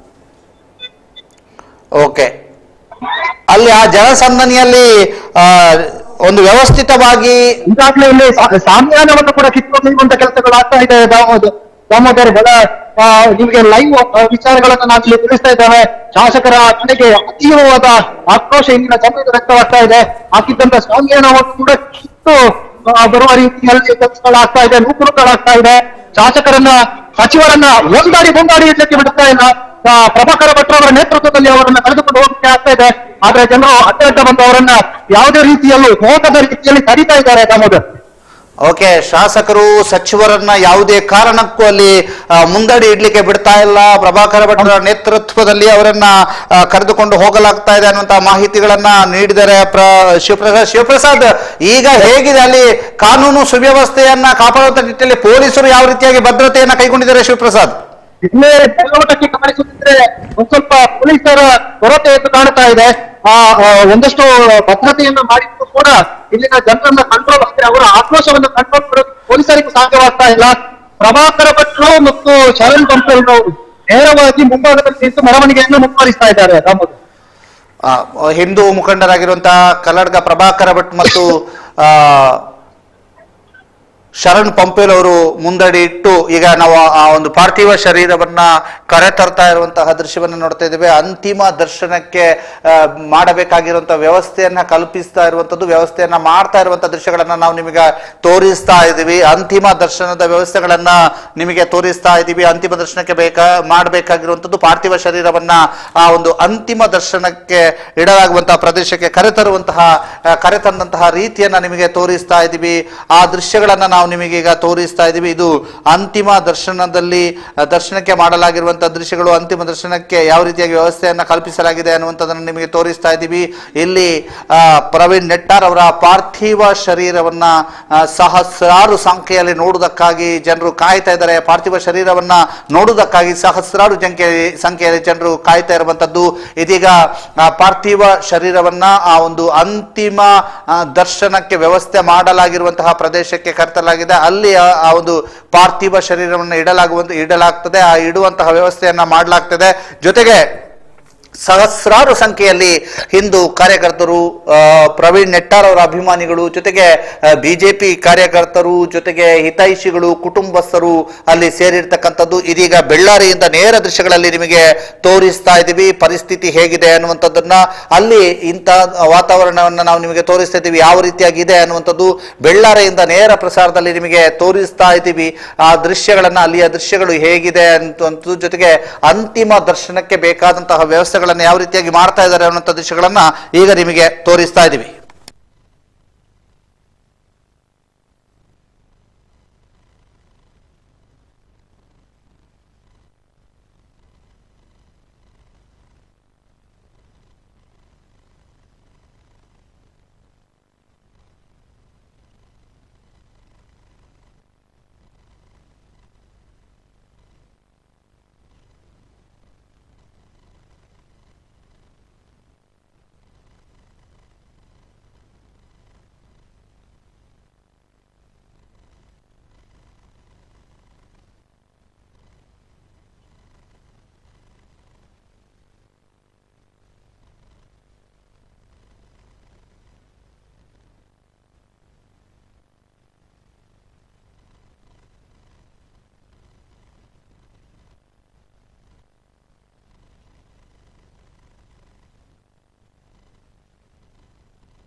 ಜನರು ಇಲ್ಲಿ ಈ ಅಂತಿಮ ದರ್ಶನವನ್ನ ಪಡೆದುಕೊಳ್ಳೋದಿಕ್ಕೆ ಆಗಮಿಸಿರುವಂತದ್ದು. ಈ ಬೆಳ್ಳಾರಿಯ ಭಾಗದಲ್ಲೇ ಪ್ರವೀಣ್ ರವರು ಬೆಳೆದು ದೊಡ್ಡವರದ್ದು ಮತ್ತು ವ್ಯವಹಾರ ಕ್ಷೇತ್ರದಲ್ಲೂ ಕೂಡ ಉನ್ನತಿಯನ್ನ ಸಾಧಿಸಿದ್ದು. ನಿನ್ನೆ ಕೊಲೆಯಾಗುವ ತನಕ ಕೂಡ ಬೆಳ್ಳಾರಿಯೊಂದಿಗೆ ಅವಿನಾಭಾವ ಸಂಬಂಧವನ್ನ ಇಟ್ಟುಕೊಂಡಿದ್ದಂತ ಪ್ರವೀಣ್ ಇವತ್ತು ನಮ್ಮೊಂದಿಗಿಲ್ಲ.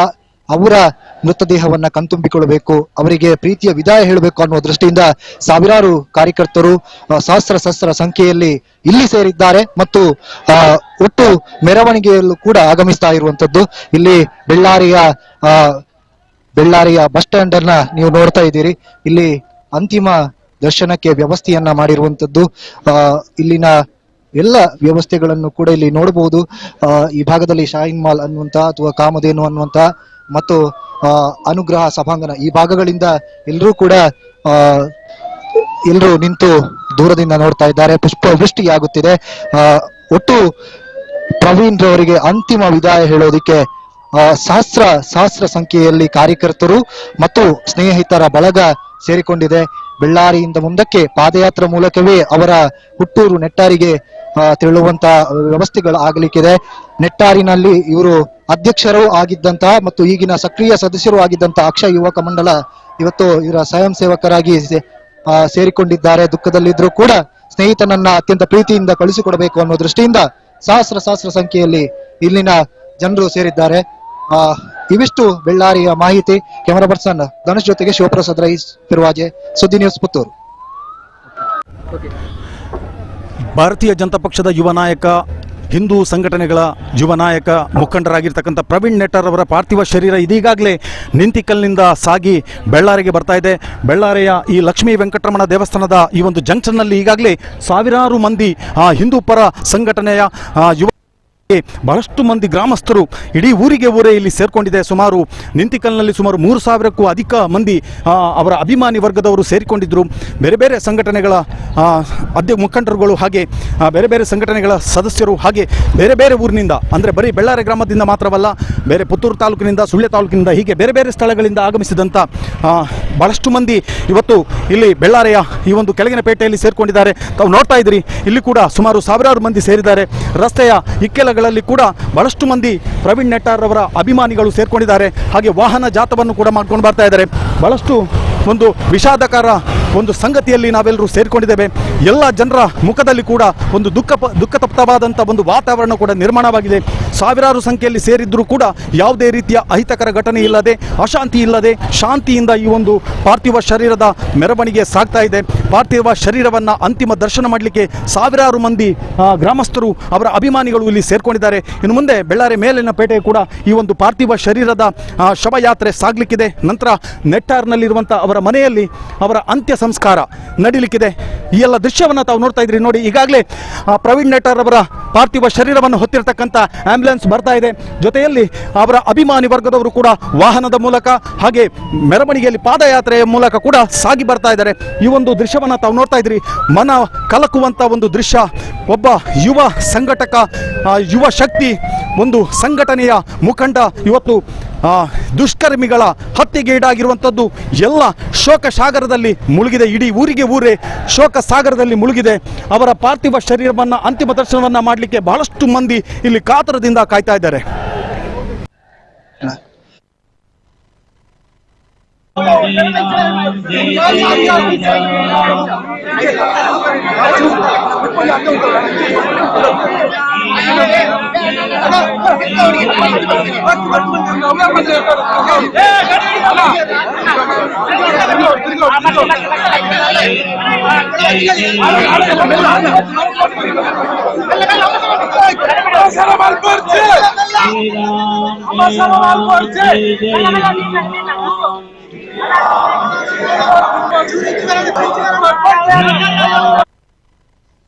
ಅಂತಿಮ ದರ್ಶನಕ್ಕೆ ಯಾವ ರೀತಿಯಾಗಿ ವ್ಯವಸ್ಥೆಯನ್ನು ಕಲ್ಪಿಸಲಾಗಿದೆ ಅನ್ನುವಂಥ ದೃಶ್ಯಗಳನ್ನು ನೋಡ್ತಾ ಇದ್ರಿ. ಜೊತೆಗೆ ಬಿಜೆಪಿಯ ಪ್ರಮುಖ ನಾಯಕರಿಗೆ ಯಾವ ರೀತಿಯಾದಂತಹ ಆಕ್ರೋಶ ಭರಿತವಾದಂತಹ ಒಂದು ಸ್ವಾಗತ ಸಿಕ್ಕಿದೆ ಅನ್ನುವಂಥದ್ದನ್ನು ಕೂಡ ನಾವು ತೋರಿಸ್ತಾ ಇದ್ದೀವಿ ನಿಮಗೆ. ಈಗ ನಮ್ಮ ಜೊತೆಗೆ ಸಂಪರ್ಕದಲ್ಲಿದ್ದಾರೆ ದುರ್ಗಕುಮಾರ್ ನಾಯರ್ಕೆರೆ, ಬೆಳ್ಳಾರಿಯಿಂದ. ದುರ್ಗಕುಮಾರ್ ನಾಯರ್ಕೆರೆ, ನಮಸ್ತೆ. ನಮಸ್ತೆ. ಎಲ್ಲಿದ್ದೀರಿ? ಈಗಲೂ ಕೂಡ ಅದೇ ಸ್ಥಳದಲ್ಲಿದ್ದೇವೆ. ಇಲ್ಲಿಂದ ಪಾರ್ಥಿವ ಶರೀರ ಮನೆಗೆ ಕೊಂಡೊಯ್ಯಲಾಗಿದೆ. ಆದ್ರೆ ನಾಯಕರು ಕೂಡ ಇನ್ನು ಇಲ್ಲೇ ಇದ್ದಾರೆ. ರಾಜ್ಯಾಧ್ಯಕ್ಷರಿದ್ದಾರೆ, ಜಿಲ್ಲಾಧ್ಯಕ್ಷರಿದ್ದಾರೆ, ಬಿಜೆಪಿ ಯುವ ಮೋರ್ಚಾದ ರಾಜ್ಯಾಧ್ಯಕ್ಷರು ಬಂದಿದ್ದಾರೆ. ಅದೇ ರೀತಿಯಲ್ಲಿ ಈಗಾಗಲೇ ಸುನಿಲ್ ಕುಮಾರ್ ಮತ್ತು ಸಂಜೀವ ಮಠದೂರ್ ಅವರು ಇಲ್ಲಿಂದ ನಿರ್ಗಮಿಸಿದ್ದಾರೆ. ಈ ಮಧ್ಯೆ ರಾಜ್ಯ ನಾಯಕರ ವಿರುದ್ಧ ಇದ್ದಂತಹ ಆಕ್ರೋಶ ಈಗ ಸ್ಥಳೀಯ ನಾಯಕರ ಮೇಲೆ ಕೂಡ ತಿರುಗಿದೆ. ಒಂದು ಹಂತದಲ್ಲಿ ಇಲ್ಲಿ ಸ್ಥಳೀಯ ನಾಯಕರ ವಿರುದ್ಧ ಒಂದು ಕೈ ಮಿಲಾಯಿಸುವಷ್ಟರ ಮಟ್ಟಿಗೆ ಆಕ್ರೋಶ ಮುಂದುವರೆದಿದೆ. ಸ್ಥಳೀಯ ಕಾರ್ಯಕರ್ತರಿಂದ ತಳ್ಳಾಟಗಳು ನಡೆದಂತಹ ಒಂದು ಘಟನೆ ಕೂಡ ನಡೆದಿದೆ. ನಾವು ಇದೇ ಪರಿಸರದಲ್ಲಿದ್ದೇವೆ. ಈಗ ಒಂದು ಆಕ್ರೋಶದ ವಾತಾವರಣ ವ್ಯಕ್ತ ಆಗಿದೆ. ಆದ್ರೆ ನಾಯಕರನ್ನ ಒಂದು ಕಡೆ ಅವರನ್ನ ಕುಳಿತುಕೊಳ್ಳಿಸಿ ಇತರ ನಾಯಕರು ಅವರನಿಗೆ ಸರ್ಕಲ್ ಅನ್ನ ಒಂದು ರಕ್ಷಣಾತ್ಮಕ ವ್ಯವಸ್ಥೆಯನ್ನ ಮಾಡಿದ್ದಾರೆ ಉಳಿದ ನಾಯಕರು. ಆದ್ರೆ ಕಾರ್ಯಕರ್ತರು ಅವರು ತಣಿಯುವ ಯಾವುದೇ ಲಕ್ಷಣಗಳು ಕಂಡು ಬರ್ತಾ ಇಲ್ಲ. ಯಾಕಂದ್ರೆ ಅವರು ಸ್ಥಳೀಯ ನಾಯಕರೊಂದಿಗೆ ಏನು ದನಿಯಲ್ಲಿ ಅವರು ತರಾಟೆಗೆ ತೆಗೆದುಕೊಳ್ಳುವಂತಹ ದೃಶ್ಯಗಳು ಇಲ್ಲಿ ಕಂಡು ಬರ್ತಾ ಇದೆ. ಇಲ್ಲಿ ರಾಷ್ಟ್ರೀಯ ಸ್ವಯಂ ಸೇವಕ ಸಂಘದ ಮುಖಂಡರಿದ್ದಾರೆ, ಅದೇ ರೀತಿಯಲ್ಲಿ ಪಕ್ಷದ ಮುಖಂಡರಿದ್ದಾರೆ, ಸಂಘಟನೆಯ ಮುಖಂಡರಿದ್ದಾರೆ. ಆದ್ರೆ ಸಂಘಟನೆಯ ಕಾರ್ಯಕರ್ತರು ಯಾರಿದ್ದಾರೆ, ಬೆಳ್ಳಾರಿ ಇರ್ಬೋದು, ಆಸುಪಾಸಿನವರು ಇರ್ಬೋದು, ಅವರು ಬಹಿರಂಗವಾಗಿ ಆಕ್ರೋಶ ವ್ಯಕ್ತಪಡಿಸ್ತಾ ಇರುವಂತಹ ದೃಶ್ಯ ಈಗಲೂ ಕೂಡ ಇದೆ. ನೀವು ಘೋಷಣೆಯನ್ನ ಕೇಳ್ತಾ ಇದ್ದೀರಿ. ಬಿಜೆಪಿ ರಾಜ್ಯಾಧ್ಯಕ್ಷರು ಇಲ್ಲಿ ಇದ್ದಾರೆ, ಕುಳಿತಿದ್ದಾರೆ. ಅದೇ ರೀತಿಯಲ್ಲಿ ರಾಜ್ಯ ಬಿಜೆಪಿ ಯುವ ಮೋರ್ಚಾ ಅಧ್ಯಕ್ಷರಿದ್ದಾರೆ. ಇನ್ನು ಕಾಸರಗೋಡು ಜಿಲ್ಲಾ ಬಿಜೆಪಿ ಅಧ್ಯಕ್ಷರಾಗಿರುವ ರವೀಶ್ ತಂತ್ರಿ ಅವರಿದ್ದಾರೆ. ಹೀಗೆ ಸುನಿಲ್ ಕುಮಾರ್ ಇನ್ನು ಕೂಡ ಇಲ್ಲಿ ಇದ್ದಾರೆ, ಉಸ್ತುವಾರಿ ಸಚಿವರು. ಇವರ ವಿರುದ್ಧ ದುರ್ಗಾಕುಮಾರ್ ಹೇಳಿ ಸರ್. ನೀವೇನಾದ್ರೂ ಅವ್ರ ಹತ್ರ ಫೋನ್ ಕೊಟ್ಟು ಮಾತನಾಡಿಸುವಂತ ಪ್ರಯತ್ನ ಮಾಡುದಿದ್ರೆ ಮಾಡಿ. ಸಾಧ್ಯ ಆದ್ರೆ ನೀವು ಅಲ್ಲಿಯ ಕ್ರೌಡ್ ಗೊತ್ತಿಲ್ಲ ಹೇಗಿದೆ ಅಂತ, ಮತ್ತು ಅಲ್ಲಿಯ ಜನಸಂದಣಿ ಹೇಗಿದೆ ಗೊತ್ತಿಲ್ಲ, ಅಂತದ್ದೇನಾದ್ರೂ ಅವಕಾಶ ಇದ್ರೆ ಮಾಡಿ. ಇಲ್ಲ, ಈ ಕ್ಷಣದಲ್ಲಿ ಅದು ಸಾಧ್ಯ ಆಗ್ತಾ ಇಲ್ಲ. ಯಾಕಂದ್ರೆ ನೂಕಾಟ ತಳ್ಳಾಟ ನಡೀತಾ ಇದೆ. ಖಂಡಿತ ಖಂಡಿತ ಖಂಡಿತ ಖಂಡಿತ ಹಾಗಾಗಿ ಇದು ಸಾಧ್ಯ ಆಗ್ತಾ ಇಲ್ಲ. ನಾವು ಇನ್ನು ಕೂಡ ಲೈನಲ್ಲಿ ಇರ್ತೇವೆ. ಇಲ್ಲಿಯ ಪರಿಸ್ಥಿತಿಯನ್ನ ನಿಮಗೆ ಆಯಾ ಸಂದರ್ಭದಲ್ಲಿ ನಮ್ಮ ವೀಕ್ಷಕರಿಗೆ ಮುಟ್ಟಿಸುವಂತ ಕೆಲಸವನ್ನು ಮಾಡ್ತೇವೆ.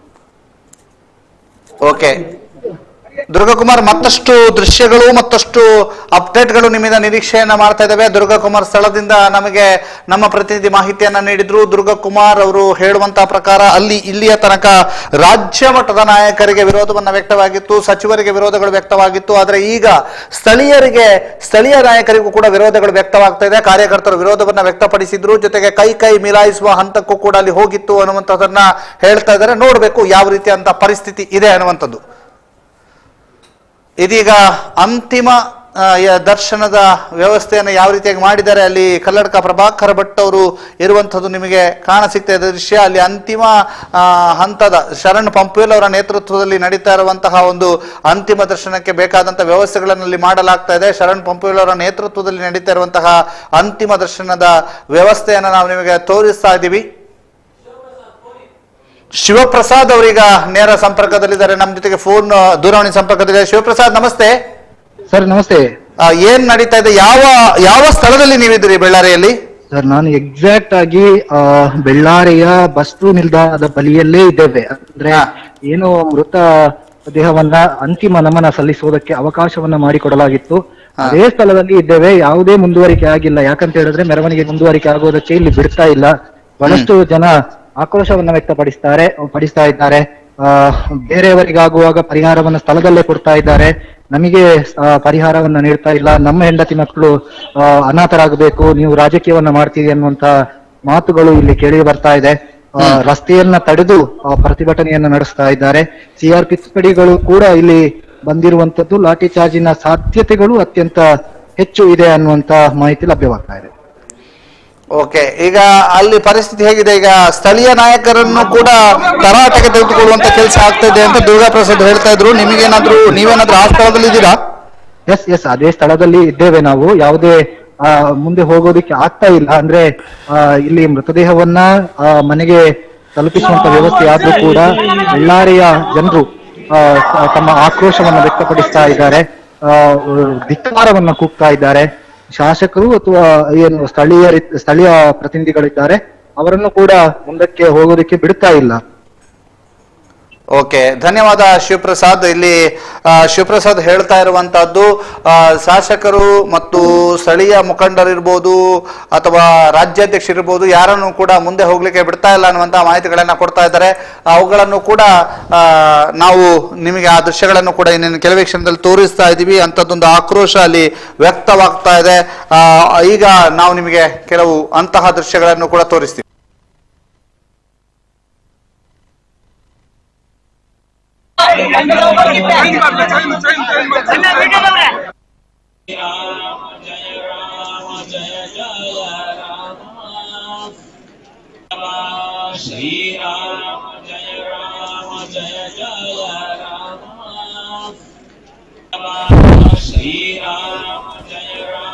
ಇಲ್ಲಿ ರಾಜ್ಯಾಧ್ಯಕ್ಷ ನಳಿನ್ ಕುಮಾರ್ ಕಟೀಲ್ ಅವರ ಆಗಮನದ ಒಂದು ದೃಶ್ಯವನ್ನು ನೋಡ್ತಾ ಇದ್ವಿ. ಅದಾದ ನಂತರ ಈಗ ಆ ಪಾರ್ಥಿವ ಶರೀರದಲ್ಲಿ ವ್ಯವಸ್ಥೆ ಕಲ್ಪಿಸಿರುವಂಥದ್ದನ್ನು ನೋಡ್ತಾ ಇದ್ವಿ.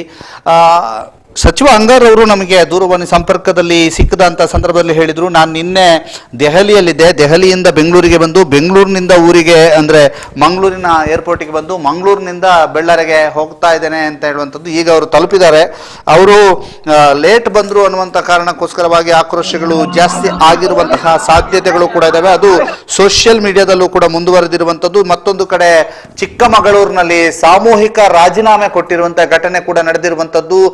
ಚಿಕ್ಕಮಗಳೂರಿನ ಬಿಜೆಪಿ ಯುವ ಮೋರ್ಚಾದ ಅಧ್ಯಕ್ಷರಾದಿಯಾಗಿ ಒಟ್ಟು 9 ಜನ ಸಾಮೂಹಿಕವಾಗಿ ಒಂದೇ ಪತ್ರದಲ್ಲಿ ರಾಜೀನಾಮೆಯನ್ನ ಕೊಟ್ಟು ಪತ್ರಕರ್ತ ಮತ್ತು ಸಂಪಾದಕರು ವರದಿಗಾರರಿಗೂ ಕೂಡ ಅದರ ಬಗ್ಗೆ ಮಾಹಿತಿಯನ್ನ ಕೊಟ್ಟಿರುವಂಥದ್ದು. ಎಲ್ಲರೂ ಸಹಿಯನ್ನ ಹಾಕಿ ನಾವು ಸಾಮೂಹಿಕವಾಗಿ ರಾಜೀನಾಮೆಯನ್ನ ಕೊಟ್ಟಿದ್ದೇವೆ ಅನ್ನುವಂತಹದನ್ನ ತಿಳಿಸುವ ಮೂಲಕ ಮತ್ತೊಂದು ಹಂತಕ್ಕೆ ಈ ಒಂದು ಪ್ರಕರಣ ಹೋಗಿರುವಂಥದ್ದು. ಈ ಪ್ರಕರಣದಿಂದ ಯುವ ಮೋರ್ಚಾದಲ್ಲಿ ಒಂದು ರೀತಿಯಲ್ಲಿ ಆಕ್ರೋಶ ಇರುವಂಥದ್ದು. ಈಗ ನಮ್ಮ ಜೊತೆಗೆ ಸಂಪರ್ಕದಲ್ಲಿದ್ದಾರೆ ದುರ್ಗಕುಮಾರ್. ನಮಸ್ತೆ ದುರ್ಗಕುಮಾರ್ ಅವರೇ. ಒಂದು ರೀತಿಯಲ್ಲಿ ತೀರಾ ಉದ್ವಿಗ್ನ ಸ್ಥಿತಿಯಲ್ಲಿ ಬೆಳ್ಳಾರಿ ಪರಿಸರ ಇದೆ. ಯಾಕಂದ್ರೆ ಇಲ್ಲಿ ಈಗಾಗಲೇ ನಾನು ಹೇಳಿದ ಹಾಗೆ ರಾಷ್ಟ್ರೀಯ ಸ್ವಯಂ ಸೇವಕರ ಸಂಘದ ಉನ್ನತ ಮುಖಂಡರಾಗಿರುವಂತ ಕಲ್ಲಡ್ಕ ಪ್ರಭಾಕರ್ ಭಟ್ರು ಇಲ್ಲಿಗೆ ಆಗಮಿಸಿದ್ರು. ಅವರು ಇಲ್ಲಿಂದ ನಿರ್ಗಮಿಸಬೇಕಿದ್ರೆ ಅವರ ಗಾಡಿಗೆ, ಅವರ ಏನೋ ಕಾರಿಗೆ ಅಡ್ಡವಾಗಿ ನಿಂತು ಅವರನ್ನ ಹೋಗ್ಲಿಕ್ಕೆ ಬಿಡ್ತಾ ಇಲ್ಲ ಕಾರ್ಯಕರ್ತರು.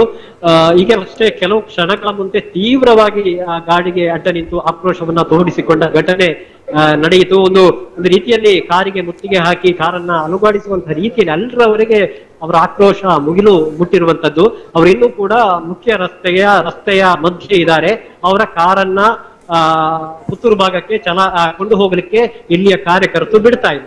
ಮತ್ತೊಂದು ಕಡೆ ಬಸ್ ನಿಲ್ದಾಣದ ಈ ಪರಿಸರದಲ್ಲಿ ವಿ ಸುನೀಲ್ ಕುಮಾರ್ ಇದ್ದಾರೆ, ಸಂಜೀವ್ ಮಠಂದೂರು ಇದ್ದಾರೆ, ನಳಿನ್ ಕುಮಾರ್ ಕಟೀಲ್ ಇದ್ದಾರೆ, ರಾಜ್ಯ ಬಿಜೆಪಿ ಯುವ ಮೋರ್ಚಾ ಅಧ್ಯಕ್ಷರಾಗಿರೋ ಸಂದೀಪ್ ಅವರಿದ್ದಾರೆ, ರವೀಶ್ ತಂತ್ರಿ ಅವರಿದ್ದಾರೆ. ಇವೆಲ್ಲ ಇಲ್ಲಿ ಕೂತಿದ್ದಾರೆ. ಒಂದು ರೀತಿಯಲ್ಲಿ ಕಾರ್ಯಕರ್ತರು ಇವರಿಗೆ ದಿಗ್ಬಂಧನ ವಿಧಿಸಿದ್ದಾರೆ ಅಂತಲೇ ಹೇಳಬೇಕಾಗಿದೆ. ಯಾಕಂದ್ರೆ ಅಷ್ಟರ ಮಟ್ಟಿಗೆ ಇಲ್ಲಿ ಒಂದು ಪರಿಸ್ಥಿತಿ ಕೈ ಮೀರ್ತಾ ಇದೆ.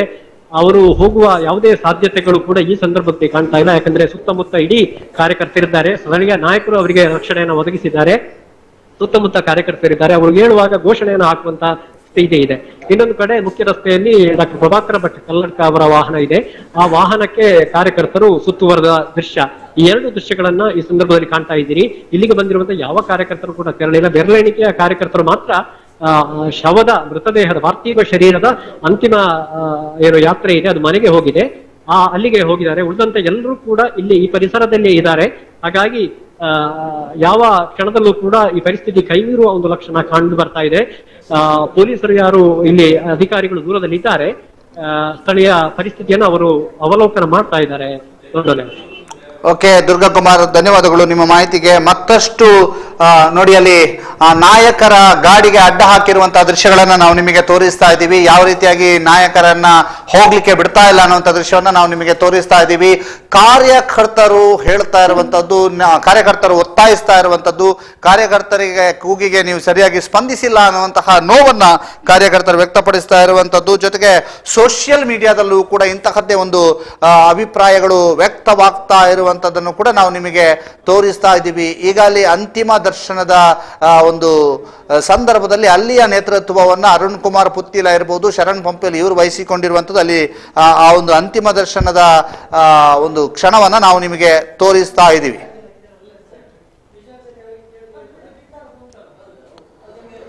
ಇದೀಗ ಬೇರೆ ಬೇರೆ ದೃಶ್ಯಗಳನ್ನು ತೋರಿಸ್ತಾ ಇದ್ದೀವಿ. ಧಿಕ್ಕಾರ ಕೂಗಿರುವಂಥದ್ದಿರ್ಬೋದು, ಸ್ಥಳೀಯ ಕಾರ್ಯಕರ್ತರು ಬಿಜೆಪಿಯ ನಾಯಕರುಗಳಿಗೆ, ಬಿಜೆಪಿಯ ರಾಜ್ಯಾಧ್ಯಕ್ಷರಿಗೆ ಅಥವಾ ಸಚಿವರಿಗೆ ಒಂದು ತಡೆಯನ್ನ ಹಾಕಿರುವಂಥದ್ದು, ನೀವು ಹೋಗಬಾರ್ದು ಅನ್ನುವಂಥದ್ದು. ನೋಡಿ, ಆ ದೃಶ್ಯವನ್ನು ನಾವು ನಿಮಗೆ ತೋರಿಸ್ತಾ ಇದ್ದೀವಿ. ಜೊತೆಗೆ ಯಾವುದೇ ಕಾರಣಕ್ಕೂ ನೀವು ಅವರನ್ನ ಧಿಕ್ಕಾರ ಕೂಗಿ ಅವರಿಗೆ ಒಂದು ಆಕ್ರೋಶವನ್ನು ವ್ಯಕ್ತಪಡಿಸಿರುವಂಥದ್ದು, ಅವರಿಗೆ ಗೆರಾವನ್ನು ಹಾಕ್ತಾ ಇರುವಂತಹ ದೃಶ್ಯಗಳನ್ನು ಕೂಡ ನಾವು ನಿಮಗೆ ತೋರಿಸ್ತಾ ಇದ್ದೀವಿ. ಬೆಳ್ಳಾರಿಯಲ್ಲಿ ಪರಿಸ್ಥಿತಿ ಕೈ ಮೀರುವ ಹಂತಕ್ಕೆ ಹೋಗ್ತಾ ಇದೆಯೋ ಏನೋ ಅನ್ನುವಂಥ ಅನುಮಾನ ಬರ್ತಾ ಇದೆ. ಕೈ ಮೀರುವ ಹಂತಕ್ಕೆ ಹೋಗುವಂತಹ ಪರಿಸ್ಥಿತಿ ಇದೆಯೋ ಗೊತ್ತಿಲ್ಲ, ಆದರೆ ಅಂತಹದೊಂದು ಅನುಮಾನ ಬರ್ತಾ ಇದೆ. ಅಷ್ಟರ ಮಟ್ಟಿಗೆ ಜನರು ಸೇರಿದ್ದಾರೆ. ಬಹಳಷ್ಟು ಜನ ಅಂತಿಮ ದರ್ಶನವನ್ನ ಮಾಡಿಕೊಂಡು ಸಾಕ್ತಾ ಇದ್ರೆ, ಬಹಳಷ್ಟು ಜನ ತಮ್ಮ ನಾಯಕರ ವಿರುದ್ಧ ಆಕ್ರೋಶವನ್ನ ಹೊರಹಾಕ್ತಾ ಇರೋದನ್ನ ಮಾಡ್ತಾ ಇದ್ದಾರೆ. ಬಹುದೊಡ್ಡ ಸಂಖ್ಯೆಯಲ್ಲಿ ಬೆಳ್ಳಾರಿಯಲ್ಲಿ ಜನ ಸೇರಿರುವಂಥದ್ದು, ಕಾರ್ಯಕರ್ತರು ಸೇರಿರುವಂಥದ್ದು, ಬಹುದೊಡ್ಡ ಸಂಖ್ಯೆಯಲ್ಲಿ ಬೆಳ್ಳಾರಿಯಲ್ಲಿ ಆಕ್ರೋಶ ಕೂಡ ವ್ಯಕ್ತವಾಗ್ತಾ ಇರುವಂಥದ್ದು. ಒಂದು ಕಡೆಯಿಂದ ಆಕ್ರೋಶ, ಒಂದು ಕಡೆಯಿಂದ ದುಃಖ, ಒಂದು ಕಡೆಯಿಂದ ಮಡುಗಟ್ಟಿದ ದುಃಖ. ಜೊತೆಗೆ ಪ್ರವೀಣ್ ನೆಟ್ಟಾರ್ ಅವರ ತಾಯಿ ಹೇಳಿದಂಥ ಮಾತು, ಆ ತಾಯಿ ಹೇಳಿದಂಥ ಮಾತು ನಿಜಕ್ಕೂ ಒಂದು ಕಠೋರ, ಜೊತೆಗೆ ಅದೊಂಥರ ಬಹಳ ದೊಡ್ಡವಾದಂತಹ ಒಂದು ಮಾತು. ಯಾಕಂತಂದ್ರೆ ನನ್ನನ್ನ ಕರ್ಕೊಂಡು ಹೋಗ್ಬೋದಿತ್ತು, ನೋವಿನ ಮಡುವಿನಲ್ಲಿ ಪ್ರವೀಣ್ ನೆಟ್ಟಾರ್ ನಿವಾಸ ಇದೆ, ಅಲ್ಲಿ ಹೇಳಿದ್ರು ಅವರ ತಾಯಿ, ಆಯನ್ ದೇವರು ಕೊನೊಪ್ಪು ನಡೆದು ಏನನಾಂಡಲ ಕೊನೊತ್ತುವೇರೆ ದೇವರೇ ಅಂತ ಹೇಳುವಂತ ಕೂಗಿದೆಯಲ್ಲ, ಅದು ನಿಜಕ್ಕೂ ಒಂದು ರೀತಿಯಲ್ಲಿ ಮನ ಮುಟ್ಟುತ್ತೆ. ಆಯನ್ ಕೊನೊಪ್ಪು ನಡೆದು ಏನನಾಂಡಲ ಕೊನೊತ್ತುವೇರೆ ಅನ್ನುವಂತಹ ನೋವು ಅದು ನಿಜಕ್ಕೂ ಮನ ಮುಟ್ಟುವಂತಹ ರೀತಿಯಲ್ಲಿತ್ತು. ಜೊತೆಗೆ ಆ ತಾಯಿ ಬಹಳ ದೊಡ್ಡ ಮಾತನ್ನ ಹೇಳ್ತಾ ಇದ್ದಾರೆ. ಒಂದು ಆಯನ ಕೊನೊಪ್ಪು ನಡೆದು ಎನನಾಂಡಲ ಕೊನೊತ್ತುವೇರೆ ದೇವರು ಅಂತ ಹೇಳುವಂತ ಮಾತು ನಿಜಕ್ಕೂ ಒಂದು ಹೃದಯವನ್ನ ಹಿಂಡುತ್ತೆ. ಅಂತಹದ ಮಾತನ್ನ ಅವರು ಹೇಳ್ತಾ ಇದ್ರು. ಅವರು ಆ ಒಂದು ಮಡುವಿನಲ್ಲಿದ್ರು. ಪ್ರತಿ ತಾಯಿಯೂ ಕೂಡ ತನ್ನ ಹೆತ್ತ ಕರುಳನ್ನ ಕಳೆದುಕೊಂಡಾಗ ಇಂತಹ ಒಂದು ದುಃಖದಲ್ಲಿ ಅವರು ಇರುವಂಥದ್ದು ಸಹಜ. ಅವರನ್ನ ಸಮಾಧಾನ ಪಡಿಸುವುದಕ್ಕೆ, ಅವರನ್ನ ಸಂತೈಸುವುದಕ್ಕೆ ಅಥವಾ ಅವರನ್ನ ಸಮಾಧಾನಗೊಳಿಸುವುದಕ್ಕೆ ಕಠಿಣ ಯಾರಿಂದಲೂ ಸಾಧ್ಯ ಇಲ್ಲ. ಆ ತಾಯಿಯ ಮಾತಿನಲ್ಲೇ ಇದೆ. ಅವರನ್ನ ಕರೆದುಕೊಂಡು ಹೋಗುವ ಬದಲು ನನ್ನನ್ನಾದರೂ ಕರೆದುಕೊಂಡು ಹೋಗಿ ಅನ್ನುವಂತಹ ಮಾತನ್ನ ಆ ತಾಯಿ ಹೇಳಿದ್ದಾರೆ ಅಂತಂದ್ರೆ ಅಲ್ಲಿ ಆ ಮಗನ ಅವಶ್ಯಕತೆ ಆ ಕುಟುಂಬಕ್ಕೆ ಎಷ್ಟಿತ್ತು, ಆ ಸಮಾಜಕ್ಕೆ ಎಷ್ಟಿತ್ತು, ಆ ಇಡೀ ಸಮಾಜದ ನಗುವಿನಲ್ಲಿ ಆ ಮಗ ಯಾವ ರೀತಿಯಾಗಿ ಭಾಗಿಯಾಗ್ತಾ ಇದ್ದ ಅನ್ನುವಂಥದ್ದು ಗೊತ್ತಾಗ್ತದೆ. ಜೊತೆಗೆ ಸಮಾಜವು ಕೂಡ ಅದೇ ರೀತಿಯಾಗಿ ಪ್ರತಿಸ್ಪಂದಿಸ್ತಾ ಇದೆ ಪ್ರವೀಣ್ ನೆಟ್ಟಾರ್ ಬಗ್ಗೆ. ಅವರು ನಗುಮುಖದಿಂದ ಇದ್ರು, ನಿರಂತರವಾಗಿ ಸಮಾಜದೊಂದಿಗೆ ಉತ್ತಮ ಸಂಪರ್ಕದಲ್ಲಿದ್ರು ಅನ್ನುವಂತಹದನ್ನ ಹೇಳ್ತಾ ಇದ್ದಾರೆ. ಆದ್ರಿಂದ ಆ ತಾಯಿಯ ಮಾತಿರ್ಬೋದು, ಅಲ್ಲಿ ಸೇರಿದಂತಹ ಕಾರ್ಯಕರ್ತರು ಸೇರಿರುವಂತಹ ರೀತಿ ಇರ್ಬೋದು, ಪ್ರವೀಣ್ ನೆಟ್ಟಾರ್ ಹತ್ಯೆಯ ಬಗ್ಗೆ ಆಕ್ರೋಶವನ್ನು ವ್ಯಕ್ತಪಡಿಸುವಂತಹ ರೀತಿ ಇರ್ಬೋದು, ಎಲ್ಲವೂ ಕೂಡ ಆತನ ಸಮಾಜಮುಖಿ ಕೆಲಸ ಕಾರ್ಯಗಳಿಗೆ ಒಂದು ರೀತಿಯಲ್ಲಿ ಸಾಕ್ಷಿಯ ರೂಪದಲ್ಲಿ ಕಾಣ ಸಿಗ್ತಾ ಇದೆ.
ಇದು ಬೆಳ್ಳಾರಿಯಿಂದ ನಿಮಗೆ ನಾವು ತೋರಿಸ್ತಾ ಇರುವಂತಹ ನೇರ ದೃಶ್ಯ. ಬೆಳ್ಳಾರಿಯಲ್ಲಿ ಯಾವ ರೀತಿಯಾದಂತಹ ಪರಿಸ್ಥಿತಿ ಇದೆ ಅನ್ನುವಂಥದ್ದನ್ನು ನಾವು ನಿಮಗೆ ತೋರಿಸ್ತಾ ಇದ್ದೀವಿ. ಪುಷ್ಪಾರ್ಚನೆ ಮಾಡುವ ಮೂಲಕ ಆ ಒಂದು ಪಾರ್ಥಿವ ಶರೀರಕ್ಕೆ ಗೌರವಾರ್ಪಣೆ ಸಲ್ಲಿಸಿದ್ದು ಮೆರವಣಿಗೆಯಲ್ಲಿ ನೋಡಿ ಸಹಸ್ರಾರು ಸಂಖ್ಯೆಯಲ್ಲಿ ಜನ ಸೇರಿರುವಂಥದ್ದು. ಇದು ಬೆಳ್ಳಾರಿಯ ತೋರಿಸ್ತಾ ಇದ್ದೀವಿ. ಅಲ್ಲಿಯ ಪರಿಸ್ಥಿತಿ ಹೇಗಿದೆ ಅನ್ನುವಂಥದ್ದನ್ನು ತೋರಿಸ್ತಾ ಇದ್ದೀವಿ. ಬಹಳ ದೊಡ್ಡ ಸಂಖ್ಯೆಯಲ್ಲಿ ಪಾರ್ಥಿವ ಶರೀರವನ್ನ ವೀಕ್ಷಣೆ ಮಾಡೋದಕ್ಕೆ, ಅದು ಪಾರ್ಥಿವ ಶರೀರಕ್ಕೆ ಅಂತಿಮ ದರ್ಶನವನ್ನ ಮಾಡೋದಕ್ಕೆ ಜನರು ಸೇರಿರುವಂಥದ್ದು. ಬಹುದೊಡ್ಡ ಸಂಖ್ಯೆಯಲ್ಲಿ ಜನರು ಸೇರಿದ್ದಾರೆ. ದೊಡ್ಡ ಸಂಖ್ಯೆಯಲ್ಲಿ ಆಕ್ರೋಶಗಳು ವ್ಯಕ್ತವಾಗ್ತವೆ. ದುಃಖತಪ್ತ ವಾತಾವರಣ ಇದೆ. ದುಃಖಿತರಾಗಿದ್ದಾರೆ. ದುಃಖದಲ್ಲಿ ಮಾತನಾಡ್ತಾ ಇದ್ದಾರೆ. ದುಃಖದಲ್ಲಿ ಮಾತನಾಡುವಂಥ ಸಂದರ್ಭದಲ್ಲಿ ತಮ್ಮ ನಾಯಕರು, ತಮ್ಮ ಸಚಿವರು ಅಥವಾ ನಾವು ಆರಿಸಿದ ಸಚಿವರು ಲೇಟಾಗಿ ಬಂದರು ಅಂತಿರ್ಬೋದು, ಅಥವಾ ಸೂಕ್ತವಾದಂಥ ರೀತಿಯಲ್ಲಿ ನಮಗೆ ಸ್ಪಂದನೆಯನ್ನು ನೀಡಲಿಲ್ಲ ಅನ್ನುವಂಥ ಕಾರಣಗಳಿರ್ಬೋದು. ಈ ಎಲ್ಲ ಕಾರಣಗಳಿಗೆ ಅವರಿಗೆ ಗೆರವು ಹಾಕುವಂತಹ ಪರಿಸ್ಥಿತಿ ನಿರ್ಮಾಣ ಆಗಿದೆ ಸುಳ್ಯದಲ್ಲಿ. ಬಹಳ ದೊಡ್ಡ ಒಂದು ಉದ್ವಿಗ್ನ ಸ್ಥಿತಿ ನಿರ್ಮಾಣ ಆಗುವಂತಹ ಸಾಧ್ಯತೆಗಳು ಕೂಡ ಇದ್ದಾವೆ. ಇನ್ನೂ ಕೂಡ ಅವರು ಅಲ್ಲಿಂದ ಹೊರಟರು ಅಥವಾ ಇಲ್ವೋ ಅನ್ನುವಂತಹ ಲೇಟೆಸ್ಟ್ ಅಪ್ಡೇಟ್ ಇನ್ನೂ ಕೂಡ ಬಂದಿಲ್ಲ. ನೋಡಬೇಕು ಯಾವ ರೀತಿಯಾದಂತಹ ಲೇಟೆಸ್ಟ್ ಅಪ್ಡೇಟ್ ಸಿಗ್ತಾ ಇದೆ ಅನ್ನುವಂಥದ್ದು. ನಾವೀಗ ದುರ್ಗಾಕುಮಾರ್ ಅಥವಾ ಶಿವಪ್ರಸಾದ್ ಅವರನ್ನ ಸಂಪರ್ಕಿಸುವಂತಹ ಪ್ರಯತ್ನವನ್ನ ನಾವು ಮಾಡ್ತೇವೆ. ದುರ್ಗಾಕುಮಾರ್ ಅಥವಾ ಶಿವಪ್ರಸಾದ್ ಅವರನ್ನ ಸಂಪರ್ಕಿಸುವಂತ ಪ್ರಯತ್ನವನ್ನ ಮಾಡ್ತೇವೆ. ಯಾಕಂತಂದ್ರೆ ಅಲ್ಲಿಯ ಪರಿಸ್ಥಿತಿ ಹೇಗಿದೆ, ಅಲ್ಲಿ ಏನಾಯ್ತು, ಆ ನಾಯಕರಿಗೆ ಗೆರವು ಹಾಕಿದ್ದನ್ನ ತೆರವುಗೊಳಿಸಿದ್ರ ಅಥವಾ ನಾಯಕರಲ್ಲಿಂದ ತೆರಳಿದ್ರ ಏನು ಅಂತ ಅನ್ನುವಂಥ ಮಾಹಿತಿಗಳು ನಮಗೆ ತಿಳಿದು ಬರಬೇಕಿದೆ. ಈಗ ಅಲ್ಲಿಯ ದೃಶ್ಯಗಳನ್ನು ನಾವು ನಿಮಗೆ ತೋರಿಸ್ತಾ ಇದ್ದೀವಿ. ಅಲ್ಲಿ ನಾಯಕರುಗಳು ಯಾವ ರೀತಿಯಾಗಿ ಅಲ್ಲಿಂದ ಹೊರಟರೋ ಅಥವಾ ಅಂತಿಮ ಸಂಸ್ಕಾರದ ಸಮಯದಲ್ಲಿ ಅವರು ಇರ್ತಾರೋ ಅನ್ನುವಂಥದ್ದು ಕೂಡ ಮಾಹಿತಿಗಳು ಗೊತ್ತಾಗಬೇಕಾಗಿದೆ. ಈ ಕಾರ್ಯಕರ್ತರ ಆಕ್ರೋಶದ ನಂತರ ನಾಯಕರು ಏನು ಮಾಡಿದ್ದಾರೆ ಅನ್ನುವಂಥದ್ದು ಕೂಡ ತಿಳಿದುಕೊಳ್ಳಬೇಕಾಗಿದೆ. ಈ ಹಿನ್ನೆಲೆಯಲ್ಲಿ ನಾವು ಸಂಪರ್ಕವನ್ನ ಮಾಡ್ತೇವೆ. ಅಲ್ಲಿಯ ರಿಪೋರ್ಟರ್ಸ್ ನಮ್ಮ ಜೊತೆಗೆ ಸಂಪರ್ಕದಲ್ಲಿದ್ದಾರೆ. ಅವರನ್ನು ಕೂಡ ಸಂಪರ್ಕ ಮಾಡುವಂತಹ ಕೆಲಸವನ್ನ ಮಾಡ್ತಾ ಇದ್ದೇವೆ. ನಿರಂತರವಾಗಿ ಅಲ್ಲಿಯ ಪ್ರತಿ ಒಂದು ಹಂತದ ಪ್ರತಿ ಕ್ಷಣಗಳನ್ನು ಕೂಡ ನಿಮ್ಮ ಮುಂದೆ ತೆರೆದಿಡುವಂತಹ, ನಿಮ್ಮ ಮುಂದೆ ಬಿಚ್ಚಿಡುವಂತಹ ಕೆಲಸವನ್ನ ಸುದ್ದಿ ನ್ಯೂಸ್ ನಿರಂತರವಾಗಿ ಮಾಡ್ತಾ ಇದೆ. ಎಕ್ಸ್ಕ್ಲೂಸಿವ್ ದೃಶ್ಯಗಳ ಮೂಲಕ, ಎಕ್ಸ್ಕ್ಲೂಸಿವ್ ಬೈಟ್ಗಳ ಮೂಲಕ ಅಥವಾ ಎಕ್ಸ್ಕ್ಲೂಸಿವ್ ಸಂದರ್ಶನದ ಮೂಲಕ ಅಲ್ಲಿಯ ವಾಸ್ತವ ಸ್ಥಿತಿಯನ್ನ ನಿಮ್ಮ ಮುಂದೆ ತೋರಿಸಲಿಕ್ಕೆ ನಾವು ಅಣಿಯಾಗಿದ್ದೇವೆ. ನಮ್ಮ ಸಂಪೂರ್ಣ ತಂಡ ಅದಕ್ಕೆ ಸನ್ನದ್ಧವಾಗಿದೆ. ಆ ಒಂದು ಬೆಳ್ಳಾರೆಯಿಂದ ನೇರವಾಗಿ ನಿಮಗೆ ಸಂಪೂರ್ಣ ಎಲ್ಲ ಸುದ್ದಿಯನ್ನು ಕೊಡುವುದಕ್ಕೋಸ್ಕರವಾಗಿ ಸುದ್ದಿ ನ್ಯೂಸ್ ಪುತ್ತೂರು, ಸುದ್ದಿ ನ್ಯೂಸ್ ಸುಳ್ಯ, ಸುದ್ದಿ ನ್ಯೂಸ್ ಬೆಳ್ತಂಗಡಿ ಎಲ್ಲ ತಂಡವು ಕೂಡ ಸಜ್ಜಾಗಿ ನಿಂತಿರುವಂಥದ್ದನ್ನು ನಿಮಗೆ ತೋರಿಸ್ತಾ ಇದ್ವಿ. ಬಹಳ ದೊಡ್ಡ ಮಟ್ಟಿನ ಒಂದು ಜನ ಅಲ್ಲಿ ಸೇರಿರುವಂಥದ್ದು, ಜೊತೆಗೆ ನಾಯಕರಿಗೆ ಗೆರವು ಹಾಕಿರುವಂಥದ್ದು ಎಲ್ಲವೂ ಕೂಡ ನಡೀತಾ ಇದೆ. ಆ ಒಂದು ದೃಶ್ಯವನ್ನು ನಿಮಗೆ ತೋರಿಸ್ತಾ ಇದ್ವಿ.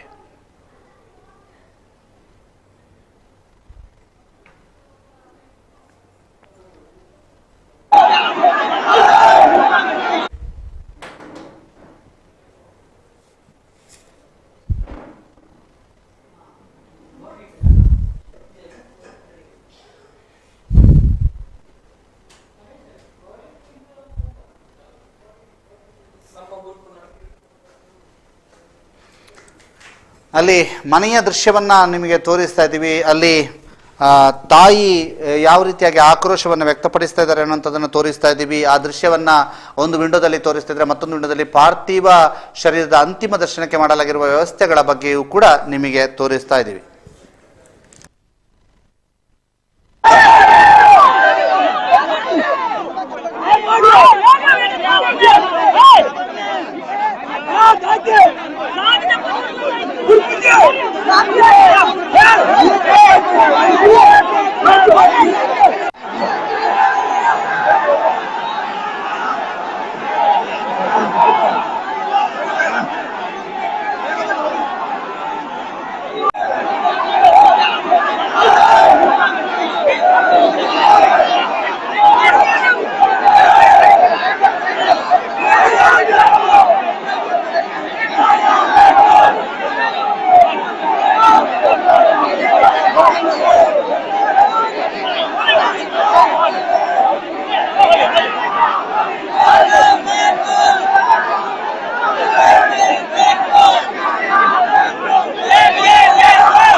ನಾವೀಗ ನಿಮಗೆ ದೃಶ್ಯದಲ್ಲಿ ತೋರಿಸ್ತಾ ಇದ್ದೀವಿ ಕಲ್ಲಡ್ಕ ಪ್ರಭಾಕರ್ ಭಟ್ ಅವರು ಹೋಗ್ತಾ ಇರುವಂಥದ್ದು, ತೆರಳುತ್ತಾ ಇರುವಂಥ ಸಂದರ್ಭದಲ್ಲಿ ಅವರನ್ನ ಹೋಗಲಿಕ್ಕೆ ಬಿಡದೇ ಇರುವಂತಹ ದೃಶ್ಯಗಳು, ಅಲ್ಲಿ ನಾಯಕರಿಗೆ ತಡೆಗಟ್ಟಿರುವಂಥ ದೃಶ್ಯಗಳು, ಅಲ್ಲಿಯ ಜನ ಸಂದಣಿ ಯಾವ ರೀತಿಯಾಗಿ ಇದೆ ಅನ್ನುವಂಥದ್ದು, ಜನರು ಯಾವ ರೀತಿಯಾಗಿ ಸೇರಿದ್ದಾರೆ ಅನ್ನುವಂಥದ್ದು, ಅವರು ಸಾಗೋದಕ್ಕೆ ಅಲ್ಲಿ ಅನುವು ಮಾಡಿಕೊಡ್ಲಿಕ್ಕೆ ಕೆಲವರು, ಜೊತೆಗೆ ಪಾರ್ಥಿವ ಶರೀರದ ದರ್ಶನವನ್ನು ಮಾಡುವಂಥ ಸಂದರ್ಭದಲ್ಲಿ ಅವರಿಗೆ ನೆರವಾದಂಥವರು ಕೆಲವರು, ಮತ್ತು ಅವರ ಕಾರಿನಲ್ಲಿ ಅವರು ಹೋಗಬಾರ್ದು ಅನ್ನುವಂತಹ ರೀತಿಯಲ್ಲಿ ಒತ್ತಾಯಿಸುವಂಥದ್ದು ಎಲ್ಲ ದೃಶ್ಯಗಳನ್ನು ನಮಗೆ ತೋರಿಸ್ತಾ ಇದ್ದೀವಿ. ಬಹಳ ದೊಡ್ಡ ಸಂಖ್ಯೆಯಲ್ಲಿ ಬಳ್ಳಾರಿಯಲ್ಲಿ ಜನ ಸೇರಿರುವಂಥದ್ದು.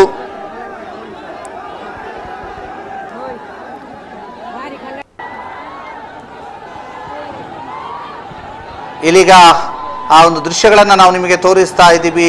ಯಾವ ರೀತಿಯಾದ ಪರಿಸ್ಥಿತಿ ಇದೆ, ಯಾವ ರೀತಿಯಾಗಿ ಅಲ್ಲಿ ಜನ ಸೇರಿದ್ದಾರೆ, ಎಷ್ಟರ ಮಟ್ಟಿಗೆ ಜನ ಸೇರಿದ್ದಾರೆ ಅನ್ನುವಂಥದ್ದು.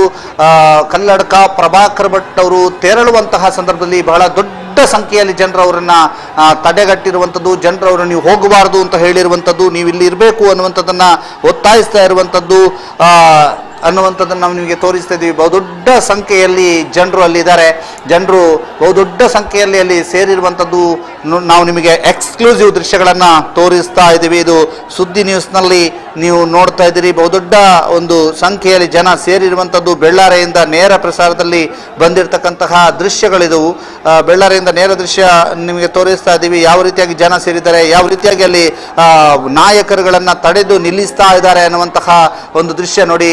ಟಾಪ್ ಆ್ಯಂಗಲ್ ದೃಶ್ಯಗಳು ಇವನ್ನ ನಾವು ನಿಮಗೆ ತೋರಿಸ್ತಿದ್ವಿ. ಜನ ಎಷ್ಟರ ಮಟ್ಟಿಗೆ ಸೇರಿದ್ದಾರೆ ಅನ್ನುವಂಥದ್ದನ್ನು ಕೂಡ ನಿಮಗೆ ಇಲ್ಲಿ ಕಾಣ ಸಿಗ್ತಾ ಇದೆ. ಅಷ್ಟರ ಮಟ್ಟಿಗೆ ಜನ ಸೇರಿರುವಂಥದ್ದು, ಜೊತೆಗೆ ಅಲ್ಲಿ ಸೇರಿರ್ತಕ್ಕಂಥ ಜನರು ನಾಯಕರನ್ನ ತಡೆಯುತ್ತಿರುವಂಥದ್ದು, ಯಾವುದೇ ಕಾರಣಕ್ಕೆ ನೀವು ಹೋಗಬಾರ್ದು ಅಂತ ಹೇಳುತ್ತಾ ಇರುವಂಥದ್ದು, ಇದನ್ನ ನಾವು ನಿಮಗೆ ನೇರ ದೃಶ್ಯಗಳಿಂದ ತೋರಿಸ್ತಾ ಇದ್ದೀವಿ. ಒಂದು ಬೆಳ್ಳಾರಿಯಲ್ಲಿ ಅಂತಿಮ ದರ್ಶನಕ್ಕೆ ಹಾಕಲಾಗಿರುವಂತಹ ಶಾಮಿಯಾನದಿಂದ ಹೊರಬಂದ ಕೂಡಲೇ ಅವರನ್ನು ತಡೆಯುತ್ತಾ ಇರುವಂತಹ ದೃಶ್ಯಗಳನ್ನು ನಾವು ನಿಮಗೆ ತೋರಿಸ್ತಿದ್ದೀವಿ. ಆದರೂ ಕೂಡ ಅವರು ಚಲಿಸಿ ತನ್ನ ಕಾರಿನತ್ತ ಹೋಗಲಿಕ್ಕೆ ಪ್ರಯತ್ನವನ್ನ ಮಾಡ್ತಾ ಇದ್ದಾರೆ. ಆದರೂ ಕೂಡ ಅವರನ್ನು ತಡೆದು ನಿಲ್ಲಿಸುವಂತಹ ಪ್ರಯತ್ನಗಳು ನಡೀತಾನೆ ಇದೆ. ಆ ದೃಶ್ಯಗಳನ್ನು ನಾವು ನಿಮಗೆ ತೋರಿಸ್ತಾ ಇದ್ದೀವಿ.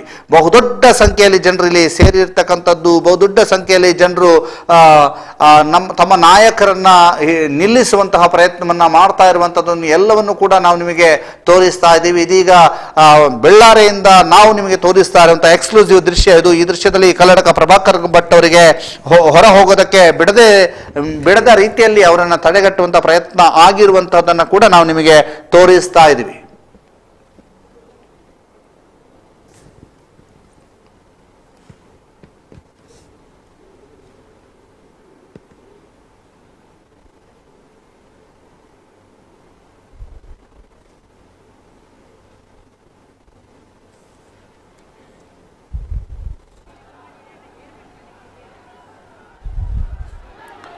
ಇದೀಗ ಬಹುದೊಡ್ಡ ಸಂಖ್ಯೆಯಲ್ಲಿ ಜನರು ಸೇರಿರುವಂತಹ ದೃಶ್ಯಗಳನ್ನು ನಾವು ನಿಮಗೆ ತೋರಿಸ್ತಾ ಇದ್ದೀವಿ. ಯಾವ ಹಂತಕ್ಕೆ ತಲುಪ್ತಾ ಇದೆ ಬೆಳ್ಳಾರಿಯ ಪರಿಸ್ಥಿತಿ, ಬೆಳ್ಳಾರಿಯಲ್ಲಿ ಪೊಲೀಸ್ ಸುವ್ಯವಸ್ಥೆ ಯಾವ ರೀತಿಯಾಗಿ ಇದೆ ಅನ್ನುವಂಥದ್ದು, ಜೊತೆಗೆ ಅಲ್ಲಿ ಉದ್ವಿಗ್ನ ಪರಿಸ್ಥಿತಿ ನಿರ್ಮಾಣ ಆಗುವಂತಹ ಸಾಧ್ಯತೆಗಳನ್ನು ಕೂಡ ನಾವು ನಿಮಗೆ ತಿಳಿಸ್ತಾ ಇದ್ದೀವಿ.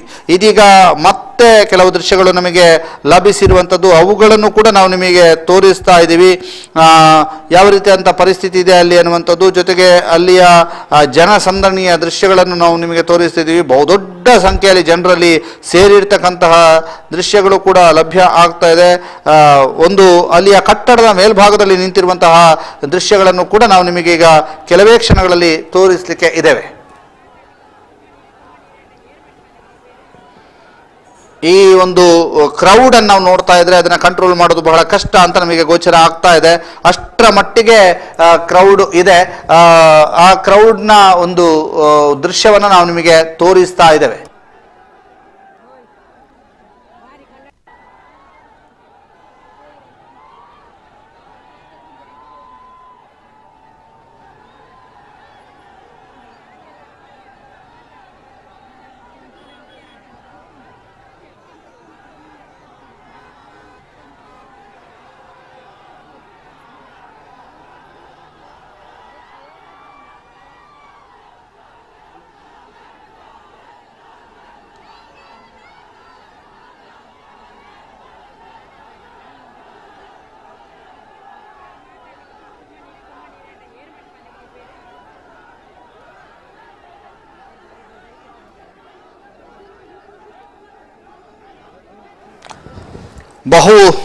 ಬಹಳ ದೊಡ್ಡ ಸಂಖ್ಯೆಯಲ್ಲಿ ಅಲ್ಲಿ ಜನರು ಸೇರಿರುವಂಥದ್ದು. ನಮ್ಮ ಪ್ರತಿನಿಧಿಗಳನ್ನು ಸಂಪರ್ಕಿಸುವಂಥ ಕೆಲಸವನ್ನು ಕೂಡ ನಾವೀಗ ಮಾಡಬೇಕಾಗಿದೆ, ಮಾಡ್ತೇವೆ.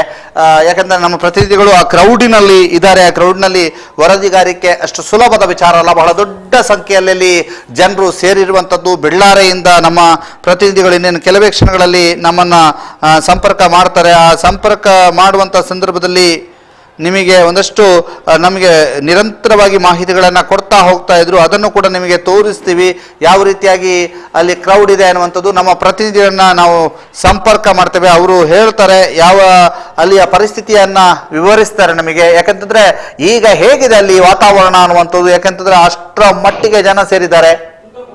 ದುರ್ಗಾ ಕುಮಾರ್ ನಾಯರ್ಕೆರೆ ಅವರೀಗ ನಮ್ಮ ಸಂಪರ್ಕದಲ್ಲಿದ್ದಾರೆ. ದುರ್ಗಾ ಕುಮಾರ್ ನಾಯರ್ಕೆರೆ, ನಾಯಕರು ಎಲ್ಲಿದ್ದಾರೆ, ಜನರು ಯಾವ ರೀತಿಯಾಗಿ ಆಕ್ರೋಶವನ್ನು ವ್ಯಕ್ತಪಡಿಸುತ್ತಿದ್ದಾರೆ? ಮಂಗಳೂರಿನಿಂದ ಬಂದಿರುವಂತಹ ನಾಯಕರು ಮತ್ತೆ ಸಂಸದರು, ರಾಜ್ಯಾಧ್ಯಕ್ಷರು, ಸಚಿವರೆಲ್ಲ ಕೊನೆಗೂ ಹರಸಾಹಸ ಪಟ್ಟು ಈ ಜಾಗದಿಂದ ತೆರಳಲಿಕ್ಕೆ ಯಶಸ್ವಿಯಾಗಿದ್ದಾರೆ. ಆ ಮಟ್ಟಿಗೆ ಸ್ಥಳೀಯ ನಾಯಕರು ಮತ್ತು ಪೊಲೀಸ್ ಅಧಿಕಾರಿಗಳು ಅವರಿಗೆ ಸೂಕ್ತ ರಕ್ಷಣೆಯನ್ನ ನೀಡಿ ಅತ್ಯಂತ ಹರಸಾಹಸದಿಂದ ಅವರು ಇಲ್ಲಿ ಸ್ಥಳದಿಂದ ಹೋಗಿದ್ದಾರೆ. ನಾನು ಆಗ ಲೈವ್ ಅಲ್ಲಿ ಹೇಳ್ತಾ ಇದ್ದೆ, ಇದಕ್ಕಿಂತ ಮೊದಲು ಡಾಕ್ಟರ್ ಪ್ರಭಾಕರ ಭಟ್ ಕಲ್ಲಡ್ಕ ಇವರ ಇನೋವಾ ವಾಹನ ಇದೆ, ಅದಕ್ಕೆ ಕಾರ್ಯಕರ್ತರು ತಡೆಯನ್ನ ಒಡ್ಡಿದ್ರು. ಆದ್ರೆ ಆ ಕಾರು ಅಲ್ಲಿಟ್ಟು ಅವರನ್ನ ಇನ್ನೊಂದು ಜೀಪಿನಲ್ಲಿ ಬೊಲೆರಾದಲ್ಲಿ ಏನಿರಬೇಕು ಒಂದು ಕಳಿಸುವ ವ್ಯವಸ್ಥೆಯನ್ನ ಉಳಿದವರು ಮಾಡಿದ್ರು. ಹಾಗೆ ಅವರು ಹೋದ ನಂತರ ಎಲ್ಲ ಸ್ಥಳೀಯವಾದಂತಹ ಎಲ್ಲ ಕಾರ್ಯಕರ್ತರು ಕೂಡ ನೇರವಾಗಿ ಈ ಬಸ್ ನಿಲ್ದಾಣದ ಪರಿಸರದಲ್ಲಿ ಕುಳಿತಿದ್ದಂತಹ ರಾಜ್ಯಾಧ್ಯಕ್ಷರು, ಸಂಸದರು ಮತ್ತು ಸಚಿವರೆಲ್ಲ ಕುಳಿತಿರುವಂತಹ ಜಾಗಕ್ಕೆ ಬಂದ್ರು. ನೇರವಾಗಿ ಅಲ್ಲಿ ತರಾಟೆಗೆ ತೆಗೆದುಕೊಳ್ಳುವಂತಹ ಒಂದು ಸನ್ನಿವೇಶ ನಿರ್ಮಾಣ ಆಯಿತು. ಈ ಮಧ್ಯೆ ಈ ಘಟನೆಯನ್ನ ವರದಿ ಮಾಡಲಿಕ್ಕೆ ರಾಷ್ಟ್ರೀಯ ಚಾನೆಲ್ಗಳು ಕೂಡ ಇಲ್ಲಿಗೆ ಬಂದಿವೆ, ಅನೇಕ ಚಾನೆಲ್ ಕೂಡ ಇಲ್ಲಿ ಬಂದಿತ್ತು. ದಯವಿಟ್ಟು ನೀವು ಚಿತ್ರೀಕರಿಸಬಾರದು ಎನ್ನುವಂಥ ವಿನಂತಿಯನ್ನು ಕೂಡ ಸ್ಥಳೀಯ ನಾಯಕರು ಈ ಸಂದರ್ಭದಲ್ಲಿ ಮಾಧ್ಯಮರೊಂದಿಗೆ ಮಾಡ್ತಾ ಇದ್ದ ಘಟನೆ, ಆ ಸನ್ನಿವೇಶ ಕೂಡ ಕಂಡು ಬಂತು. ಇದೆಲ್ಲ ಆದ ನಂತರ ಏನು ಮಂಗಳೂರಿಂದ ಆಗಮಿಸಿದಂತಹ ಸಂಘಟನೆಯ ಕೆಲವು ನಾಯಕರು ಸ್ಥಳೀಯ ನಾಯಕರೊಂದಿಗೆ ಮಾತುಕತೆಯನ್ನ ನಡೆಸಿ ಅವರಿಗೆ ಒಂದು ಸೂಕ್ತ ಒಂದು ಏನು ರಕ್ಷಣೆಯ ವ್ಯೂಹವನ್ನ ನಿರ್ಮಾಣ ಮಾಡಿ ಆ ಪೊಲೀಸರ ಸಹಕಾರವನ್ನು ಕೂಡ ಪಡೆದು ಅವರು ಕುಳಿತಂತಹ ಬಸ್ ನಿಲ್ದಾಣದ ಪರಿಸರ ಏನಿದೆ ಅಲ್ಲಿಂದ ಮುಖ್ಯ ರಸ್ತೆಗೆ ವಾಹನದಲ್ಲಿಯವರೆಗೆ ಹರಸಾಹಸ ಪಟ್ಟು ಅವರನ್ನ ಕರೆತರಲಿಕ್ಕೆ ಯಶಸ್ವಿಯಾದ್ರು. ಈಗ ವಾಹನದಲ್ಲಿ ಅವರು ಕುಳಿತ ಬಳಿಕವೂ ಕೂಡ ಇಲ್ಲಿ ಆಕ್ರೋಶ ಮುಗಿಲು ಮುಟ್ಟಿತು. ಈಗ ಒಂದು 15 ನಿಮಿಷದ ಮುಂಚೆಯಷ್ಟೇ ಇಲ್ಲಿಂದ ನಾಯಕರು ತೆರಳಿದ್ದಾರೆ. ಈಗ ಇಲ್ಲಿ ಜನಸಂಖ್ಯೆ ಸ್ವಲ್ಪ ವಿರಳಾಗ್ತಾ ಇದೆ. ಗಮನಿಸಿ, ಇಲ್ಲಿ ಬಂದ್ ಇದೆ, ಬಂದ್ನ ಎಲ್ಲ ಅಂಗಡಿಗಳು ಕೂಡ ಬಂದ್ ಆಗಿವೆ. ಹಾಗಾಗಿ ಇಲ್ಲಿ ಕುಡಿಲಿಕ್ಕೆ ನೀರು ಕೂಡ ಸಿಗದಂತ ಪರಿಸ್ಥಿತಿ ಇದೆ, ತಿನ್ನಲಿಕ್ಕೆ ಏನೂ ಇಲ್ಲ. ಅಂತ ಪರಿಸ್ಥಿತಿಯಲ್ಲೂ ಕೂಡ ಇಲ್ಲಿ ಕಾರ್ಯಕರ್ತರು ಇಷ್ಟು ಸಂಖ್ಯೆಯಲ್ಲಿ ಜಮಾಯಿಸಿ ಆಕ್ರೋಶವನ್ನ ತೋಡಿಕೊಳ್ತಾ ಇದ್ರು. ಬಹಳ ಮುಖ್ಯವಾಗಿ ಕೆಲವು ಸ್ಥಳೀಯ ನಾಯಕರೊಂದಿಗೆ ಕೂಡ ನಿಮ್ಮ ಮೇಲೆ ಎಷ್ಟು ಕೇಸ್ ಇದೆ, ನಮ್ಮಲ್ಲಿ ಕೇಸ್ ಇದೆ, ನೀವು ಭಾಷಣ ಮಾಡ್ತೀರಿ ಇಂತ ಒಂದು ಮಾತಿನ ಯುದ್ಧವನ್ನು ಕೂಡ ನಡೆಸಿದಂತಹ ಘಟನೆಗಳು ಕೂಡ ನಡೆಯಿತು. ಆಗ ನಾಯಕರು ಕೂಡ ಅವರಿಗೆ ಹೇಳ್ತಾ ಇದ್ರು, ನಾವು ಕೂಡ ನಮ್ಮ ಮೇಲೂ ಕೂಡ ಕೇಸ್ ಇದೆ, ನಾವು ಕೂಡ ಈ ಸ್ಥಿತಿಯಿಂದಲೇ ಬಂದವರು. ಆದ್ರೆ ಇವತ್ತು ಅಂತಿಮ ಸಂಸ್ಕಾರ ಮತ್ತು ಅಂತ್ಯಕ್ರಿಯೆ ನಡೀಬೇಕು. ಆ ಅಂತ್ಯಕ್ರಿಯೆಗೆ ಸಂಬಂಧಪಟ್ಟ ಹಾಗೆ ನಡೆಯುವಂತಹ ಸಂದರ್ಭದಲ್ಲಿ ಈ ರೀತಿ ಯಾವ ತೊಂದರೆಯನ್ನು ಕೂಡ ಮಾಡಬಾರದು ಎನ್ನುವಂತ ವಿನಂತಿಯನ್ನ ಪದೇ ಪದೇ ಮಾಡ್ತಾ ಇದ್ರು. ಈ ಮಧ್ಯೆ ಈ ಮುಖ್ಯ ರಸ್ತೆಯಲ್ಲಿ ಈಗ ವಾಹನ ದಟ್ಟಣೆ ಕಂಡು ಬಂದಿದೆ. ಒಂದಷ್ಟು ಹೋಗುವ ಸಂದರ್ಭದಲ್ಲಿ ವಾಹನಗಳ ಮೇಲೆ ಒಂದು ಏನು ಅವರ ಆಕ್ರೋಶವನ್ನ ತೋಡಿಕೊಳ್ಳುವ ಸಂದರ್ಭದಲ್ಲಿ ವಾಹನಗಳ ಗ್ಲಾಸ್ಗಳು ಪುಡಿಯಾದ ಘಟನೆ ಕೂಡ ನಡೆದಿದೆ. ಈಗ ಪರಿಸ್ಥಿತಿ ತಹಬಂದಿಗೆ ಬಂದಿದೆ, ಸಮಾಧಾನಕರವಾಗಿದೆ. ಜನಸಂಖ್ಯೆ, ಕಾರ್ಯಕರ್ತರ ಸಂಖ್ಯೆ ನಿಧಾನವಾಗಿ ವಿರಳ ಆಗ್ತಾ ಇದೆ. ದಾಮೋದರ್, ದುರ್ಗಾಕುಮಾರ್, ಈಗ ಪಾರ್ಥಿವ ಶರೀರವನ್ನ ಎಲ್ಲಿ ಇಡಲಾಗಿದೆ? ಇಲ್ಲ, ಪಾರ್ಥಿವ ಶರೀರವನ್ನ ಸುಮಾರು 3/4 ಗಂಟೆ, ಅಂದ್ರೆ 3/4ರಿಂದ 1 ಗಂಟೆ ಮೊದಲೇ ಇಲ್ಲಿಂದ ಕೊಂಡೊಯ್ಯಲಾಗಿದೆ. ಈ ನಾಯಕರೆಲ್ಲ ಇಲ್ಲಿದ್ರು ಕೂಡ ಆಕ್ರೋಶವನ್ನು ವ್ಯಕ್ತಪಡಿಸಿದ್ರು ಕೂಡ ಈ ಮಧ್ಯೆ ಒಂದು ಕಡೆಯಿಂದ ಪಾರ್ಥಿವ ಶರೀರವನ್ನ ಅವರ ಮನೆ ಆದ ನೆಟ್ಟಾರಿಗೆ ಕೊಂಡೊಯ್ಯಲಾಗಿದೆ. ಒಂದಷ್ಟು ಸ್ಥಳೀಯವಾದ ಕಾರ್ಯಕರ್ತರು, ನಾಯಕರು ಅವರೊಟ್ಟಿಗೆ ಹೋಗಿದ್ದಾರೆ. ಅಲ್ಲಿ ಈಗ ಇಲ್ಲಿಂದ 3 ಕಿಲೋಮೀಟರ್ ದೂರದಲ್ಲಿರುವಂತಹ ಅವರ ಮನೆಯಲ್ಲಿ ಈಗ ಅಂತ್ಯಕ್ರಿಯೆಯ ವಿಧಿವಿಧಾನಗಳು ನಡೀತಾ ಇದೆ ಎನ್ನುವಂತಹ ಮಾಹಿತಿ.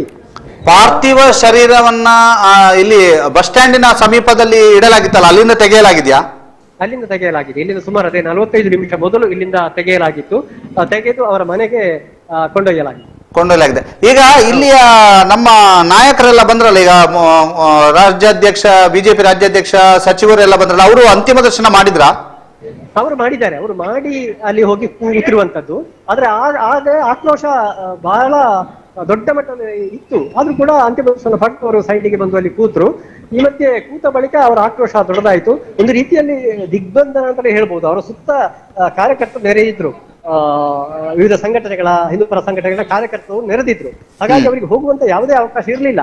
ಸುಮಾರು 45 ನಿಮಿಷಗಳ ಬಳಿಕ ಮಂಗಳೂರಿಂದ ಆಗಮಿಸಿದಂತಹ ಕೆಲವು ನಾಯಕರು ಮತ್ತು ಸ್ಥಳೀಯ ಕೆಲವು ನಾಯಕರು ಅವರೊಂದಿಗೆ ಮಾತನಾಡಿ ಪೊಲೀಸ್ ಅಧಿಕಾರಿಗಳ ಸಹಕಾರವನ್ನು ಕೂಡ ಪಡೆದು ಮಾತ್ರ ಅವರನ್ನು ಹೋಗಿ ಅವರ ವಾಹನದಲ್ಲಿ ಕುಳ್ಳಿರಿಸುವಂತಹ ವ್ಯವಸ್ಥೆಯನ್ನ ಮಾಡಲಾಗಿದೆ.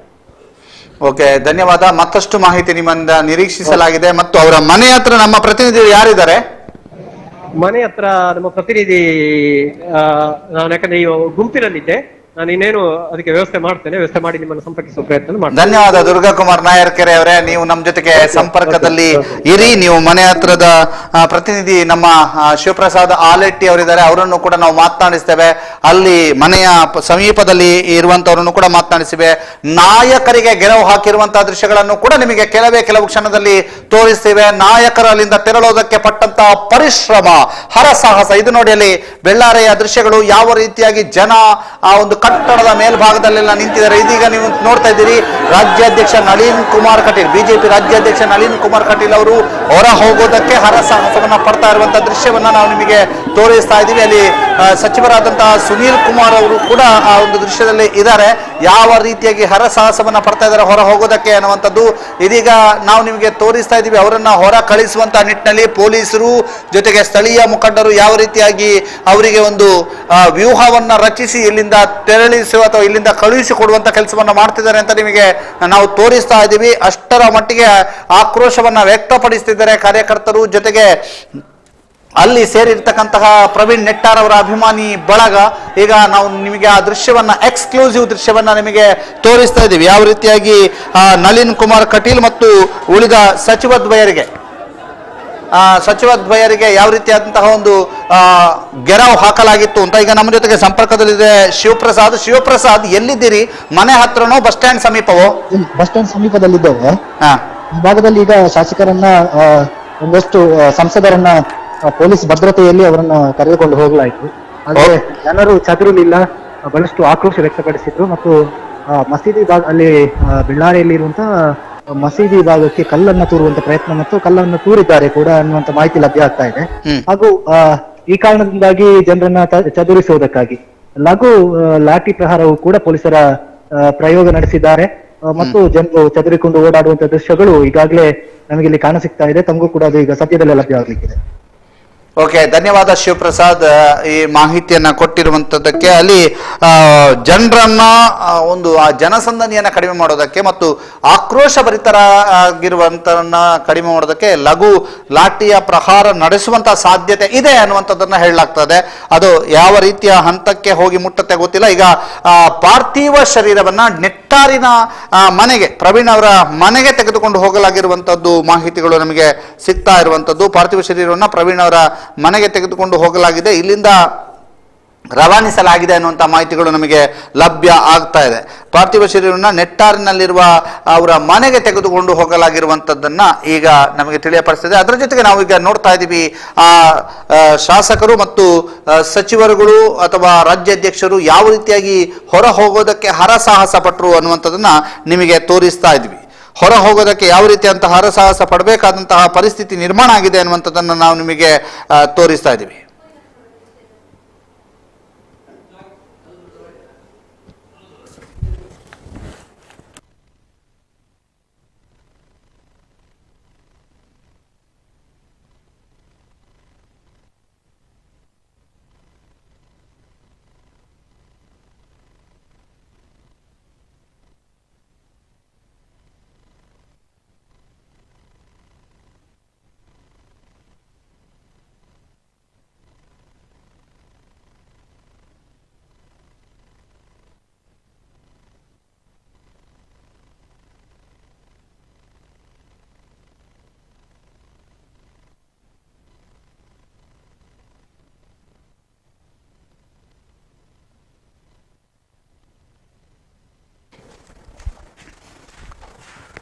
ಅಲ್ಲಿ ಬೆಳ್ಳಾರಿಯ ಸುತ್ತಮುತ್ತ ಕಲ್ಲು ತೂರಾಟ ನಡೆದಿರುವಂತಹ ಘಟನೆಯು ಕೂಡ ನಡೆದಿದೆ. ಈಗ ಅಲ್ಲಿ ಆ ಸ್ಥಳೀಯ ಅಂಗಡಿಗಳ ಮುಂಭಾಗದ ಗ್ಲಾಸ್ ಅನ್ನ ನಾವು ನೋಡ್ತಾ ಇದ್ದೇವೆ. ಕಲ್ಲು ತೂರಾಟ ನಡೆದು ಗ್ಲಾಸ್ ಹುಡಿಯಾಗಿರುವಂತಹ ದೃಶ್ಯವನ್ನ ನಾವು ನಿಮಗೆ ತೋರಿಸ್ತಾ ಇದ್ದೀವಿ. ಆ ಬೆಳ್ಳಾರೆ ಸಮೀಪ ಕಲ್ಲು ತೂರಾಟ ನಡೆದಿರುವಂತದ್ದು. ಈಗ ಅಲ್ಲಿ ಜನದಟ್ಟಣೆ ಕಡಿಮೆ ಆಗಿದ್ರೂ ಕೂಡ ಪರಿಸ್ಥಿತಿಯನ್ನು ನಿಭಾಯಿಸುವುದಕ್ಕೆ ಪೊಲೀಸರು ಹರಸಾಹಸವನ್ನು ಪಡಬೇಕಾದಂತಹ ಸನ್ನಿವೇಶ ನಿರ್ಮಾಣ ಆಗಿದೆ. ಒಂದು ಕಡೆಯಿಂದ ಪೊಲೀಸರು ಬಿಜೆಪಿ ರಾಜ್ಯಾಧ್ಯಕ್ಷ ಇರಬಹುದು, ಸಚಿವರು ಇರಬಹುದು, ನಾಯಕರುಗಳು ಇರಬಹುದು, ಇವರಿಗೆ ರಕ್ಷಣೆಯನ್ನು ಒದಗಿಸುವಂತಹ ಕೆಲಸವನ್ನ ಮಾಡ್ತಾ ಇದ್ದಾರೆ. ಮತ್ತೊಂದು ಕಡೆಯಿಂದ ಇಂತಹದನ್ನು ಕೂಡ ತಡಿಬೇಕಂತಹ ಸನ್ನಿವೇಶಗಳಿದೆ. ಅದರಿಂದ ಅಲ್ಲಿ ಕಲ್ಲು ತೂರಾಟ ಆಗಿದೆ ಅನ್ನುವಂತಹ ಮಾಹಿತಿಗಳು ಲಭ್ಯವಾಗ್ತಾ ಇದೆ. ಆದ್ರೆ ಯಾವುದೇ ಆತಂಕ ಇಲ್ಲ, ಈಗ ಜನ ಚದುರಿದ್ದಾರೆ ಅನ್ನುವಂಥದ್ದು ಕೂಡ ಮಾಹಿತಿಗಳು ಲಭ್ಯವಾಗ್ತಾ ಇದೆ. ಬೆಳ್ಳಾರಿಯಲ್ಲಿ ಜನ ಚದುರ್ತಾ ಇದ್ದಾರೆ, ಹೋಗ್ತಾ ಇದ್ದಾರೆ ಅನ್ನುವಂತಹ ಮಾಹಿತಿಗಳು ಕೂಡ ಲಭ್ಯವಾಗ್ತಾ ಇದೆ. ಆದ್ರೆ ಪರಿಸ್ಥಿತಿ ಕೈ ಮೀರ್ಲಿಕ್ಕೆ ಬಿಡಬಾರ್ದು ಅನ್ನುವಂತಹ ನಿಟ್ಟಿನಲ್ಲಿ ಪೊಲೀಸರು ಕೂಡ ಹರಸಾಹಸವನ್ನ ಮಾಡ್ತಾ ಇರುವಂತದನ್ನ ಕೂಡ ನಾವು ನಿಮಗೆ ತೋರಿಸ್ತಾ ಇದ್ದೀವಿ. ಯಾವ ರೀತಿಯಾಗಿ ಹರಸಾಹಸ ಪಡ್ತಾ ಇದ್ದಾರೆ ಅನ್ನುವಂಥದ್ದನ್ನು ಕೂಡ ನಾವು ನಿಮಗೆ ತೋರಿಸ್ತಾ ಇದ್ದೀವಿ. ಇದು ಯಾವ ರೀತಿಯಾಗಿ ಪರಿಸ್ಥಿತಿ ಇದೆ ಅನ್ನುವಂಥದ್ದನ್ನು ನಾವು ನಿಮಗೆ ತೋರಿಸ್ತಾ ಇರುವಂತಹದ್ದು. ಬಹಳ ದೊಡ್ಡ ಸಂಖ್ಯೆಯಲ್ಲಿ ಜನ ಸೇರಿರುವಂಥದ್ದನ್ನು ನಾವು ನಿಮಗೆ ತೋರಿಸ್ತಾ ಇದ್ವಿ. ಅದರ ಜೊತೆಗೆ ರಾಜ್ಯಾಧ್ಯಕ್ಷರು ಮತ್ತು ಸಚಿವದ್ವಯರು ಯಾವ ರೀತಿಯಾಗಿ ಹರಸಾಹಸ ಪಟ್ಟುಕೊಂಡು ಹೊರ ಹೋದ್ರು ಅನ್ನುವಂಥದ್ದನ್ನು ಕೂಡ ನಾವು ನಿಮಗೆ ತೋರಿಸ್ತಾ ಇದ್ದೀವಿ. ಆ ದೃಶ್ಯಗಳನ್ನು ಕೂಡ ನಾವು ನಿಮಗೆ ತೋರಿಸ್ತಾ ಇದ್ದೀವಿ. ಮತ್ತೊಂದು ಕಡೆಯಿಂದ ಕಲ್ಲು ತೂರಾಟ ಆದಂತಹ ದೃಶ್ಯಗಳನ್ನು ಕೂಡ ತೋರಿಸ್ತಾ ಇದ್ದೀವಿ.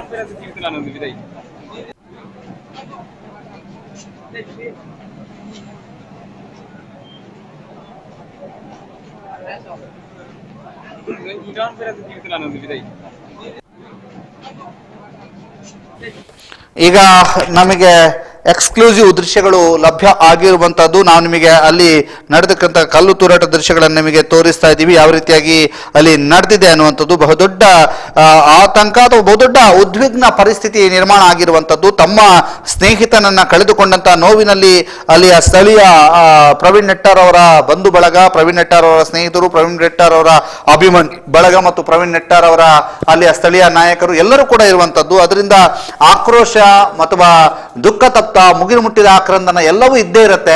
ಅಂತಹ ಒಂದು ವಾತಾವರಣ ಅಲ್ಲಿ ನಿರ್ಮಾಣ ಆಗಿದೆ. ಅಂತಹ ವಾತಾವರಣನ ನಾವೀಗ ನೋಡ್ತಾ ಇದ್ದೇವೆ.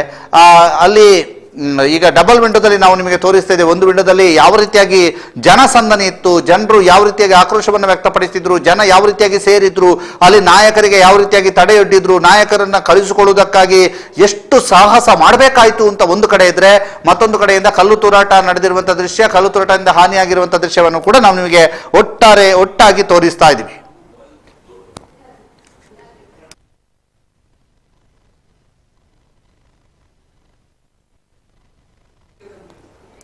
ಇದೀಗ ಡಬಲ್ ವಿಂಡೋದಲ್ಲಿ ನಿಮಗೆ ನಾವು ತೋರಿಸ್ತಾ ಇದ್ದೀವಿ. ಅಲ್ಲಿ ಕ್ರೌಡ್ ಯಾವ ರೀತಿಯಾಗಿ ಕಡಿಮೆ ಆಗ್ತಾ ಇದೆ ಅನ್ನುವಂಥದ್ದು.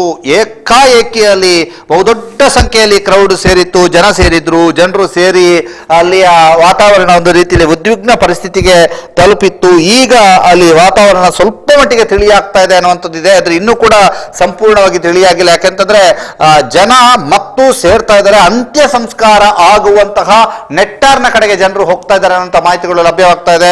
ಅಂತ್ಯ ಸಂಸ್ಕಾರ ಆಗ್ತಾ ಇರುವಂತಹ ನೆಟ್ಟಾರ್ನ ಕಡೆಗೆ ಜನರು ಹೋಗ್ತಾ ಇರುವಂತಹ ಮಾಹಿತಿಗಳು ಲಭ್ಯವಾಗ್ತಾ ಇದೆ. ನೆಟ್ಟಾರಿನಲ್ಲಿರುವ ನಮ್ಮ ಪ್ರತಿನಿಧಿಯನ್ನು ಕೂಡ ಮಾತನಾಡಿಸುವಂತಹ ಪ್ರಯತ್ನವನ್ನ ಮಾಡ್ತೇವೆ. ನೆಟ್ಟಾರಿನಲ್ಲಿರುವ ನಮ್ಮ ಪ್ರತಿನಿಧಿಯನ್ನು ಕೂಡ ಮಾತನಾಡಿಸುವಂತಹ ಪ್ರಯತ್ನವನ್ನ ಮಾಡ್ತೇವೆ. ಅಲ್ಲಿಯ ಪರಿಸ್ಥಿತಿ ಹೇಗಿದೆ ಅನ್ನುವಂಥದ್ದು. ನೆಟ್ಟಾರಿನಲ್ಲಿ ವ್ಯವಸ್ಥೆಗಳನ್ನ ಕಲ್ಪಿಸಲಾಗಿದೆ. ಅಲ್ಲಿ ಅಂತ್ಯ ಸಂಸ್ಕಾರಕ್ಕೆ ಬೇಕಾದಂತಹ ಎಲ್ಲ ವ್ಯವಸ್ಥೆಗಳನ್ನು ಕೂಡ ನೆಟ್ಟಾರ್ನಲ್ಲಿ ಮಾಡಲಾಗ್ತಾ ಇದೆ.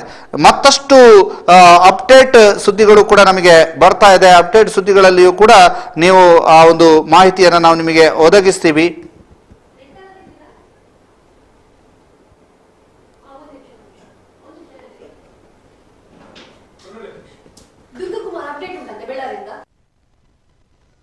ನಮ್ಮ ಜೊತೆಗೆ ದುರ್ಗಕುಮಾರ್ ಅವರು ಸಂಪರ್ಕದಲ್ಲಿದ್ದಾರೆ. ದುರ್ಗಕುಮಾರ್, ನಮಸ್ತೆ. ನಮಸ್ತೆ. ಏನಿದೆ ಅಪ್ಡೇಟ್? ಆಗ ಇಲ್ಲಿ ಪರಿಸರ ಒಂದಷ್ಟು ಶಾಂತವಾಗಿದೆ ಅಂತ ನಾನು ಕೊನೆಯ ಲೈವ್ ಅಲ್ಲಿ ಹೇಳಿದ್ದೆ. ಆದ್ರೆ ಮತ್ತೆ ಪರಿಸ್ಥಿತಿ ಇಲ್ಲಿ ಒಂದು ವಿಕೋಪಕ್ಕೆ ಹೋಗಿದೆ. ಏನು ನಾಯಕರು ಇಲ್ಲಿಂದ ತೆರಳಿದ್ರು, ಆ ತೆರಳಿದ ಬಳಿಕ ಇಲ್ಲಿದ್ದ ಪೊಲೀಸರು ಇಲ್ಲಿ ಗುಂಪನ್ನ ಚದುರಿಸಲಿಕ್ಕೆ, ಒಂದು ಓಡಿಸಲಿಕ್ಕೆ ಒಂದು ತಮ್ಮ ಲಾಠಿಯಿಂದ ಲಘು ಲಾಠಿ ಪ್ರಹಾರದ ಮೂಲಕ ಅವರನ್ನ ಓಡಿಸಿಕೊಂಡು ಬರುವಂತಹ ಒಂದು ಘಟನೆ ನಡೆಯಿತು. ಆದ್ರೆ ಈ ಸಂದರ್ಭದಲ್ಲಿ ಒಂದಷ್ಟು ದೂರ ಅಚಾನಕ್ ಆಗಿ ಈ ಘಟನೆ ನಡೆದಿರೋದ್ರಿಂದ ಒಂದಷ್ಟು ಹಿಂದೆ ಕಾರ್ಯಕರ್ತರೆಲ್ಲ ಓಡಿ ಬಂದ್ರು. ಆದ್ರೆ ಕೆಲವೇ ಕ್ಷಣಗಳಲ್ಲಿ ಅದಕ್ಕೆ ಪ್ರತಿರೋಧವನ್ನ ಅವರು ಕೂಡ ತೋರಿದ್ರು. ಹೀಗಾಗಿ ಒಂದು ರೀತಿಯಲ್ಲಿ ಪೊಲೀಸರ ಲಾಠಿ ಏಟಿನಿಂದ ಒಬ್ಬ ಕಾರ್ಯಕರ್ತ ಗಾಯಗೊಂಡಿರುವಂತಹ ಒಂದು ಘಟನೆ ನಡೆದಿದೆ. ಈಗಷ್ಟೇ ಕೆಲವೇ ಸಮಯದ ಹಿಂದೆ ಆತನನ್ನ ವಾಹನದಲ್ಲಿ ಈ ಕಡೆ ಪುತ್ತೂರು ಭಾಗಕ್ಕೆ ಈ ಮಾರ್ಗವಾಗಿ, ಅಂದ್ರೆ ಈ ಮಾರ್ಗದಲ್ಲಿ ಫುಲ್ ಬ್ಲಾಕ್ ಆಗಿದೆ, ಇನ್ನೊಂದು ಮಾಡಾವು ಮಾರ್ಗವಾಗಿ ಪುತ್ತೂರಿಗೆ ಕೊಂಡೊಯ್ಯುವಂತಹ ಅಥವಾ ಇಲ್ಲಿ ಆಸ್ಪತ್ರೆ ಗೊತ್ತಿಲ್ಲ, ಇಲ್ಲಿಂದ ಆ ವಾಹನ ಪಾಸ್ ಆಗಿದೆ, ರಭಸವಾಗಿ ಹೋಗುವಂತಹ ದೃಶ್ಯ ನಮಗೆ ಕಂಡು ಬಂದಿದೆ. ಒಬ್ಬ ಪೊಲೀಸ್ನೊಂದಿಗೆ ನಡೆದ ಚಕಮಕಿ ಹಾಗೂ ಅದರ ಫಲವಾಗಿ ಲಾಠಿ ಏಟಿನಿಂದ ಬೀಸಿದ ಪರಿಣಾಮವಾಗಿ ಆತನ ಗಾಯಗೊಂಡಿರುವಂತಹ ಘಟನೆ. ಈ ಒಂದು ಘಟನೆ ಇಲ್ಲಿಯ ಕಾರ್ಯಕರ್ತರನ್ನ ಇನ್ನಷ್ಟು ರೊಚ್ಚಿಗೆಬ್ಬಿಸಿದೆ. ಯಾವ ಕಾರಣಕ್ಕಾಗಿ ನಮ್ಮ ಕಾರ್ಯಕರ್ತರ ಮೇಲೆ ಲಾಠಿ ಚಾರ್ಜ್ ಮಾಡಲಾಗಿದೆ, ಏನು ಅನ್ಯಾಯ ಮಾಡಿದೆ ಎನ್ನುವ ಪ್ರಶ್ನೆಯನ್ನು ಅವರು ಮಾಡ್ತಾ ಮತ್ತೆ ಇಲ್ಲಿರುವಂತಹ ಪೊಲೀಸ್ ಅಧಿಕಾರಿಗಳು ಮತ್ತು ನಾಯಕರ ಮೇಲೆ ಅವರ ಆಕ್ರೋಶವನ್ನ ತೋಡಿಕೊಳ್ಳುವಂತಹ ಒಂದು ಘಟನೆ ಮುಂದುವರೆದಿದೆ. ಹಾಗಾಗಿ ಒಂದಷ್ಟು ಹೊತ್ತು ಇಲ್ಲಿ ಪರಿಸ್ಥಿತಿ ಶಾಂತವಾಗಿದ್ರು ಕೂಡ, ಜನಸಂಖ್ಯೆ ವಿರಳ ಆಗಿದ್ರು ಕೂಡ ಮತ್ತೆ ಒಂದು ಉದ್ವಿಗ್ನ ಸ್ಥಿತಿ ಇಲ್ಲಿ ನೆಲೆ ನಿಂತಿದೆ. ಪೊಲೀಸರು ಮತ್ತು ಕಾರ್ಯಕರ್ತರ ನಡುವೆ ಈಗ ಮಾತಿನ ಚಕಮಕಿ ನಡೀತಾ ಇದೆ. ಪೊಲೀಸರು ಸಮಾಧಾನ ಪಡಿಸುವ ಒಂದು ಪ್ರಯತ್ನವನ್ನ ಮಾಡ್ತಾ ಇದ್ದಾರೆ. ಪೊಲೀಸ್ ವ್ಯಾನ್ಗಳು, ತುಕಡಿಗಳು ಕೂಡ ಬಂದು ನಿಂತಿವೆ. ಹೆಲ್ಮೆಟ್ ಹಾಕಿ ಅವರು ಪೊಲೀಸರು ಕೂಡ ಸಿದ್ಧರಾಗಿರುವಂತಹ ದೃಶ್ಯವನ್ನು ಕೂಡ ನಾವಿಲ್ಲಿ ಕಾಣಲಿಕ್ಕೆ ಸಾಧ್ಯ ಇದೆ. ಓಕೆ, ಧನ್ಯವಾದ ದುರ್ಗಕುಮಾರ್ ನಿಮ್ಮ ಮಾಹಿತಿಗಾಗಿ. ಅಲ್ಲಿ ಲಾಠಿ ಚಾರ್ಜ್ ಆಗ್ತಾ ಇದೆ ಅನ್ನುವಂಥದ್ದು ಮಾಹಿತಿಗಳು.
ಇರುವಂತಹದ್ದು. ಲಾಠಿ ಏಟಿನಿಂದ ಗಾಯಗೊಂಡಿರುವಂತಹ ವ್ಯಕ್ತಿಯನ್ನ ಕರೆದುಕೊಂಡು ಹೋಗ್ತಾ ಇರುವಂತಹ ದೃಶ್ಯವನ್ನ ನಾವು ನಿಮಗೆ ತೋರಿಸ್ತಾ ಇದ್ದೇವೆ.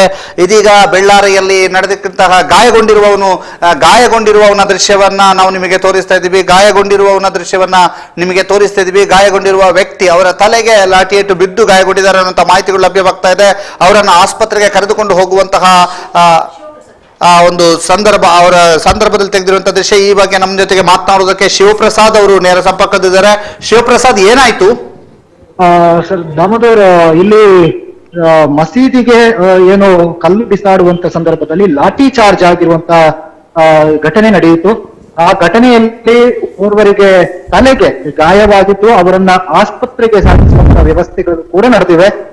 ಇಲ್ಲಿ ಬಹಳ ಪ್ರಮುಖವಾಗಿ ಏನು ಗಾಯಗೊಂಡಿದೆ ಅವರು ನಾನು ಕುಳಿತಲ್ಲಿ ಹೊಡ್ತಿದ್ದೀರಿ ಅನ್ನುವಂತ ವಾದವನ್ನು ಕೂಡ ಮಾಡ್ತಾ ಇರುವಂತದ್ದು ಕೂಡ ಇಲ್ಲಿ ಕಾಣಲಿಕ್ಕೆ ಸಿಗ್ತಾ ಇತ್ತು. ಆದ್ರೆ ಪೊಲೀಸರು ಒಂದು ಸಣ್ಣ ರೀತಿಯಲ್ಲಿ ಜನರನ್ನ ಚದುರಿಸಬೇಕು ಮತ್ತು ಮಸೀದಿಯ ಬಳಿಯಿಂದ ಇನ್ನೊಂದು ಕಡೆಗೆ ಗುಂಪನ್ನ ಚದುರಿಸಬೇಕು ಅನ್ನುವ ಉದ್ದೇಶದಿಂದ ಈ ಲಘು ಲಾಠಿ ಚಾರ್ಜ್ ಅನ್ನ ಮಾಡಿರುವಂತದ್ದು ಕಂಡು ಬರ್ತಾ ಇದೆ ದಾಮೋದರ್. ಓಕೆ, ಅಲ್ಲಿ ಆತನಿಗೆ ತೀವ್ರವಾದ ಏಟು ಏನಾದ್ರೂ ಆಗಿದ್ಯಾ? ಎಲ್ಲಿಗೆ ಕರ್ಕೊಂಡೋದ್ರು? ಯಾವ ಕಡೆ ಕರ್ಕೊಂಡೋದ್ರು? ತಲೆಗೆ ಗಾಯಗಳಾಗಿರುವಂತದ್ದು ಇಲ್ಲಿಗೆ ಮೇಲ್ನೋಟಕ್ಕೆ ಕಂಡು ಬರ್ತಾ ಇದೆ. ತಲೆಗೆ ಟವಲ್ ಅನ್ನ ಸುತ್ತಿಕೊಂಡು ಅವರನ್ನ ಕರೆದುಕೊಂಡು ಹೋಗಲಾಗಿದೆ. ಮಸೀದಿಯ ಭಾಗದಲ್ಲಿ ಪೊಲೀಸ್ ವಾಹನದ ಕಡೆಗೆ ಅವರನ್ನ ಕರೆದುಕೊಂಡು ಹೋಗಲಾಗಿದೆ. ಅನಂತರ ಆಸ್ಪತ್ರೆಗೆ ಸಾಗಿಸುವಂತ ವ್ಯವಸ್ಥೆಗಳನ್ನ ಮಾಡಲಾಗಿದೆ ಎಂಬ ಮಾಹಿತಿ ಲಭ್ಯವಾಗ್ತಾ ಇದೆ. ಓಕೆ, ಈಗ ಅಲ್ಲಿ ನೆಟ್ಟಾರಿನ ಕಡೆಗೆ ಎಷ್ಟು ಸಂಖ್ಯೆಯಲ್ಲಿ ಜನರು ಹೋಗಿದ್ದಾರೆ ಶಿವಪ್ರಸಾದ್? ದಾಮೋದರ್, ನಾವು ಏನು ಪುತ್ತೂರು ಭಾಗದಿಂದ ಮತ್ತೆ ಆಗಮಿಸುವಂತ ಸಂದರ್ಭದಲ್ಲಿ ಜನಸಂದಣಿ ಇತ್ತು. ಅದು ಭಾಗಶಃ ಉಳಿದುಕೊಂಡಿರುವಂತದ್ದು ಬೆಳ್ಳಾರಿಯಲ್ಲಿ ಸಂಸದರನ್ನ ಅಡ್ಡಗಟ್ಟುವ ಮೂಲಕ ಇಲ್ಲೇ ಜನರು ಉಳಿದುಕೊಂಡು ಅವರು ಇನ್ನೂ ಕೂಡ ಹೊರಟಿಲ್ಲ. ಬಹಳಷ್ಟು ಜನ ಇಲ್ಲಿ ಜಮಾವಣೆಗೊಂಡಿದ್ದಾರೆ. ಹೆಚ್ಚು ಇಲ್ಲಿ ಒಂದಷ್ಟು ಏನು ಹೆಚ್ಚಿನ ಬೆಳವಣಿಗೆಗಳು ನಡೆಯುವಂತ ಸಾಧ್ಯತೆಗಳಿದ್ದು ಪೊಲೀಸರು ಸಂಖ್ಯೆಯು ಕೂಡ ಏನು ಪ್ರತಿಭಟನಾಕಾರರ ಸಂಖ್ಯೆ ಹೆಚ್ಚು ಕಡಿಮೆ ಇರುವ ಕಾರಣ ಬೇರೆ ಕಡೆಗಳಿಂದ ಪೊಲೀಸರನ್ನ ಕರೆಸಿಕೊಳ್ಳಲಾಗ್ತಾ ಇದೆ. ಸುಳ್ಯ ಬೆಳತಂಗಡಿ ಭಾಗದಲ್ಲಿ ನಿಯೋಜನೆ ಮಾಡಿರುವಂತಹ ಪೊಲೀಸರನ್ನು ಕೂಡ ಈ ಭಾಗಕ್ಕೆ ಕರೆಸಿಕೊಳ್ಳುವಂತಹ ವ್ಯವಸ್ಥೆಗಳನ್ನು ಕೂಡ ಮಾಡಲಾಗ್ತಾ ಇದೆ. SP ಋಷಿಕೇಶ್ ಸೋನಾವಣೆ ಕೂಡ ಇದೀಗ ಇಲ್ಲಿಗೆ ಆಗಮಿಸಿದ್ದು ಒಂದಷ್ಟು ಇಲ್ಲಿನ ಪರಿಸ್ಥಿತಿಯನ್ನು ಹತೋಟಿಗೆ ತರುವಂತ ಹರಸಾಹಸ ಪಡ್ತಾ ಇದೆ. ಓಕೆ, ಈಗ ನೀವು ನೆಟ್ಟಾರ್ ಕಡೆಗೆ ತೆರಳುವವರ? ಇಲ್ಲ, ಇಲ್ಲಿ ಒಂದಷ್ಟು ಪರಿಸ್ಥಿತಿ ಉದ್ವಿಗ್ನ ಲಕ್ಷಣಗಳು ಕಾಣ್ತಾ ಇದೆ. ಆ ಕಾರಣಕ್ಕಾಗಿ ನಾವು ಈ ಭಾಗದಲ್ಲಿ ಕವರೇಜ್ ಅನ್ನ ಮಾಡ್ತಾ ಇದ್ದೇವೆ. ಓಕೆ, ಧನ್ಯವಾದಗಳು ಶಿವಪ್ರಸಾದ್. ಈಗ ನಮಗೆ ಮಾಹಿತಿಗಳು ಲಭ್ಯವಾಗ್ತಾ ಇದೆ. ಇದು ಬೆಳ್ಳಾರಿಯಲ್ಲಿ ಯಾವ ರೀತಿಯಾದಂಥ ಪರಿಸ್ಥಿತಿ ಇದೆ ಅನ್ನುವಂಥದ್ದು. ಅಲ್ಲಿ ಒಬ್ರು ಲಾಠಿ ಚಾರ್ಜ್ ಆಗಿ ಅವರಿಗೆ ಏಟಾಗಿರುವಂಥದ್ದು ಕೂಡ ನಮಗೆ ಕಂಡು ಬರ್ತಾ ಇದೆ. ಆ ದೃಶ್ಯವನ್ನು ಕೂಡ ನಾವು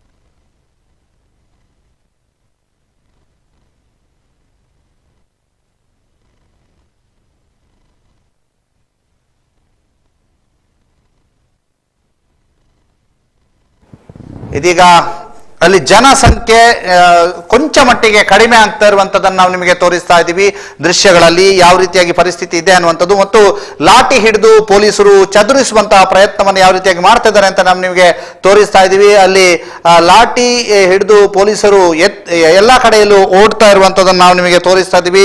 ಲಾಠಿ ಚಾರ್ಜ್ ಅಂದ್ರೆ ಅವರು ಲಾಠಿ ಹಿಡಿದು ಓಡಿಸ್ತಾ ಇದ್ದಾರೆ, ಗುಂಪನ್ನ ಚದುರಿಸ್ತಾ ಇದ್ದಾರೆ, ಚದುರಿಸುವಂತ ಕೆಲಸವನ್ನ ಮಾಡ್ತಾ ಇದ್ದಾರೆ. ಆ ದೃಶ್ಯವನ್ನ ನಾವು ನಿಮಗೀಗ ತೋರಿಸ್ತಾ ಇದ್ದೀವಿ.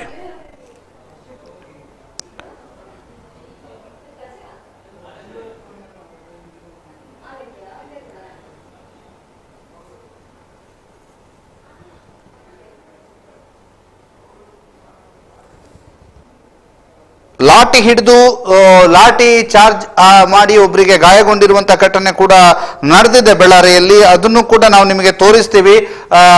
ಆ ದೃಶ್ಯಗಳನ್ನು ಕೂಡ ನಾವು ನಿಮಗೆ ತೋರಿಸಿದ್ವಿ. ಜೊತೆಗೆ ಈಗ ಅಲ್ಲಿಯ ಪರಿಸ್ಥಿತಿ ಹೇಗಿದೆ ಅನ್ನುವಂಥದ್ದನ್ನು ಕೂಡ ನಾವು ನಿಮಗೆ ಆದಷ್ಟು ಬೇಗ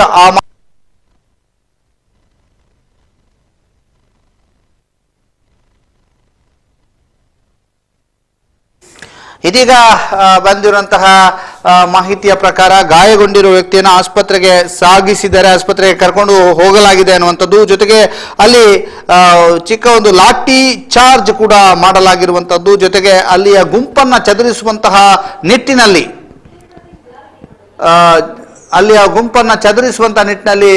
ಪೊಲೀಸರು ಒಂದು ಕ್ರಮವನ್ನ ಕೈಗೊಂಡಿದ್ದಾರೆ ಅಂತ ಹೇಳಲಾಗ್ತಾ ಇದೆ.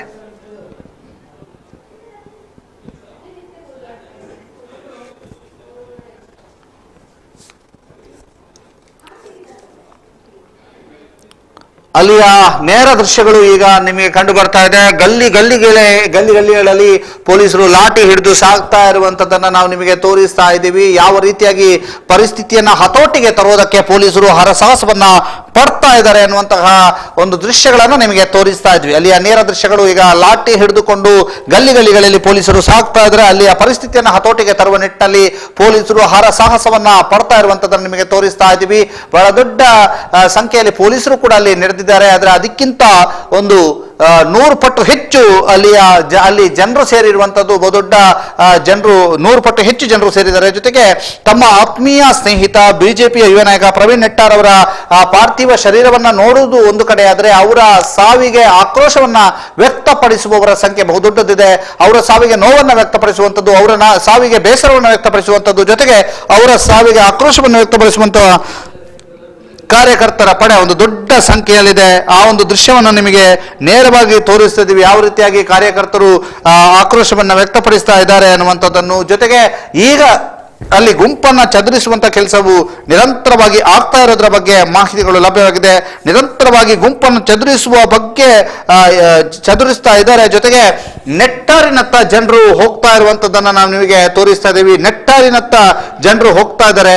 ನೆಟ್ಟಾರಿನಲ್ಲಿ ಯಾವ ರೀತಿಯಾಗಿ ಪರಿಸ್ಥಿತಿ ಇದೆ ಅನ್ನುವಂಥದ್ದನ್ನ ನಾವಿನ್ನು ಕೆಲವು ಕ್ಷಣಗಳಲ್ಲಿ ನಿಮಗೆ ತೋರಿಸ್ತೀವಿ. ನೆಟ್ಟಾರಿನತ್ತ ಜನರು ಹೋಗ್ತಾ ಇರುವಂತದ್ದನ್ನು ಕೂಡ ನಾವು ನಿಮಗೆ ಆ ದೃಶ್ಯಗಳನ್ನು ಕೂಡ ತೋರಿಸ್ತಿದ್ವಿ. ನೆಟ್ಟಾರಿನಲ್ಲಿ ಅಂತ್ಯ ಸಂಸ್ಕಾರಕ್ಕೆ ಸಕಲ ಸಿದ್ಧತೆಗಳು ಪೂರ್ಣಗೊಂಡು ಇನ್ನು ನೆಟ್ಟಾರಿನತ್ತ ಜನ ಹೋಗ್ತಾ ಇರುವಂತಹದ್ದು ಕೂಡ ದೃಶ್ಯಗಳು ಲಭಿಸಿರುವಂತದ್ದು. ನೆಟ್ಟಾರಿನತ್ತ ಜನ ಹೋಗಿ ನೆಟ್ಟಾರಿನಲ್ಲಿ ನಡೆಯುವಂತಹ ಅಂತಿಮ ಸಂಸ್ಕಾರದಲ್ಲಿಯೂ ಕೂಡ ಜನರು ಭಾಗಿಯಾಗಲಿಕ್ಕೆ ತೆರಳುತ್ತಾ ಇದ್ದಾರೆ. ಇದೀಗ ಬಂದಿರುವಂತಹ ಮಾಹಿತಿಯ ಪ್ರಕಾರ ಸಂಸದ ನಳಿನ್ ಕುಮಾರ್ ಕಟೀಲ್, ಸಚಿವ ಸುನಿಲ್ ಕುಮಾರ್, ಪ್ರಭಾಕರ್ ಕಾಲಿನ ಬೇರೆ ಆಕ್ರೋಶಿತ ಕಾರ್ಯಕರ್ತರು ಗುಂಪುಗೂಡಿಯಲ್ಲಿ ಅವರನ್ನು ತಡೆದಿದ್ರು. ಆದರೆ ಅಲ್ಲಿಂದ ತೆರಳೋದಕ್ಕೆ ಅಲ್ಲಿಂದ ತೆರಳೋದ್ರಲ್ಲಿ ಅವರು ಯಶಸ್ವಿಯಾಗಿದ್ದಾರೆ. ಆ ಒಂದು ಸ್ಥಳದಿಂದ ಹೊರಬಂದು ಹೋಗೋದ್ರಲ್ಲಿ ಅವರು ಯಶಸ್ವಿಯಾಗಿದ್ದಾರೆ ಅನ್ನುವಂತಹ ಮಾಹಿತಿಗಳು ಲಭ್ಯ ಆಗ್ತಾ ಇದೆ. ಅವರು ಯಶಸ್ವಿಯಾಗಿದ್ದಾರೆ ಅನ್ನುವಂಥದ್ದು ಕೂಡ ಗೊತ್ತಾಗ್ತಾ ಇದೆ.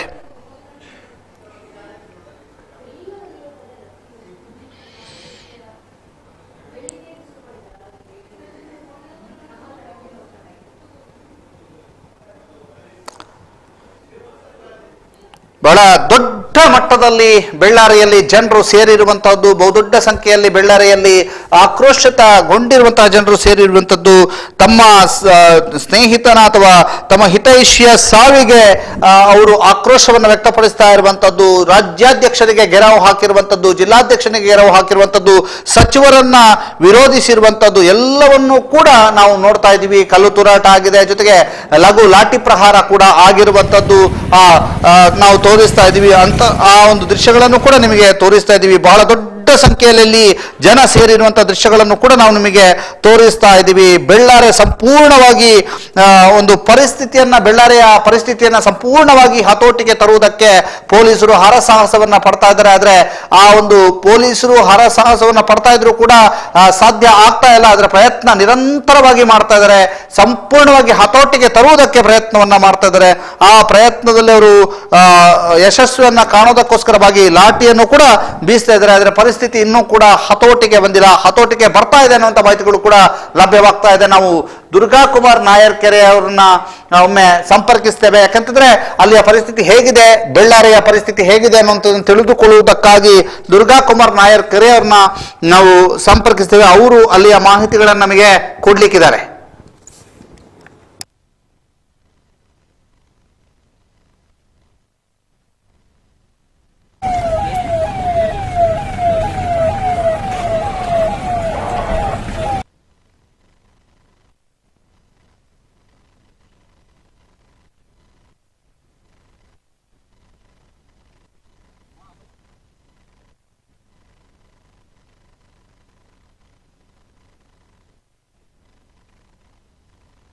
ಈಗ ನಮ್ಮ ಜೊತೆಗೆ ಸಂಪರ್ಕದಲ್ಲಿದ್ದಾರೆ ದುರ್ಗಾ ಕುಮಾರ್ ನಾಯರ್ಕೆರೆ. ದುರ್ಗಾ ಕುಮಾರ್ ನಾಯರ್ಕೆರೆ, ನಮಸ್ತೆ. Hello hello. ಎಲ್ಲಿದ್ದೀರಿ ದುರ್ಗಾ ಕುಮಾರ್? ಈಗ ಅಲ್ಲಿಯ ಪರಿಸ್ಥಿತಿ ಹೇಗಿದೆ? ಇನ್ನೂ ಕೂಡ ಬೆಳ್ಳಾರಿಯ ಮೇಲಿನಪೇಟೆಯಲ್ಲಿ ಘಟನೆ ನಡೆದಂತಹ ಸ್ಥಳದಲ್ಲಿದ್ದೇವೆ. ಆಗ ನಾನು ಹೇಳಿದ ಹಾಗೆ ಒಂದಷ್ಟು ಉದ್ವಿಗ್ನ ಸ್ಥಿತಿ ಉಂಟಾಗಿತ್ತು. ಲಘು ಲಾಠಿ ಪ್ರಹಾರ ಆಗಿತ್ತು. ಲಾಠಿ ಪ್ರಹಾರದಿಂದ 3-4 ಮಂದಿ ಕಾರ್ಯಕರ್ತರು ಗಾಯಗೊಂಡಿರುವಂತಹ ಘಟನೆ ನಡೆದಿತ್ತು. ಈ ಪೈಕಿ ಒಬ್ಬರನ್ನ ಆಸ್ಪತ್ರೆಗೆ ಕೊಂಡೊಯ್ಯಲಾಗಿರುವಂತಹ ಒಂದು ಘಟನೆ ನಡೆದಿದೆ. ಇನ್ನು ಉಳಿದ ರಕ್ತ ಬರುವಂತಹ ಗಾಯ ಆದ 2-3 ಮಂದಿ ಏನು ಇಲ್ಲಿರುವಂತಹ ಪೊಲೀಸರ ವಿರುದ್ಧ ಆಕ್ರೋಶ ವ್ಯಕ್ತಪಡಿಸಿರುವಂತಹ ಘಟನೆ ನಡೆದಿದೆ. ಮತ್ತು ವಿಶೇಷವಾಗಿ ಈ ಒಂದು ಇಲ್ಲಿ ನಡೆದಂತಹ ಘಟನೆಯನ್ನು ವರದಿ ಮಾಡಲಿಕ್ಕೆ ಇಡೀ ರಾಜ್ಯ ಮಟ್ಟದಿಂದ ಮತ್ತು ರಾಷ್ಟ್ರೀಯ ಮಟ್ಟದಿಂದ ಇಂಗ್ಲಿಷ್, ಕನ್ನಡ ಎಲ್ಲ ಚಾನೆಲ್ಗಳು ಇಲ್ಲಿಗೆ ಬಂದಿದ್ದಾವೆ. ಹಾಗಾಗಿ ಎಲ್ಲ ಚಾನೆಲ್ಗಳಲ್ಲಿ ಕೂಡ ಇವರು ತಮ್ಮ ಆಕ್ರೋಶವನ್ನು ವ್ಯಕ್ತಪಡಿಸಿರುವಂತಹ ಘಟನೆ ನಡೆದಿದೆ. ಸುದ್ದಿಯ ಮೂಲಕ ಕ್ಷಣದ ಮಾಹಿತಿಗಳನ್ನ, ಫುಲ್ ಅಪ್ಡೇಟ್ ಅನ್ನ ನಾವು ನೀಡ್ತಾ ಇದ್ದೇವೆ. ಅದನ್ನ ವೀಕ್ಷಕರಿಗಾಗಿ ನೋಡ್ತಾ ಇದ್ದಾರೆ. ಇಲ್ಲಿಯ ಈ ಘಟನೆಯ ಈಗ ಇರುವಂತಹ ಘಟನೆ, ಒಂದು ಕಡೆ ಪೊಲೀಸ್ ಸಾಮ್ರಾಜ್ಯ, ಅಂದ್ರೆ ಹೆಲ್ಮೆಟ್ ಅನ್ನ ಹಾಕಿ ಯಾವುದೇ ಕ್ಷಣಕ್ಕೆ ಯಾವುದೇ ಪರಿಸ್ಥಿತಿಯನ್ನು ಎದುರಿಸಲಿಕ್ಕೆ ಸಿದ್ಧರಾಗಿರುವಂತಹ ಪೊಲೀಸರು ಒಂದು ಕಡೆ ಇದ್ದಾರೆ, ಪೊಲೀಸ್ ಅಧಿಕಾರಿಗಳು ಒಂದು ಕಡೆ ಇದ್ದಾರೆ. ಮತ್ತೆ ಒಂದಷ್ಟು ಕಾರ್ಯಕರ್ತರು ಅವರ ಮನೆಗೆ ಅಂತಿಮ ಸಂಸ್ಕಾರಕ್ಕೆ ಹೋಗಿದ್ದಾರೆ. ಇಲ್ಲಿ ಕೂಡ ಒಂದಷ್ಟು, ಈಗ ಆಗಿನ ಸಂಖ್ಯೆ ಅಲ್ಲ, ಆಗಿನ ಸಂಖ್ಯೆ ಸುಮಾರು ಅರ್ಧದಷ್ಟು ಜನ ಕಡಿಮೆ ಆಗಿದ್ದಾರೆ. ಅವರೆಲ್ಲ ಇನ್ನೂ ಕೂಡ ಇದೆ. ಯಾಕಂದ್ರೆ ಬೇರೆ ಬೇರೆ ಗುಂಪುಗಳಾಗಿ ಬಂದು ಇಲ್ಲಿಯ ಮಾಧ್ಯಮದವರಲ್ಲಿ ತಮ್ಮ ಆಕ್ರೋಶವನ್ನ ತೋಡಿಕೊಳ್ತಾ ಇದ್ದಾರೆ. ಇಲ್ಲಿಯ ಪೊಲೀಸ್ ಅಧಿಕಾರಿಗಳಲ್ಲಿ ತಮ್ಮ ಆಕ್ರೋಶವನ್ನ ತೋಡಿಕೊಳ್ತಾ ಇದ್ದಾರೆ. ನಾವು ಏನ್ ತಪ್ಪು ಮಾಡಿದ್ದೇವೆ ಅಂತ ನಮಗೆ ಲಾಠಿ ಚಾರ್ಜ್ ಮಾಡಿದ್ದೀರಿ ಅಂತ ಕೇಳ್ತಾ ಇದ್ದಾರೆ. ಇಂಥ ಒಂದು ಆಕ್ರೋಶದ ವಾತಾವರಣ ಇನ್ನೂ ಕೂಡ ಇದೆ. ನಾನಾಗ್ಲೇ ಉಲ್ಲೇಖ ಮಾಡಿದ ಹಾಗೆ ಆಹಾರ ಸಿಗದಂತಹ ಸ್ಥಿತಿಯಲ್ಲಿ, ನೀರು ಕೂಡ ಸಿಗದಂತಹ ಇದರಲ್ಲಿ ಪೊಲೀಸರಿದ್ದಾರೆ, ನಾವು ಮಾಧ್ಯಮದವರು ಕೂಡ ಇದ್ದೇವೆ, ಇಲ್ಲಿ ಕಾರ್ಯಕರ್ತರು ಕೂಡ ಇದ್ದಾರೆ. ಇದರ ಮಧ್ಯೆ ಇಂತಹ ಒಂದು ಸ್ಥಿತಿ ಇಲ್ಲಿ ನಿರ್ಮಾಣ ಆಗಿದೆ. ಇನ್ನೂ ಕೂಡ ಇಲ್ಲಿಂದ ಜನ ಆ ಕಡೆ ಈ ಕಡೆ ಹೋಗಿಲ್ಲ. ಪೊಲೀಸರು ಹೆಚ್ಚಿನ ಸಂಖ್ಯೆಯಲ್ಲಿ ಕಂಡು ಬರ್ತಾ ಇದ್ದಾರೆ.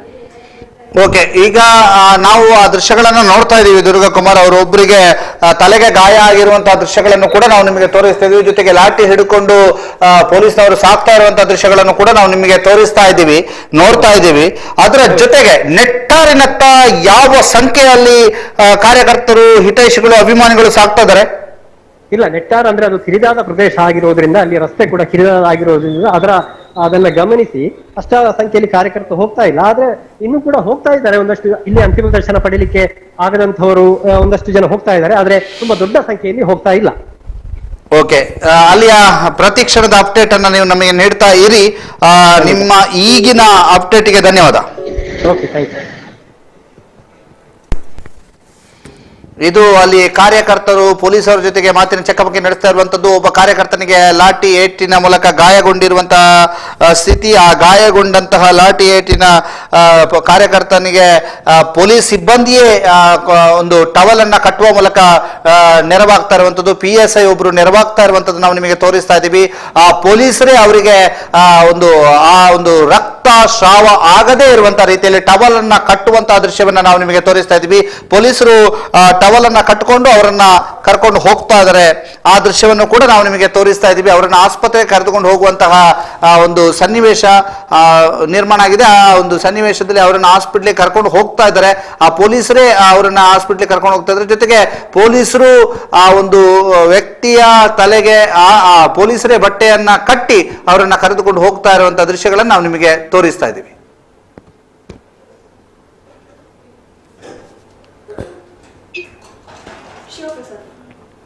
ಇದೀಗ ನಮ್ಮ ಜೊತೆಗೆ ಸಂಪರ್ಕದಲ್ಲಿದ್ದಾರೆ ಶಿವಪ್ರಸಾದ್. ಶಿವಪ್ರಸಾದ್, ನಮಸ್ತೆ.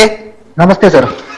ಯಾವ ರೀತಿ ಪರಿಸ್ಥಿತಿ ಇದೆ? ಪರಿಸ್ಥಿತಿ ಹತೋಟಿಗೆ ಬಂದಿದೆಯಾ ಅಥವಾ ಕೈ ಮೀರಿದ್ಯಾ? ಪರಿಸ್ಥಿತಿ ಬಹಳಷ್ಟು ಹತೋಟಿಗೆ ಬಂದಿರುವಂತದ್ದು ಸದ್ಯದ ಮಾಹಿತಿ ಪ್ರಕಾರ ಲಭ್ಯ ಆಗ್ತಾ ಇದೆ.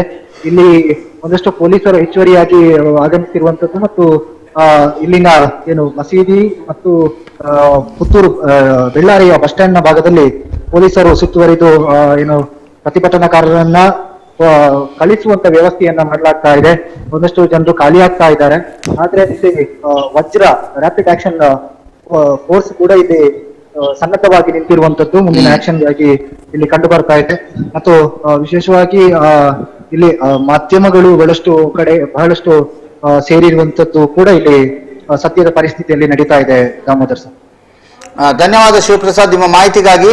ಅಲ್ಲಿ ಏನಾದ್ರೂ ಊಟ ಸಿಗ್ತಾ ಇದೆಯಾ ಶಿವಪ್ರಸಾದ್? ನೀವು ಅಲ್ಲಿ ಮಾಧ್ಯಮದವರಿಗೆ ಮಾತ್ರ ಅಲ್ಲ, ಅಲ್ಲಿ ಸೇರಿರ್ತಕ್ಕಂಥವರಿಗೆ ಏನು ಹೊಟ್ಟೆಗೆ ಯಾವುದೇ ವ್ಯವಸ್ಥೆಗಳು ಇಲ್ಲ ದಾಮೋದರ್ ಅವರೇ, ಒಂದು ಹನಿ ನೀರಿಗೂ ಕೂಡ ಇಲ್ಲಿ ಬರದಾಡುವಂತ ಪರಿಸ್ಥಿತಿ ಬಂದಿದೆ.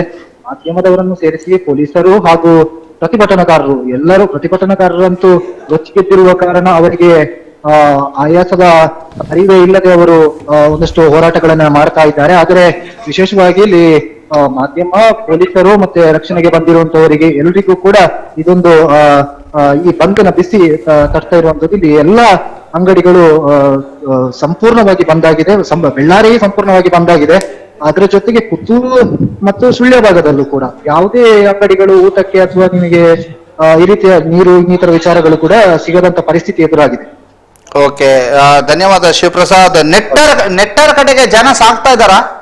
ಹೌದೌದು, ಈಗ ಇಲ್ಲಿಂದ ಜನ ಏನು ಚದುರ್ತಾ ಇದ್ದಾರೆ, ಅವರು ದ್ವಿಚಕ್ರ ವಾಹನ ಮತ್ತು ತಮ್ಮ ಕಾರುಗಳ ಮೂಲಕ ನೆಟ್ಟಾರು ಭಾಗಕ್ಕೆ ಹೋಗ್ತಾ ಇದ್ದಾರೆ. ಅವರು ನೇರವಾಗಿ ಏನು ಅವರ ಮೃತರ ಮನೆಗೆ ಹೋಗ್ತಾ ಇದ್ದಾರೋ ಅಥವಾ ಅವರ ಮನೆಗೆ ಹೋಗ್ತಾ ಇದ್ದಾರೋ ಅನ್ನೋ ಮಾಹಿತಿ ಇನ್ನೂ ಲಭ್ಯವಾಗಿಲ್ಲ. ಆದ್ರೆ ಆ ಭಾಗದಲ್ಲೂ ಕೂಡ ಮೃತರ ಮನೆಯಲ್ಲೂ ಕೂಡ ಹೆಚ್ಚಿನ ಜನರು ಸೇರ್ತಾ ಇರುವಂತದ್ದು ಮಾಹಿತಿ ಲಭ್ಯವಾಗಿದೆ. ಓಕೆ, ಧನ್ಯವಾದ ಶಿವಪ್ರಸಾದ್ ನಿಮ್ಮ ಮಾಹಿತಿಗೆ. ಈಗ ನಾವು ನೋಡ್ತಾ ಇರುವಂತಹ ದೃಶ್ಯದಲ್ಲಿ ಲಾಠಿ ಚಾರ್ಜ್ನಿಂದ ಗಾಯಗೊಂಡಿರುವ ವ್ಯಕ್ತಿಯನ್ನ ಸ್ವತಃ ಪೊಲೀಸರೇ ಆತನ ರಕ್ತಸ್ರಾವ ಆಗದಂತೆ ಟವಲ್ ಅನ್ನ ತಲೆಗೆ ಕಟ್ಟಿ ಆತನನ್ನ ಅವರದ್ದೇ ಕಾರಿನಲ್ಲಿ ಆಸ್ಪತ್ರೆಗೆ ಕರೆದುಕೊಂಡು ಹೋಗ್ತಾ ಇರುವಂತಹ ದೃಶ್ಯವನ್ನ ನಿಮಗೆ ತೋರಿಸ್ತಾ ಇದ್ದೀವಿ.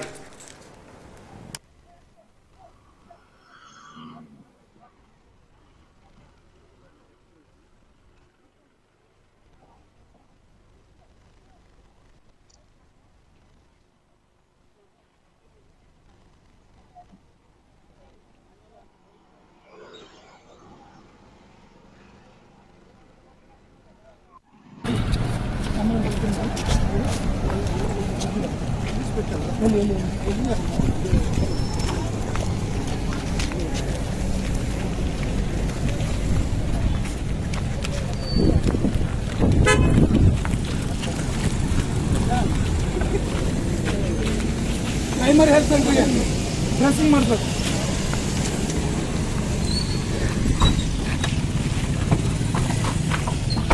ಹೆಸರು ಬರ್ಕೋಬೇಕು. ಹೆಸರು, ಅಡ್ರೆಸ್, ಫೋನ್ ನಂಬರ್, ಊರು, ಯಾವ್ದು ಪ್ರೈವೇಟು ಇಲ್ಲ ಅಂದ್ರೆ ಇದರಲ್ಲಿ ಪ್ರೈಮರಿ ಹೆಲ್ತ್ ಸೆಂಟರ್ ಸೀದಾ ಪ್ರೈಮರಿ ಹೆಲ್ತ್. ಅಲ್ಲಿಗೆ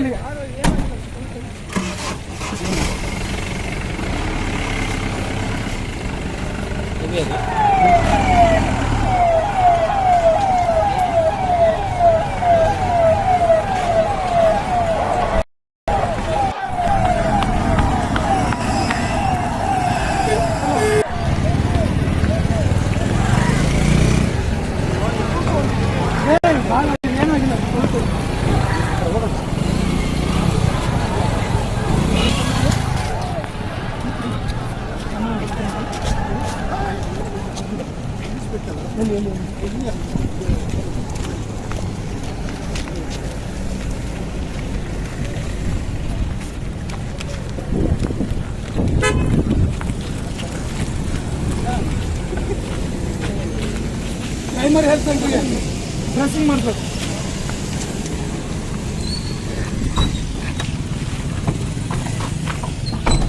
ಹೆಸರು ಬರ್ಕೋಬೇಕು.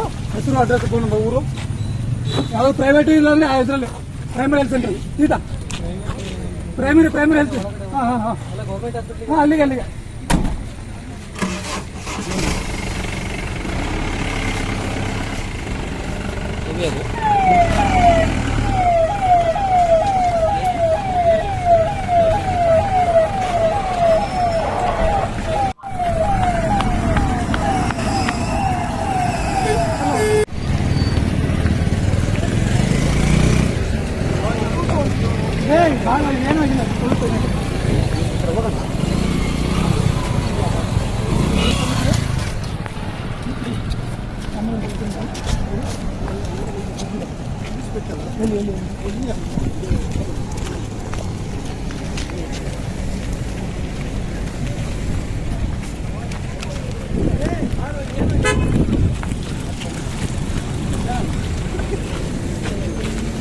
ಪ್ರೈಮರಿ ಹೆಲ್ತ್ ಸೆಂಟರ್ಗೆ ಡ್ರೆಸ್ಸಿಂಗ್ ಮಾಡ್ಬೇಕು.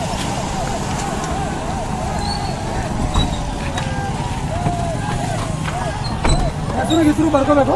ಹೆಸರು, ಅಡ್ರೆಸ್, ಫೋನ್ ನಂಬರ್, ಊರು, ಯಾವ್ದು ಪ್ರೈವೇಟು ಇಲ್ಲ ಅಂದ್ರೆ ಇದರಲ್ಲಿ ಪ್ರೈಮರಿ ಹೆಲ್ತ್ ಸೆಂಟರ್ ಸೀದಾ ಪ್ರೈಮರಿ ಹೆಲ್ತ್. ಅಲ್ಲಿಗೆ ಅಲ್ಲಿಗೆ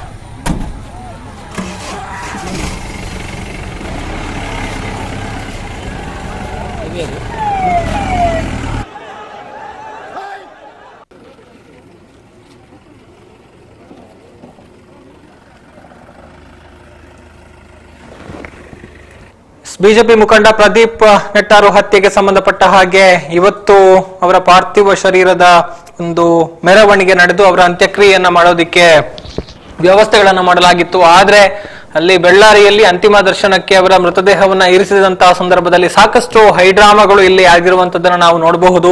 ಜನಪ್ರತಿನಿಧಿಗಳ ವಿರುದ್ಧ ಧಿಕ್ಕಾರ ಘೋಷಣೆಯನ್ನ ಕೂಗಿ ಆಕ್ರೋಶವನ್ನ ವ್ಯಕ್ತಪಡಿಸುವಂತಹ ಕೆಲಸಗಳಾಗಿದೆ. ಆ ಬಳಿಕ ಅಲ್ಲಿಂದ ಮುಖಂಡರನ್ನ ಹೋಗೋದಿಕ್ಕೆ ಬಿಡದೆ ಆಕ್ರೋಶವನ್ನ ವ್ಯಕ್ತಪಡಿಸಿರುವಂತದ್ದು ಕೂಡ ನಡೆದಿದೆ. ಆ ಬಳಿಕದ ಬೆಳವಣಿಗೆಯಲ್ಲಿ ಪರಿಸ್ಥಿತಿ ಸ್ವಲ್ಪ ಮಟ್ಟಿಗೆ ಪೊಲೀಸರು ಅಥವಾ ಕಾನೂನು ಸುವ್ಯವಸ್ಥೆಯ ನಿಯಂತ್ರಣ ಮೀರಿ ಹೋಗುವಂತಹ ಲಕ್ಷಣಗಳು ಗೋಚರವಾಗ್ತಾ ಇದ್ದು, ಈಗಾಗಲೇ ಅಲ್ಲಿ ಒಂದು ಮಸೀದಿಯ ಬಳಿ ಕಲ್ಲು ತೂರಾಟ ಆಗಿದೆ. ಆ ಸಂದರ್ಭದಲ್ಲಿ ಲಾಠಿ ಚಾರ್ಜ್ ಅನ್ನು ಕೂಡ ಪೊಲೀಸರು ಮಾಡಿದ್ದಾರೆ. ಸದ್ಯಕ್ಕೆ ಅಲ್ಲಿ ಪರಿಸ್ಥಿತಿಯನ್ನ ನಿಯಂತ್ರಣ ಮಾಡುವಂತ ನಿಟ್ಟಿನಲ್ಲಿ ಈ ಸಂದರ್ಭದಲ್ಲಿ ಓರ್ವರು ತಲೆಗೆ ಗಾಯಗೊಂಡಿರುವಂತದನ್ನ ಕೂಡ ನಾವು ದೃಶ್ಯಗಳಲ್ಲಿ ಗಮನಿಸ್ತಾ ಇದ್ದೇವೆ. ಈ ನಡುವೆ ನಾಯಕರನ್ನ ಅಲ್ಲಿಂದ ಕದಲೋದಕ್ಕೆ ಬಿಡೋದಿಲ್ಲ ಎನ್ನುವಂತಹ ಒಂದು ಪಟ್ಟನ್ನ ಹಿಡಿದು ಅಲ್ಲಿ ಒಂದು ಪ್ರತಿಭಟನೆ ನಡೆಸುವಂತಹ ಒಂದು ವಿದ್ಯಮಾನ ಕೂಡ ನಡೆದಿದೆ. ಆ ಬಳಿಕ ಪ್ರವೀಣ್ ನೆಟ್ಟಾರು ಅವರ ಮೃತದೇಹವನ್ನ ಅಂತ್ಯ ಸಂಸ್ಕಾರದ ನೆಲೆಯಲ್ಲಿ ಅವರ ಮನೆಗೆ ತೆಗೆದುಕೊಂಡು ಹೋಗಲಾಗಿದೆ. ಈ ನಡುವೆ ಇಲ್ಲಿ ಬೆಳ್ಳಾರೆ ಬಸ್ ನಿಲ್ದಾಣದ ಬಳಿ ಈ ಒಂದು ಘಟನೆಗಳು ನಡೆದಿದೆ. ಘಟನೆಗೆ ಸಂಬಂಧಪಟ್ಟ ಹಾಗೆ ಪ್ರತಿಯೊಂದು ಮಾಹಿತಿಯನ್ನ ಕೂಡ ನಿಮ್ಮ ಎದುರು ಇಡುವಂತಹ ಒಂದು ಪ್ರಯತ್ನಗಳನ್ನ ಮಾಡಿದ್ದೇವೆ. ಸಾವಿರಾರು ಸಂಖ್ಯೆಯಲ್ಲಿ ಕಾರ್ಯಕರ್ತರು ಇಲ್ಲಿ ಜಮಾಯಿಸಿರುವಂತದ್ದನ್ನ ಕೂಡ ನಾವು ನೋಡಬಹುದು. ಸೊ ದೊಡ್ಡ ಮಟ್ಟಿನ ಸವಾಲು ಎಲ್ಲ ಕಡೆಯಿಂದಲೂ ಇದೆ ಅನ್ನುವಂಥದ್ದು. ಈ ನೆಲೆಯಲ್ಲಿ ಈಗ ಪರಿಸ್ಥಿತಿಯನ್ನ ನಿಯಂತ್ರಣ ಮಾಡೋದಿಕ್ಕೆ ಪೊಲೀಸರು ಸಕಲ ಒಂದು ಪ್ರಯತ್ನಗಳನ್ನ ಕೂಡ ಮಾಡ್ತಾ ಇದ್ದಾರೆ. ಹೆಚ್ಚಿನ ಸಂಖ್ಯೆಯಲ್ಲಿ ಪೊಲೀಸ್ ಸಿಬ್ಬಂದಿಗಳನ್ನ ನಿಯೋಜನೆ ಕೂಡ ಮಾಡಲಾಗಿದೆ. ಕ್ಷಿಪ್ರ ಕಾರ್ಯಾಚರಣೆ ಪಡೆ ಅಂದ್ರೆ ರ್ಯಾಪಿಡ್ ಆಕ್ಷನ್ ಫೋರ್ಸ್ ಕೂಡ ಅಲ್ಲಿ ಈಗಾಗಲೇ ಸನ್ನದ್ಧವಾಗಿದೆ ಅನ್ನುವಂಥದ್ದನ್ನ ಕೂಡ ನಾವು ನೋಡಬಹುದು. ಪೊಲೀಸರು ಅಲ್ಲಲ್ಲಿ ವಾಹನಗಳನ್ನ ನಿಲ್ಲಿಸಿ ಒಂದು ಸುರಕ್ಷತೆಯ ನಿಟ್ಟಿನಲ್ಲಿ ಕ್ರಮಗಳನ್ನ ಕೈಗೊಳ್ಳುವಂತ ಕೆಲಸವನ್ನ ಮಾಡ್ತಾ ಇದ್ದಾರೆ.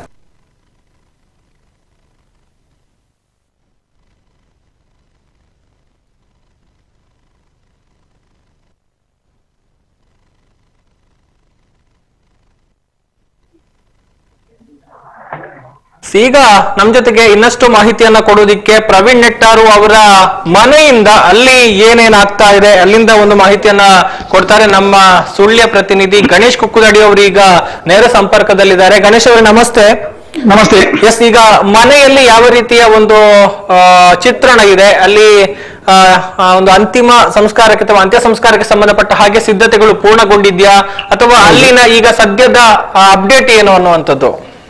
ಸರಿ, ಈಗ ಇಲ್ಲಿ ಬೆಳ್ಳಾರಲ್ಲಿ ಅಂತಿಮ ದರ್ಶನ ಆಗಿ ಈಗ ಪ್ರವೀಣ್ ನೆಟ್ಟಾರ್ ಅವರ ಮನೆಗೆ ಮೃತದೇಹವನ್ನು ತಂದಿದ್ದಾರೆ. ಓಕೆ. ಇಲ್ಲಿ ಹಲವಾರು ಜನ ಗಣ್ಯರು ಅಂತಿಮ ದರ್ಶನ ಪಡಿತಾ ಇದ್ದಾರೆ. ಓಕೆ. ಅಂತ್ಯ ಸಂಸ್ಕಾರಕ್ಕೆ ಈಗಾಗಲೇ ಇಲ್ಲಿ ರೆಡಿ ಆಗ್ತಾ ಇದೆ. ಈಗ ಓಕೆ, ಸಾವಿರಾರು ಜನರು ಇಲ್ಲಿ ಸೇರಿದ್ದಾರೆ. ಓಕೆ.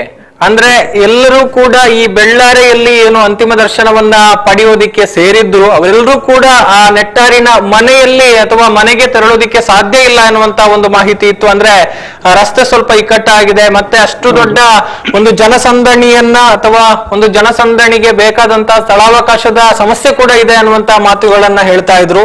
ಸೊ ಈಗ ಅಲ್ಲಿ ಒಂದು ಅಂದಾಜು ಎಷ್ಟು ಜನ ಇದ್ದಾರೆ ಈಗ ಮನೆಯಲ್ಲಿ ಅಂತ? ಇಲ್ಲಿ ಸಾವಿರಾರು ಜನ ಇದ್ದಾರೆ. ಇಲ್ಲಿ ಅಂದ್ರೆ ಕೆಲವರು ರೋಡ್ ಸೈಡ್ ಕೂಡ ನಿಂತುಕೊಂಡಿದ್ದಾರೆ ಮತ್ತು ಕೆಲವರು ಮನೆ ಒಳಗೆ ಹೊಡಿದ್ದಾರೆ. ಈಗ ಅಂತಿಮ ಸಂಸ್ಕಾರಕ್ಕೆ ರೆಡಿ ಆಗ್ತಾ ಇದೆ. ಇಲ್ಲಿ ಸಾವಿರಾರು ಜನರು ನೆರೆದಿದ್ದಾರೆ ಇಲ್ಲಿ ಕೂಡ. ಓಕೆ. ಈ ರಾಜಕೀಯ ನಾಯಕರನ್ನ ನಾವು ಅಂತ್ಯ ಸಂಸ್ಕಾರ ನಡೆಯುವಂತ ಮನೆಗೆ ಹೋಗೋದಿಕ್ಕೆ ಬಿಡೋದಿಲ್ಲ ಎನ್ನುವಂತ ಒಂದು ಮಾತುಗಳನ್ನ ಹೇಳಿದ್ರು. ಈಗ ಮನೆಗೆ ಯಾರಾದ್ರೂ ಮುಖಂಡರು ನಾಯಕರು ಯಾರಾದ್ರೂ ಬಂದಿದ್ದಾರೆ ಈಗ ಅಂತ? ಮುಖಂಡರು ಇದ್ದಾರೆ ಇಲ್ಲಿ, ಬೆಳ್ತಂಗಡಿ ಶಾಸಕರು ಇದ್ದಾರೆ, ಮತ್ತೆ ಮುಖಂಡರು, ರಾಜಕೀಯ ಮುಖಂಡರು ಮುಖ್ಯವಾಗಿ ಇಲ್ಲಿ ಇದ್ದಾರೆ. ಅಂದಾಜು ಎಷ್ಟು ಹೊತ್ತಿಗೆ ಈ ಒಂದು ಅಂತ್ಯ ಸಂಸ್ಕಾರ ನಡೀಬಹುದು? ಈ ಬಗ್ಗೆ ಸದ್ಯಕ್ಕೆ ಏನಾದ್ರೂ ಮಾಹಿತಿ ಇದೆಯಾ ನಿಮಗೆ ಗಣೇಶ್ ಅವರೇ? ಇಲ್ಲಿ ಅಂತಿಮ ವಿಧಿವಿಧಾನ ಮನೆ ಒಳಗೆ. ಓಕೆ. ಓಕೆ, ಮತ್ತೆ ನಿಮ್ಮನ್ನ ಸಂಪರ್ಕ ಮಾಡ್ತೇವೆ ಗಣೇಶ್ ಅವರೇ. ಇನ್ನಷ್ಟು ಅಪ್ಡೇಟ್ ಗಳಿಗಾಗಿ ಬಹುಶಃ ನಿಮಗೆ ಅಲ್ಲಿ ನೆಟ್ವರ್ಕ್ ನ ಸಮಸ್ಯೆ ಕೂಡ ಇದೆ ಅನ್ನುವಂಥದ್ದು. ಇಲ್ಲಿ ಮತ್ತೊಂದು ವಿಚಾರವನ್ನ ಗಮನಿಸಬೇಕು. ಆ ನೆಟ್ಟಾರು ಭಾಗದಲ್ಲಿ ಇಂಟರ್ನೆಟ್ ನ ಸಮಸ್ಯೆ, ನೆಟ್ವರ್ಕ್ ನ ಸಮಸ್ಯೆ ಇರೋದ್ರಿಂದ ಅಲ್ಲಿನ ಒಂದಷ್ಟು ದೃಶ್ಯಗಳನ್ನ ನಿಮಗೆ ತಲುಪಿಸುವಂತ ನೆಲೆಯಲ್ಲಿ ಪ್ರಯತ್ನಗಳನ್ನ ಮಾಡ್ತಾ ಇದ್ದೇವೆ. ಮಾಹಿತಿಗಳನ್ನ ಕೊಡುವಂತಹ ಕೆಲಸವನ್ನ ಈ ಮೂಲಕ ಮಾಡಲಾಗ್ತಾ ಇದೆ ಅನ್ನುವಂಥದ್ದನ್ನ ಹೇಳೋದಿಕ್ಕೆ ಬಯಸ್ತಾ ಇದ್ದೇವೆ. ನಾವು ದೃಶ್ಯಗಳಲ್ಲಿ ನೋಡ್ತಾ ಇದ್ದೇವೆ, ಇದು ಪೊಲೀಸ್ ಲಾಠಿ ಚಾರ್ಜ್ ಆದಂತಹ ಸಂದರ್ಭದಲ್ಲಿ ಸೃಷ್ಟಿಯಾದಂತಹ ಚಿತ್ರಣ. ಬೈಕ್ಗಳು ಬಿದ್ದಿವೆ, ಚಪ್ಪಲಿಗಳು ಅಲ್ಲಲ್ಲಿ ಚದುರಿಕೊಂಡಿದೆ. ಪೊಲೀಸರು ಪರಿಸ್ಥಿತಿಯನ್ನ ನಿಯಂತ್ರಿಸುವಂತ ನಿಟ್ಟಿನಲ್ಲಿ ಮಾಡಿದಂತಹ ಲಾಠಿ ಚಾರ್ಜ್ ಹಿನ್ನೆಲೆಯಲ್ಲಿ ಕಂಡು ಬಂದಿರುವಂತಹ ಚಿತ್ರಣಗಳಿವು.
ಪ್ರವೀಣ್ ನೆಟ್ಟಾರು ಅವರ ಮನೆಯಿಂದ ಬಂದಿರುವಂತಹ ದೃಶ್ಯಗಳನ್ನ ನಾವು ಗಮನಿಸ್ತಾ ಇದ್ದೇವೆ. ಅಂತಿಮ ವಿಧಿವಿಧಾನಗಳನ್ನು ನೆರವೇರಿಸುವಂತಹ ಪ್ರಕ್ರಿಯೆಗಳು ಈಗಾಗಲೇ ನಡೀತಾ ಇದೆ. ನಮ್ಮ ಪ್ರತಿನಿಧಿ ಗಣೇಶ್ ಕುಕ್ಕುದಡಿ ಕೂಡ ಮಾಹಿತಿಯನ್ನ ಕೊಟ್ಟಿದ್ದಾರೆ. ಮೃತದೇಹದ ಅಂತ್ಯ ಸಂಸ್ಕಾರದ ಹಿನ್ನೆಲೆಯಲ್ಲಿ ನೆರವೇರಿಸುವಂತಹ ಅಂತಿಮ ವಿಧಿವಿಧಾನಗಳನ್ನ ಈಗಾಗಲೇ ನೆರವೇರಿಸಲಾಗ್ತಾ ಇದೆ. ಗಮನಿಸಬಹುದು, ಸಾವಿರಾರು ಸಂಖ್ಯೆಯಲ್ಲಿ ಜನರು ಜಮಾಯಿಸಿದ್ದಾರೆ. ಈ ನಡುವೆ ಅವರ ಅಂತ್ಯಕ್ರಿಯೆಗೆ ಸಂಬಂಧಪಟ್ಟ ಹಾಗೆ ಬೇಕಾದಂತಹ ವಿಧಿವಿಧಾನಗಳನ್ನ, ಕ್ರಿಯೆಗಳನ್ನ ಎಲ್ಲವನ್ನು ಕೂಡ ಇಲ್ಲಿ ಮಾಡಲಾಗ್ತಾ ಇದೆ. ದೃಶ್ಯಗಳಲ್ಲಿ ನಾವು ನೋಡ್ತಾ ಇದ್ದೇವೆ.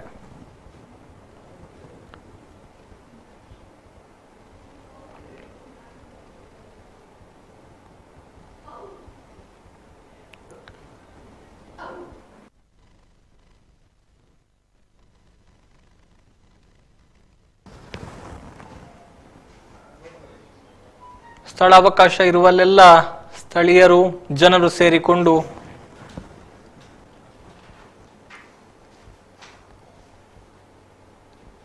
ಅಂತ್ಯ ಸಂಸ್ಕಾರಕ್ಕೆ ಸಾಕ್ಷಿಯಾಗುವಂತ ನೆಲೆಯಲ್ಲಿ ಅಲ್ಲಿ ಜಮಾಯಿಸಿರುವಂತದ್ದನ್ನ ನೋಡಬಹುದು. ಈ ನಡುವೆ ಧಾರ್ಮಿಕ ವಿಧಾನಗಳು, ಕ್ರಿಯೆಗಳು ಕೂಡ ಇಲ್ಲಿ ನಡೀತಾ ಇದೆ.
ಇದೀಗ ನಾವು ನೋಡ್ತಾ ಇರುವಂತಹ ದೃಶ್ಯ ನೆಟ್ಟಾರಿನ ಪ್ರವೀಣ್ ಅವರ ಮನೆಯಿಂದ ಅವರ ಪಾರ್ಥಿವ ಶರೀರಕ್ಕೆ ಅಂತಿಮ ವಿಧಿವಿಧಾನಗಳನ್ನು ನಡೆಸುವಂತಹ ಸಂದರ್ಭದ ದೃಶ್ಯಗಳನ್ನು ನಾವು ನಿಮಗೆ ನೋಡ್ತಾ ಇದ್ದೀವಿ.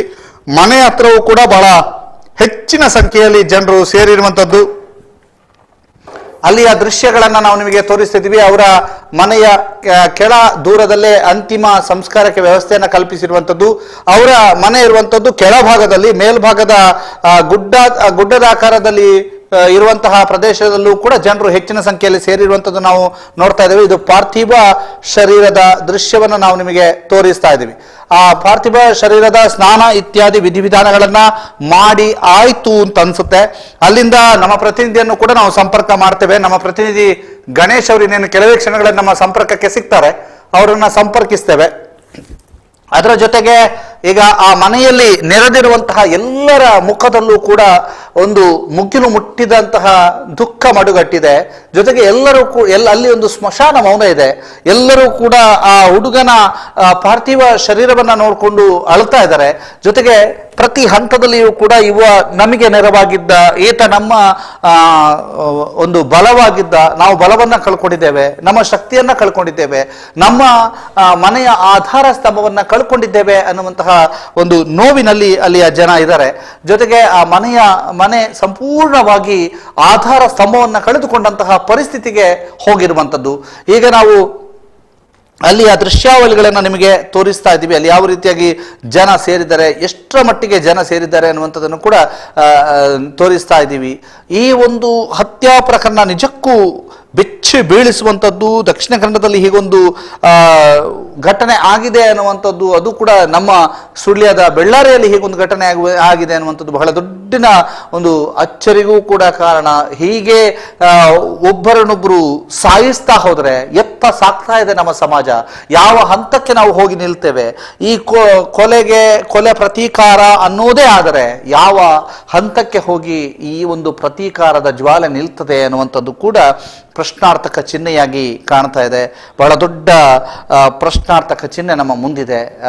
ಈ ಒಂದು ಬಹಳ ದೊಡ್ಡ ನೋವಿನ ಸಂಗತಿಯ ನಡುವೆ ಅಲ್ಲಿ ಬಹಳಷ್ಟು ದೊಡ್ಡ ಸಂಖ್ಯೆಯಲ್ಲಿ ಜನರು ಸೇರಿರುವಂಥದ್ದು, ಅಂತ್ಯ ಸಂಸ್ಕಾರಕ್ಕೆ ತಯಾರಿಗಳು ನಡೆದಿರುವಂಥದ್ದು, ಆ ಅಂತ್ಯ ಸಂಸ್ಕಾರಿಯ ತಯಾರಿಗಳ ವಿಡಿಯೋ ಕೂಡ ನಮಗೆ ಲಭ್ಯ ಆಗಿರುವಂಥದ್ದು. ಈಗ ನಮ್ಮ ಜೊತೆಗೆ ಗಣೇಶ್ ಸಂಪರ್ಕದಲ್ಲಿದ್ದಾರೆ. ಗಣೇಶ್ ನಮಸ್ತೆ. ನಮಸ್ತೆ. ನೆಟ್ಟಾರಿನಲ್ಲಿ ಹೇಗಿದೆ ಪರಿಸ್ಥಿತಿ? ಈಗ ನೆಟ್ಟಾರಿನಲ್ಲಿ ಈಗ ಅಂತಿಮ ಸಂಸ್ಕಾರಕ್ಕೆ ರೆಡಿ ಆಗ್ತಾ ಇದೆ. ಅಂತಿಮ ವಿಧಿವಿಧಾನಗಳ ಮನೆಯಲ್ಲಿ ನಡೀತಾ ಇದೆ. ಕುಟುಂಬಸ್ಥರು ಮತ್ತು ಸಾವಿರಾರು ಜನರಲ್ಲಿ ನೆರೆದಿದ್ದಾರೆ. ಈಗಾಗಲೇ ಕೆಲವು ಸಂಸ್ಕಾರ ನಡೆಯಲಿದೆ. ಹೇಳಿ, ಕೇಳ್ತಾ ಇಲ್ವಾ? ಈಗ ಈಗ ಕೇಳ್ತದೆ, ಹೇಳಿ. ಕೇಳ್ತಲ್ಲ. ಈಗಾಗಲೇ ಅಂತಿಮ ಸಂಸ್ಕಾರ ನಡಲಿಕ್ಕೆ ಪ್ರಾರಂಭ ಆಯ್ತು. ಈಗ ಕೆಲವೇ ಕ್ಷಣದಲ್ಲಿ ಆಗ್ತದೆ. ಕೆಲವೇ ಕ್ಷಣ ಅಂತ್ಯ ಸಂಸ್ಕಾರ ಆಗುತ್ತಾ? ಹೌದೌದೌದು. ಮೃತದೇಹವನ್ನು ಅಂತಿಮ ಸ್ಥಳಕ್ಕೆ ದರ್ಶನ ಇರಿಕೆ ಸ್ಥಳಕ್ಕೆ ತರ್ತಾ ಇದ್ದಾರೆ.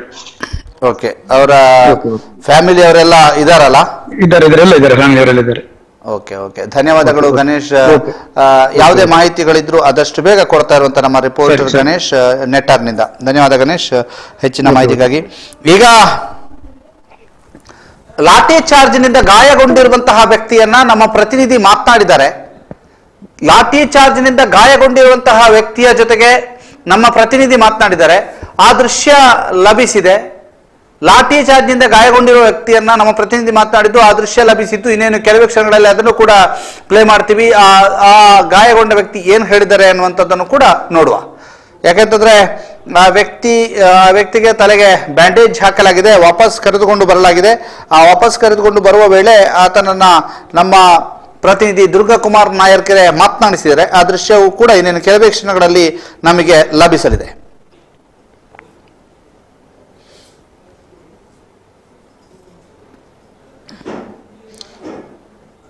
ಇನ್ನೇನು ಕೆಲವು ಗಂಟೆಗಳಲ್ಲಿ ಅಥವಾ ಕೆಲವು ನಿಮಿಷಗಳಲ್ಲಿ ಪ್ರವೀಣ್ ನೆಟ್ಟಾರ್ ಅವರ ಅಂತ್ಯ ಸಂಸ್ಕಾರ ನೆರವೇರಲಿಕ್ಕಿದೆ. ಅಂತ್ಯ ಸಂಸ್ಕಾರ ನೆಟ್ಟಾರಿನ ಅವರ ಮನೆಯ ಸಮೀಪವೇ ನೆರವೇರಲಿಕ್ಕೆ ಇರುವಂತಹದ್ದು. ಅಂತಿಮ ಸಂಸ್ಕಾರದ ದೃಶ್ಯಗಳು ಕೂಡ ಈಗ ನಿಮ್ಮ ಮುಂದೆ ಇದೆ. ಅಲ್ಲಿಯ ವಿಧಿವಿಧಾನಗಳಿರ್ಬೋದು, ಆ ಒಂದು ಅಂತಿಮ ಸಂಸ್ಕಾರದ ದೃಶ್ಯಗಳನ್ನು ನಾವು ನಿಮಗೆ ತೋರಿಸ್ತಾ ಇದ್ದೀವಿ. ಯಾವ ರೀತಿಯಂತ ಪರಿಸ್ಥಿತಿ ಇದೆ ಅನ್ನುವಂಥದ್ದನ್ನು ನಾವು ನಿಮಗೆ ತೋರಿಸ್ತಾ ಇದ್ದೀವಿ. ಈಗ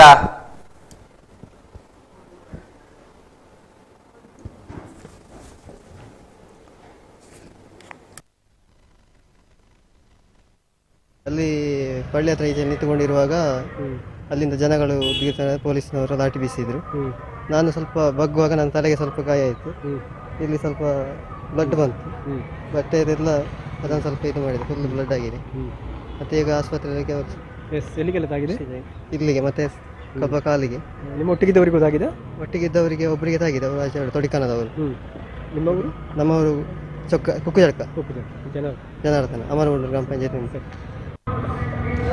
ಇಲ್ಲಿಯ ಘಟನೆ ಒಂದು ರೀತಿಯಲ್ಲಿ ಅದು ತಹಬಂದಿಗೆ ಬಂದಿದೆ ಅಂತ ಹೇಳಬೇಕಿದ್ರೆ ಮತ್ತೊಮ್ಮೆ ಉದ್ವಿಗ್ನ ಸ್ಥಿತಿಗೆ ಕಾರಣ ಆಗಿರುವಂಥದ್ದು ಅದು ಪೊಲೀಸರ ಲಾಠಿ ಏಟು. ಇದರಲ್ಲಿ ಗಾಯಗೊಂಡಿರುವಂಥವರು ನಮ್ಮ ಜೊತೆಗಿದ್ದಾರೆ. ಸರ್, ನಿಮ್ಮ ಹೆಸರು? ಜನಾರ್ದನ. ಏನು ಘಟನೆ, ಯಾವ ರೀತಿ ಆಯಿತು? ಅಲ್ಲಿ ಪಳ್ಳಿ ಹತ್ರ ಈಚೆ ನಿಂತುಕೊಂಡಿರುವಾಗ ಅಲ್ಲಿಂದ ಜನಗಳು ಪೊಲೀಸ್ನವರು ಲಾಠಿ ಬೀಸಿದ್ರು. ನಾನು ಸ್ವಲ್ಪ ಬಗ್ಗುವಾಗ ನನ್ನ ತಲೆಗೆ ಸ್ವಲ್ಪ ಗಾಯ ಆಯಿತು. ಇಲ್ಲಿ ಸ್ವಲ್ಪ ಬ್ಲಡ್ ಬಂತು. ಬಟ್ಟೆ ಇದೆಲ್ಲ ಅದನ್ನು ಸ್ವಲ್ಪ ಇದು ಮಾಡಿದೆ, ಫುಲ್ ಬ್ಲಡ್ ಆಗಿದೆ. ಮತ್ತೆ ಈಗ ಆಸ್ಪತ್ರೆಗೆ ಎಲ್ಲಿಗೆಲ್ಲ ತಾಗಿದೆ? ಇಲ್ಲಿಗೆ ಮತ್ತೆ ಕಬ್ಬ ಕಾಲಿಗೆ. ನಿಮ್ಮ ಒಟ್ಟಿಗಿದ್ದವರಿಗೆ ಗೊತ್ತಾಗಿದೆ? ಒಟ್ಟಿಗಿದ್ದವರಿಗೆ ಒಬ್ಬರಿಗೆ ತಾಗಿದೆ, ಅವರು ಆಚೆ ತೊಡಿಕನದವರು. ನಿಮ್ಮವರು? ನಮ್ಮವರು ಕುಕ್ಕುಜಡ್ಕ ಜನಾರ್ದನ ಅಮರಗುಂಡೂರು ಗ್ರಾಮ ಪಂಚಾಯತ್. ಇಲ್ಲಿಯ ಘಟನೆ ಒಂದು ರೀತಿಯಲ್ಲಿ ಅದು ತಹಬಂದಿಗೆ ಬಂದಿದೆ ಅಂತ ಹೇಳಬೇಕಿದ್ರೆ ಮತ್ತೊಮ್ಮೆ ಉದ್ವಿಗ್ನ ಸ್ಥಿತಿಗೆ ಕಾರಣ ಆಗಿರುವಂಥದ್ದು ಅದು ಪೊಲೀಸರ ಲಾಠಿ ಏಟು. ಇದರಲ್ಲಿ ಗಾಯಗೊಂಡಿರುವಂಥವರು ನಮ್ಮ ಜೊತೆಗಿದ್ದಾರೆ. ಸರ್ ನಿಮ್ಮ ಹೆಸರು? ಜನಾರ್ದನ. ಏನು ಘಟನೆ ಯಾವ ರೀತಿ ಆಯಿತು? ಅಲ್ಲಿ ಪಳ್ಳಿ ಹತ್ರ ಈಚೆ ನಿಂತುಕೊಂಡಿರುವಾಗ ಅಲ್ಲಿಂದ ಜನಗಳು ಇಲ್ಲಿಯ ಘಟನೆ ಒಂದು ರೀತಿಯಲ್ಲಿ ಅದು ತಹಬಂದಿ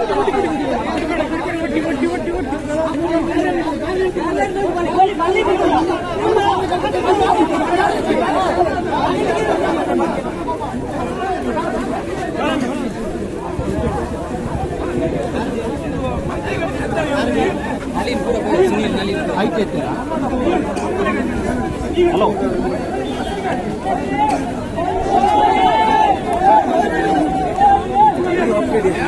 ಇಲ್ಲೇ ಗೊತ್ತು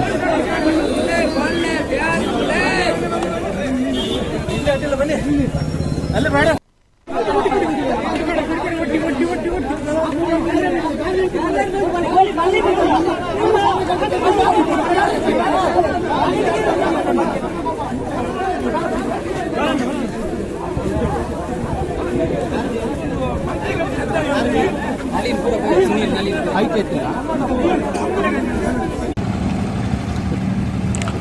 ಇದೀಗ ಬೆಳ್ಳಾರಿಯ ಪರಿಸ್ಥಿತಿ ಹೇಗಿದೆ ಅನ್ನುವಂಥದ್ದನ್ನ ನಮಗೆ ನೇರವಾಗಿ ತಿಳಿಸ್ತಾ ಇದ್ದಾರೆ ಶಿವಪ್ರಸಾದ್ ನಮ್ಮ ಸಂಪರ್ಕದಲ್ಲಿದ್ದಾರೆ. ಶಿವಪ್ರಸಾದ್ ನಮಸ್ತೆ, ಎಲ್ಲಿದ್ದೀರಿ?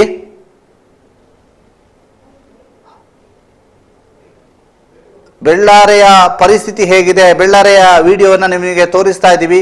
ಯಾವ ರೀತಿಯಂತ ಪರಿಸ್ಥಿತಿ ಇದೆ ಅನ್ನುವಂಥದ್ದು ಸಂಪೂರ್ಣವಾಗಿ ಪೊಲೀಸರ ಹತೋಟಿಗೆ ಬೆಳ್ಳಾರೆ ಬಂದಿದೆ ಅನ್ನುವಂತಹ ಮಾಹಿತಿಗಳು ಲಭ್ಯವಾಗ್ತಾ ಇದೆ. ಗುಂಪನ್ನ ಚದುರಿಸುವಲ್ಲಿ ಪೊಲೀಸರು ಯಶಸ್ವಿಯಾಗಿದ್ದಾರೆ ಅನ್ನುವಂತಹ ಮಾಹಿತಿಗಳು ಲಭ್ಯವಾಗ್ತಾ ಇದೆ. ಇದು ಆಗ ಇದೇ ಸ್ಥಳದಲ್ಲಿ ಬಹಳ ದೊಡ್ಡ ಸಂಖ್ಯೆಯಲ್ಲಿ ಜನ ಸೇರಿದ್ರು, ದೊಡ್ಡ ಗುಂಪಿತ್ತು. ಆ ಗುಂಪನ್ನ ಚದುರಿಸುವಲ್ಲಿ ಪೊಲೀಸರು ಯಶಸ್ವಿ ಆಗಿದ್ದಾರೆ ಅನ್ನುವಂತಹ ಮಾಹಿತಿಗಳು ಲಭ್ಯವಾಗ್ತಾ ಇದೆ.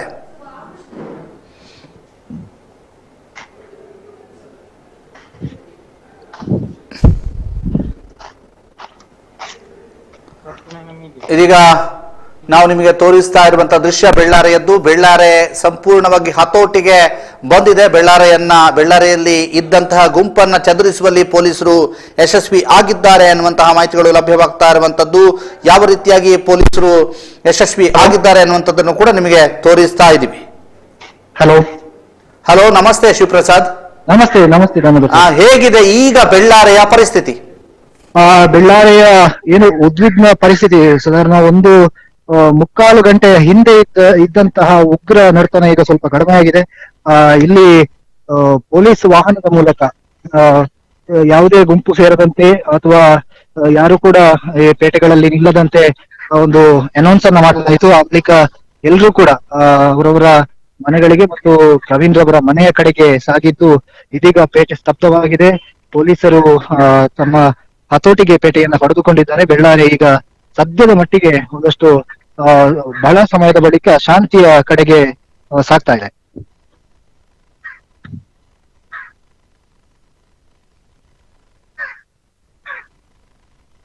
ಹಲೋ, ನೆಟ್ಟಾರಿಗೆ ಎಷ್ಟು ದೂರ ಶಿವಪ್ರಸಾದ್? ಯಾವ ಪರಿಸ್ಥಿತಿ ಇದೆ ಅಲ್ಲಿ?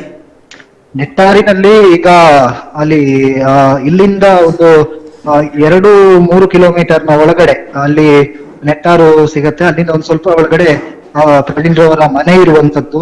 ಅಲ್ಲಿ ದಾಮೋದರ್ ಬಹಳ ಚೆನ್ನಾಗಿರುವ ಒಂದು ವಿಚಾರ ಏನು ಅಂತ ಹೇಳಿದ್ರೆ, ವರ್ಷಗಳ ಹಿಂದೆ ಅವರು ಮದುವೆಯನ್ನ ಆಗಿರುವಂತದ್ದು. ಅದಕ್ಕಿಂತ ಹಿಂದಿನ ಏನು ವಿಚಾರದಲ್ಲಿ ಅವರು ಮನೆಯನ್ನ ಕಟ್ಟುವುದಕ್ಕಾಗಿ ಏನು ಪಾಯವನ್ನ ತೆಗೆದಿದ್ರು, ಅಡಿಗಲನ್ನ ಹಾಕಿದ್ರು. ಅದೇ ಜಾಗದಲ್ಲಿ ಈಗ ಅದು ಮನೆ ಆಗಿಲ್ಲ, ಇನ್ನೂ ಕಟ್ಟುವ ಅನ್ನುವಂತ ಆಸೆಯಲ್ಲಿ ಅವರು ಇದ್ರು. ಆದ್ರೆ ಅದೇ ಜಾಗದಲ್ಲಿ ಈಗ ಅವರ ಅಂತ್ಯ ಸಂಸ್ಕಾರವನ್ನ ನಡೆಸಲಾಗ್ತಾ ಇದೆ. ಅವರ ಸಾವಿನ ಜೊತೆಗೆ ಅವರ ಹೊಸ ಮನೆಯ ಕನಸು ಕೂಡ ಬುದ್ಧಿ ಆಗ್ತಾ ಇದೆ ಅನ್ನುವಂತ ಮಾಹಿತಿ ಬರ್ತಾ ಇದೆ. ಓಕೆ, ಧನ್ಯವಾದ ಶಿವಪ್ರಸಾದ್ ನಿಮ್ಮ ಮಾಹಿತಿಗೆ. ಶಿವಪ್ರಸಾದ್ ಅವರು ಹೇಳ್ತಾ ಇದ್ರು, ಅವರು ಹೊಸ ಮನೆಯನ್ನ ಕಟ್ಟಬೇಕು ಅಂತ ಅನ್ಕೊಂಡಿದ್ರು. ಯಾವ ಪ್ರದೇಶದಲ್ಲಿ ಹೊಸ ಮನೆಯನ್ನ ಕಟ್ಟಬೇಕು ಅಂತ ಅನ್ಕೊಂಡಿದ್ರು ಆ ಪ್ರದೇಶದಲ್ಲೇ ಅವರ ಅಂತ್ಯ ಸಂಸ್ಕಾರಕ್ಕೆ ವ್ಯವಸ್ಥೆಯನ್ನ ಕಲ್ಪಿಸಲಾಗಿದೆ ಅನ್ನುವಂತ ಮಾತುಗಳನ್ನ ಶಿವಪ್ರಸಾದ್ ಹೇಳ್ತಾ ಇದ್ದಾರೆ.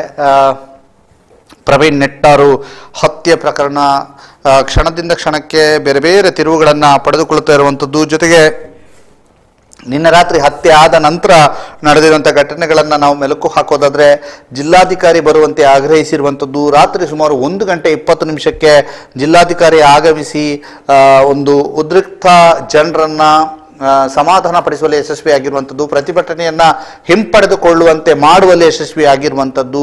ಅದಾದ ನಂತರ ಇವತ್ತು ಬೆಳಗ್ಗೆ ನಾಯಕರು ಅಥವಾ ತಮ್ಮ ಪಕ್ಷದ ನಾಯಕರು, ಸಚಿವರುಗಳು ಬೆಳಗ್ಗೆ 10 ಗಂಟೆಗೆ ಬರ್ತೇವೆ ಅನ್ನುವಂತಹ ಭರವಸೆ ನೀಡಿದ್ರು. ಈ ಹಿನ್ನೆಲೆಯಲ್ಲಿ ಅವರು ಬರದೇ ಇರೋದ್ರಿಂದ ಅವರು ಬರುವ ಮೊದಲೇ ಒಂದು ಮೆರವಣಿಗೆಯನ್ನ ಆರಂಭಿಸಿರುವಂಥದ್ದು. ಅವರನ್ನ ಕಾಯಬಾರ್ದು, ನಾವು ಯಾಕೆ ಕಾಯಬೇಕು, 10 ಗಂಟೆ ಆದರೂ ಬರಲಿಲ್ಲ ಅನ್ನುವಂಥದ್ದನ್ನ ತಿಳಿಸಿ ಕಾರ್ಯಕರ್ತರು ಅಲ್ಲಿಂದ ಮೆರವಣಿಗೆ ಆರಂಭಿಸಿ ಬೆಳ್ಳಾರೆಯ ತನಕ, ಪುತ್ತೂರಿನಿಂದ ಬೆಳ್ಳಾರೆಯ ತನಕ ಮೆರವಣಿಗೆಯಲ್ಲಿ ಸಾಗಿರುವಂಥದ್ದು. ಪ್ರತಿ ಒಂದು ಹಂತದಲ್ಲೂ ಕೂಡ ಪುತ್ತೂರಿನ ಸರ್ಕಾರಿ ಆಸ್ಪತ್ರೆಯಿಂದ ಆರಂಭವಾದಂತಹ ಪಾರ್ಥಿವ ಶರೀರದ ಅಂತಿಮ ಯಾತ್ರೆ ಪ್ರತಿ ಹಂತದಲ್ಲಿಯೂ ಕೂಡ ಸಹಸ್ರಾರು ಜನರನ್ನ ಒಳಗೊಂಡು ಸಾಗ್ತಾ ಇತ್ತು. ದರ್ಬೆಯ ಸಮೀಪ ಸುಮಾರು 1,000ಕ್ಕೂ ಹೆಚ್ಚು ಜನರು ಸೇರಿಕೊಂಡ್ರೆ, ಆ ನಂತರ ಅಲ್ಲಿಂದ ಕ್ಯಾಂಪ್ಕೋ ಫ್ಯಾಕ್ಟ್ರಿ ಇರ್ಬೋದು, ಕಾಣಿಯೂರು ಇರ್ಬೋದು, ಪುರುಷರ ಕಟ್ಟೆ ಇರ್ಬೋದು, ಕಾಣಿಯೂರು ಇರ್ಬೋದು, ಆ ನಂತರ ನಿಂತಿಗಲ್ ಇರ್ಬೋದು, ಎಲ್ಲ ಕಡೆಯಲ್ಲೂ ಕೂಡ 2,000, 3,000, 4,000 ಜನರಿಂದ ಅಂತಿಮ ದರ್ಶನವನ್ನ ಪಡೆದು ಸಾಗದಂತಹ ಸಂದರ್ಭದಲ್ಲಿ ಬಹಳ ದೊಡ್ಡ ಮಟ್ಟಿನಲ್ಲಿ ಸಾರ್ವಜನಿಕರು ಅಂತಿಮ ದರ್ಶನವನ್ನ ಪಡೆದರು. ಪ್ರವೀಣ್ ನೆಟ್ಟಾರ್ ಅವರು ನಮ್ಮವರು, ಅವರು ನಮಗೋಸ್ಕರ ಸೇವೆಯನ್ನ ಸಲ್ಲಿಸ್ತಿದ್ರು ಅನ್ನುವಂತಹ ಮಾತುಗಳನ್ನ ಹೇಳ್ತಾ ಇದ್ರು. ಜೊತೆಗೆ ಓಡೋಡಿ ಬಂದು ಸಾಕ್ತಾ ಇರುವಂತಹ ವಾಹನವನ್ನ ಅಥವಾ ಆಂಬ್ಯುಲೆನ್ಸ್ ಅನ್ನ ನಿಲ್ಲಿಸಿ ಅಂತಿಮ ದರ್ಶನವನ್ನ ಪಡೆದು ಸಾಕ್ತಾ ಇದ್ರು.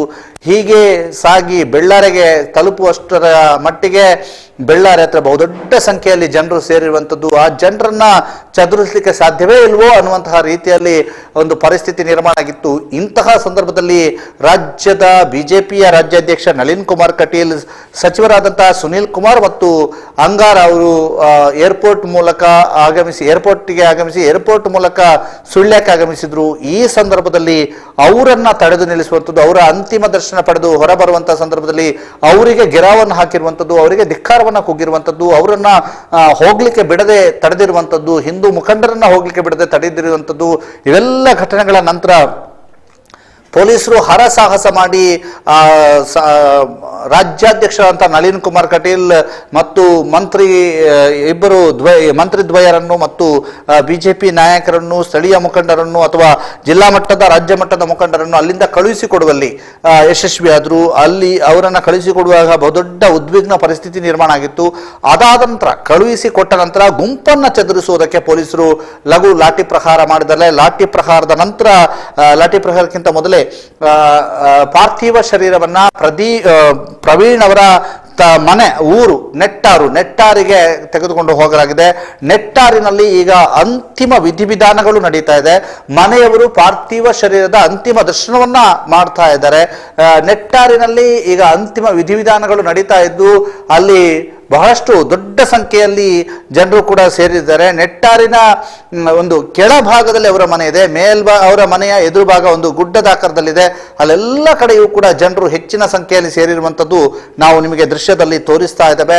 ಪ್ರವೀಣ್ ನೆಟ್ಟಾರ್ ಅವರ ಅಂತ್ಯ ಸಂಸ್ಕಾರಕ್ಕೆ ಇನ್ನೇನು ಕ್ಷಣಗಣನೆ ಬಾಕಿ ಇದೆ. ಇನ್ನೇನು ಕೆಲವೇ ಕ್ಷಣಗಳಲ್ಲಿ ಪ್ರವೀಣ್ ನೆಟ್ಟಾರ್ ಅವರ ಅಂತ್ಯ ಸಂಸ್ಕಾರ ನೆಟ್ಟಾರಿನ ಅವರ ಮನೆಯ ಮುಂಭಾಗದ ಅಲ್ಲಿ ಆಗ್ಲಿಕ್ಕಿದೆ. ಅವರ ಮನೆಯ ಸಮೀಪ ಇನ್ನೊಂದು ಹೊಸ ಮನೆ ನಿರ್ಮಾಣಕ್ಕೆ ಅಡಿಪಾಯವನ್ನ ಅಥವಾ ಹೊಸ ಮನೆ ನಿರ್ಮಾಣಕ್ಕೆ ಜಾಗವನ್ನ ಬೊಟ್ಟು ಮಾಡಿದ್ರು. ಆ ಸ್ಥಳದಲ್ಲೇ ಪ್ರವೀಣ್ ಅವರ ಅಂತ್ಯ ಸಂಸ್ಕಾರ ನಡೆಸಲು ತೀರ್ಮಾನಿಸಲಾಗಿದೆ ಅನ್ನುವಂಥ ಮಾಹಿತಿಗಳು ಈಗ ನಮ್ಮ ಪ್ರತಿನಿಧಿಗಳಾದಂತಹ ದುರ್ಗಾಕುಮಾರ್ ನಾಯರ್ಕೆರೆ ಮತ್ತು ಶಿವಪ್ರಸಾದ್ ಅವರು ಹೇಳಿದ್ರು. ಅದರ ಜೊತೆಗೆ ನಮ್ಮ ಪ್ರತಿನಿಧಿ ಗಣೇಶ್ ಅವರು ಈಗಾಗಲೇ ನೆಟ್ಟಾರ್ನಲ್ಲಿದ್ದಾರೆ. ಅವರು ಮಾಹಿತಿಯನ್ನ ಕೊಡ್ತಾ ಇದ್ದಾರೆ. ನೆಟ್ಟಾರ್ನಲ್ಲಿ ಏನಾಗ್ತಾ ಇದೆ, ಯಾವ ರೀತಿಯಂತ ಪರಿಸ್ಥಿತಿ ಇದೆ ಅನ್ನುವಂಥದ್ದನ್ನ ತಿಳಿಸ್ತಾ ಇದ್ದಾರೆ ಗಣೇಶ್.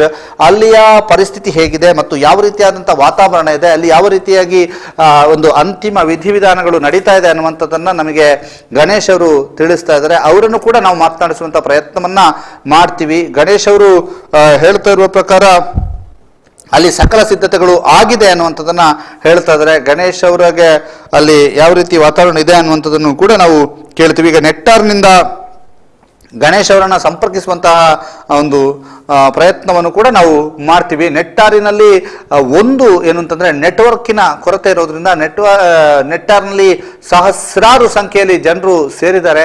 ಅಂತಿಮ ವಿಧಿವಿಧಾನಗಳು ನಡೀತಾ ಇದೆ. ಇನ್ನೇನು ಕೆಲವೇ ನಿಮಿಷಗಳಲ್ಲಿ ಒಂದು ಅಂತ್ಯ ಸಂಸ್ಕಾರ ಕೂಡ ನಡೆಯುವಂತಹ ಸಾಧ್ಯತೆ ಇದೆ.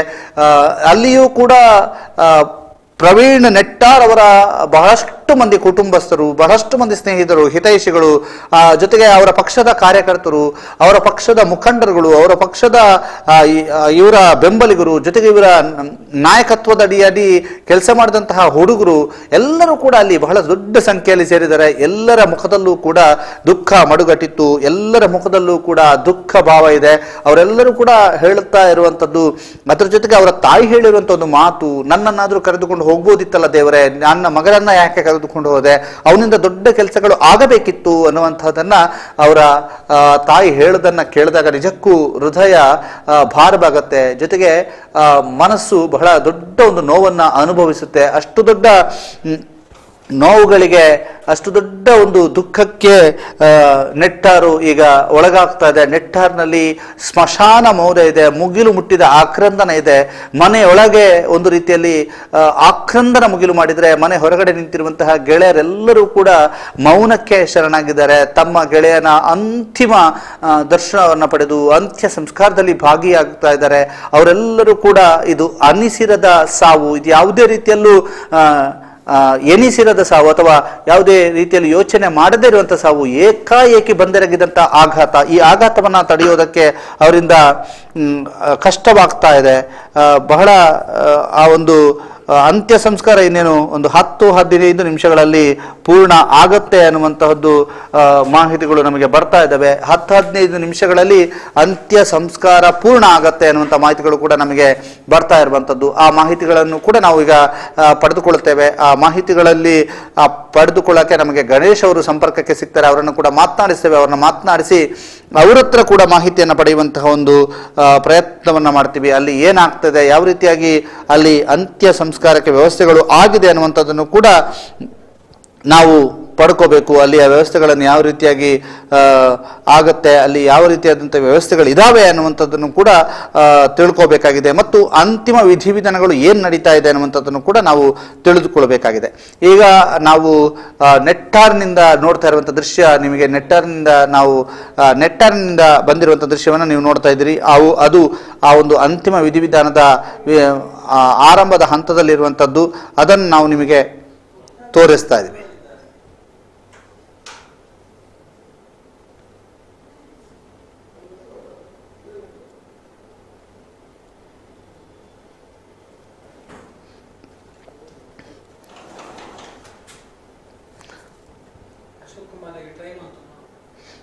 ಇದೀಗ ಒಂದು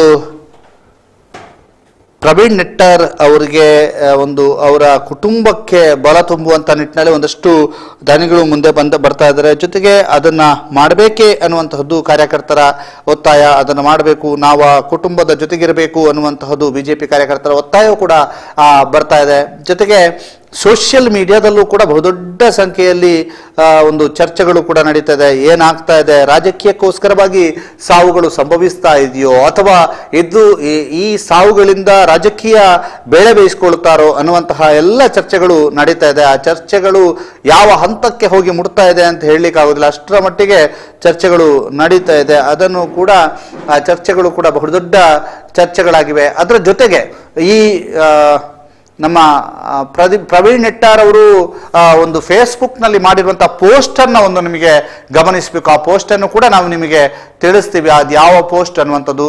ಆ ಒಂದು ಜುಲೈ 4ಕ್ಕೆ ಹಾಕಿರುವಂತಹ ಪೋಸ್ಟ್ ಒಂದಿದೆ, ಅದನ್ನು ಕೂಡ ಅದರ ಬಗ್ಗೆಯೂ ಕೂಡ ನಾವು ವಿವರಣೆಯನ್ನ ಕೊಡಬೇಕಾಗಿದೆ. ಯಾಕಂತಂದ್ರೆ ಜುಲೈ 4ಕ್ಕೆ ಹಾಕಿರುವಂತಹ ಪೋಸ್ಟನ್ನ ನಿಮಗೆ ವಿವರಣೆ ಕೊಡಬೇಕು. ಅದರ ಜೊತೆಗೆ ಬಿಜೆಪಿ ಯುವ ನಾಯಕ ಪ್ರವೀಣ್ ನೆಟ್ಟಾರ್ ಹತ್ಯೆ ಪ್ರಕರಣ ತುರ್ತು ಸಭೆ ಕರೆದ ಸಿಎಂ, ಗೃಹ ಸಚಿವರು ಭಾಗಿ.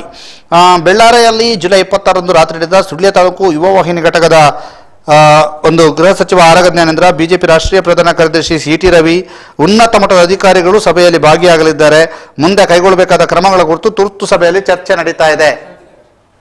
ಈ ಬಗ್ಗೆ ನಮ್ಮ ಜೊತೆಗೆ ಮಾತನಾಡೋದಕ್ಕೆ ನಮ್ಮ ಪ್ರತಿನಿಧಿ ಸಂತೋಷ್ ಶಾಂತಿನಗರ ಇದ್ದಾರೆ, ಅವರನ್ನ ಮಾತನಾಡಿಸುವ. ಸರ್ ನಮಸ್ತೆ. ನಮಸ್ತೆ. ಬಿಜೆಪಿ ಯುವ ನಾಯಕ ಪ್ರವೀಣ್ ನೆಟ್ಟಾರ್ ಹತ್ಯೆ ಪ್ರಕರಣ ತುರ್ತು ಸಭೆ ಕರೆದ ಸಿಎಂ, ಗೃಹ ಸಚಿವರು ಭಾಗಿ ಅನ್ನುವಂತಹ ಮಾಹಿತಿಗಳು ಲಭ್ಯವಾಗ್ತಾ ಇದೆ. ಎಲ್ಲಿ ಕರೆದಿದ್ದು, ಯಾರೆಲ್ಲ ಭಾಗಿಯಾಗ್ತಾ ಇದ್ದಾರೆ, ಏನು ಮಾತುಕತೆ ನಡೀಬಹುದು ಸರ್? ಸಿಎಂ ಅವರ ಅಧಿಕೃತ ಗೃಹ ಕಚೇರಿ ಕೃಷ್ಣಾದಲ್ಲಿ ಸಭೆ ನಿಗದಿಯಾಗಿದೆ.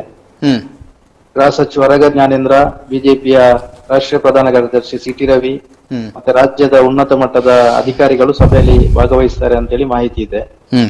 ಈಗಾಗಲೇ ಪ್ರವೀಣ್ ನೆಟ್ಟಾರ್ ಅವರ ಹತ್ಯೆ ಪ್ರಕರಣ ಇಡೀ ರಾಜ್ಯಾದ್ಯಂತ, ದೇಶಾದ್ಯಂತ ಒಂದು ಕಿಚ್ಚನ್ನ ಹಬ್ಬಿಸಿದೆ. ಅವರ ಮೃತದೇಹದ ಅಂತಿಮ ದರ್ಶನ ಮಾಡುವಂತಹ ಸಂದರ್ಭ ಬೆಳ್ಳಾರೆಯಲ್ಲಿ ಅಲ್ಲಿಗೆ ಭೇಟಿ ಕೊಟ್ಟಿದ್ದ ಬಿಜೆಪಿ ರಾಜ್ಯಾಧ್ಯಕ್ಷರು, ದಕ್ಷಿಣ ಕನ್ನಡ ಸಂಸದ ನಳಿನ್ ಕುಮಾರ್ ಕಟೀಲ್ ರವರಿಗೆ ಮತ್ತು ಅವರ ಇದ್ದ ಸಚಿವರು, ಶಾಸಕರಿಗೆ ಮುತ್ತಿಗೆ ಹಾಕಿ ಅವರ ಕಾರುಗೆ ದಿಗ್ಬಂಧನ ಹಾಕಿ ಕಲ್ಲು ತೂರಾಟ ಮಾಡಿದಂತ ಘಟನೆ ನಡೆದಿದೆ. ಪ್ರವೀಣ್ ರವರ ಹತ್ಯೆ ಮತ್ತು ಅಲ್ಲಿಗೆ ಬಂದಿದ್ದಂತ ರಾಜ್ಯಾಧ್ಯಕ್ಷರಿಗೆ ಈ ರೀತಿಯ ಒಂದು ಮುಜುಗರದ ಸನ್ನಿವೇಶ ಸೃಷ್ಟಿ ಹಾಕಿರೋದು, ಅದನ್ನ ಚರ್ಚೆ ಮಾಡಬೇಕಾದಂತ ಸನ್ನಿವೇಶದಲ್ಲಿ ಮುಖ್ಯಮಂತ್ರಿ ಅವರು ವಿಶೇಷ ಸಭೆ ಕರೆದಿದ್ದಾರೆ ಅಂತ ಹೇಳಿ ಮಾಹಿತಿ ಬಂದಿದೆ. ಅಲ್ಲಿ ಮುಂದೆ ಪರಿಹಾರದ ಬಗ್ಗೆ ಇರ್ಬೋದು ಅಥವಾ ಕಾನೂನು ಕ್ರಮದ ಬಗ್ಗೆ ಯಾವ ರೀತಿ ಕ್ರಮ ಕೈಗೊಳ್ಳಬೇಕು ಅಂತ ಹೇಳಿ ಚರ್ಚೆ ಆಗೋ ನಿರೀಕ್ಷೆ ಇದೆ. ಹೌದು. ಈಗ ಪರಿಹಾರ ಘೋಷಣೆಯೂ ಕೂಡ ಇನ್ನೂ ಆಗಿಲ್ಲ. ಅಧಿಕೃತವಾದ ಮಾಹಿತಿ ಏನು ಬರಲಿಲ್ಲ. ಹಿಂದೂ ಸಂಘಟನೆಯವರು, ಕಾರ್ಯಕರ್ತರು, ಮುಖಂಡರು ನಿನ್ನೆಯಿಂದಲೇ ಆಗ್ರಹಿಸ್ತಾ ಇದ್ದಾರೆ ಅವರಿಗೆ ಪರಿಹಾರ ಕೊಡಬೇಕು ಅಂತ ಹೇಳಿ. ಆದ್ರೆ ಜಿಲ್ಲಾಡಳಿತ ಆಗ್ಲಿ, ಜನಪ್ರತಿನಿಧಿಗಳಾಗ್ಲಿ, ರಾಜ್ಯ ಸರ್ಕಾರವಾಗ್ಲಿ ಇದುವರೆಗೆ ಯಾವುದೇ ಅಧಿಕೃತವಾಗಿ ಘೋಷಣೆ ಮಾಡಿರುವಂತದ್ದು ಮಾಹಿತಿ ಬಂದಿಲ್ಲ. ಓಕೆ. ಈಗ ಅಲ್ಲಿಗೆ ಬಂದಂತಹ ನಾಯಕರಿಗೆ ಮುತ್ತಿಗೆ ಹಾಕಿರೋದನ್ನ ನೋಡಿದ್ವಿ. ಆ ನಾಯಕರು ಅಲ್ಲಿಂದ ತೆರಳಿ ಸೇಫ್ ಆಗಿದಾರಲ್ಲ? ಹೌದು, ಅಲ್ಲಿ ಲಾಠಿ ಚಾರ್ಜ್ ಆದ ನಂತರ ಸ್ವಲ್ಪ ಗೊಂದಲ ಸೃಷ್ಟಿಯಾಯಿತು. 1-2-3 ಗಾಯಗೊಂಡ್ರು. ಆ ನಂತರ ಪರಿಸ್ಥಿತಿ ತಿಳಿಗೊಂಡಿದೆ ಅಂತೇಳಿ ಮಾಹಿತಿ ಬಂದಿದೆ. ಓಕೆ, ಧನ್ಯವಾದ ಸಂತೋಷ್ ಕುಮಾರ್ ಶಾಂತಿನಗರ ಅವರೇ, ನಮ್ಮ ಜೊತೆಗೆ ಮಾಹಿತಿಯನ್ನ ಒದಗಿಸಿದ್ರಿ, ಒಂದಷ್ಟು ಅಪ್ಡೇಟ್ಗಳನ್ನು ಕೊಟ್ಟರು. ಬೆಂಗಳೂರಿನ ಗೃಹ ಕಚೇರಿ, ಸಿಎಂ ಗೃಹ ಕಚೇರಿ ಕೃಷ್ಣಾದಲ್ಲಿ ಈ ಕುರಿತಾಗಿ ಅಂದರೆ ಪ್ರವೀಣ್ ನೆಟ್ಟಾರ್ ಅವರ ಹತ್ಯೆ ಸಂಬಂಧಿಸಿ ಉನ್ನತ ಅಧಿಕಾರಿಗಳು ಮತ್ತು ಉನ್ನತ ಸಚಿವರುಗಳ ಸಭೆಯನ್ನು ನಡೆಸಲಿಕ್ಕೆ ಸಿಎಂ ಮುಂದಾಗಿದ್ದಾರೆ. ಗೃಹ ಸಚಿವ ಆರಗ ಜ್ಞಾನೇಂದ್ರ ಜೊತೆಗೆ ಸಿಟಿ ರವಿ ಅವರ ನೇತೃತ್ವದಲ್ಲಿ ಈ ಒಂದು ಸಭೆಯನ್ನು ಕರೆಯಲಾಗಿರುವಂಥದ್ದು. ಅಲ್ಲಿ ಪ್ರಮುಖ ವಿಚಾರಗಳ ಬಗ್ಗೆ ಮಾತುಕತೆ ನಡೆಸಲಾಗುವುದು. ಜೊತೆಗೆ ಈ ಒಂದು ಪ್ರವೀಣ್ ನೆಟ್ಟಾರ್ ಅವರ ಕುಟುಂಬಕ್ಕೆ ಪರಿಹಾರವನ್ನು ಒದಗಿಸುವಂತಹ ನಿಟ್ಟಿನಲ್ಲಿ ಇನ್ನೂ ಕೂಡ ಸರ್ಕಾರ ಯಾವುದೇ ರೀತಿಯಂಥ ಕ್ರಮವನ್ನು ಕೈಗೊಳ್ಳದೇ ಇರುವುದು ಕೂಡ ಆಕ್ರೋಶಕ್ಕೆ ಕಾರಣವಾಗಿತ್ತು.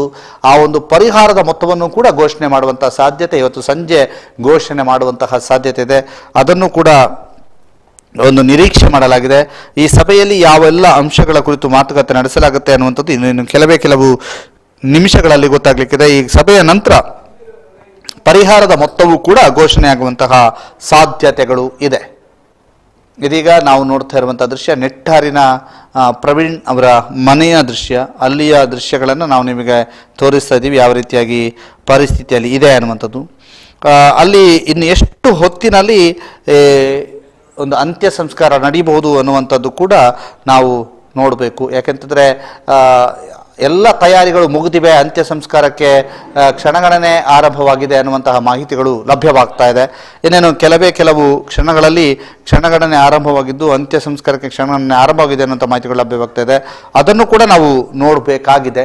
ಜೊತೆಗೆ ನಮ್ಮ ಪ್ರತಿನಿಧಿ ಗಣೇಶ್ ಅವರು ನೆಟ್ಟಾರ್ನಿಂದ ಸಂಪರ್ಕದಲ್ಲಿದ್ದಾರೆ, ಅವರನ್ನು ಕೂಡ ಮಾತನಾಡಿಸಬೇಕು. ನಮ್ಮ ಪ್ರತಿನಿಧಿ ಗಣೇಶ್ ಅವರನ್ನ ಮಾತನಾಡಿಸುವಂಥ ಪ್ರಯತ್ನವನ್ನು ಕೂಡ ನಾವು ಮಾಡಬೇಕಾಗಿದೆ.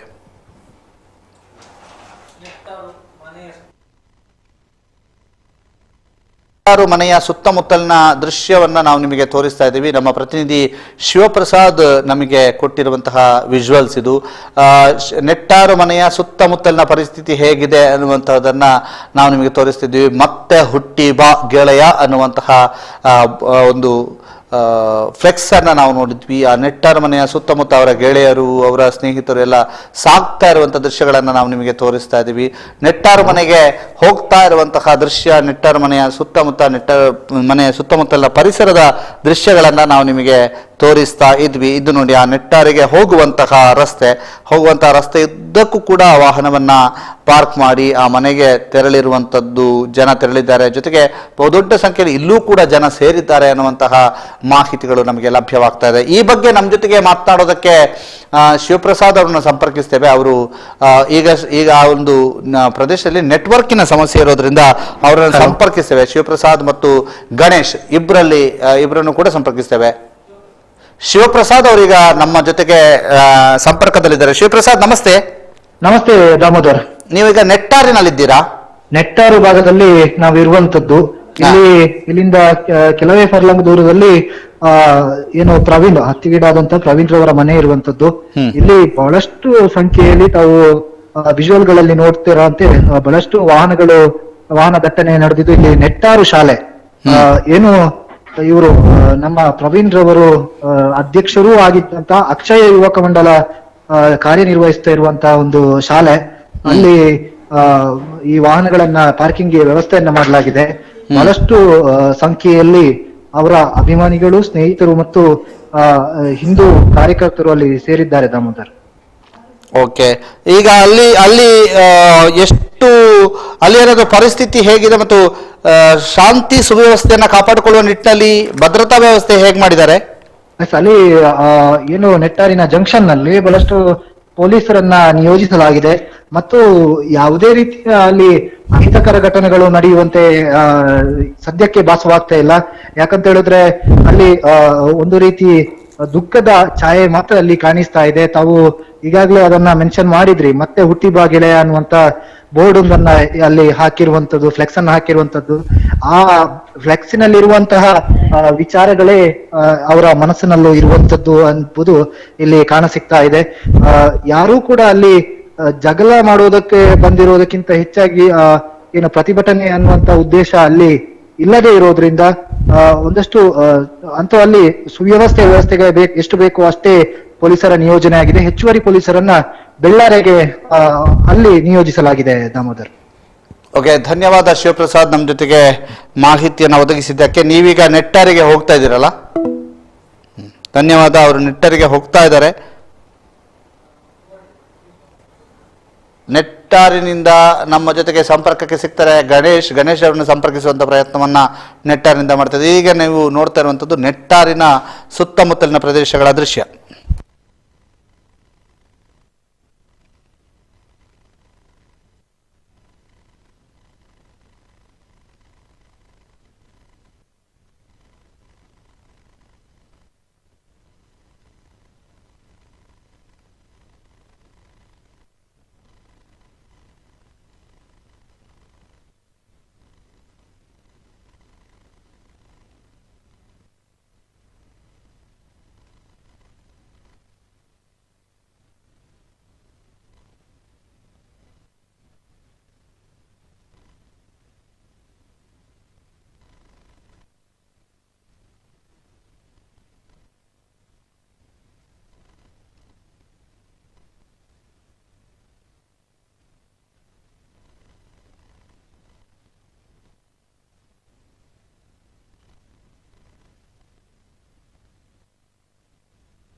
ಇದೀಗ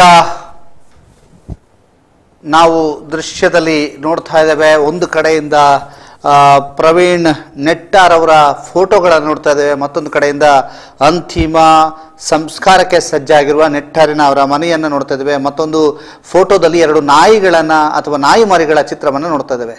ಈ ನಾಯಿ ಮರಿಗಳ ಚಿತ್ರವನ್ನು ನಿಮಗೆ ಯಾಕೆ ತೋರಿಸ್ತಾ ಇದ್ದೀವಿ ಅಂತಂದರೆ, ಇದು ಜುಲೈ 4ರಂದು ಪ್ರವೀಣ್ ಅವರು ಮಾಡಿರುವಂಥ ಒಂದು ಪೋಸ್ಟ್.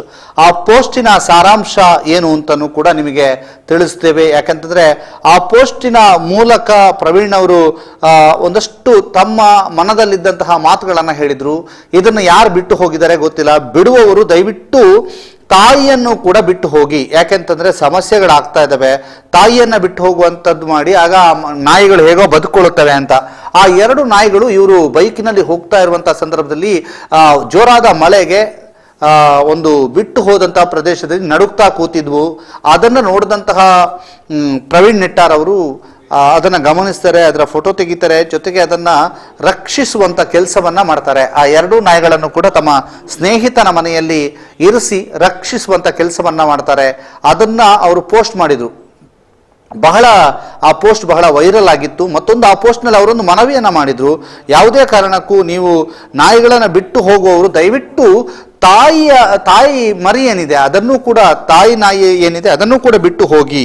ಯಾಕೆಂತಂದರೆ ಆ ನಾಯಿಯನ್ನು ಬಿಟ್ಟು ಹೋದಾಗ ಮಾತ್ರ ಈ ಚಿಕ್ಕ ಮರಿಗಳಿಗೆ ಬದುಕೊಳ್ಳಿಕ್ಕೆ ಸಾಧ್ಯವಾಗುತ್ತೆ, ಇಲ್ಲದಿದ್ದರೆ ಕಷ್ಟ ಆಗುತ್ತೆ. ದಯವಿಟ್ಟು ಇಂಥದ್ದೊಂದು ಮಾಡಬೇಡಿ ಅನ್ನುವಂಥದ್ದನ್ನು ಮನವಿ ಮಾಡಿಕೊಂಡಿದ್ರು. ಆ ಮನವಿಗೆ ಆವತ್ತು ಅವರು ಬರೆದಂತಹ ಬರಹ ಏನಿದೆ ದೊಡ್ಡ ಮಟ್ಟಿನಲ್ಲಿ ಚರ್ಚೆಗೆ ಕಾರಣ ಆಗಿತ್ತು, ಜೊತೆಗೆ ಆ ದೊಡ್ಡ ಮಟ್ಟಿನಲ್ಲಿ ವೈರಲ್ ಕೂಡ ಆಗಿತ್ತು. ಅಷ್ಟರ ಮಟ್ಟಿಗೆ ಅದೊಂದು ಆ ಬರಹ ಬಹುದೊಡ್ಡವಂತ ಒಂದು ಇಂಪ್ಯಾಕ್ಟ್ ಅನ್ನು ಕ್ರಿಯೇಟ್ ಮಾಡಿತ್ತು. ಆ ಬರಹ ಜುಲೈ 4ರಂದು ಅವ್ರು ಬರೆದದ್ದು ಈ ರೀತಿ ಇತ್ತು. ಇದು ನಿನ್ನೆ ರಾತ್ರಿ ನಾನು ಸುಳ್ಯ ತಾಲೂಕಿನ ಬೆಳ್ಳಾರೆಯಿಂದ ಕೋಟೆ ಮುಗೇರಿಗೆ ಹೋಗುವಂತಹ ಸಂದರ್ಭದಲ್ಲಿ ಕಂಡು ಬಂದಂತಹ ದೃಶ್ಯ.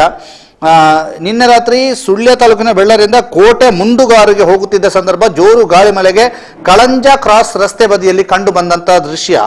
ಆ ಗಾಳಿ ಮಳೆಗೆ ಬೈಕಿನ ಲೈಟು ನೋಡಿ ಹತ್ತಿರ ಬಂದು ರಕ್ಷಣೆಗಾಗಿ ಅದರದ್ದೇ ಭಾಷೆಯಲ್ಲಿ ಕಾಡಿ ಬೇಡಿಕೊಂಡ ದೃಶ್ಯ ಎಂತಹ ಕಲ್ಲು ಹೃದಯವನ್ನು ಕೂಡ ಕರಗಿಸುವ ಹಾಗಿತ್ತು.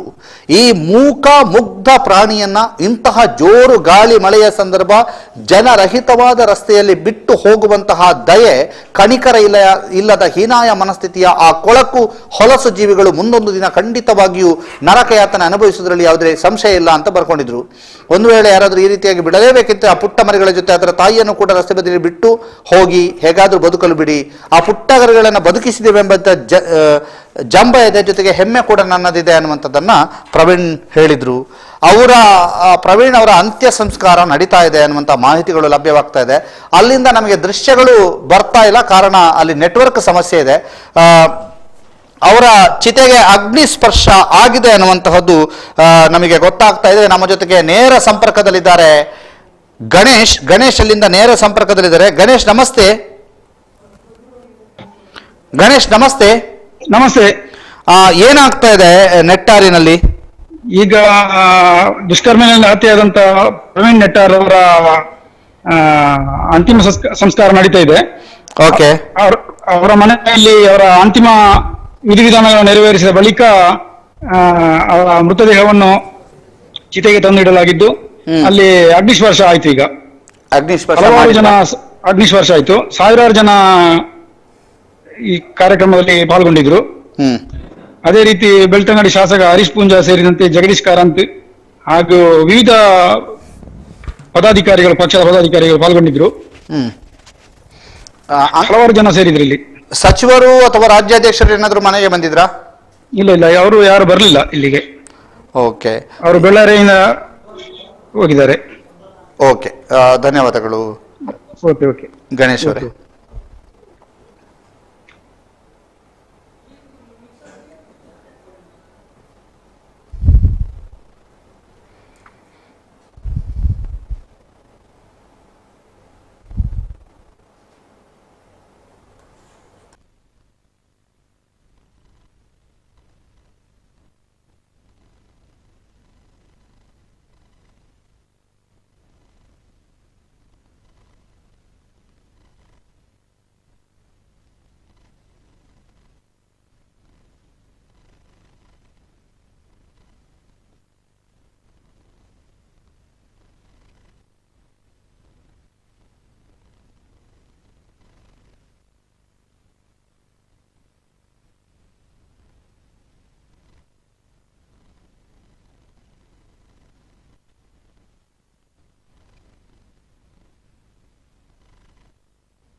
ಅಂತಿಮ ಪಾರ್ಥಿವ ಶರೀರಕ್ಕೆ ಚಿತೆಗೆ ಅಗ್ನಿಸ್ಪರ್ಶ ಆಗಿರುವಂತಹ ದೃಶ್ಯಗಳನ್ನು ನೋಡ್ತಾ ಇದ್ದೀರಿ. ಇದು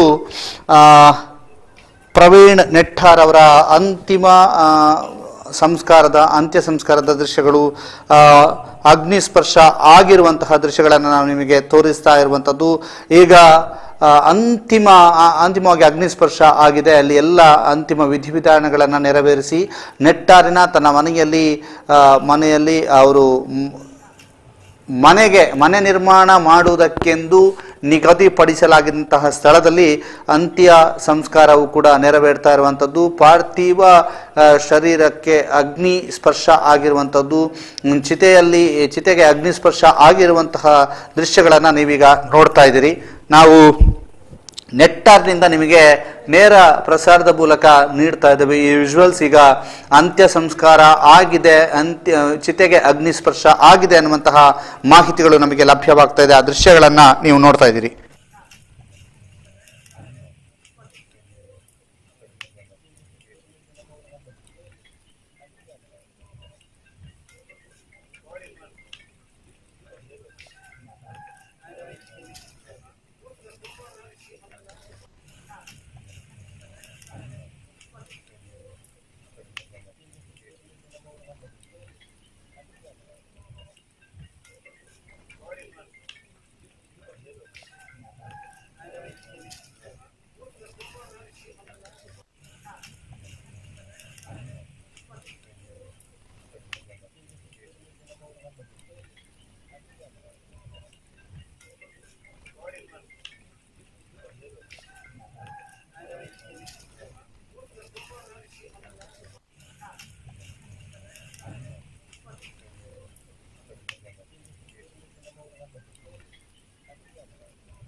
ನಮ್ಮ ಜೊತೆಗೆ ಬೆಳ್ತಂಗಡಿಯ ಶಾಸಕರಾದ ಹರೀಶ್ ಪೂಂಜಾ ಅವರು ಸಂಪರ್ಕದಲ್ಲಿದ್ದಾರೆ. ಹರೀಶ್ ಪೂಂಜಾ ಅವರೇ, ನಮಸ್ತೆ. ನಮಸ್ತೆ. ಇವತ್ತು ಪ್ರವೀಣ್ ನೆಟ್ಟಾರ್ ಅವರ ಅಂತ್ಯ ಸಂಸ್ಕಾರದಲ್ಲಿ ಮತ್ತು ಪ್ರವೀಣ್ ನೆಟ್ಟಾರ್ ಅವರ ಪಾರ್ಥಿವ ಶರೀರದ ಒಂದು ಮೆರವಣಿಗೆಯಲ್ಲೂ ಕೂಡ ತಾವು ಭಾಗಿಯಾಗಿದ್ರಿ.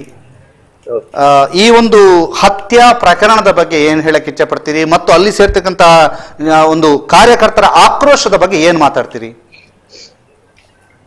ಪ್ರವೀಣ್ ಅಂತಹ ಒಬ್ಬ ಸರಳ ಸಜ್ಜನಿಕೆ ಕಾರ್ಯಕರ್ತನ ಹತ್ಯೆ ಆಗಿರ್ತಕ್ಕಂಥದ್ದು ಇದನ್ನು ಖಂಡಿತವಾಗಿ ನಾನು ಖಂಡಿಸ್ತೇನೆ. ಏನು ಈ ಹತ್ಯೆಯನ್ನು ಮಾಡಿರ್ತಕ್ಕಂಥ ವ್ಯಕ್ತಿಗಳಿದ್ದಾರೆ ಮತ್ತು ಅವರ ಹಿಂದೆ ಇರ್ತಕ್ಕಂಥ ಸಂಘಟನೆ ಮತ್ತು ಅವರಿಗೆ ಸಹಕಾರ ಮಾಡಿರ್ತಕ್ಕಂಥ ಎಲ್ಲಾ ವ್ಯಕ್ತಿಗಳನ್ನು ಪತ್ತೆ ಹಚ್ಚತಕ್ಕಂಥ ನಿಟ್ಟಿನಲ್ಲಿ ಸಮಗ್ರ ತನಿಖೆ ಮಾಡತಕ್ಕಂಥ ಉದ್ದೇಶವನ್ನು ಇಟ್ಟುಕೊಂಡು ರಾಷ್ಟ್ರೀಯ ತನಿಖಾ ದಳ ಇದರ ತನಿಖೆಯನ್ನು ಕೈಗೆತ್ತಿಕೊಳ್ಬೇಕೆನ್ನುವಂತ ಆಗ್ರಹವನ್ನು ಸರ್ ನಾನು ರಾಜ್ಯ ಸರ್ಕಾರಕ್ಕೆ ಮಾಡ್ತಾ ಇದ್ದೇನೆ. ಇವತ್ತು ಏನು ಪ್ರವೀಣ್ ಅವರ ಅಂತ್ಯ ಸಂಸ್ಕಾರದ ಭಾಗವಾಗಿ ನಡೆದಿರ್ತಕ್ಕಂಥ ಮೆರವಣಿಗೆಯಲ್ಲಿ ನಾನು ಭಾಗವಹಿಸಿದ್ದೆ. ಸಹಜವಾಗಿ ಕಾರ್ಯಕರ್ತರಿಗೆ ಆಕ್ರೋಶಗಳು ಆಗುವಂಥದ್ದು ಸಹಜ. ನಾನು ಒಬ್ಬ ಕಾರ್ಯಕರ್ತನಾಗಿ ಬೆಳೆದವನು. ಈ ರೀತಿಯ ಘಟನೆಗಳು ನಮ್ಮೆಲ್ಲ ಕಾರ್ಯಕರ್ತರ ಮನಸ್ಸಿಗೆ ಆಘಾತವನ್ನು ಉಂಟು ಮಾಡತಕ್ಕಂಥದ್ದು ಸಹಜವಾಗಿರ್ತಕ್ಕಂಥ ಭಾವನೆ. ನಾನು ಕಾರ್ಯಕರ್ತರ ಭಾವನೆಗೆ ಪೂರಕವಾಗಿ ನಾನು ಅವ್ರ ಜೊತೆ ನಿಲ್ತೇನೆ. ಕಾರ್ಯಕರ್ತರು ಈ ಭಾವನೆಯನ್ನು ವ್ಯಕ್ತಪಡಿಸದ ರೀತಿಯಲ್ಲಿ ಸರ್ಕಾರ ಶಿವಮೊಗ್ಗದಲ್ಲಿ ನಡೆದಿರ್ತಕ್ಕಂಥ ಹರ್ಷ ಅವರ ಹತ್ಯೆಯ ಸಂದರ್ಭದಲ್ಲಿ ಹಂತಕರನ್ನು ಶಿಕ್ಷಿಸುವಂತಹ ವಿಧಾನದಲ್ಲಿ ಸ್ವಲ್ಪ ಎಡವಿದ್ದಾರೆ ಅಂತ ಹೇಳಲಿಕ್ಕೆ ನಾನು ಈ ಸಂದರ್ಭದಲ್ಲಿ ಹೇಳ್ತೇನೆ.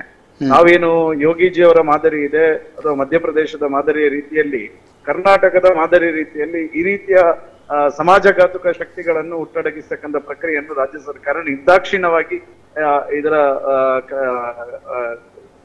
ವ್ಯವಸ್ಥೆಯನ್ನು ಮಾಡಬೇಕೆನ್ನುವಂಥದ್ದು ನನ್ನ ಆಗ್ರಹ. ಇದರಲ್ಲಿ ನಾನೊಬ್ಬ ಸರ್ಕಾರದ ಒಂದು ಭಾಗವಾಗಿಯೂ ನಾನು ಇದನ್ನು ಹೇಳಲಿಕ್ಕೆ ನಾನು ಹೇಳ್ತಾ ಇದ್ದೇನೆ. ಖಂಡಿತವಾಗಿ ಈ ರೀತಿ ಘಟನೆಗಳು ಇನ್ನು ಮುಂದೆ ಇದನ್ನು ನಾನು ಯಾವುದೇ ಹಂತದಲ್ಲಿ ಇದನ್ನು ನಾನು ಈ ರೀತಿಯ ಘಟನೆಗಳು ಘಟಿಸದ ರೀತಿಯಲ್ಲಿ ಸರ್ಕಾರ ಇದಕ್ಕೆ ಸೂಕ್ತವಾಗಿರ್ತಕ್ಕಂಥ ಕ್ರಮ ಕೈಗೊಳ್ಳಬೇಕೆನ್ನುವಂಥದ್ದನ್ನು ನಾನು ಆಗ್ರಹ ಮಾಡ್ತೀನಿ. ಸರ್, ನೀವು ಯಾರನ್ನಾದ್ರೂ ಸಂಪರ್ಕಿಸಿದ್ದೀರಾ ಈ ಬಗ್ಗೆ, ಈಗಾಗಲೇ ಇದ್ರ ಬಗ್ಗೆ ಮಾತನಾಡೋದಕ್ಕೆ? ನಿನ್ನೆ ಘಟನೆ ನಡೆದ ನಂತರ ನನಗೆ ಬಂದ ಮಾಹಿತಿಯ ನಂತರ ನಿರಂತರವಾಗಿ ನಾನು ಜಿಲ್ಲಾ ವರಿಷ್ಠಾಧಿಕಾರಿಗಳ ಜೊತೆ, ಐಜಿ ಅವರ ಜೊತೆಗೆ ಮತ್ತು ಹೋಮ್ ಮಿನಿಸ್ಟರ್ ಜೊತೆಗೆ ನಿರಂತರವಾಗಿರ್ತಕ್ಕಂಥ ಸಂಪರ್ಕದಲ್ಲಿದ್ದೇನೆ. ನಿನ್ನೆ ರಾತ್ರಿ DC ಅವರು ಸ್ಥಳಕ್ಕೆ ಆಗಮಿಸಬೇಕು ಎನ್ನುವಂತ ಆಗ್ರಹವನ್ನು ಮಾಡಿದಾಗ DC ಅವರ ಜೊತೆ ಸಂಪರ್ಕ ಮಾಡಿ ಅವರು ಬಂದಿದ್ದಾರೆ, ಸ್ಥಳಕ್ಕೆ ಬಂದಿದ್ದಾರೆ. ಅದ್ರ ಜೊತೆಗೆ ಇವತ್ತು ನಾವು ಗೃಹ ಸಚಿವರ ಜೊತೆಗೆ ಸಂಪರ್ಕವನ್ನು ಮಾಡಿದ್ದೇವೆ. ಈಗಾಗಲೇ ಒಂದಷ್ಟು ಜನರನ್ನು ಪೊಲೀಸ್ ಇಲಾಖೆ ಎನ್ಕ್ವೈರಿಗೋಸ್ಕರ ಬಂಧನವನ್ನು ಮಾಡಿದ್ದಾರೆ. ಖಂಡಿತವಾಗಿಯೂ ಆದಷ್ಟು ಬೇಗ ಯಾರು ನಿಜವಾದ ಅಪರಾಧಿಗಳಿದ್ದಾರೆ ಅವರನ್ನು ಪತ್ತೆ ಹಚ್ಚತಕ್ಕಂಥ ಪ್ರಕ್ರಿಯೆಯನ್ನು ಖಂಡಿತವಾಗಿಯೂ ಮಾಡ್ತಾರೆ. ಆದ್ರೆ ನಂದೊಂದು ಈ ಸಂದರ್ಭದಲ್ಲಿ ಒಂದು ಸರ್ಕಾರಕ್ಕೆ ಮತ್ತು ಈಗ ನ್ಯಾಯಾಲಯಕ್ಕೆ ಈ ರೀತಿಯ ಘಟನೆಗಳು ಪದೇ ಪದೇ ಘಟಿಸಬಾರದು ಎನ್ನುವ ಕಾರಣಕ್ಕೋಸ್ಕರ ನ್ಯಾಯಾಲಯಗಳು ಈ ರೀತಿಯ ಘಟನೆಗಳು ಸಂಭವಿಸಿದ 60 ದಿನದ ಒಳಗಡೆ ಅದಕ್ಕೆ ಶಿಕ್ಷೆಯನ್ನು ಪ್ರಕಟಿಸತಕ್ಕಂಥ ಒಂದು ವ್ಯವಸ್ಥೆಯನ್ನು, ಪ್ರತ್ಯೇಕ ವ್ಯವಸ್ಥೆಯನ್ನು ಮಾಡಬೇಕು. ಮಾಡಿದ್ರೆ ಯಾರು ಈ ರೀತಿಯ ಹಂತಕರಿರ್ತಾರೆ, ಈ ರೀತಿಯ ಕೃತ್ಯವನ್ನು ಮಾಡಿರ್ತಕ್ಕಂಥವರಿಗೆ ಅದು ಒಂದು ಭಯವನ್ನು ಹುಟ್ಟಿಸ್ತದೆ ಮತ್ತು ಇದರಿಂದ ಸ್ವಲ್ಪ ವಿಮುಖತೆಯನ್ನು ಪಡೀಲಿಕ್ಕೆ ಸಹಕಾರಿಯಾಗ್ತದೆ ಅನ್ನುವಂಥದ್ದನ್ನು ಸಹ ಈ ಸಂದರ್ಭದಲ್ಲಿ ಹೇಳ್ತಾರೆ.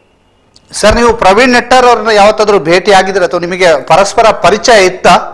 ಒಳ್ಳೆ ನನ್ನ ಸ್ನೇಹಿತ ಆಗಿದ್ರು ಪ್ರವೀಣ್ ಅವರು. ನಾವು ಯುವ ಮೋರ್ಚಾದ ಒಬ್ಬ ಜಿಲ್ಲೆಯ ಕಾರ್ಯಕರ್ತರಾಗಿದ್ರು. ಮತ್ತೆ ಅನೇಕ ಸಂದರ್ಭದಲ್ಲಿ ನಾನು ಭೇಟಿ ಮಾಡಿದ್ದೆ.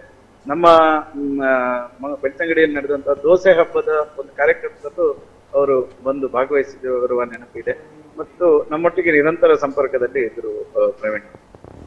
ಮತ್ತೊಂದು ಕಡೆ ಹರೀಶ್ ಪೂಂಜಾ ಅವರೇ, ಈ ಪರಿಹಾರ ಒದಗಿಸಿಕೊಡುವ ನಿಟ್ಟಿನಲ್ಲಿ ಸ್ವಲ್ಪ ನಿಧಾನಗತಿಯಲ್ಲಿ ಸರ್ಕಾರ ವರ್ತಿಸಿದೆ ಅನ್ನುವಂಥದ್ದಕ್ಕೆ ಆಕ್ರೋಶಗಳು ಸಾಮಾಜಿಕ ಜಾಲತಾಣದಲ್ಲಿ ವ್ಯಕ್ತವಾಗ್ತಾ ಇದೆ. ಈಗಾಗಲೇ ನಮ್ಮ ಪರಿವಾರ ಸಂಘಟನೆಯ ಪ್ರಮುಖರಾಗಿರ್ತಕ್ಕಂಥ ಸೀತಾರಾಮ್ ಅವರು ಇವತ್ತು ಅಲ್ಲಿ ಮೃತರ ಮನೆಯಲ್ಲಿ ಘೋಷಣೆಯನ್ನು ಮಾಡಿದ್ರು. ರಾಷ್ಟ್ರೀಯ ಸ್ವಯಂ ಸೇವಕ ಸಂಘದ ಪರಿವಾರ ಸಂಘಟನೆಗಳು ಎಲ್ಲ, ಬಜರಂಗ ದಳ ಇರ್ಬೋದು, ವಿಶ್ವ ಹಿಂದೂ ಪರಿಷತ್ ಇರ್ಬೋದು, ಹಿಂದೂ ಜಾಗರಣ ವೇದಿಕೆ ಇರ್ಬೋದು, ರಾಷ್ಟ್ರೀಯ ಸ್ವಯಂ ಸೇವಕ ಸಂಘ ಮತ್ತೆ ಭಾಜಪ ಎಲ್ಲ ಒಟ್ಟು ಸೇರಿ ಸುಮಾರು 50 ಲಕ್ಷ ರೂಪಾಯಿಯ ಸಂಗ್ರಹವನ್ನು ಮಾಡಿ ಮೃತರ ಮನೆಯ ಮುಂದಿನ ಅವರ ಜೀವನಕ್ಕೆ ಅವರ ತಂದೆ ತಾಯಿ, ಅವರ ಪತ್ನಿಗೆ ಸಾಕಾರ ಆಗುವಂತ ದೃಷ್ಟಿಯಲ್ಲಿ, ಅವರ ಕುಟುಂಬಕ್ಕೆ ಸಾಕಾರ ಆಗುವಂತ ದೃಷ್ಟಿಯಲ್ಲಿ ನಾವು ಸಂಗ್ರಹ ಮಾಡಿ ಕೊಡ್ತೇವೆ ಅನ್ನುವಂತ ಘೋಷಣೆಯನ್ನು ಸಹ ನಮ್ಮ ಪರಿವಾರ ಸಂಘಟನೆ ಹಿರಿಯರು ಮಾಡಿದ್ದಾರೆ. ಓಕೆ, ಧನ್ಯವಾದಗಳು ನಮ್ಮ ಜೊತೆಗೆ ಮಾತನಾಡಿದ್ದಕ್ಕೆ ಹರೀಶ್ ಪೂಂಜಾರ್ ಅವರಿಗೆ. ಇದು ಹರೀಶ್ ಪೂಂಜಾರ್ ಅವರ ಮಾತು. ಅಲ್ಲಿ ಭಾಜಪ ಜೊತೆಗೆ ಅದರ RSS ಇರ್ಬೋದು, ಜೊತೆಗೆ ಬೇರೆ ಬೇರೆ ಪರಿವಾರ ಸಂಘಟನೆಗಳು ಸೇರಿಕೊಂಡು 50 ಲಕ್ಷ ರೂಪಾಯಿಯಷ್ಟು ಸಂಗ್ರಹ ಮಾಡಿ ಕೊಡುವಂತಹ ನಿರ್ಧಾರವನ್ನ ಮೃತರ ಮನೆಯಲ್ಲಿ ಕೈಗೊಂಡಿದ್ದಾರೆ ಅನ್ನುವಂತಹ ಮಾಹಿತಿಯನ್ನ ಬೆಳ್ತಂಗಡಿಯ ಶಾಸಕ ಹರೀಶ್ ಪೂಂಜಾರ್ ಅವರು ನಮ್ಮ ಜೊತೆಗೆ ಮಾತನಾಡುವ ವೇಳೆ ಹೇಳಿದ್ದಾರೆ.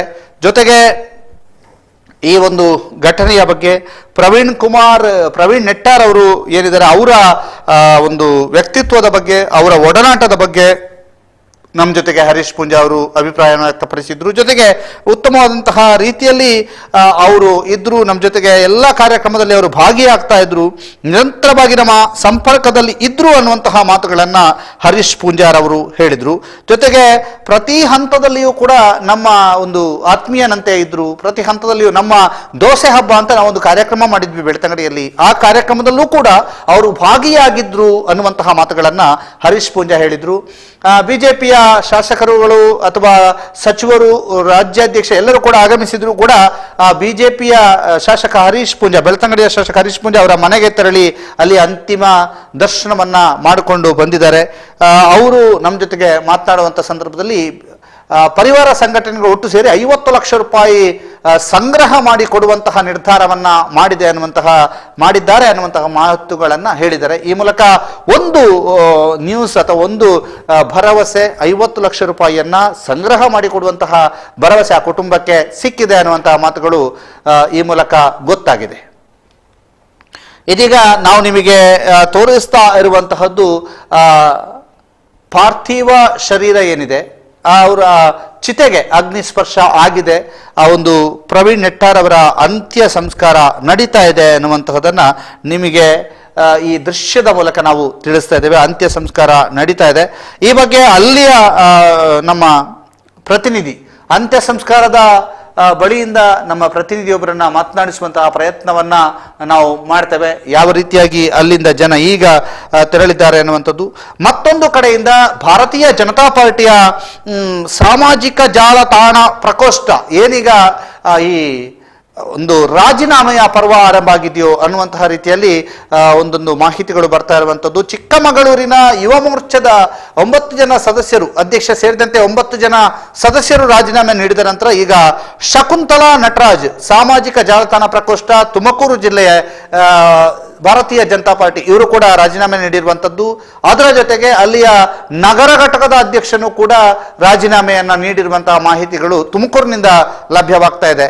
ಇದೊಂದು ರೀತಿಯಲ್ಲಿ ಪ್ರವೀಣ್ ನೆಟ್ಟಾರು ಹತ್ಯೆ ಪ್ರಕರಣದ ನಂತರ ಈ ಒಂದು ರಾಜೀನಾಮೆಯ ಪರ್ವ, ಅದು ಕೂಡ ಕಾರ್ಯಕರ್ತರಾಗಿ ಕೆಲಸವನ್ನ ಮಾಡುವಂಥವರು ಅಥವಾ ಚಿಕ್ಕ ಪುಟ್ಟ ಒಂದು ಜವಾಬ್ದಾರಿಗಳನ್ನು ಹೊತ್ತುಕೊಂಡವರು, ಯುವ ಮೋರ್ಚಾದ ಜವಾಬ್ದಾರಿಗಳನ್ನು ಹೊತ್ತುಕೊಂಡವರೆಲ್ಲರೂ ಕೂಡ ರಾಜೀನಾಮೆಗೆ ಮುಂದಾಗ್ತಾ ಇರುವಂತಹದ್ದು ಕಂಡು ಬರ್ತಾ ಇರುವಂತಹದ್ದು ಬಹಳ ಅಚ್ಚರಿಗೆ ಕಾರಣ ಆಗಿದೆ. ಇದರನ್ನ ಈ ಡ್ಯಾಮೇಜ್ ಅನ್ನ ಯಾವ ರೀತಿಯಾಗಿ ಕಂಟ್ರೋಲ್ ಮಾಡ್ತಾರೆ ಬಿಜೆಪಿಯವರು ಅನ್ನುವಂಥದ್ದು ಕೂಡ ಮುಂದಿನ ದಿನಗಳಲ್ಲಿ ಕುತೂಹಲಕಾರಿಯಾಗಿ ಕಂಡು ಬರ್ತಾ ಇದೆ. ಅದರ ಜೊತೆಗೆ ನಾವೀಗ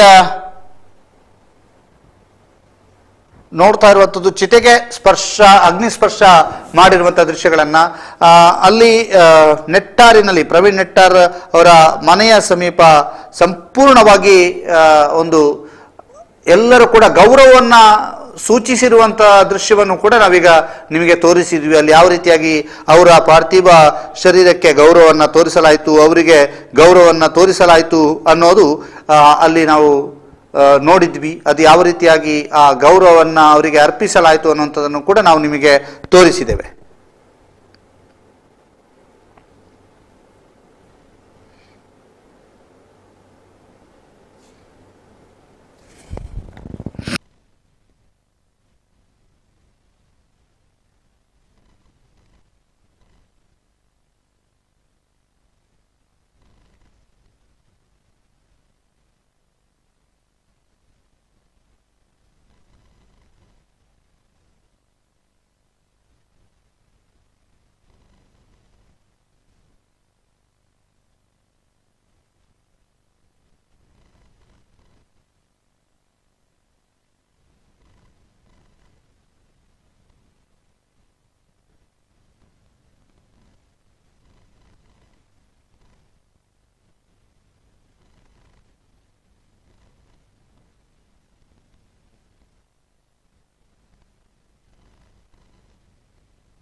ಪ್ರವೀಣ್ ನೆಟ್ಟಾರ್ ಪಾರ್ಥಿವ ಶರೀರದ ಅಂತ್ಯಕ್ರಿಯೆ ನಡೀತಾ ಇರುವಂತಹ ಅಥವಾ ಚಿತೆಗೆ ಸ್ಪರ್ಶ ಆಗಿರುವಂತಹ ದೃಶ್ಯಗಳನ್ನು ನೀವು ನೋಡ್ತಾ ಇದ್ದೀರಿ. ಅದರ ಜೊತೆಗೆ ಎಡಿಜಿಪಿ ಆಗಿರುವಂತಹ ಅಲೋಕ್ ಕುಮಾರ್ ಅವರು ಇವತ್ತು ಸುಳ್ಯದಲ್ಲಿ ಬಂದು 2 ದಿನಗಳ ಕಾಲ ಮೊಕ್ಕಾಂ ಹೂಡಲಿದ್ದಾರೆ ಅನ್ನುವಂತಹ ಮಾಹಿತಿಗಳು ಲಭ್ಯವಾಗ್ತಾ ಇದೆ. ಅವರು ತನಿಖೆಯ ಉಸ್ತುವಾರಿಯನ್ನು ವಹಿಸಿಕೊಂಡಿರುವಂಥದ್ದು, ತನಿಖೆಯ ಉಸ್ತುವಾರಿ ಅವರ ಹೆಗಲಿಗೆ ಏರಿರುವಂಥದ್ದು. ಸುಳ್ಯದಲ್ಲಿ ಮೊಕ್ಕಾಂ ಹೂಡಲಿರುವ ಖಡಕ್ IPS ಅಧಿಕಾರಿ ಅಲೋಕ್ ಕುಮಾರ್ ಅನ್ನುವಂತಹ ನ್ಯೂಸ್ ಬರ್ತಾ ಇದೆ. ಜೊತೆಗೆ ಅಲೋಕ್ ಕುಮಾರ್ ಅವರು ಖಡಕ್ IPS ಅಧಿಕಾರಿಯಾಗಿರುವ ಅಲೋಕ್ ಕುಮಾರ್ ಈಗಾಗಲೇ ಪಶ್ಚಿಮ ವಲಯ IGP ದೇವಜ್ಯೋತಿ ರೇ ಮತ್ತು ದಕ್ಷಿಣ ಕನ್ನಡದ SP ಋಷಿಕೇಶ್ ಸೋನಾವಣೆ ಅವರಿಂದ ಮಾಹಿತಿಯನ್ನು ಪಡೆದಿದ್ದಾರೆ.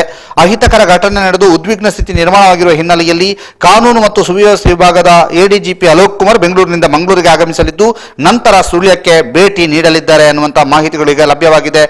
ಇನ್ನೆರಡು ದಿನ ಸುಳ್ಯದಲ್ಲೇ ಅವರು ಮೊಕ್ಕಾಂ ಹೂಡಲಿರುವಂತಹ ಮಾಹಿತಿಗಳು ಲಭ್ಯವಾಗ್ತಾ ಇದೆ. ಈಗ ನಮ್ಮ ಜೊತೆಗೆ ನೇರ ಸಂಪರ್ಕದಲ್ಲಿದ್ದಾರೆ ಶಿವಪ್ರಸಾದ್. ನಮಸ್ತೆ ಶಿವಪ್ರಸಾದ್. ನಮಸ್ತೆ ನಮಸ್ತೆ ಸರ್. ಈಗ ತಾವು ಎಲ್ಲಿದ್ದೀರಿ? ಎಲ್ಲವೂ ಕೂಡ ಶಾಂತ ರೀತಿಯಲ್ಲಿ ಇದೆಯಾ? ಎಸ್ ಎಲ್ಲ ಕೂಡ ಶಾಂತ ರೀತಿಯಲ್ಲಿ ನಡೆದಿತ್ತು. ಈಗ ಚಿತೆಗೆ ಬೆಂಕಿ ಇಡುವಂತ ಕಾರ್ಯಗಳು ಕೂಡ ಮುಕ್ತು, ಎಲ್ಲರೂ ತಮ್ಮ ತಮ್ಮ ಮನೆಗೆ ತೆರಳುವಂತದ್ದು ವ್ಯವಸ್ಥೆಗಳು ನಡೀತಾ ಇದೆ. ಏನು ಜನಸಂದಣಿ ಇತ್ತು ನೆಟ್ಟಾರಿನಲ್ಲಿ, ಅದು ಕೂಡ ಕಡಿಮೆ ಆಗ್ತಾ ಇದೆ. ನಾವು ಕೂಡ ಈಗ ಸ್ವಲ್ಪ ಹೊರಭಾಗಕ್ಕೆ ಬಂದಿದ್ದೇವೆ. ಓಕೆ, ಧನ್ಯವಾದ ಶಿವಪ್ರಸಾದ್. ಈಗ ಮತ್ತೊಬ್ಬರನ್ನ ನಾವು ನಮ್ಮ 3 ವರದಿಗಾರರನ್ನು ಕೂಡ ಸಂಪರ್ಕಿಸ್ತೇವೆ. ದುರ್ಗಾ ಪ್ರಸಾದ್ ನಾಯರ್ಕೆರೆ ಅವರನ್ನು ಕೂಡ ನಾವು ಸಂಪರ್ಕ ಮಾಡ್ತೇವೆ. ಶಿವಪ್ರಸಾದ್ ಅವರು ಹೇಳಿದ್ರು, ನಾವು ಅಲ್ಲಿಂದ ಹೊರಭಾಗಕ್ಕೆ ಬರ್ತಾ ಇದ್ದೇವೆ, ಅಲ್ಲಿ ಶಾಂತ ರೀತಿಯಲ್ಲಿ ಎಲ್ಲವೂ ಕೂಡ ಮುಗಿದಿದೆ. ಒಂದಷ್ಟು ಈ ಗೊಂದಲದ ವಾತಾವರಣದ ನಡುವೆ ನಂತರ ಮನೆಯಲ್ಲಿ ಅಂದರೆ ನೆಟ್ಟಾರಿನಲ್ಲಿ ಎಲ್ಲವೂ ಕೂಡ ಶಾಂತ ರೀತಿಯಲ್ಲಿ ಆಗಿದೆ ಅನ್ನುವಂಥದ್ದನ್ನು ಹೇಳ್ತಾ ಇದ್ರು. ಈ ಬಗ್ಗೆ ನಮ್ಮ ಮತ್ತೊಬ್ಬ ಪ್ರತಿನಿಧಿಯನ್ನು ಕೂಡ ನಾವು ಮಾತನಾಡಿಸಬೇಕು.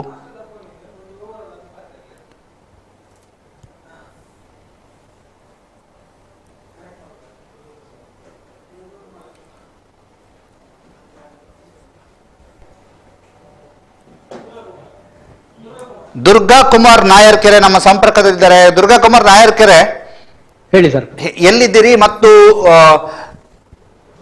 ನಮಗೆ ಬೆಳ್ಳಾರೆಯ ಒಂದು ವಾತಾವರಣ ಮತ್ತು ನೆಟ್ಟಾರಿನ ವಾತಾವರಣ ಹೇಗಿತ್ತು ಅಂತ.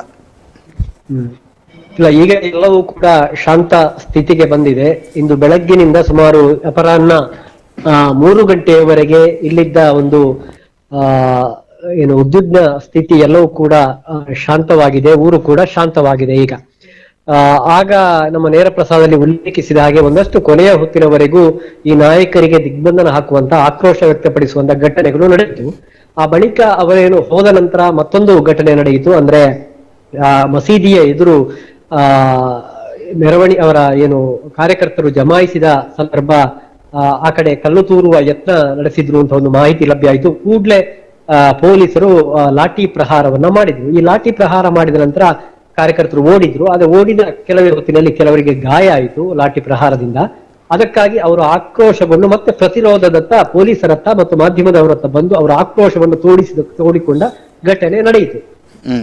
ಹೀಗೆ ಹಲವು ಒಂದಷ್ಟು ನಿಮಿಷಗಳು ಅಲ್ಲಿ ಮತ್ತೆ ಉದ್ವಿಗ್ನ ಸ್ಥಿತಿ ನೆಲೆಗೊಂಡಿರುವಂತದ್ದು.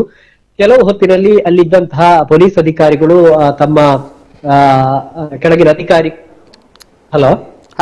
ಹೇಳಿ ಕೆಳಮಟ್ಟದ ಅಧಿಕಾರಿಗಳಿಗೆ ಸೂಚನೆಯನ್ನ ನೀಡಿದ ಮೇರೆಗೆ ಪೊಲೀಸ್ ಅಧಿಕಾರಿಗಳು ಸ್ಥಳೀಯ ಪೊಲೀಸ್ ಠಾಣೆಗಳ ಉಪನಿರೀಕ್ಷಕರು ತಮ್ಮ ಪೊಲೀಸ್ ವೆಹಿಕಲ್ ನಲ್ಲಿ ಈ 3 ಜಿಲ್ಲೆಗಳಲ್ಲಿ ಈ 3 ತಾಲೂಕುಗಳಲ್ಲಿ 144 ಸೆಕ್ಷನ್ ಇರೋದ್ರಿಂದ ಯಾರು ಕೂಡ ಗುಂಪುಗೂಡಬಾರದು, ಇಲ್ಲಿಂದ ತೆರಳಬೇಕು ಎನ್ನುವ ಸಂದೇಶವನ್ನ ಧ್ವನಿವರ್ಧಕದಲ್ಲಿ ಮೊಳಗಿಸ್ತಾ ಬೆಳ್ಳಾರೆ ಪೇಟೆಯಲ್ಲಿ ಬಂದ್ರು.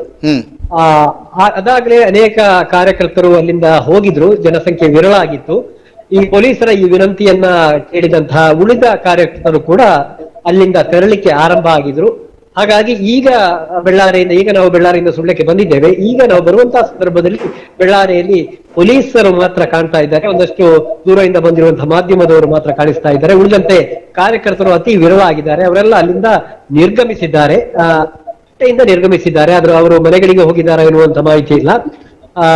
ಅಲ್ಲಿ ನಿರ್ಗಮಿಸಿರುವಂತದ್ದು. ಹಾಗಾಗಿ ಒಂದು ರೀತಿಯಲ್ಲಿ ಶಾಂತ ವಾತಾವರಣ ಬೆಳ್ಳಾರಿಯಲ್ಲಿ ಇದೆ.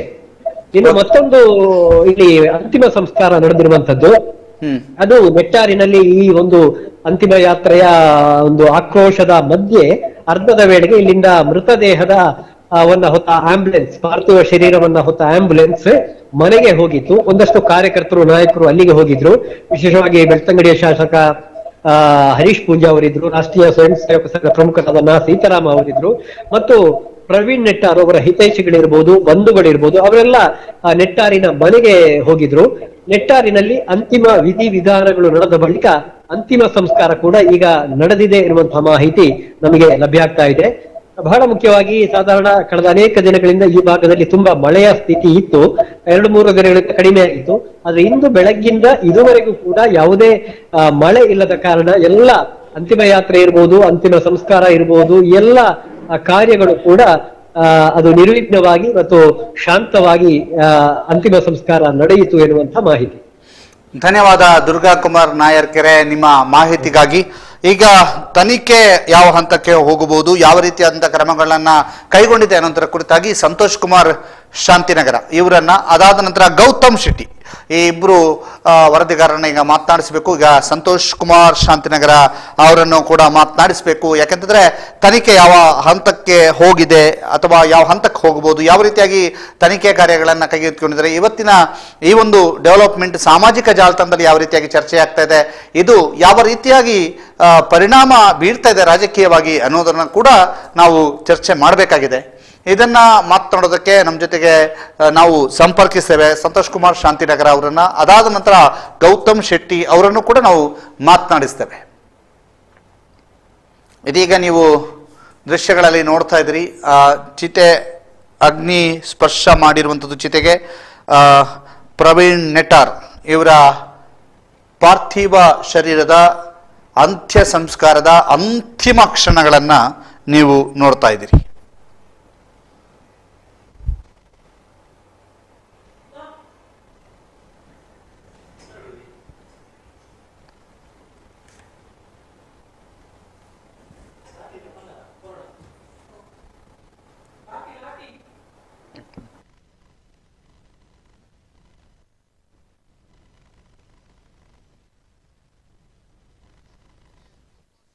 ಸಂಪರ್ಕದಲ್ಲಿದ್ದಾರೆ. ನಮಸ್ತೆ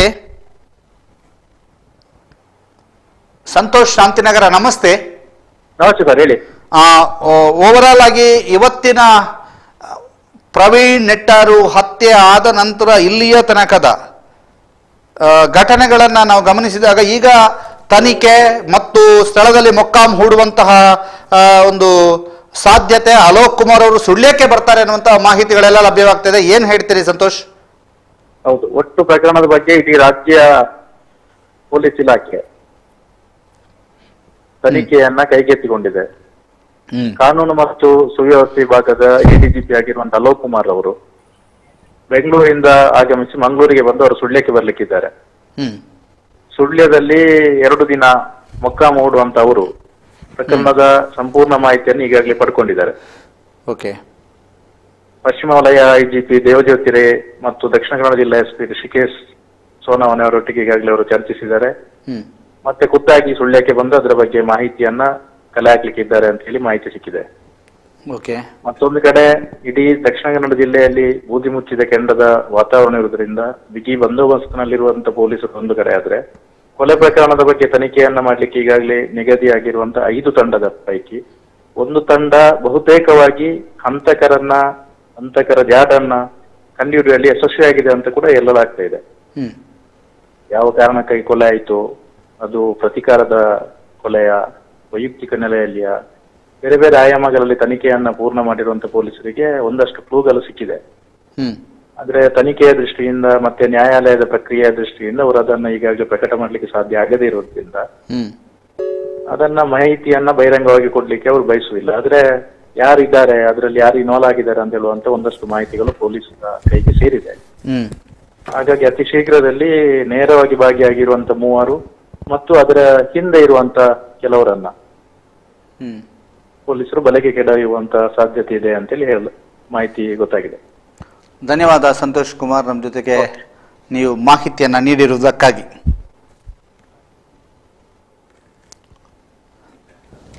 ಅಗ್ನಿ ಸ್ಪರ್ಶ ಆಗಿರುವಂತಹ ದೃಶ್ಯಗಳನ್ನು ನೀವು ನೋಡ್ತಾ ಇದ್ದೀರಿ. ಚಿತೆಗೆ ಅಗ್ನಿ ಸ್ಪರ್ಶ ಆಗಿರುವಂಥ ದೃಶ್ಯಗಳನ್ನು ನೋಡ್ತಾ ಇದ್ದೀರಿ.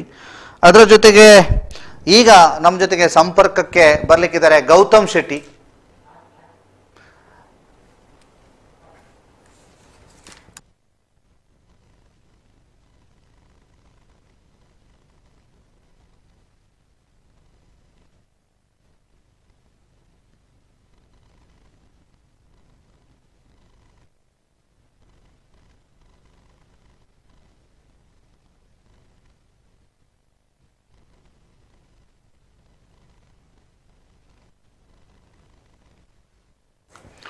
ಇದೀಗ ನಮ್ಮ ಜೊತೆಗೆ ಸಂಪರ್ಕದಲ್ಲಿ ಇದ್ದಾರೆ ಗೌತಮ್ ಶೆಟ್ಟಿ. ಗೌತಮ್ ಶೆಟ್ಟಿ ಅವರು ಇವತ್ತಿನ ಓವರಾಲ್ ಘಟನೆಯ ಬಗ್ಗೆ, ಓವರಾಲ್ ಏನೆಲ್ಲ ಆಯಿತು, ನಿನ್ನೆ ರಾತ್ರಿಯಿಂದ ನಿರಂತರವಾಗಿ ಅವರು ಇದರಲ್ಲಿ ತೊಡಗಿಕೊಂಡಿದ್ದಾರೆ. ಗೌತಮ್ ಶೆಟ್ಟಿ, ಲೋಕೇಶ್, ಅನಂತರ ಶಿವಪ್ರಸಾದ್ ಆಲೆಟ್ಟಿ, ಶಿವಪ್ರಸಾದ್ ಕೇರ್ಪಳ, ಆನಂತರ ಶಿವಪ್ರಸಾದ್, ಆನಂತರ ದುರ್ಗಾಕುಮಾರ್ ನಾಯರ್ಕೆರೆ, ಯಶ್ವಿತ್ ಕಾಳಮನೆ, ಈಶ್ವರ್, ಸುದ್ದಿಯ ಬಹುತೇಕ ಜನ, ಸುಳ್ಯ ಸುದ್ದಿಯ ಬಹುತೇಕ ಎಲ್ಲ ವರದಿಗಾರರು, ಪ್ರಜ್ಞಾ ಎಲ್ಲ ವರದಿಗಾರರು ಕೂಡ ಇದರಲ್ಲಿ ತೊಡಗಿಕೊಂಡಿದ್ದಾರೆ. ಅದರ ಜೊತೆಗೆ ಪುತ್ತೂರಿನ ವರದಿಗಾರರು ಕೂಡ ಶಿವಪ್ರಸಾದ್ ಇರ್ಬೋದು, ಲೋಕೇಶ್ ಅವರು ಇರ್ಬೋದು, ಸಂತೋಷ್ ಶಾಂತಿನಗರ ಇರ್ಬೋದು, ರಾಜೇಶ್ ಅವರು ಇರ್ಬೋದು, ಆನಂತರ ಫಾರೂಕ್ ಅವರು ಇರ್ಬೋದು, ಎಲ್ಲರೂ ಕೂಡ ಈ ಒಂದು ವರದಿಯಲ್ಲಿ ತೊಡಗಿಕೊಂಡಿದ್ದಾರೆ. ಎಲ್ಲರನ್ನು ಅವರಲ್ಲಿ ಬಹುತೇಕರನ್ನ ನಾವು ಮಾತನಾಡಿಸ್ತೇವೆ. ಈಗ ಗೌತಮ್ ಶೆಟ್ಟಿಯನ್ನ ಮಾತನಾಡಿಸ್ತೇವೆ. ಗೌತಮ್ ಶೆಟ್ಟಿ, ನಮಸ್ತೆ. ಎಸ್ ದಾಮೋದರ್. ಈಗ ಓವರಾಲ್ ಆಗಿ ಏನ್ ಹೇಳ್ತೀರಿ ಇವತ್ತಿನ ಓವರಾಲ್ ಘಟನೆಯ ಬಗ್ಗೆ? ನಿನ್ನೆ ರಾತ್ರಿಯಿಂದನೇ ಫಾಲೋ ಅಪ್ ಮಾಡಿದ್ದೀರಿ, ಏನೆಲ್ಲ ಆಯ್ತು, ಯಾವ ಹಂತಕ್ಕೆ ಹೋಗಿ ಮುಟ್ಟಿತು, ಹೇಗೆ ಇದು ತಣ್ಣಗಾಯ್ತು ಅಂತ ಹೇಳ್ಬೋದಾ? ಎಸ್ ಖಂಡಿತ ದಾಮೋದರ್. ಯಾಕಂತ ಹೇಳಿದ್ರೆ ನಾವು ಮಧ್ಯಾಹ್ನದವರೆಗೆ ಅಥವಾ ನಿನ್ನೆ ರಾತ್ರಿಯ ಕೆಲವೊಂದು ಸನ್ನಿವೇಶಗಳನ್ನ ಗಮನಿಸಿದ್ರೆ ಇದು ಏನಾಗಬಹುದು ಎನ್ನುವಂತ ಒಂದು ಭಯ ಜನತೆಯಲ್ಲಿತ್ತು. ಮುಂದೆ ಎಂತಹ ಒಂದು ಪರಿಸ್ಥಿತಿಯನ್ನ ನಾವು ಎದುರಿಸಬೇಕಾಗಬಹುದು ಅನ್ನುವಂತ ಒಂದು ಚಿಂತೆಗೆ ಆ ಒಂದು ದಕ್ಷಿಣ ಕನ್ನಡ ಜಿಲ್ಲೆಯ ಜನತೆಯನ್ನು ದೂಡಿತ್ತು ಅಂತ ಹೇಳ್ಬೋದು. ಯಾಕಂತ ಹೇಳಿದ್ರೆ ಇದು ಕೇವಲ ಈಗ ನಮಗೆ ಪುತ್ತೂರಿನಲ್ಲಿ ಆಗಿರುವಂತಹ, ಪುತ್ತೂರು ಅಥವಾ ಸುಳ್ಯ ತಾಲೂಕಿನ ಬೆಳ್ಳಾರಿಯಲ್ಲಿ ಆಗಿರುವಂತಹ ಘಟನೆ ಅಂತ ಹೇಳ್ಬೋದು. ಆದ್ರೆ ದಕ್ಷಿಣ ಕನ್ನಡ ಜಿಲ್ಲೆಯಲ್ಲಿ ಇಂತಹ ಪ್ರಕರಣಗಳು ಯಾವ ರೀತಿಯ ತೀವ್ರ ಸ್ವರೂಪವನ್ನ ಪಡೆದುಕೊಂಡಿದೆ ಅನ್ನುವಂಥದ್ದನ್ನ ನಾವೆಲ್ಲರೂ ಕೂಡ ಹಿಂದಿನ ಒಂದು ಉದಾಹರಣೆಗಳಿಂದ ಅಥವಾ ಪ್ರಕರಣಗಳಿಂದ ಅರಿತುಕೊಂಡಿದ್ದೇವೆ. ಹೀಗಾಗಿ ಎಲ್ಲೋ ಒಂದು ಹೊತ್ತಿಕೊಳ್ಳುವಂತಹ ಕಿಡಿ ಇಡೀ ಜಿಲ್ಲೆಯನ್ನ ಒಂದು ಬೆಂಕಿಯಾಗಿ ವ್ಯಾಪಿಸಬಹುದು ಎನ್ನುವಂತಹ ಒಂದು ಆತಂಕ ಇದ್ದೇ ಇರುವಂತದ್ದು. ಆ ನೆಲೆಯಲ್ಲಿ ಪೊಲೀಸ್ ಇಲಾಖೆ ಇರಬಹುದು ಅಥವಾ ಅಧಿಕಾರಿಗಳಿರ್ಬೋದು ಒಂದು ಒಟ್ಟಾರೆಯಾಗಿ ಪರಿಸ್ಥಿತಿಯನ್ನ ನಿಯಂತ್ರಿಸಿ ಕಾನೂನು ಸುವ್ಯವಸ್ಥೆಯನ್ನ ಮರುಸ್ಥಾಪನೆ ಮಾಡುವಂತ ನಿಟ್ಟಿನಲ್ಲಿ ಬಹಳಷ್ಟು ಪ್ರಯತ್ನಗಳನ್ನ ಮಾಡ್ತಾ ಇದ್ದಾರೆ ಅನ್ನುವಂಥದ್ದು. ಸೊ ಅದಕ್ಕೆ ಪೂರಕವಾಗಿ ಇವತ್ತಿನ ಈ ಒಂದು ಘಟನೆ ಏನಿದೆ, ಬಿಜೆಪಿಯ ಮುಖಂಡ, ಬಿಜೆಪಿ ನಾಯಕ ಪ್ರವೀಣ್ ನೆಟ್ಟಾರ್ ಅವರ ಹತ್ಯೆ ಪ್ರಕರಣವನ್ನು ಕೂಡ, ಆ ಒಂದು ಪ್ರಕರಣಕ್ಕೆ ಸಂಬಂಧಪಟ್ಟ ಹಾಗೆ ಕೂಡ ಅದೇ ರೀತಿಯ ಒಂದು ಆತಂಕ ಇತ್ತು. ಆದ್ರೆ ನಿನ್ನೆ ರಾತ್ರಿಯಿಂದ ಆಗಿರುವಂತಹ ಬೆಳವಣಿಗೆಗಳು ಮತ್ತು ಇವತ್ತು ಆಗಿರುವಂತಹ ಬೆಳಗ್ಗಿನ ಅವಧಿಯಲ್ಲಿ, ಮಧ್ಯಾಹ್ನದ ಅವಧಿಯಲ್ಲಿ ಆದಂತಹ ಒಂದು ಬೆಳವಣಿಗೆಗಳು ಮತ್ತೆ ಈಗಿನ ಒಂದು ಬೆಳವಣಿಗೆಯನ್ನ ಗಮನಿಸಿದ್ರೆ ಸದ್ಯಕ್ಕೆ ಒಂದು ಆತಂಕ ಎದುರಾಗಿದೆ. ಆದ್ರೆ ಪರಿಸ್ಥಿತಿ ಒಂದು ಹಂತದಲ್ಲಿ ಬೂದಿ ಮುಚ್ಚಿದ ಕೆಂಡದ ರೀತಿಯೇ ಇದೆ. ಮುಂದಕ್ಕೆ ಇದು ದೊಡ್ಡ ಮಟ್ಟವನ್ನ ಪಡೆದುಕೊಳ್ಳೋದಕ್ಕೆ ಸಾಧ್ಯ ಇಲ್ಲ ಅನ್ನುವಂಥದ್ದನ್ನು ಕೂಡ ಹೇಳೋದಿಕ್ಕೆ ಆಗುವುದಿಲ್ಲ. ಆದ್ರೆ ಎಲ್ಲವೂ ಕೂಡ ಈ ಒಂದು ಕಾನೂನು ಸುವ್ಯವಸ್ಥೆಯನ್ನ ಪಾಲನೆ ಮಾಡುವಂತಹ ನಿಟ್ಟಿನಲ್ಲಿ ಇದೆ ಅನ್ನುವಂಥದ್ದನ್ನ ಇಲ್ಲಿ ನಾವು ಹೇಳಬಹುದು. ನಿನ್ನೆ ರಾತ್ರಿ ಏನು ಘಟನೆ ನಡೆಯಿತು, ರಾತ್ರಿಯ ವೇಳೆಗೆ, ಸಂಜೆಯ ವೇಳೆಗೆ ಅವರ ಅಂಗಡಿಯನ್ನ ಕ್ಲೋಸ್ ಮಾಡ್ತಾ ಇದ್ದಂತ ಸಂದರ್ಭದಲ್ಲಿ ಬಂದು ದುಷ್ಕರ್ಮಿಗಳು ಮುಸುಕುದಾರಿಗಳಾಗಿ ಬಂದು ತಲವಾರಿನಿಂದ ದಾಳಿಯನ್ನ ನಡೆಸಿದ್ರು. ಗಂಭೀರವಾಗಿ ಗಾಯಗೊಂಡಿದ್ದಂತಹ ಪ್ರವೀಣ್ ನೆಟ್ಟಾರು ಅವರನ್ನ ಆಸ್ಪತ್ರೆಗೆ ಕರೆತರುವಂತ ಪ್ರಯತ್ನ ಆಯಿತು. ಆದ್ರೆ ಆಸ್ಪತ್ರೆಗೆ ತರುವ ದಾರಿ ಮಧ್ಯೆ ಅವರು ಪ್ರಾಣವನ್ನ ಬಿಟ್ಟಿದ್ರು, ಲೋಕವನ್ನ ತ್ಯಜಿಸಿದ್ರು. ಈ ಹಿನ್ನೆಲೆಯಲ್ಲಿ ಪುತ್ತೂರಿನ, ಅಂದ್ರೆ ಅವರನ್ನ ಸೇರಿಸಿದಂತಹ ಪುತ್ತೂರಿನ ಪ್ರಗತಿ ಸ್ಪೆಷಾಲಿಟಿ ಆಸ್ಪತ್ರೆಯ ಮುಂದೆ ನೂರಾರು ಸಂಖ್ಯೆಯಲ್ಲಿ ಕಾರ್ಯಕರ್ತರು ಜಮಾಯಿಸಿದ್ರು. ಹಿಂದೂ ಸಂಘಟನೆಗಳ ಮುಖಂಡರು ಕೂಡ ಅಲ್ಲಿಗೆ ಆಗಮಿಸಿದ್ರು. ಬಂದು ಎಲ್ಲರನ್ನೂ ಕೂಡ ಒಂದು ರೀತಿ ಆಕ್ರೋಶ ಇತ್ತು.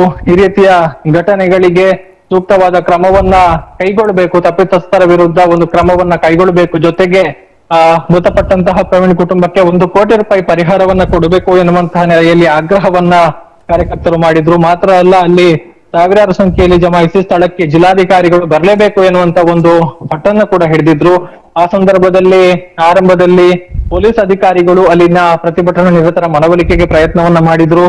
ಅದಕ್ಕೆ ಜಗ್ಲಿಲ್ಲ. ಕೊನೆಗೆ ಜಿಲ್ಲಾಧಿಕಾರಿಯೇ ಬರಬೇಕು ಅನ್ನುವಂತ ಪಟ್ಟು ಹಿಡಿದ ಹಿನ್ನೆಲೆಯಲ್ಲಿ ಜಿಲ್ಲಾಧಿಕಾರಿಗಳ ಪರವಾಗಿ ಸಹಾಯಕ ಆಯುಕ್ತ ಗಿರೀಶ್ ನಂದನ್ ಅವರು ಬಂದ್ರು. ಅವರ ಮಾತಿಗೂ ಕೂಡ ಪ್ರತಿಭಟನಾ ನಿರತರು ಜಗ್ಲಿಲ್ಲ. ಮುಂದಕ್ಕೆ ಜಿಲ್ಲಾಧಿಕಾರಿಯೇ ಸರಿಸುಮಾರು ನಡುರಾತ್ರಿ 1:30 ಗಂಟೆ ಹೊತ್ತಿಗೆ ಆಸ್ಪತ್ರೆಗೆ ಬಂದು ಅಲ್ಲಿನ ಪ್ರತಿಭಟನಾ ನಿರತರ ಜೊತೆಗೆ ಮಾತುಕತೆಯನ್ನ ನಡೆಸಿದ್ರು. ಅಲ್ಲಿ ಪ್ರತಿಭಟನಾ ನಿರತ ಒಂದು ಕಾರ್ಯಕರ್ತರು ಹೇಳ್ತಾ ಇದ್ದಂತಹ ಮಾತು, ನಾವು ಜಿಲ್ಲಾಧಿಕಾರಿ ಬಾರದೆ ಈ ಒಂದು ಮೃತದೇಹವನ್ನ ಆಸ್ಪತ್ರೆಯಿಂದ ತೆಗೆದುಕೊಂಡು ಹೋಗೋದಿಕ್ಕೆ ಅವಕಾಶ ಕೊಡೋದಿಲ್ಲ ಅನ್ನುವಂಥದ್ದು. ಆ ಹಿನ್ನೆಲೆಯಲ್ಲಿ ಜಿಲ್ಲಾಧಿಕಾರಿಗಳು ಬಂದು ಆ ಒಂದು ಮೃತ ದೇಹವನ್ನ ಕುಟುಂಬಿಕರಿಗೆ ಅಂದ್ರೆ ಆಸ್ಪತ್ರೆಯಿಂದ ಮುಂದಿನ ಪ್ರಕ್ರಿಯೆಗಳಿಗೆ, ಮರಣೋತ್ತರ ಪರೀಕ್ಷೆ ಇರ್ಬೋದು ಅಥವಾ ಮುಂದಿನ ಪ್ರಕ್ರಿಯೆಗಳಿಗೆ ಸಂಬಂಧಪಟ್ಟ ಹಾಗೆ ಆಸ್ಪತ್ರೆಯಿಂದ ಒಂದು ಬಿಡುಗಡೆ ಮಾಡುವಂತಹ ಒಂದು ಕೆಲಸವನ್ನ ಮಾಡಿದ್ರು. ಜಿಲ್ಲಾಧಿಕಾರಿಗಳ ಒಂದು ಬಂದು ಜಿಲ್ಲಾಧಿಕಾರಿಗಳು ಬಂದು ಮಾತುಕತೆ ನಡೆಸಿದಂತ ಹಿನ್ನೆಲೆಯಲ್ಲಿ ಮೃತದೇಹವನ್ನ ಇವತ್ತು ಮೆರವಣಿಗೆ ಮೂಲಕ ಒಂದು ಕೊಂಡೊಯ್ದು ಅಂತ್ಯಕ್ರಿಯೆ ಮಾಡುವಂತದ್ದು ಅನ್ನುವಂತ ನಿರ್ಧಾರಕ್ಕೆ ಬಂದು ರಾತ್ರಿ ಪ್ರತಿಭಟನೆಯನ್ನ ಕೈಬಿಡಲಾಗಿತ್ತು. ಅದರಂತೆ ಇವತ್ತು ಬೆಳಗ್ಗೆ 9 ಗಂಟೆಯಿಂದಲೇ ಈ ಒಂದು ಪ್ರವೀಣ್ ನೆಟ್ಟೂರ್ ಅವರ ಮೃತದೇಹದ ಒಂದು ಯಾತ್ರೆಯನ್ನ ಮಾಡುವುದು ಅನ್ನುವಂತ ನಿರ್ಧಾರಕ್ಕೆ ಬಂದಿದ್ರು. ಆ ನೆಲೆಯಲ್ಲಿ ಪುತ್ತೂರಿನ ಸರ್ಕಾರಿ ಆಸ್ಪತ್ರೆಯಿಂದ ಆರಂಭಗೊಳ್ಳುತ್ತೆ ಅನ್ನುವಂತ ಮಾಹಿತಿ ಇತ್ತು. ಈ ಹಿನ್ನೆಲೆಯಲ್ಲಿ ನೂರಾರು ಸಂಖ್ಯೆಯಲ್ಲಿ ಕಾರ್ಯಕರ್ತರು ಬಂದು ಜಮಾಯಿಸಿದ್ರು.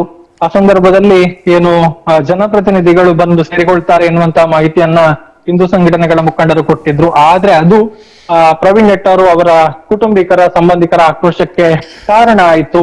10 ಗಂಟೆ ಆಯ್ತು, 10 ಗಂಟೆಗೆ ಬರ್ತಾರೆ ಅಂತ ಹೇಳೋದಿಕ್ಕೆ ಆಗೋದಿಲ್ಲ, ಹಾಗಾಗಿ ನಾವು ನಮ್ಮ ಇದನ್ನ ಮುಂದುವರಿಸ್ತೇವೆ, ಇದು ಯಾವುದೋ ಒಂದು ರಾಜಕೀಯ ಲಾಭವನ್ನು ಇದರಲ್ಲಿ ಪಡೆದುಕೊಳ್ಳುವುದು ಬೇಡ ಎನ್ನುವಂತಹ ಒಂದು ಮಾತುಗಳನ್ನೆಲ್ಲ ಹೇಳಿದ್ರು.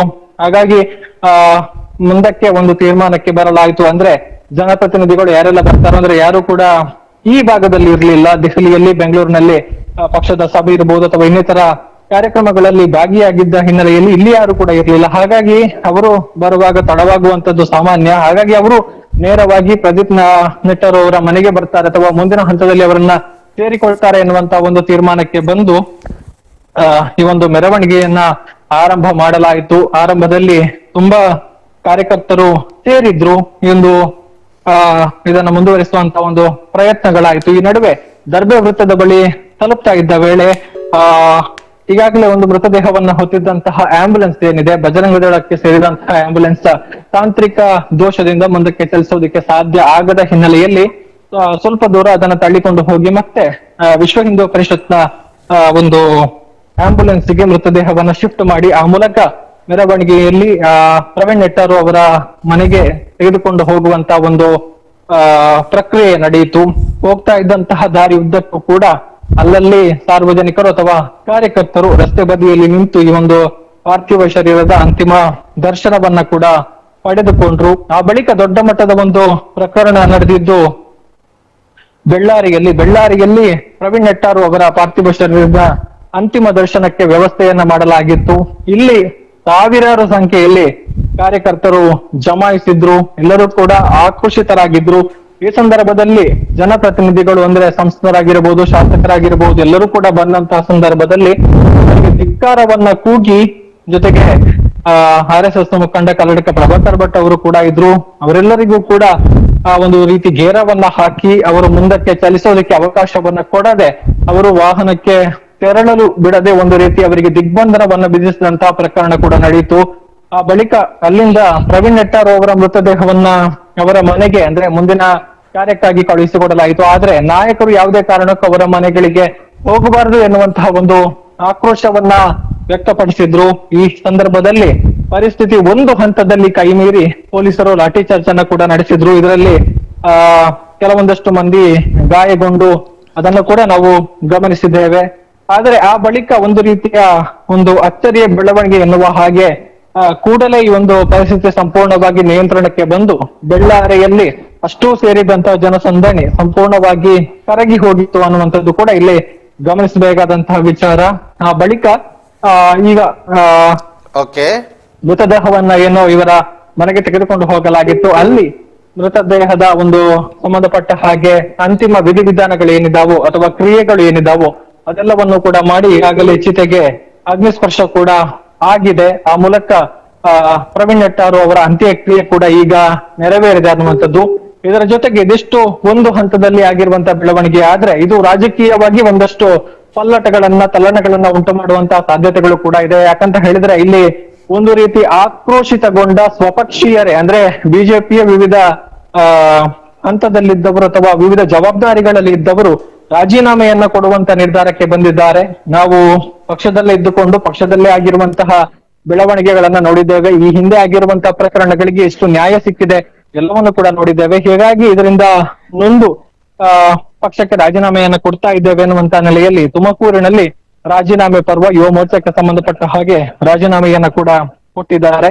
ಈ ನಡುವೆ ಇನ್ನು ತನಿಖೆಗೆ ಸಂಬಂಧಪಟ್ಟ ಹಾಗೆ ADGP ಅಲೋಕ್ ಕುಮಾರ್ ಅವರೇ ಖುದ್ದು ದಕ್ಷಿಣ ಕನ್ನಡ ಅಂದ್ರೆ ಸುಳ್ಯಕ್ಕೆ ಬಂದು ಮೊಕ್ಕಾಂ ಹೂಡಿ ತನಿಖೆಗೆ ಸಂಬಂಧಪಟ್ಟ ಹಾಗೆ ಅಧಿಕಾರಿಗಳಿಗೆ ಮಾರ್ಗದರ್ಶನ ಮಾಡಲಿದ್ದಾರೆ. ಈಗಾಗಲೇ SP ಹಾಗೂ IGP ಅವರಿಂದ ಮಾಹಿತಿಯನ್ನ ಪಡೆದುಕೊಳ್ಳುವಂತಹ ಕೆಲಸವನ್ನ ಕೂಡ ಮಾಡಿದ್ದಾರೆ. ಸೊ ಮುಂದಿನ ಹಂತದಲ್ಲಿ ಏನೆಲ್ಲ ಆಗಬೇಕು ಅಂದ್ರೆ ಈಗಾಗಲೇ ಮಾಹಿತಿ ಇದೆ, ಯಾರೆಲ್ಲ ಶಂಕಿತರು ಅನ್ನುವಂಥದ್ದು ಮಾಹಿತಿ ಇದೆ. ಸೊ ಅವೆಲ್ಲವನ್ನು ಕೂಡ ಒಂದು ಪತ್ತೆ ಹಚ್ಚುವಂತ ನೆಲೆಯಲ್ಲಿ ಕಾರ್ಯಪ್ರವೃತ್ತವಾಗಿದೆ ಅನ್ನುವಂಥದ್ದನ್ನ ಹೇಳಬಹುದು. ಒಟ್ಟಾರೆಯಾಗಿ ಸದ್ಯಕ್ಕೆ ಈಗ ಪರಿಸ್ಥಿತಿ ತಣ್ಣಗಾದಂತೆ ಕಾಣ್ತಾ ಇದೆ. ಆದ್ರೆ ಯಾವ ಹಂತದಲ್ಲಿ ಅಥವಾ ಇನ್ಯಾವ ಕಡೆಯಲ್ಲಿ ಜಿಲ್ಲೆಯ ಯಾವ ಭಾಗದಲ್ಲಿ ಇದು ಮತ್ತೆ ಭುಗಿಲೇಳಬಹುದು ಅನ್ನುವಂಥದ್ದನ್ನ ಈಗ ಸದ್ಯಕ್ಕೆ ಹೇಳುವುದಕ್ಕೆ ಸಾಧ್ಯ ಇಲ್ಲ ಅನ್ನುವಂಥದ್ದು. ದಾಮೋದರ್, ಧನ್ಯವಾದ ಗೌತಮ್ ನಿಮ್ಮೆಲ್ಲ ಮಾಹಿತಿಗಾಗಿ. ಬಿಜೆಪಿಯ ಯುವ ನಾಯಕ ಪ್ರವೀಣ್ ನೆಟ್ಟಾರು ಹತ್ಯೆ ಪ್ರಕರಣ ದಕ್ಷಿಣ ಕನ್ನಡದಲ್ಲಿ ಮಾತ್ರ ಅಲ್ಲ, ರಾಜ್ಯದಾದ್ಯಂತ ಒಂದು ಸಂಚಲನವನ್ನ ಸೃಷ್ಟಿ ಮಾಡಿದೆ. ರಾಜ್ಯದಾದ್ಯಂತ ಒಂದು ರೀತಿಯ ಹೋರಾಟದ ಮನೋಭಾವನೆಯನ್ನ ಸೃಷ್ಟಿ ಮಾಡಿದೆ. ಜೊತೆಗೆ ದಕ್ಷಿಣ ಕನ್ನಡದಲ್ಲಿಯೂ ಕೂಡ ಒಂದು ರೀತಿಯಲ್ಲಿ ಉದ್ವಿಗ್ನ ವಾತಾವರಣವನ್ನ ನಿರ್ಮಾಣ ಮಾಡಿದೆ. ಉದ್ವಿಗ್ನ ವಾತಾವರಣವನ್ನ ನಿರ್ಮಾಣ ಮಾಡಿತ್ತು. ಜೊತೆಗೆ ಹಲವಾರು ರೀತಿಯಲ್ಲಿ ಒಂದು ಗೊಂದಲಮಯ ವಾತಾವರಣವನ್ನು ಕೂಡ ನಿರ್ಮಾಣ ಮಾಡಿತ್ತು. ನಿನ್ನೆ ರಾತ್ರಿ ನಡೆದಂತಹ ಘಟನೆ ನಂತರ ಆಸ್ಪತ್ರೆಯಲ್ಲಿ ಬಂದಾಗ ಆಸ್ಪತ್ರೆಯಲ್ಲಿ ಸೇರಿರುವಂತಹ ಜನಸ್ತೋಮ ಪ್ರತಿಭಟನೆಗಿಳಿತು. ನಾವು ಯಾವುದೇ ಕಾರಣಕ್ಕೂ DC ಅವರು ಬರದೆ ಹೋಗೋದಿಲ್ಲ ಅಂತ ಹೇಳಿದ್ರು. DC ಅವರು ಇವರ ಒತ್ತಡಕ್ಕೆ ಮಣಿದು 1 ಗಂಟೆ 20 ನಿಮಿಷ ಅಂದರೆ ರಾತ್ರಿ ಲೇಟ್ ನೈಟ್ ಬಂದು ಅವರನ್ನು ಸಮಾಧಾನ ಪಡಿಸುವಂಥ ಕೆಲಸ ಆಯಿತು. ತದಬಳಿಕ ನಾಯಕರುಗಳು ಇವರಿಗೆ ಭರವಸೆಯನ್ನು ಕೊಟ್ಟಿದ್ರಂತೆ ಬೆಳಿಗ್ಗೆ 10 ಗಂಟೆಗೆ ನಾವು ಬರ್ತೇವೆ ಅಂತ. ಆದರೆ ಬೆಳಿಗ್ಗೆ 10 ಗಂಟೆಗೂ ಕೂಡ ಅವರು ಬರದೇ ಇದ್ದಾಗ ಪಾರ್ಥಿವ ಶರೀರವನ್ನು ನಾವು ಕರೆದುಕೊಂಡು ಹೋಗೋಣ, ಅವರಿಗೆ ಕಾಯೋದು ಬೇಡ ಅನ್ನುವಂಥದ್ರ ಕುರಿತಾಗಿಯೂ ಕೂಡ ಬಹಳಷ್ಟು ದೊಡ್ಡ ಚರ್ಚೆಗಳು ನಡೆದು ಪಾರ್ಥಿವ ಶರೀರದ ಮೆರವಣಿಗೆ ನಡೀತು. ಆನಂತರ ಬಿಜೆಪಿ ರಾಜ್ಯಾಧ್ಯಕ್ಷ ಸಚಿವದ್ವಯರಾದಂತಹ ಅಂಗಾರ ಮತ್ತು ಸುನೀಲ್ ಕುಮಾರ್ ಅವರೆಲ್ಲ ಬೆಳ್ಳಾರಿಗೆ ಆಗಮಿಸಿದ್ರು. ಅವರನ್ನು ತಡೆದು ನಿಲ್ಲಿಸಲಾಯಿತು. ಅವರು ಹೋಗಿದ್ದೊಂದು ಹರಸಾಹಸವಾಯಿತು. ಹಿಂದೂ ನಾಯಕರು ಕೂಡ ಹೊರ ಹೋಗೋದಕ್ಕೆ ಬಹಳಷ್ಟು ಕಷ್ಟಪಟ್ಟರು. ಇದರ ಜೊತೆಗೆ ಬೆಳ್ತಂಗಡಿ ಶಾಸಕ ಹರೀಶ್ ಪೂಂಜಾ ಅವರಿಗೆ ನಿಮ್ಮ ಹತ್ರ ತಾಕತ್ತಿದೆ, ನೀವು ಇದನ್ನ ಮುತುವರ್ಜಿ ವಹಿಸಿಕೊಂಡು ಏನಾದರೂ ಮಾಡಬೇಕು ಅನ್ನುವಂಥ ರೀತಿಯಲ್ಲಿ ಒಬ್ಬ ಕಾರ್ಯಕರ್ತ ಹೇಳಿರುವಂಥದ್ದು ಬಹುದೊಡ್ಡ ವೈರಲ್ ಸುದ್ದಿ ಆಯಿತು. ಜೊತೆಗೆ ಅವರು ಮನೆಗೆ ತೆರಳಿ ಅಲ್ಲಿಯೂ ಕೂಡ ಪಾರ್ಥಿವ ಶರೀರದ ಅಂತಿಮ ದರ್ಶನವನ್ನು ಮಾಡಿ ಆ ಅಂತಿಮ ವಿಧಿವಿಧಾನಗಳಲ್ಲಿ ಭಾಗಿಯಾದರು. ಇವೆಲ್ಲದರ ನಂತರ ಈಗ ತನಿಖೆ ಕೂಡ ಚುರುಕುಗೊಂಡಿರುವಂಥದ್ದು. ತನಿಖೆಗೆ 5 ತಂಡಗಳನ್ನು ರಚನೆ ಮಾಡಲಾಗಿದೆ. ತನಿಖೆಯ ಹೊಣೆಯನ್ನ ಅಲೋಕ್ ಕುಮಾರ್ ಅವರಿಗೆ ಅಂದರೆ ದಕ್ಷ ಪೊಲೀಸ್ ಅಧಿಕಾರಿ ಅನ್ನುವಂತಹ ಖ್ಯಾತಿಯನ್ನ ಪಡೆದಿರುವಂತಹ ಅಲೋಕ್ ಕುಮಾರ್ ಅವರಿಗೆ ವಹಿಸಿರೋದು ಈ ತನಿಖೆಯ ಕಾರ್ಯಕ್ಷಮತೆ ಅಥವಾ ಬಹಳ ತೀವ್ರ ವೇಗದಲ್ಲಿ ಈ ತನಿಖೆ ಆಗಬಹುದು ಅನ್ನುವಂತಹ ನಿರೀಕ್ಷೆಯನ್ನು ಹೆಚ್ಚಿಸಿದೆ. ಮತ್ತೊಂದು ಕಡೆಯಿಂದ KLನ ಗಾಡಿಯಂತೆ ಆ ಗಾಡಿಯಲ್ಲಿ ಬಂದ 2 ಮುಸುಕುಧಾರಿಗಳಂತೆ ಒಂದಷ್ಟು ಜನರ ಶಂಕಾಸ್ಪದ ವ್ಯಕ್ತಿಗಳನ್ನ ಬಂಧಿಸಿದ್ದಾರೆ ಅಂತೆ ಅನ್ನುವಂತಹ ಸುದ್ದಿಗಳು ಬರ್ತಾ ಇದ್ದಾವೆ. ಯಾರನ್ನು ಬಂಧಿಸಿದ್ದಾರೆ ಅನ್ನುವಂಥ ಸ್ಪಷ್ಟ ಮಾಹಿತಿಗಳು ಕೂಡ ಇನ್ನೂ ಲಭ್ಯವಾಗಲಿಲ್ಲ. ಆದರೆ ಅಂಥ ಮಾಹಿತಿಗಳು ಬರ್ತಾ ಇದೆ, ಅವರನ್ನು ಬಂಧಿಸಿದ್ದಾರೆ ಅನ್ನುವಂಥದ್ದು. ಆದಷ್ಟು ಬೇಗ ಈ ಇಂತಹ ಒಂದು ದುಷ್ಕರ್ಮಿಗಳನ್ನು ಹಿಡಿಬೇಕು, ಅವರಿಗೆ ತಕ್ಕ ಶಿಕ್ಷೆ ಆಗಬೇಕು. ಜೊತೆಗೆ ಈ ಆಕ್ರೋಶಗಳೆಲ್ಲ ಕಡಿಮೆ ಆಗಬೇಕು. ಆದರೆ ಮತ್ತೊಂದು ಸುದ್ದಿಯ ಕಡೆಯಿಂದ ಒಂದು ಬಹುದೊಡ್ಡ ವಿನಂತಿಯನ್ನ ನಾವು ಮಾಡ್ತಾ ಇರುವಂಥದ್ದು, ಸಾವಿಗೆ ಸಾವು ಪರಿಹಾರವಲ್ಲ, ನೆತ್ತರಿಗೆ ನೆತ್ತರು ಪರಿಹಾರವಲ್ಲ. ಕೂಡಿ ಬದುಕಬೇಕು. ಸಾಧ್ಯವಾದರೆ ಮತ್ತೊಬ್ಬರ ಕಣ್ಣಲ್ಲಿ ನೀರು ತರಿಸೋದಲ್ಲ, 4 ಪ್ರತಿಯೊಬ್ಬರ ಮುಖದಲ್ಲಿ ನಗು ತರಿಸೋಣ ಅನ್ನುವಂತಹ ಮಾತುಗಳನ್ನು ಹೇಳ್ತಾ ಈ ಕಾರ್ಯಕ್ರಮವನ್ನು ಮುಗಿಸ್ತಾ ಇದ್ದೀವಿ. ಮುಂದೆ ಮತ್ತೊಂದು ಇಂತಹದ್ದೇ ಅಥವಾ ಮತ್ತೊಂದು ನೇರ ಪ್ರಸಾರದ ಮೂಲಕ ನಿಮ್ಮನ್ನು ಭೇಟಿಯಾಗ್ತೇವೆ. ಪ್ರವೀಣ್ ನೆಟ್ಟಾರು ಹತ್ಯೆ ಪ್ರಕರಣದ ಮುಂದಿನ ಹಂತಗಳ ಬಗ್ಗೆ, ತನಿಖೆಯ ಪ್ರಗತಿಯ ಬಗ್ಗೆ ಪ್ರತಿಯೊಂದು ಹಂತದಲ್ಲಿಯೂ ನಿಮಗೆ ಸಂಪೂರ್ಣವಾದಂತಹ ಅಪ್ಡೇಟನ್ನು ಸುದ್ದಿ ನ್ಯೂಸ್ ಪುತ್ತೂರು, ಸುದ್ದಿ ನ್ಯೂಸ್ ಸುಳ್ಯ, ಸುದ್ದಿ ನ್ಯೂಸ್ ಬೆಳ್ತಂಗಡಿ ನೀಡ್ತಾ ಹೋಗುತ್ತೆ. ಅದರ ಜೊತೆಗೆ ಸುದ್ದಿ ನ್ಯೂಸ್ ಬಂಟ್ವಾಳ ಮತ್ತು ಸುದ್ದಿ ನ್ಯೂಸ್ ಮಂಗಳೂರು ಈ ಚಾನಲ್ಗಳಲ್ಲೂ ಕೂಡ ಇದರ ಅಪ್ಡೇಟ್ ಬರ್ತದೆ. ಇಲ್ಲಿ ತನಕ ಈ ಒಂದು ಕಾರ್ಯಕ್ರಮವನ್ನು ವೀಕ್ಷಣೆ ಮಾಡಿದ ತಮಗೆಲ್ಲರಿಗೂ ಕೂಡ ಧನ್ಯವಾದವನ್ನು ಹೇಳ್ತಾ ಮತ್ತೊಮ್ಮೆ ಎಲ್ಲರ ಮುಖದಲ್ಲೂ ನಗು ತರಿಸುವಂಥ ಕೆಲಸವನ್ನು ನಾವು ಮಾಡೋಣ. ಸೌಹಾರ್ದಯುತವಾದಂತಹ ಜೀವನವನ್ನು ಮಾಡೋಣ. ದ್ವೇಷವನ್ನು ಮರೆಯೋಣ ಅನ್ನುವಂಥ ಮಾತುಗಳನ್ನು ಹೇಳ್ತಾ ಈ ಕಾರ್ಯಕ್ರಮವನ್ನು ಮುಗಿಸ್ತಾ ಇದ್ದೀವಿ. ಧನ್ಯವಾದ.